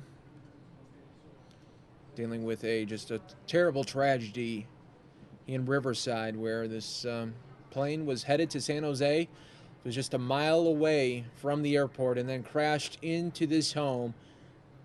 3 total homes affected here. One is obviously a complete loss here. We already do have a known fatality, and we're working to get you guys more information.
Well, hello everyone and welcome. You are watching the Fox News Now stream, part of fox10phoenix.com. I'm your host, Mary Kay Gaffney, taking you into the evening hours here of the show. Right now, we're still streaming footage for you of this plane crash in Riverside, California. We don't have any sound on this video right now, but you can see the information coming in on your screen. Appreciate you guys watching with us.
You're able to see the ground shot there of this plane crash. Smoke in the air, several police vehicles on the ground, and in the upper corner there you can also see just how massive this fire is. Again, there's no sound on this footage, but you are able to read on your screen the latest updates of this plane crash that happened in Riverside, California tonight.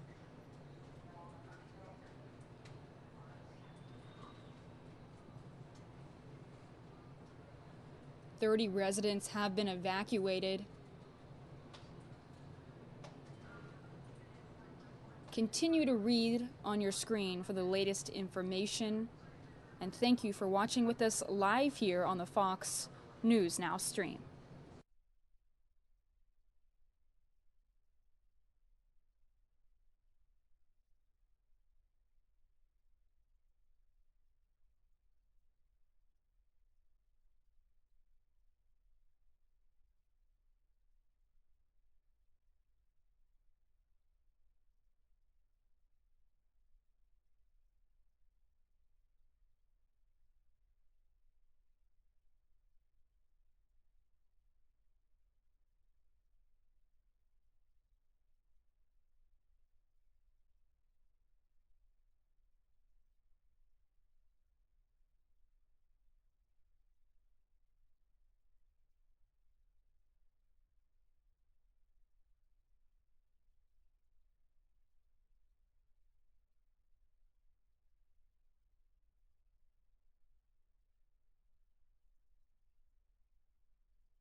All right, everybody, well, you are still looking at live footage out of Riverside, California right now, where at least one person was killed and 4 others were hurt after a small plane smashed into a home in Riverside late this afternoon, sparking a 3-alarm fire.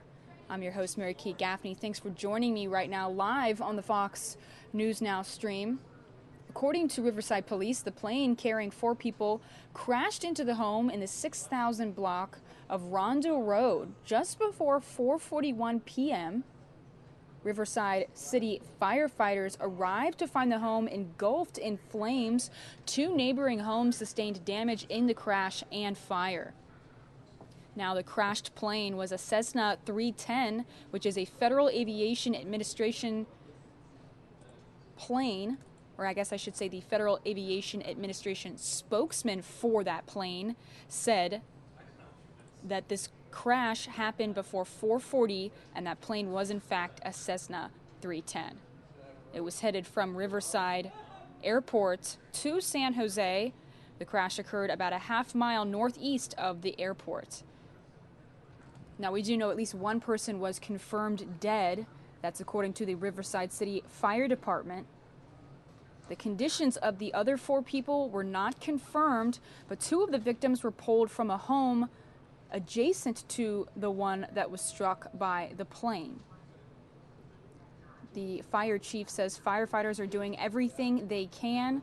They're going inside the involved structure. We have it surrounded on all 4 sides, along with firefighters on the roof, cutting holes to get the smoke out of the structure. Stay tuned with us here on the Fox News Now stream as we bring you the latest information on this breaking news coming out of Riverside, California, where a plane crashed into a home about an hour ago. I'll bring you guys more updates throughout the show. Thanks for watching with me.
Looks like we lost the footage there.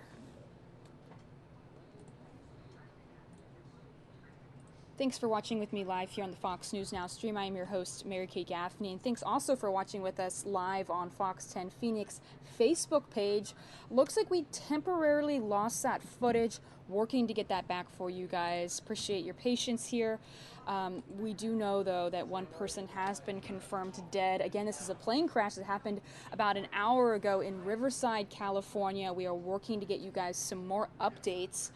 In the meantime, looks like there is a crash here locally in Arizona. I'm going to put this feed up really quickly for you here. You take this, plug that in here, and I'm going to take you to this footage while we work to get that airplane footage back for you here. Thanks for watching with me live on the Fox News Now stream.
All right, everybody, just pulling up the next top story for you here. We're streaming live right now on the Fox News Now stream. I'm your host, Mary Kay Gaffney. Thank you for joining me tonight. Right now you are seeing a wreck here locally in Phoenix, Arizona, but I will be pulling up some national stories for you here in just a few moments. Thanks for watching with me.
All right, everybody, thanks for your patience. We did lose the feed on the plane crash, so I was just showing you a different accident here locally in Phoenix, but we will be sure to bring you guys the latest updates on that plane crash that happened earlier this evening in Riverside, California. One person confirmed dead at this time. We'll bring you more information as soon as we get it. Taking you to a little bit of a lighter story now. The Oscars aired last night, and believe it or not, Emma Stone is from here in Scottsdale. I don't know how she kept her porcelain skin because it gets hot here and people get tan, let me tell you. But you would never know she's from Scottsdale. Pulling up this package that our reporter Marcy put together about the Oscars and about Emma Stone. So let's see what she had to say.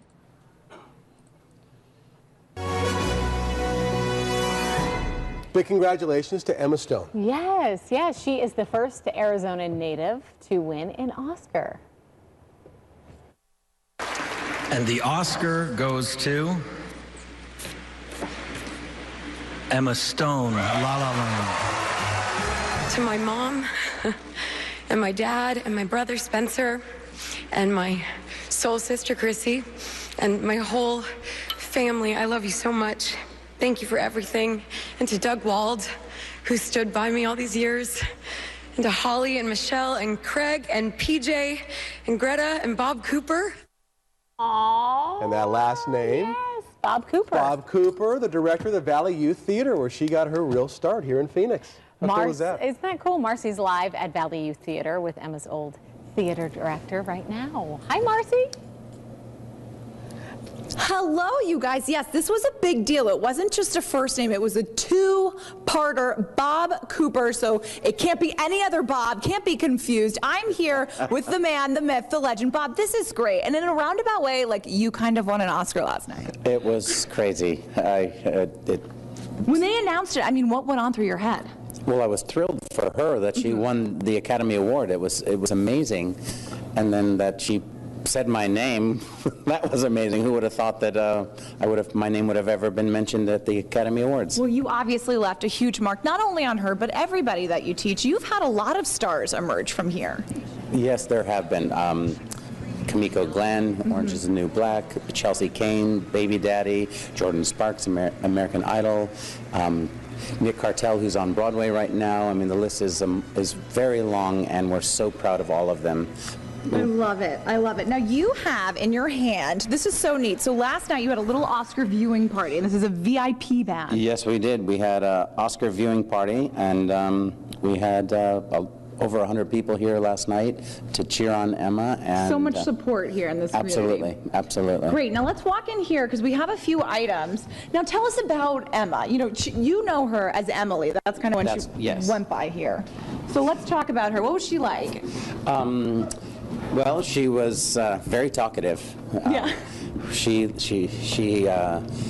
But amazingly talented. I mean, she was really talented, very focused on what she wanted and her goals and dreams in her life, and she made those happen. She was very versatile as an actor. Her comedic timing is insane. I mean, she's such a great comedian, but then she's on the flip side, she can be as dramatic as you need to be, and she was great to work with, and I just can't say she's just so proud, so very proud. You can tell. You're beaming. It's surreal. You're beaming like a very proud father. Now, I have to ask you, I know that you can't pick favorites, right? Because every child is very special. But did you recognize something in her that you said, she's got that X factor? Oh, absolutely. With her and a number of the young people that have come through here. But the thing is talent only gets you a certain part way there. It's having the stars align, and that gets you to the top of the list. And it's so funny, City of Stars, thinking that, the stars did align for her. So her talent, her perseverance, her genuine quality that she has led to last night, and who knows what's to come. I love it. You might be mentioned in a few more speeches, Bob. Fingers crossed. Now, we have some outfits here. How many productions was she in about? Somewhere, we're unsure, but I'd have to do the math, but somewhere between 16 and 18 shows. Wow. Wonderful. Little Mermaid. It looks like Cinderella. Excellent. This is when she was a stepsister in Cinderella. This is The Wiz. This is one of her dresses from The Wiz. And in this show, which is very serendipitous, Jordan Sparks, Emma Stone, Chelsea Kane. Oh my gosh, it's like the Musketeer Club, and they all got famous. Yes, oh my God, amazing. Yes. Well, thank you so much, Bob. You do so much for our community. So special. Emma Stone, we are all so proud of her. Isn't this amazing, you guys? It is amazing. Tell Bob anything he puts on the stage is magnificent. I took Kaylee to her first Valley Youth Theater show over the summer, and she loved it. They all love your work. Very complimentary. And Jennifer Doan, our producer, she went here. She's also a star. Is she really? She is a star. I didn't know that. Look at producer Jen. Yep, secret. Right. Good stuff. Thanks, guys. Thanks, Marcy. And I love what he said there, too. Tim and Brooke are joining us now from KNIX. I don't know if you guys are listening to that, but he was talking about how talented Emma Stone is, but it takes more than talent, It seems like you can have all the talent in the world and you don't have a great drive and you can do okay, or you can have a ton of drive and not that much talent, but the really top people have both. They're even on both, yeah. Yeah, and I'd be curious to know if people who knew her then, knew that she was really going. As close as the closest I've ever got to Emma Stone was We live next door to Adie Bryant, who went on. She's on Saturday Night Live now. Yes. Good friends with her parents, Tom and Georgianne. And I guess Adie and Emma both went to Xavier at the same time. But when we first met Adie, they moved on to our block right next door when she was 8 years old. And from the day we met her, we go, girl, someday you're going to be on Saturday Night Live. And the day she told us she was, we were like, no big surprise, congratulations. But it sounds like that's kind of the same thing with Emma Stone, don't you think? Yeah, I mean, if you have mediocre talent, you just hop on the radio and maybe get a TV hit every now and then, and you're golden. Wow. Hey, okay, everybody's talking about the big screw up last night with the Best Picture announcement. Did you know there was another huge blunder within the Oscars last night? No. What happened? What do you got? Okay, you know the part where they say thank you, Memorialize. to the people that passed away, Bill Paxton and stuff. They flashed someone's picture up there that is alive, and so her family was sitting there watching, going, "Wait a minute." Her name was Jan Chapman. She's a producer. She is alive and well. So that was a big mistake.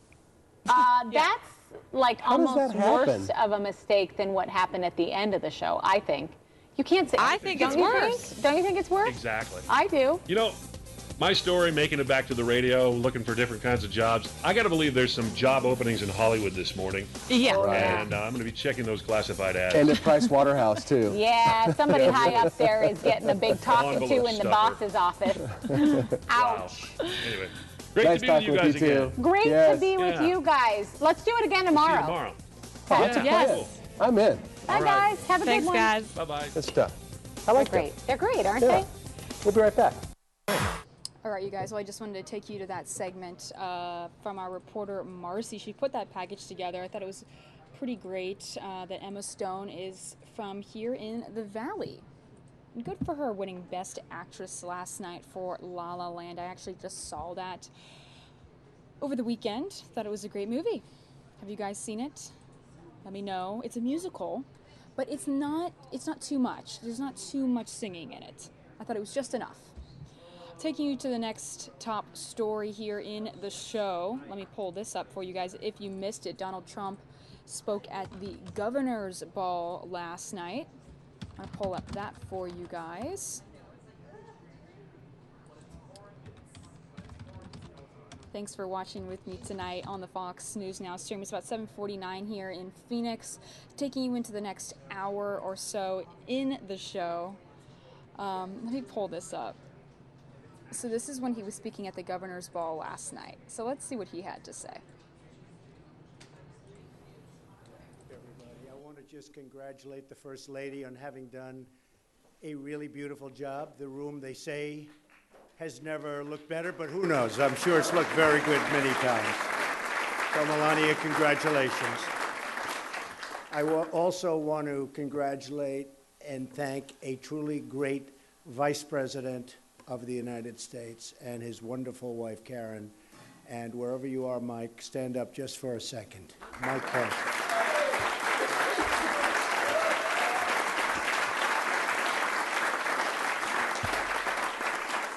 So I can say that after 4 weeks, it's been a lot of fun, but we've accomplished almost everything we've started out to accomplish. The borders are stricter, tighter. We're doing a really good job. General Kelly has done a fantastic job militarily.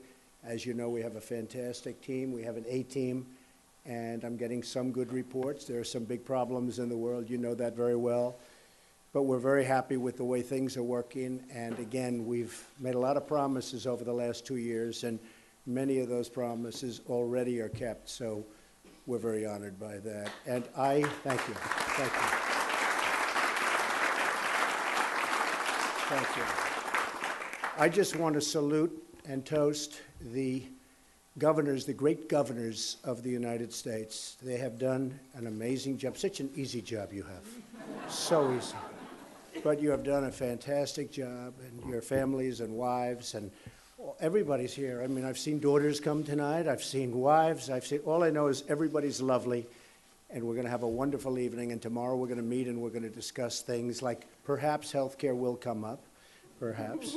And I think we've made a lot of progress on that. And we're going to have a speech on Tuesday night, and we're going to be speaking very specifically about a very complicated subject. Everybody's different. Every state is different. and different requirements, but I think we have something that's going to really be excellent. And as most of you know, the Obamacare has had tremendous problems. I won't say in front of the Democrats, I'll just say it to the Republicans. It doesn't work. But we're going to have it fixed, and we're going to repeal and replace. And I think you're going to see something very, very special. And for all of you, and even tonight, because we have Tom Price with us, if you see something or want to discuss it, we don't have to discuss all friendly stuff. We can discuss a little bit of the health care. We might as well start. But tomorrow morning, we're going to meet and have some pretty big sessions on health care and other things, whatever's on your mind. So I hear this is a record number of governors, 46, and that's the highest number that have ever shown up to this evening. So with that, I would like to toast the great, great governors of the United States. Thank you.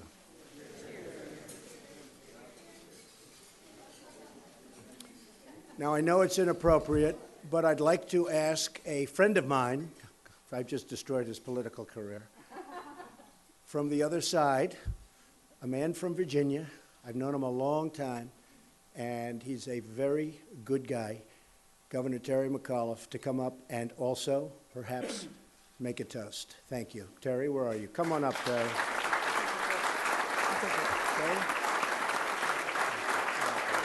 I'll take your glasses. Well, good evening. Let me first of all, on behalf of our nation's governors, I want to thank the President and the First Lady. We have found out this is the first big social dinner of the calendar, and I think they did that out of respect to our nation's governors. So if we give a great round of applause to the President and the First Lady.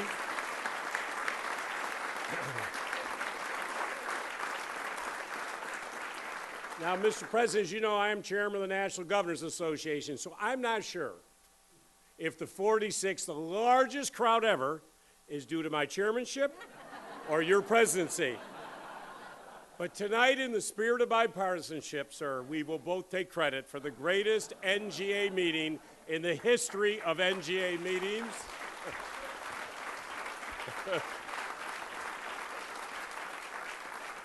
I also want to thank the Vice President of the United States and Ms. Pence. On Friday, for the first time ever, they opened the Vice Presidential Mansion, the Naval Observatory, to host the governors for lunch. That had never been done before. So if we could give a great round of applause to the Vice President, Karen Pence.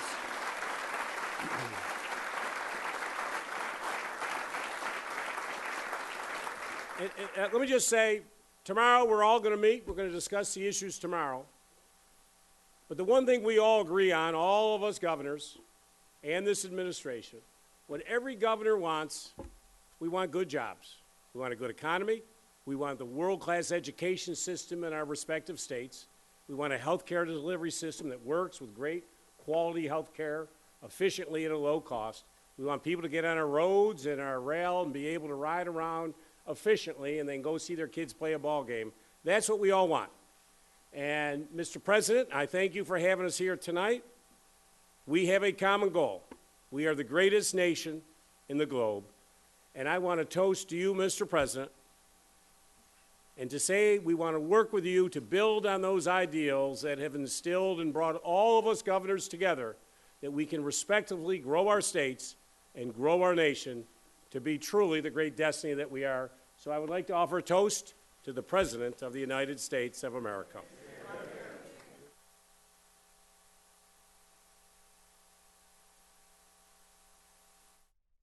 All right, you guys, so I just wanted to take you to that video, the Governor's Ball, where President Trump was speaking. Taking you to this event now. We update the lower third here. So you guys know we are, in fact, streaming live on the Fox News Now show tonight. I want to take you guys to this. Let me get this up and going for you.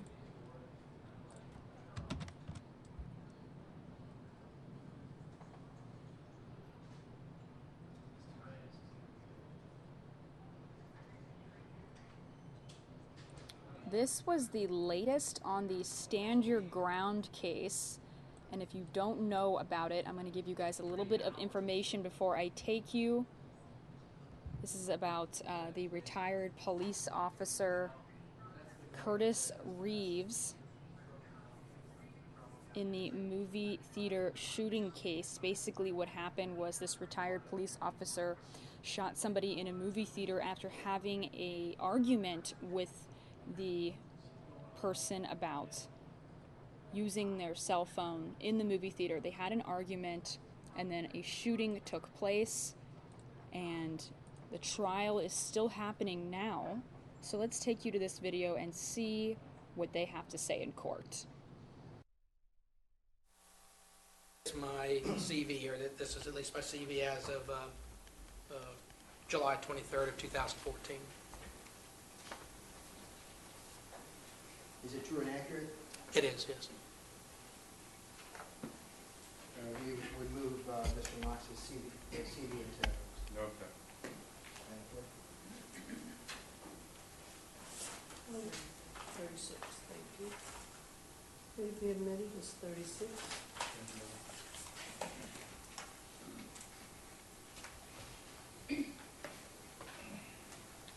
Mr. Knox, I am now going to, may I approach? Yes, Mr. Escobar, I just noticed Mr. Michaels isn't present. Is that okay? That's okay. Yeah, we've talked about it. Okay. Mr. Knox, I'm going to approach you now with Defendant's Exhibit number 36 that has been introduced into evidence. We're going to talk a little bit about your CV, if you don't mind. Okay. Your next area of your CV is your accreditation and certification. What is that? Well, I hold a couple of certifications. Primarily relevant to this is I'm certified as a crime scene reconstructionist by the International Association for Identification, which is a larger forensic body. It started off with people doing fingerprinting, and it grew into an organization that deals with all aspects of forensic science, but they have the only national certification program for crime scene reconstruction. Okay, and you're also accredited as a traffic accident reconstructionist, is that correct? I was up until April of last year. In my business, I've sort of stopped taking traffic accident cases, so I've been concentrating more on the crime scene stuff. Okay. And then you're also certified by Glock Armor, is that correct? That's right. Explain that to the court a bit. Well, I've been through training with Glock, which is the company that they manufacture a pretty popular pistol model. But I've trained as a armorer, meaning that I've been through the manufacturer's training to be able to disassemble a pistol, take all the parts out of it, replace parts, diagnose problems with it, and things like that. Are you a member of some professional associations? Yes. And what are those?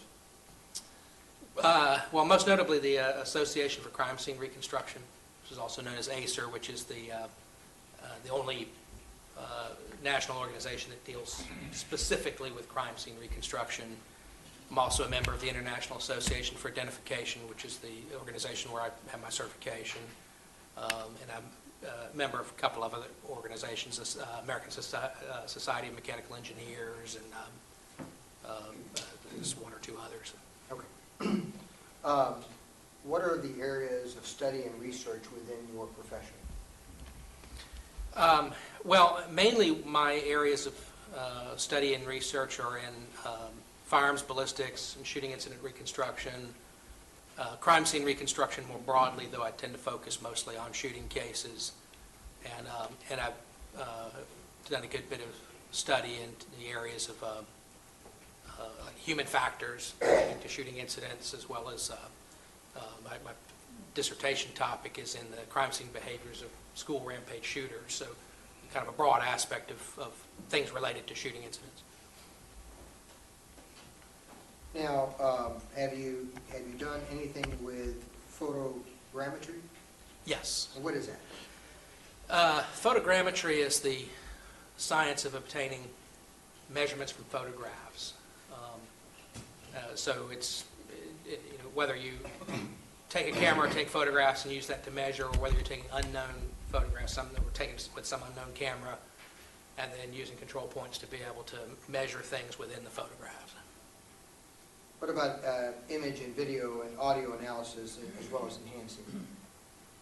I do quite a bit of that. I mean, obviously, when you're dealing with reconstructing crime scenes and shooting incidents, that there are a fair number of opportunities, and increasingly so, where there's some type of video or audio recording that is related to that event. And so I do a fair bit of work with using the video to be able to get things like timelines and try to determine what events may have taken place. Now, you have a great deal of professional training in these areas. I don't want to go through any of them. I believe you have already spoken to about the Glock Advanced Armors course. Is that correct? That's right. I believe that was back in 2011. That's correct, yes. And you've also taken a street survival seminar in Myrtle Beach in 2011 as well? That's correct. What was that about? That's put on by a company called Caliber Press that is a publisher of books for law enforcement. And their primary focus is on tactical things and training police officers of how to deal with armed encounters and use of force episodes and things like that. But they have a seminar where they travel around and present it in different locations. Optics, lighting, and visibility for the forensic investigator. That was, I believe, also in 2011. That's correct. What was that about? That course dealt mainly with photography and documentation of lighting and visibility issues. So where there are issues with regard to what somebody could see, the course basically got into how would you appropriately document that and be able to provide some assessment of that. We've talked about Glock. I guess there was two Glocks. One was a professional course, and you took another one. I believe you've already talked about it. That's the one where you were learning the intricacies of actually the makeup of the gun itself. Right. The first course that I took was the Glock Armors course, which is a one-day course, and then the second one was the Advanced Armor. Advanced Armor gets more into diagnosing problems with a pistol. You do a number of scenarios where they give you pistols that are broken or something's wrong with them. You have to diagnose it. Okay. Homicide investigation. You've taken a course concerning homicide investigation. That's correct. Okay. And just to name a few of them, advanced bloodstain pattern analysis, crime scene reconstruction of shooting incidents, firearm instructor, and digital photography for law enforcement. That's correct. And that was all as a basis for your training? Right, right. Scene mapping using speed lasers. What's that all about? That's using laser mapping equipment to obtain measurements. So oftentimes in our scenes we use laser mapping equipment or what's called a total station, similar to what you'd see a surveyor using on the side of the road.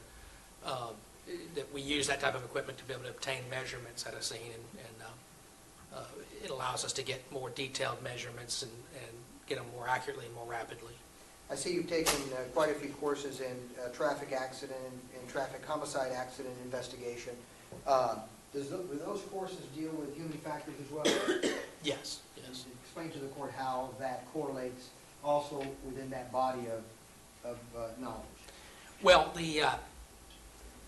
obviously in a traffic accident case, perception reaction time and visibility and those are types of factors are important because you're often assessing issues about whether or not a driver could see something, how quickly they could respond to something, and those sorts of things. Dealing with perception. That's right.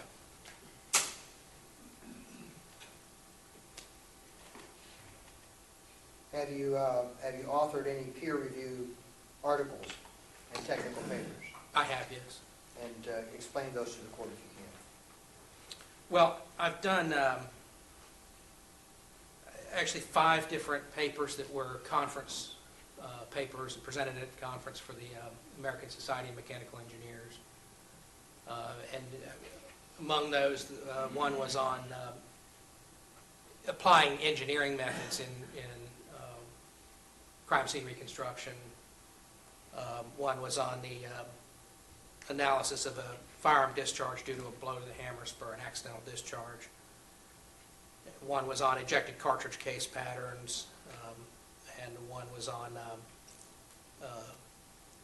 reconstructing long-range shootings, and then one was related to traffic accident. Have you written any books, or have you contributed to the writing or the publishing of books? I have, yes. And explain those. Well, the main one that I was involved with was an associate of mine had written a crime scene processing manual. It's intended to be sort of a how-to manual for crime scene investigators. And then in his second edition, we decided to turn it into a multimedia platform. So it's more of a, you put the disc in the computer, it has text and videos and a lot of photos and things like that to sort of guide people through processing crime scenes. And I also wrote a book based upon the evidence from the George Zimmerman, Trayvon Martin case.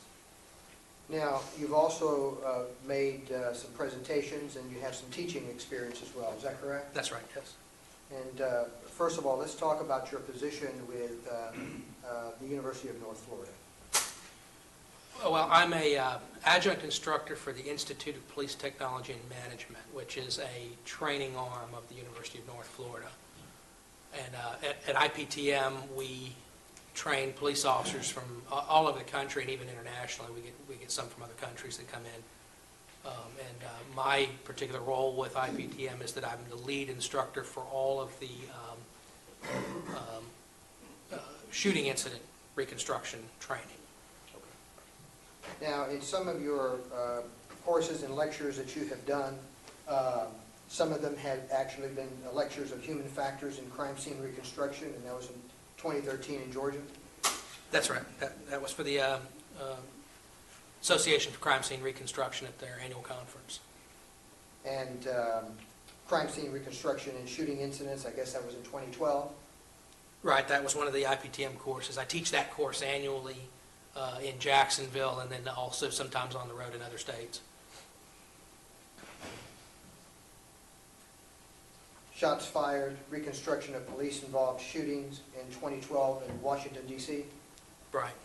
And what was that about? That was a presentation to the International Municipal Lawyers Association, which obviously there you're getting a lot of attorneys that represent municipalities and police officers and police agencies that are involved in litigation arising out of a shooting. Crime scene reconstruction, evidence collected versus evidence presented. That was in 2011. You remember that one? Yes. And what was that about? That was a presentation to the Florida Association of Public Defenders, where I was presenting to their investigators about issues between not just collecting the evidence, but then taking that to trial, being able to interpret it and use it and present what it means. Basically, the reconstruction process to present to a court. That's right. The evaluating accuracy, precision, and uncertainty in crime scene reconstruction, that was in Panama Beach, Florida. Explain that one. That was for the joint training conference between the Florida Division of the International Association for Identification and the Georgia Division, which annually they do a joint training conference. And my particular presentation there was on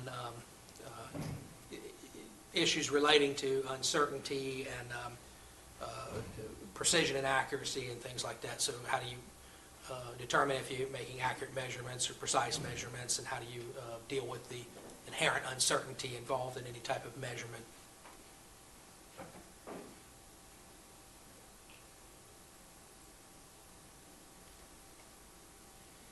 I see you took a number, or you taught a number of courses on the fundamentals of crime scene technology and the scenario-based crime scene processing exercise, correct? That's right. Yes. What are those involved? Well, I've done some training. The fundamentals of crime scene technology, I was doing training for a company called Searchy Fingerprint Laboratories, which is a company that manufactures forensic equipment, the type of stuff that crime scene investigators use. And they sent me to the United Arab Emirates, to Dubai, and I taught a 40-hour course to the Dubai police on kind of generally all aspects of crime scene investigation, so sort of a broad crime scene course. And then I also taught the same course twice in Peru to I think it's their interior ministry, which is, I was teaching prosecutors and medical examiners about crime scene processing. I'm not going to go through the rest of them because I know there's quite a bit of them, but they're all listed in your CD, are they not? Yes, they are. Now, let's talk a little bit about your employment and how your employment started in the field of law enforcement. Okay. Let's take you back to 1994 through 2010. How were you employed? Well, starting in December of 1994, I went to work for the Jacksonville Sheriff's Office as a police officer. I worked in uniform in patrol and DUI enforcement for about 5.5 years. And then in 2000, I transferred to the crime scene unit. I worked as a crime scene investigator for 7 years. While I was there, I was a major case crime scene investigator, meaning that I worked all the major crimes, homicides, police-involved shootings, things like that. And then also for, I think, about the last 4 years that I was in the unit, I was the training coordinator for the unit. And then I spent 3 years in the traffic homicide unit before I took an early retirement and left the sheriff's office. And so did you start your business of Knox and Associates prior to leaving the Jacksonville Police Department? I did, yes. Was that on a part-time basis? Yes. Was that in 2008? That's correct. And why did you leave the Jacksonville Police Department? I found myself working 2 full-time jobs. I started getting so busy with my consulting work that I was working, 5, 6, 7 hours of that each day, and then going to work and working a 10-hour shift. So it kind of became an easy decision to make. I moved on and went into my business full-time. What sort of individuals do you work for? Defense lawyers, prosecutors? Whomever calls. So basically, I'll get a call and it'll be an attorney representing some particular individual. It might be a criminal defense attorney. Occasionally we get calls from prosecutors. I get a fair number of civil cases as well. And, what we're doing is mostly physical reconstruction aspects for a case that they may have, whether it be a criminal case that's involving a shooting or some type of crime scene, or on the civil side we get a lot of police-involved shooting cases, and I work on both sides. I have some plaintiff cases, some defense cases. I also do some product liability cases where defective firearm issue is brought up and have to do analysis of that, reverse engineering and things like that.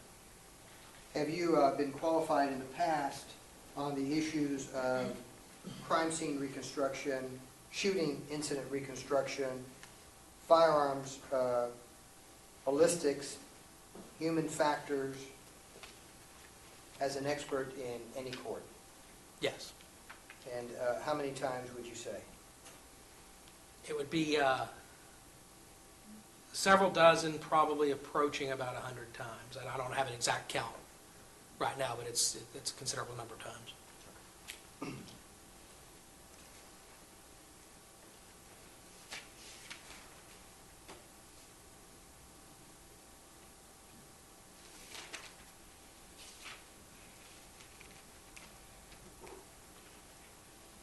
Mr. Knox, what is a shooting incident reconstruction, or for that matter, any reconstruction? Well, basically, when you're reconstructing any type of crime scene, and certainly with shootings, what you're doing is taking the pieces of the puzzle and assembling them such that you can get a picture of what took place. So you're applying various different items of physical evidence and sometimes testimonial evidence, sometimes videos or audio recordings or various different things, and trying to assemble everything into a cogent representation of what took place as closely as you can, obviously, having the fact that you're looking back at something that occurred in the past, but you're assembling that to try to create a picture that you can see today that would give you some understanding of what took place. Is it important to start off by determining kind of what happened, getting a general feel about what happened? Yes. And how do you go about doing Well, generally the process, and the way I teach it and the way I practice it is that first you have to start collecting information, start collecting data about what took place, and that's going to occur in multiple forms. The crime scene investigators are going to be looking at the physical evidence and figuring out what is there and what is indicated by the physical evidence, what is present. And then you'll also have typically some detectives that will be doing interviews and talking to people and trying to get information from them about what took place, which will guide the direction that you're going in terms of how you process the crime scene, how you obtain information, what are you looking for, basically. So that process sort of builds until you have gathered all the information that you need, and then you start analyzing individual pieces of it. Well, let's stop there for at the very first start. You come up to a scene and someone has been shot. And is some of that basic information that you need to first find out is, well, we got someone that shot someone. For example, in this case, we know that Mr. Breeze, without question, shot Mr. Olson. Yes. It's not a contested matter in this case, correct? That's correct. Sometimes the issue is who did it, right? That's correct. Sometimes it's not who did it. That's correct. Sometimes is it a homicide or is it self-defense? That's correct. And it's very important, is it not, to initially at least embark upon that particular issue? That's right. Why? Well, the processing that you go through in a crime scene is very different dependent on what the issue is. Because in a homicide where you have clearly a homicide that has taken place, the question is who did it. You might find the case where you have a body that's found, person's obviously been shot, and you don't know who did it. Then a lot of your processing then will focus on that type of evidence that would be associative, that would tend to associate a particular individual to that crime scene in some way. When you have a case where you have, say, a shooting, and you know who was involved, then there's no real need for looking for associative evidence. What you're looking at more there is evidence that's going to tend to show what took place. And that's the important part for reconstructing when you have an issue of whether or not it's even criminal, or whether they could fall in different categories. Now let's talk about this reconstructive process, because I don't want to get too far afield. Is this reconstruction process what you did as the major case crime scene detective with the Jacksonville Sheriff's Office? Yes. Is this what a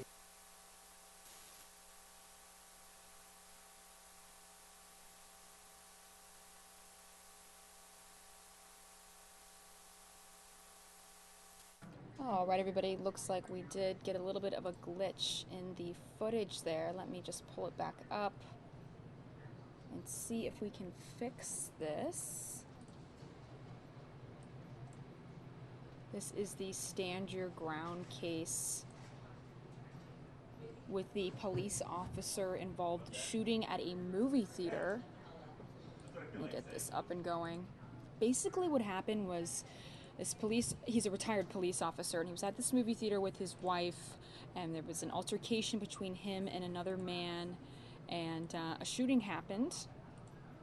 And this is the testimony and the hearing for that retired police officer. Pulling up the footage again for you guys here. Looks like they fixed the feed. So let me take you back. At this point, which is right up near the top of the seat. Next. This is a measurement showing the distance in between the two armrests, which is 1 foot 10 inches. I want to go back a couple of them. Can we go back a couple of them? One more. And I want to take a look at this one. Why would you both measure from the back of the seat to the front of the seat, as well as from the front of the seat to the back of the seat in front? Well, what you're looking at is measuring how much actual seating area. So if you're seated on it, how much room do you have to be seated on that seat? And then measuring how much room there is between the seat and the seat in front of it. So that's room where your legs could be, your knees could be, as well as when you stand up. What amount of distance would you have between the two seats? And so what this is reflecting is that from the edge of the seat to the back of the seat in front, you would only have how much? 1 foot, 3.5 inches. Next. Let's go through the two that we, there you go, keep going. Now, 14, what does that reflect? That's the distance between the two armrests across the seat is 1 foot, 10 inches. Now, Mr. Knox, are these measurements important? And if they are, why are they important? Well, it's important because, one, it's confined space. There's constraints in terms of where a person could be and where they could move.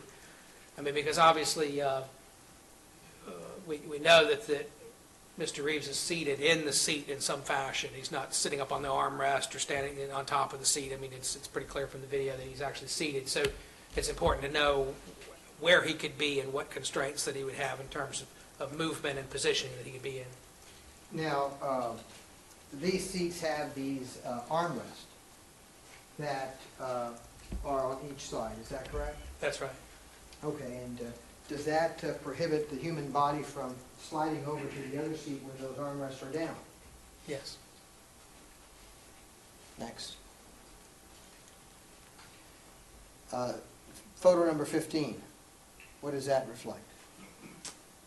Showing the height from the floor up to the top of the armrest, which is 2 feet and 1/2 inch. And why is that measurement an important measurement? Well, that in particular,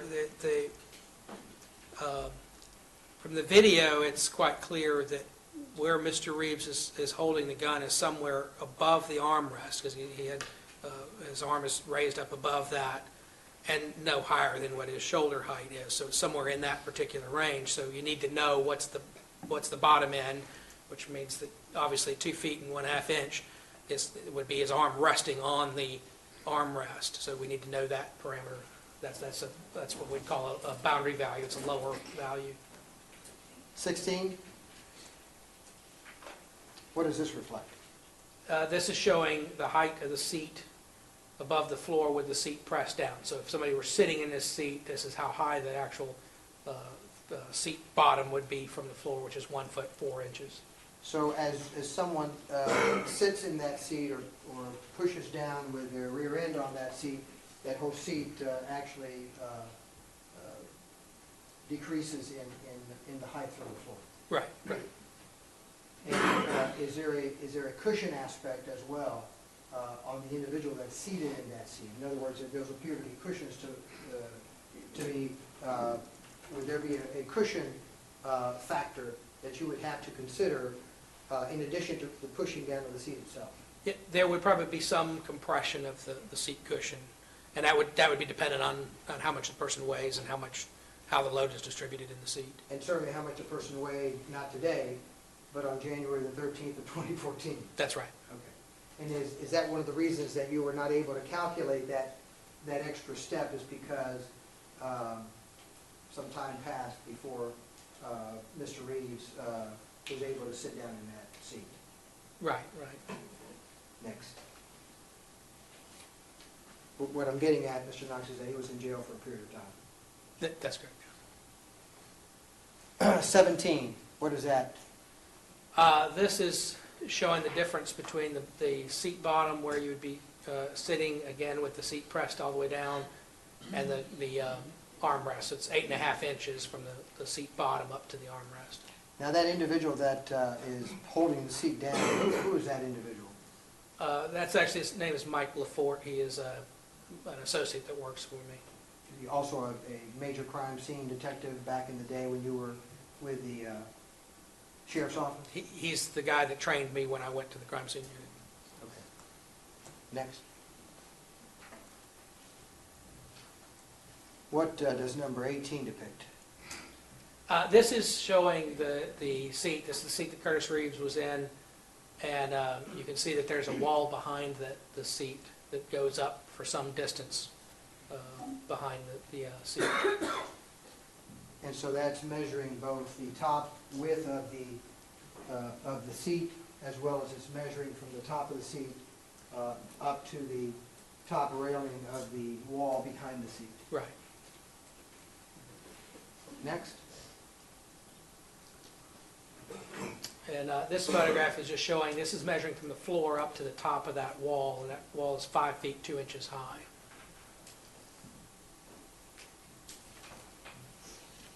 Next. And this is one of the actual photographs that was taken at the shooting scene, looking down the aisle, and you can see the popcorn bag and stuff on the floor, which is right in front of where Mr. Reeves was seated. Is that number 20? That's correct. Next. Number 21. I think we've probably seen this one once before. What is this depicting? This is just pointing out the location of where the popcorn bag and the popcorn on the floor are. Okay. Next. And then this one, which 22. is number 22, is showing the location of the phone, which is sort of in between where the popcorn is and the bag. Next. That's 23. 23, and this is just a different angle, a little bit closer view of showing the phone. Next. Number 24, and this is showing the location of the fired cartridge case, which was on the floor, kind of in the middle area of the seat to the left of where Mr. Reeves was seated.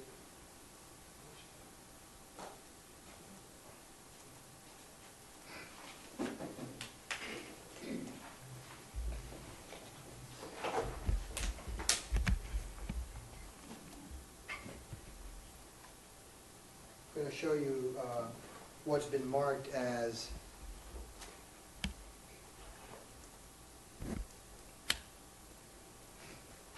PR number 495040, and it's item number AP01. And ask you to take a look at it and see if you've seen that exhibit before. I have seen it, yes. And what is that an exhibit of? This is the pistol that was used in the shooting. Now we would move this particular item into evidence, and we're going to further display this firearm.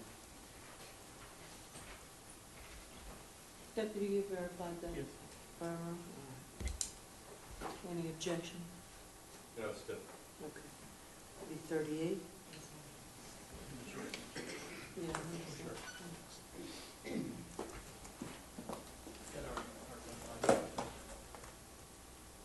Okay, good.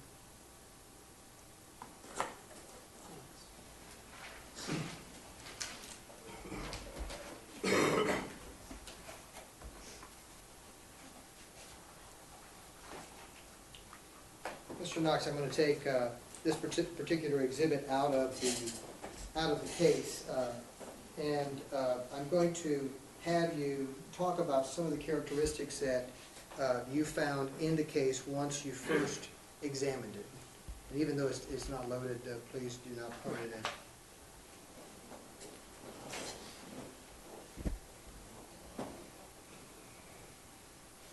Let's talk about what type of weapon that is, first of all. Well, this is a Kel-Tec pistol. The model number is a P3AT. And this particular pistol is made with a polymer receiver similar to Glock, and there are a number of others that have made the same type of design. Glock sort of originated that design.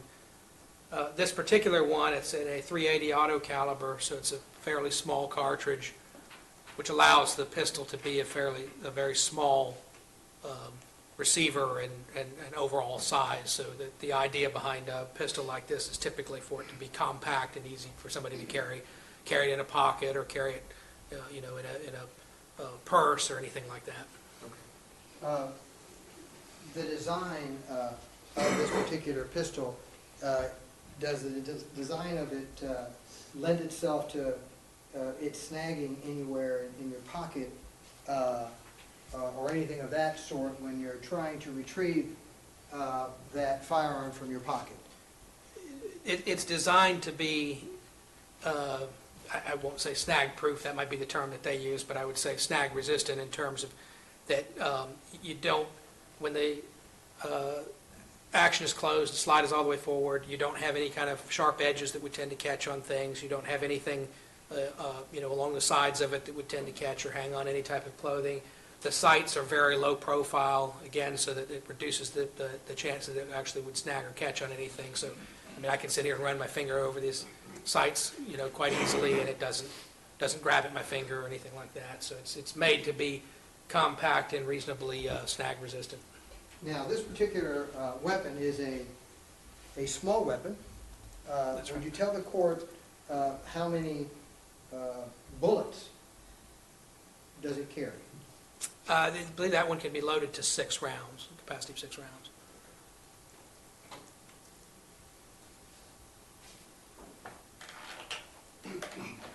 And certainly it's, frankly, smaller than my hand. Right.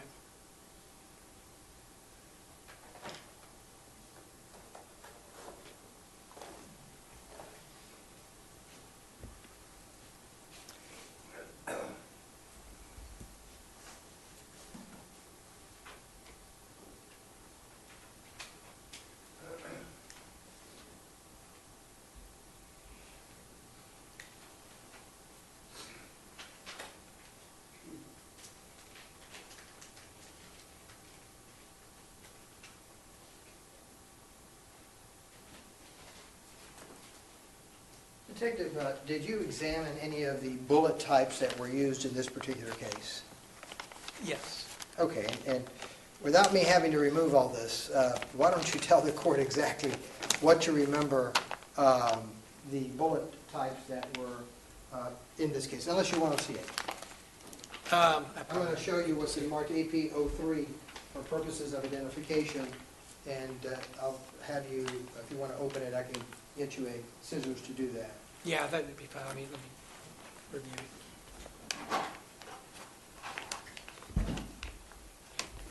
Put the firearm back, please. I will go.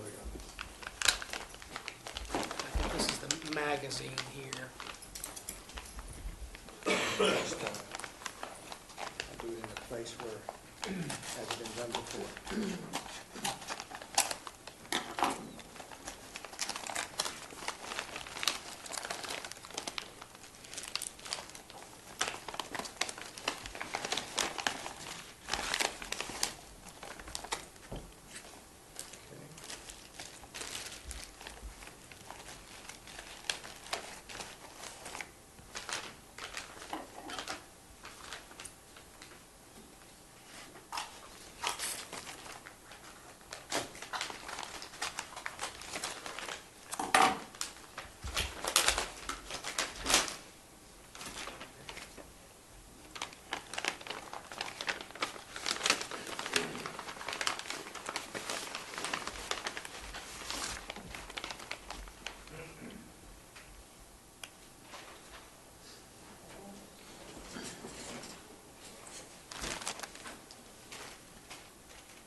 I'm going to show you now what's been marked as AP03.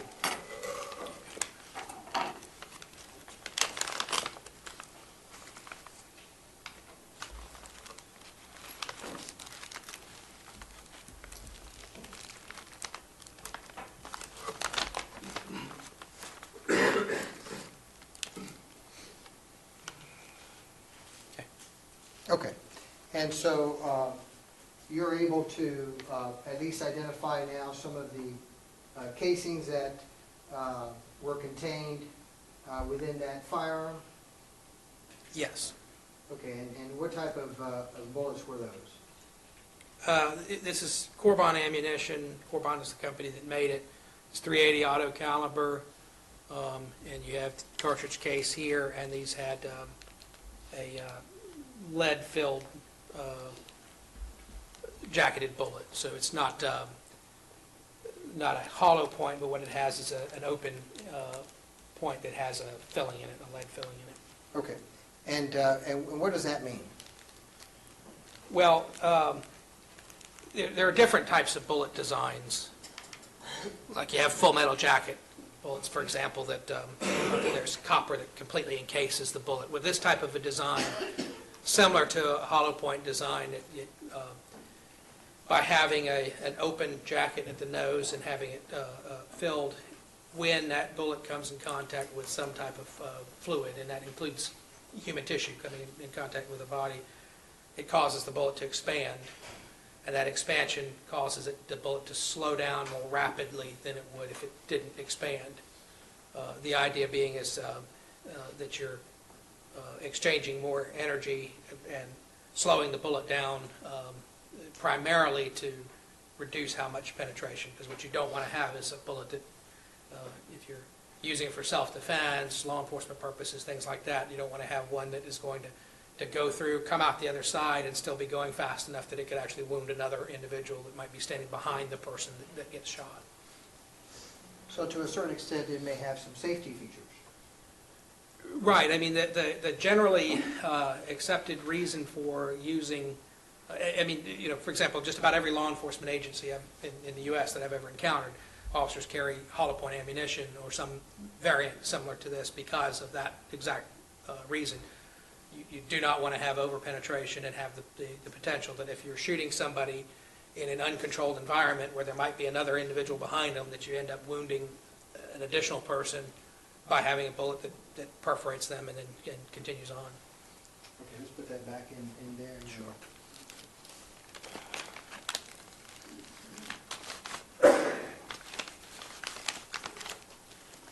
Your Honor, we would move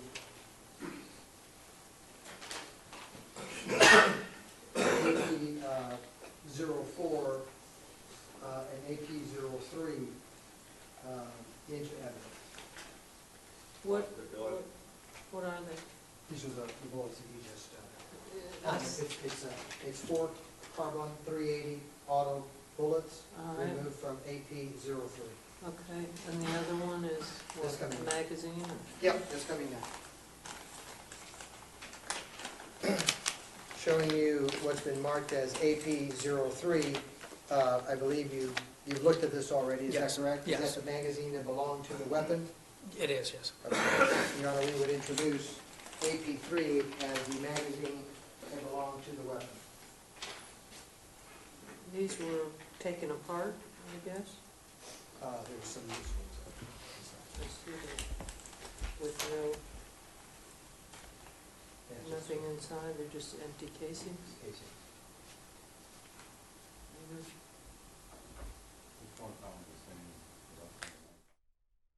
All right, everybody, we're going to hop out of that. I'll take you right back to where we left off, but right now they are holding a press conference for that plane crash in Riverside right now. So let me pull this up for you. Give me just a few minutes here. And let's see what they have to say right now. This is live. Home area, and I believe that person was a resident at that home. That person is still in surgery at Arrowhead Memorial Hospital in San Bernardino. Yes. Critical condition, very critical condition.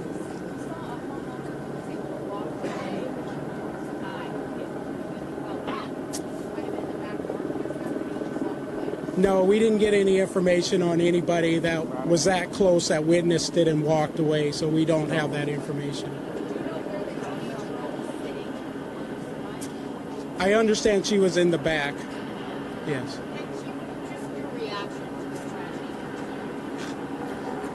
It's horrible, you know, especially when you couple together that they were going to a cheer competition and this is supposedly a happy time, and then just to have a tragic incident like this, and then into one of our Riverside residents that I'm sure always have that mild fear, you know, of something happening. So it's really just a sad case for us.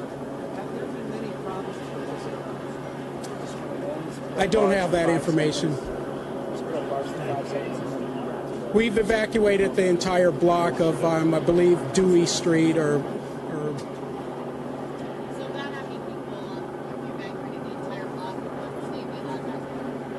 we do have a shelter that has been identified on social media, and nobody's really there because they're hanging around, but we're trying to evacuate the whole block, which we'll have to do for NTSB.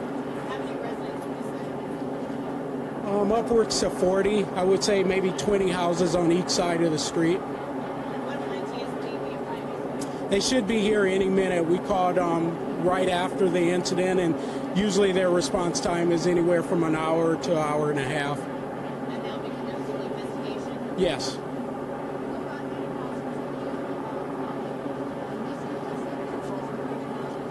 No, and we've been really looking for, say, relatives to come, you know, just help us identify who would be home, and we haven't had any residents come or any relatives come to assist with that, so we don't have that information.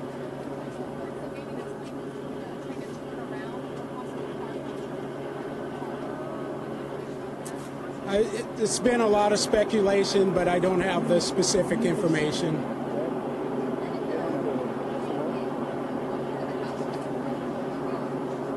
Looks like to the front yard of both houses, so the front of both residents. Yes.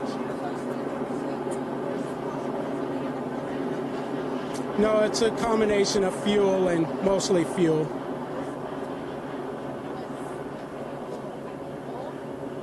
We understand that he had a pretty full tank of fuel upon takeoff.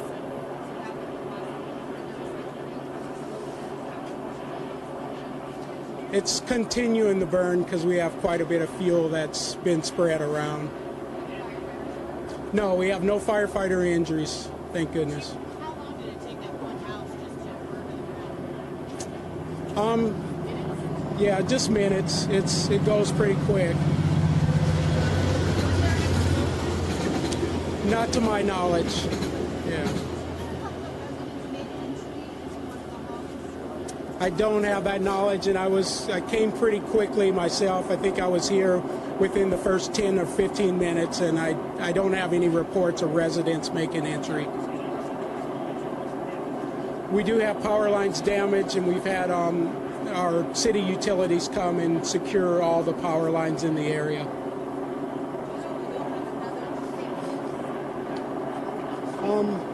Another update? Maybe an hour, 2 hours. No, this is just a sad case, and you know, we hope the best for the victims that we've been able to rescue, and they'll be in our thoughts and prayers, and we're just hoping the best for the ones who possibly have survived this incident. Could we have your name? Thank your you. Title one more time? Could we have your name and your title one more time? My name's Michael Moore, Fire Chief, City of Riverside Fire Department, MICHAEL. MOORE. Yes, where the smoke is. Thank you.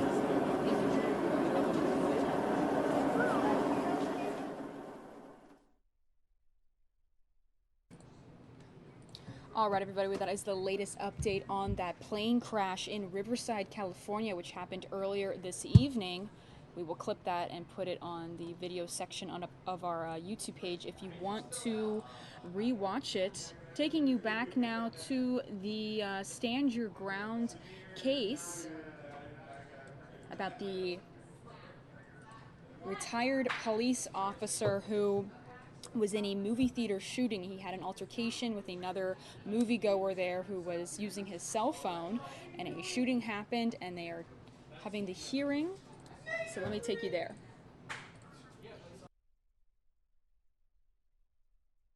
That one's the only one I see. I believe some of them were used for test firing for the actual recipient. We're going to be sticking into, at some point in time, to ballistics on those. All right, because there's not 4. They were consistent at that point on the file. Okay. All right then. For what it's worth, that one is 39 jackets and remnants. And this one is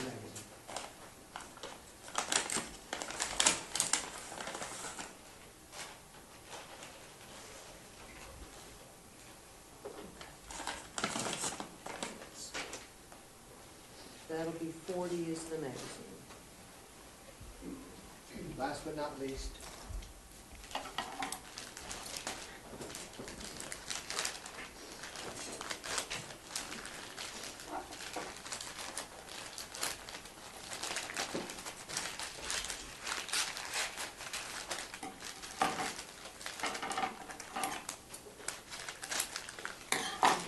we're going to show you what's been marked as 1 AP black holster, again PR number 49607, and see if you recognize that.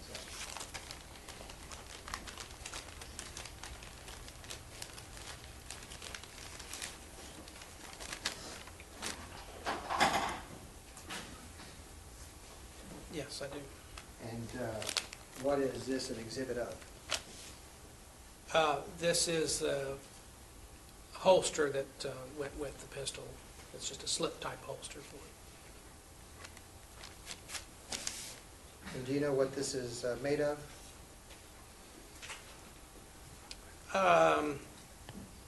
This might be some type of like a neoprene or some type of rubber material. It's sort of like a composite material, I think. We've stipulated to this before. We'd like to see it.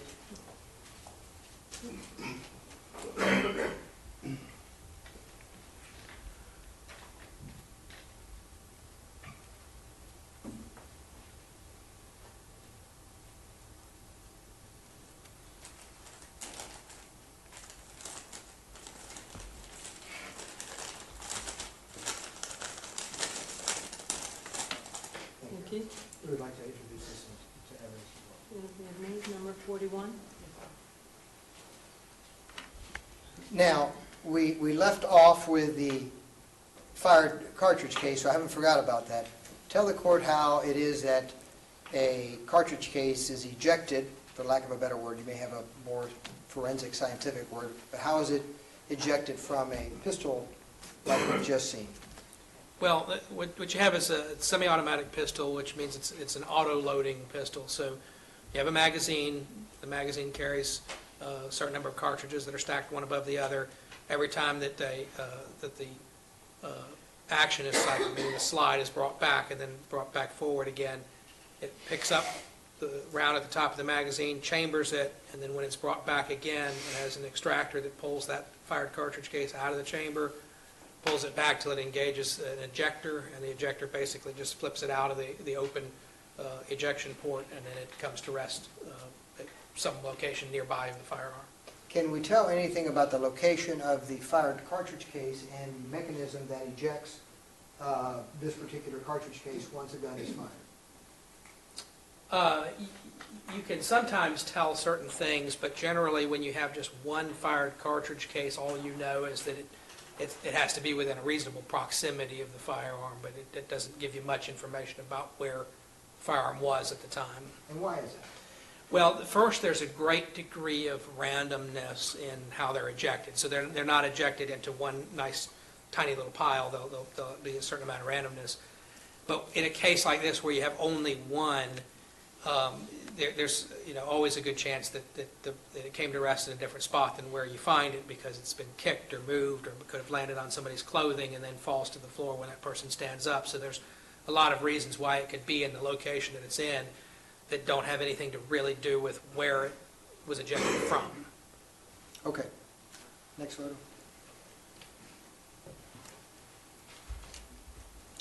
What is 26? This is just a closer view showing the location of the fired cartridge case that was on the floor. Again, the seat that you see in front of it is the seat to the left of where Curtis Reeves was seated. 27? What are we seeing at 28? 28, that's showing the entrance gunshot wound that was in Chad Olson's chest. And is that important in reconstruction? Yes. And why is that important to see the entry wound? Well, what you're looking at with gunshot wounds for reconstruction standpoint is, one, you would look for any type of gunshot residue and things like that, but of course if there's clothing over that, the gunshot residue could be on the clothing instead. But more importantly, you want to look at the wound path, so the actual path that it took through the body, because then you try to correlate that to the firing position to figure out what position that person was in when they were shot. And how do you try to find out what the wound path is? Well, mostly from the documentation from the medical examiner. So they would generally give some description of that in the autopsy report, as well as the photographs that they take of the wounds and the wound locations and so forth. And did you have an opportunity to read, in this case, the autopsy report? Yes. Okay. Next photo. What does 29 depict? That is a gunshot wound to Chad Olson's right wrist. Okay, and is there anything about that particular photo that gives you any information as to how the bullet grazed that particular wrist? It does, because you can look at it and you can see the direction. You can see that the bottom of the wound where the bullet first made contact, it travels across. In the photograph, it would be traveling upward in the photograph, which would mean that it was traveling toward the anterior side of his wrist. And then also, and you'll see it better in the next photograph, but there's an amount of stippling or powder tattooing on the wrist and the hand area just beneath the wound. What does that show? This is slide 30, and it shows a more complete view of showing that stippling or powder tattooing that's associated with that wound. Now, have you had any courses, any instructions, any teachings concerning what you've just described as stippling or tattooing? Yes, absolutely. Describe to the court, your knowledge in this particular area and how your knowledge was gained. Well, it's a topic that comes up a lot in various different crime scene courses, homicide investigation, shooting reconstruction. But also took a graduate course in forensic medicine, and there's a topic on gunshot wounds in there. We talked about that sort of stuff in that class, and I teach it. Every time I teach shooting reconstruction, I cover the topic. But basically what you have is what's broadly characterized as stippling, which is that you have particles of unburned or partially burned gunpowder that come out of the muzzle of the firearm and make contact with the skin. And they can do two different things. They can create what are called punctate abrasions. So you get red marks where it basically makes a small abrasion in the skin. And then you also get what's referred to as powder tattooing, where you get particles of powder that actually embed themselves in the skin. So if you look, you'll see red marks, and you'll see also darker ones. And that's what you're seeing, is either it's an abrasion from being struck with it, or there's actually a powder particle that's embedded in the skin. Do those particles give you any guidance in reference to opinions concerning muzzle to target distance? Yes. And how is it that it does that? Well, what happens is that the powder comes out of the muzzle in generally a cone shape. So as you get further away from the muzzle, it spreads out. And of course, as it spreads out, that means the density gets less and less. So when it strikes, whether it be when talking about skin or clothing or anything, the greater the distance was between the muzzle of the firearm and whatever it struck, in this case skin, then the more spread out or the less dense that pattern will be. And so the way that you generally assess it is that you would do test firing, which in this case the Florida Department of Law Enforcement did, and then assess the the density of the various test fires from various known distances to the pattern that you see in your actual evidence item, being the skin. And did you get the opportunity to actually view the FDLE test firings of this particular gun with its ammunition? Yes. Okay, and did you review those and study those? I did, yes. And did you use those in an effort to render an opinion concerning muzzle to target of this particular hand? Your Honor, I'm going to object. That is a mischaracterization of the FDLE report. She specifically testified that she could only do it with the clothing. She had no opinion whatsoever as far as the skin. She cannot do testing on skin. She cannot determine what in particular it is. She constantly referred to the medical examiner's office that they have to do that. Her distance determination was based on her examination of Mr. Olson's clothing. So to characterize the statement that Mr. Escobar just did, muzzle to target, her determination is not based on the wound to the hand, but to his chest. So it's misleading to the trier of fact and to this witness to say just muzzle to target determination and then point to the hand. Judge, I think he's jumping the gun here. I said muzzle to target. He was going to explain exactly what FDLE did with reference to what that target was. Way too anxious. It's coming, but I'll lay the predicate because I know how to do that. I'll overrule for now. So noted, though. The analysis that was done by FDLE was an analysis on skin. Well, what they did is test fired into cloth samples. And why don't they test fire into skin? Well, obviously you're not going to be able to shoot a person. Your Honor, at this time I'm going to object because the FDLE report is in fact hearsay. What we have stipulated to, if he wants to read the stipulation that we have, then that's what we have. But it is in fact hearsay, and there's been no indication that he has the training to interpret the notes of the report of an FDLE agent who has been qualified and trained as a ballistic expert.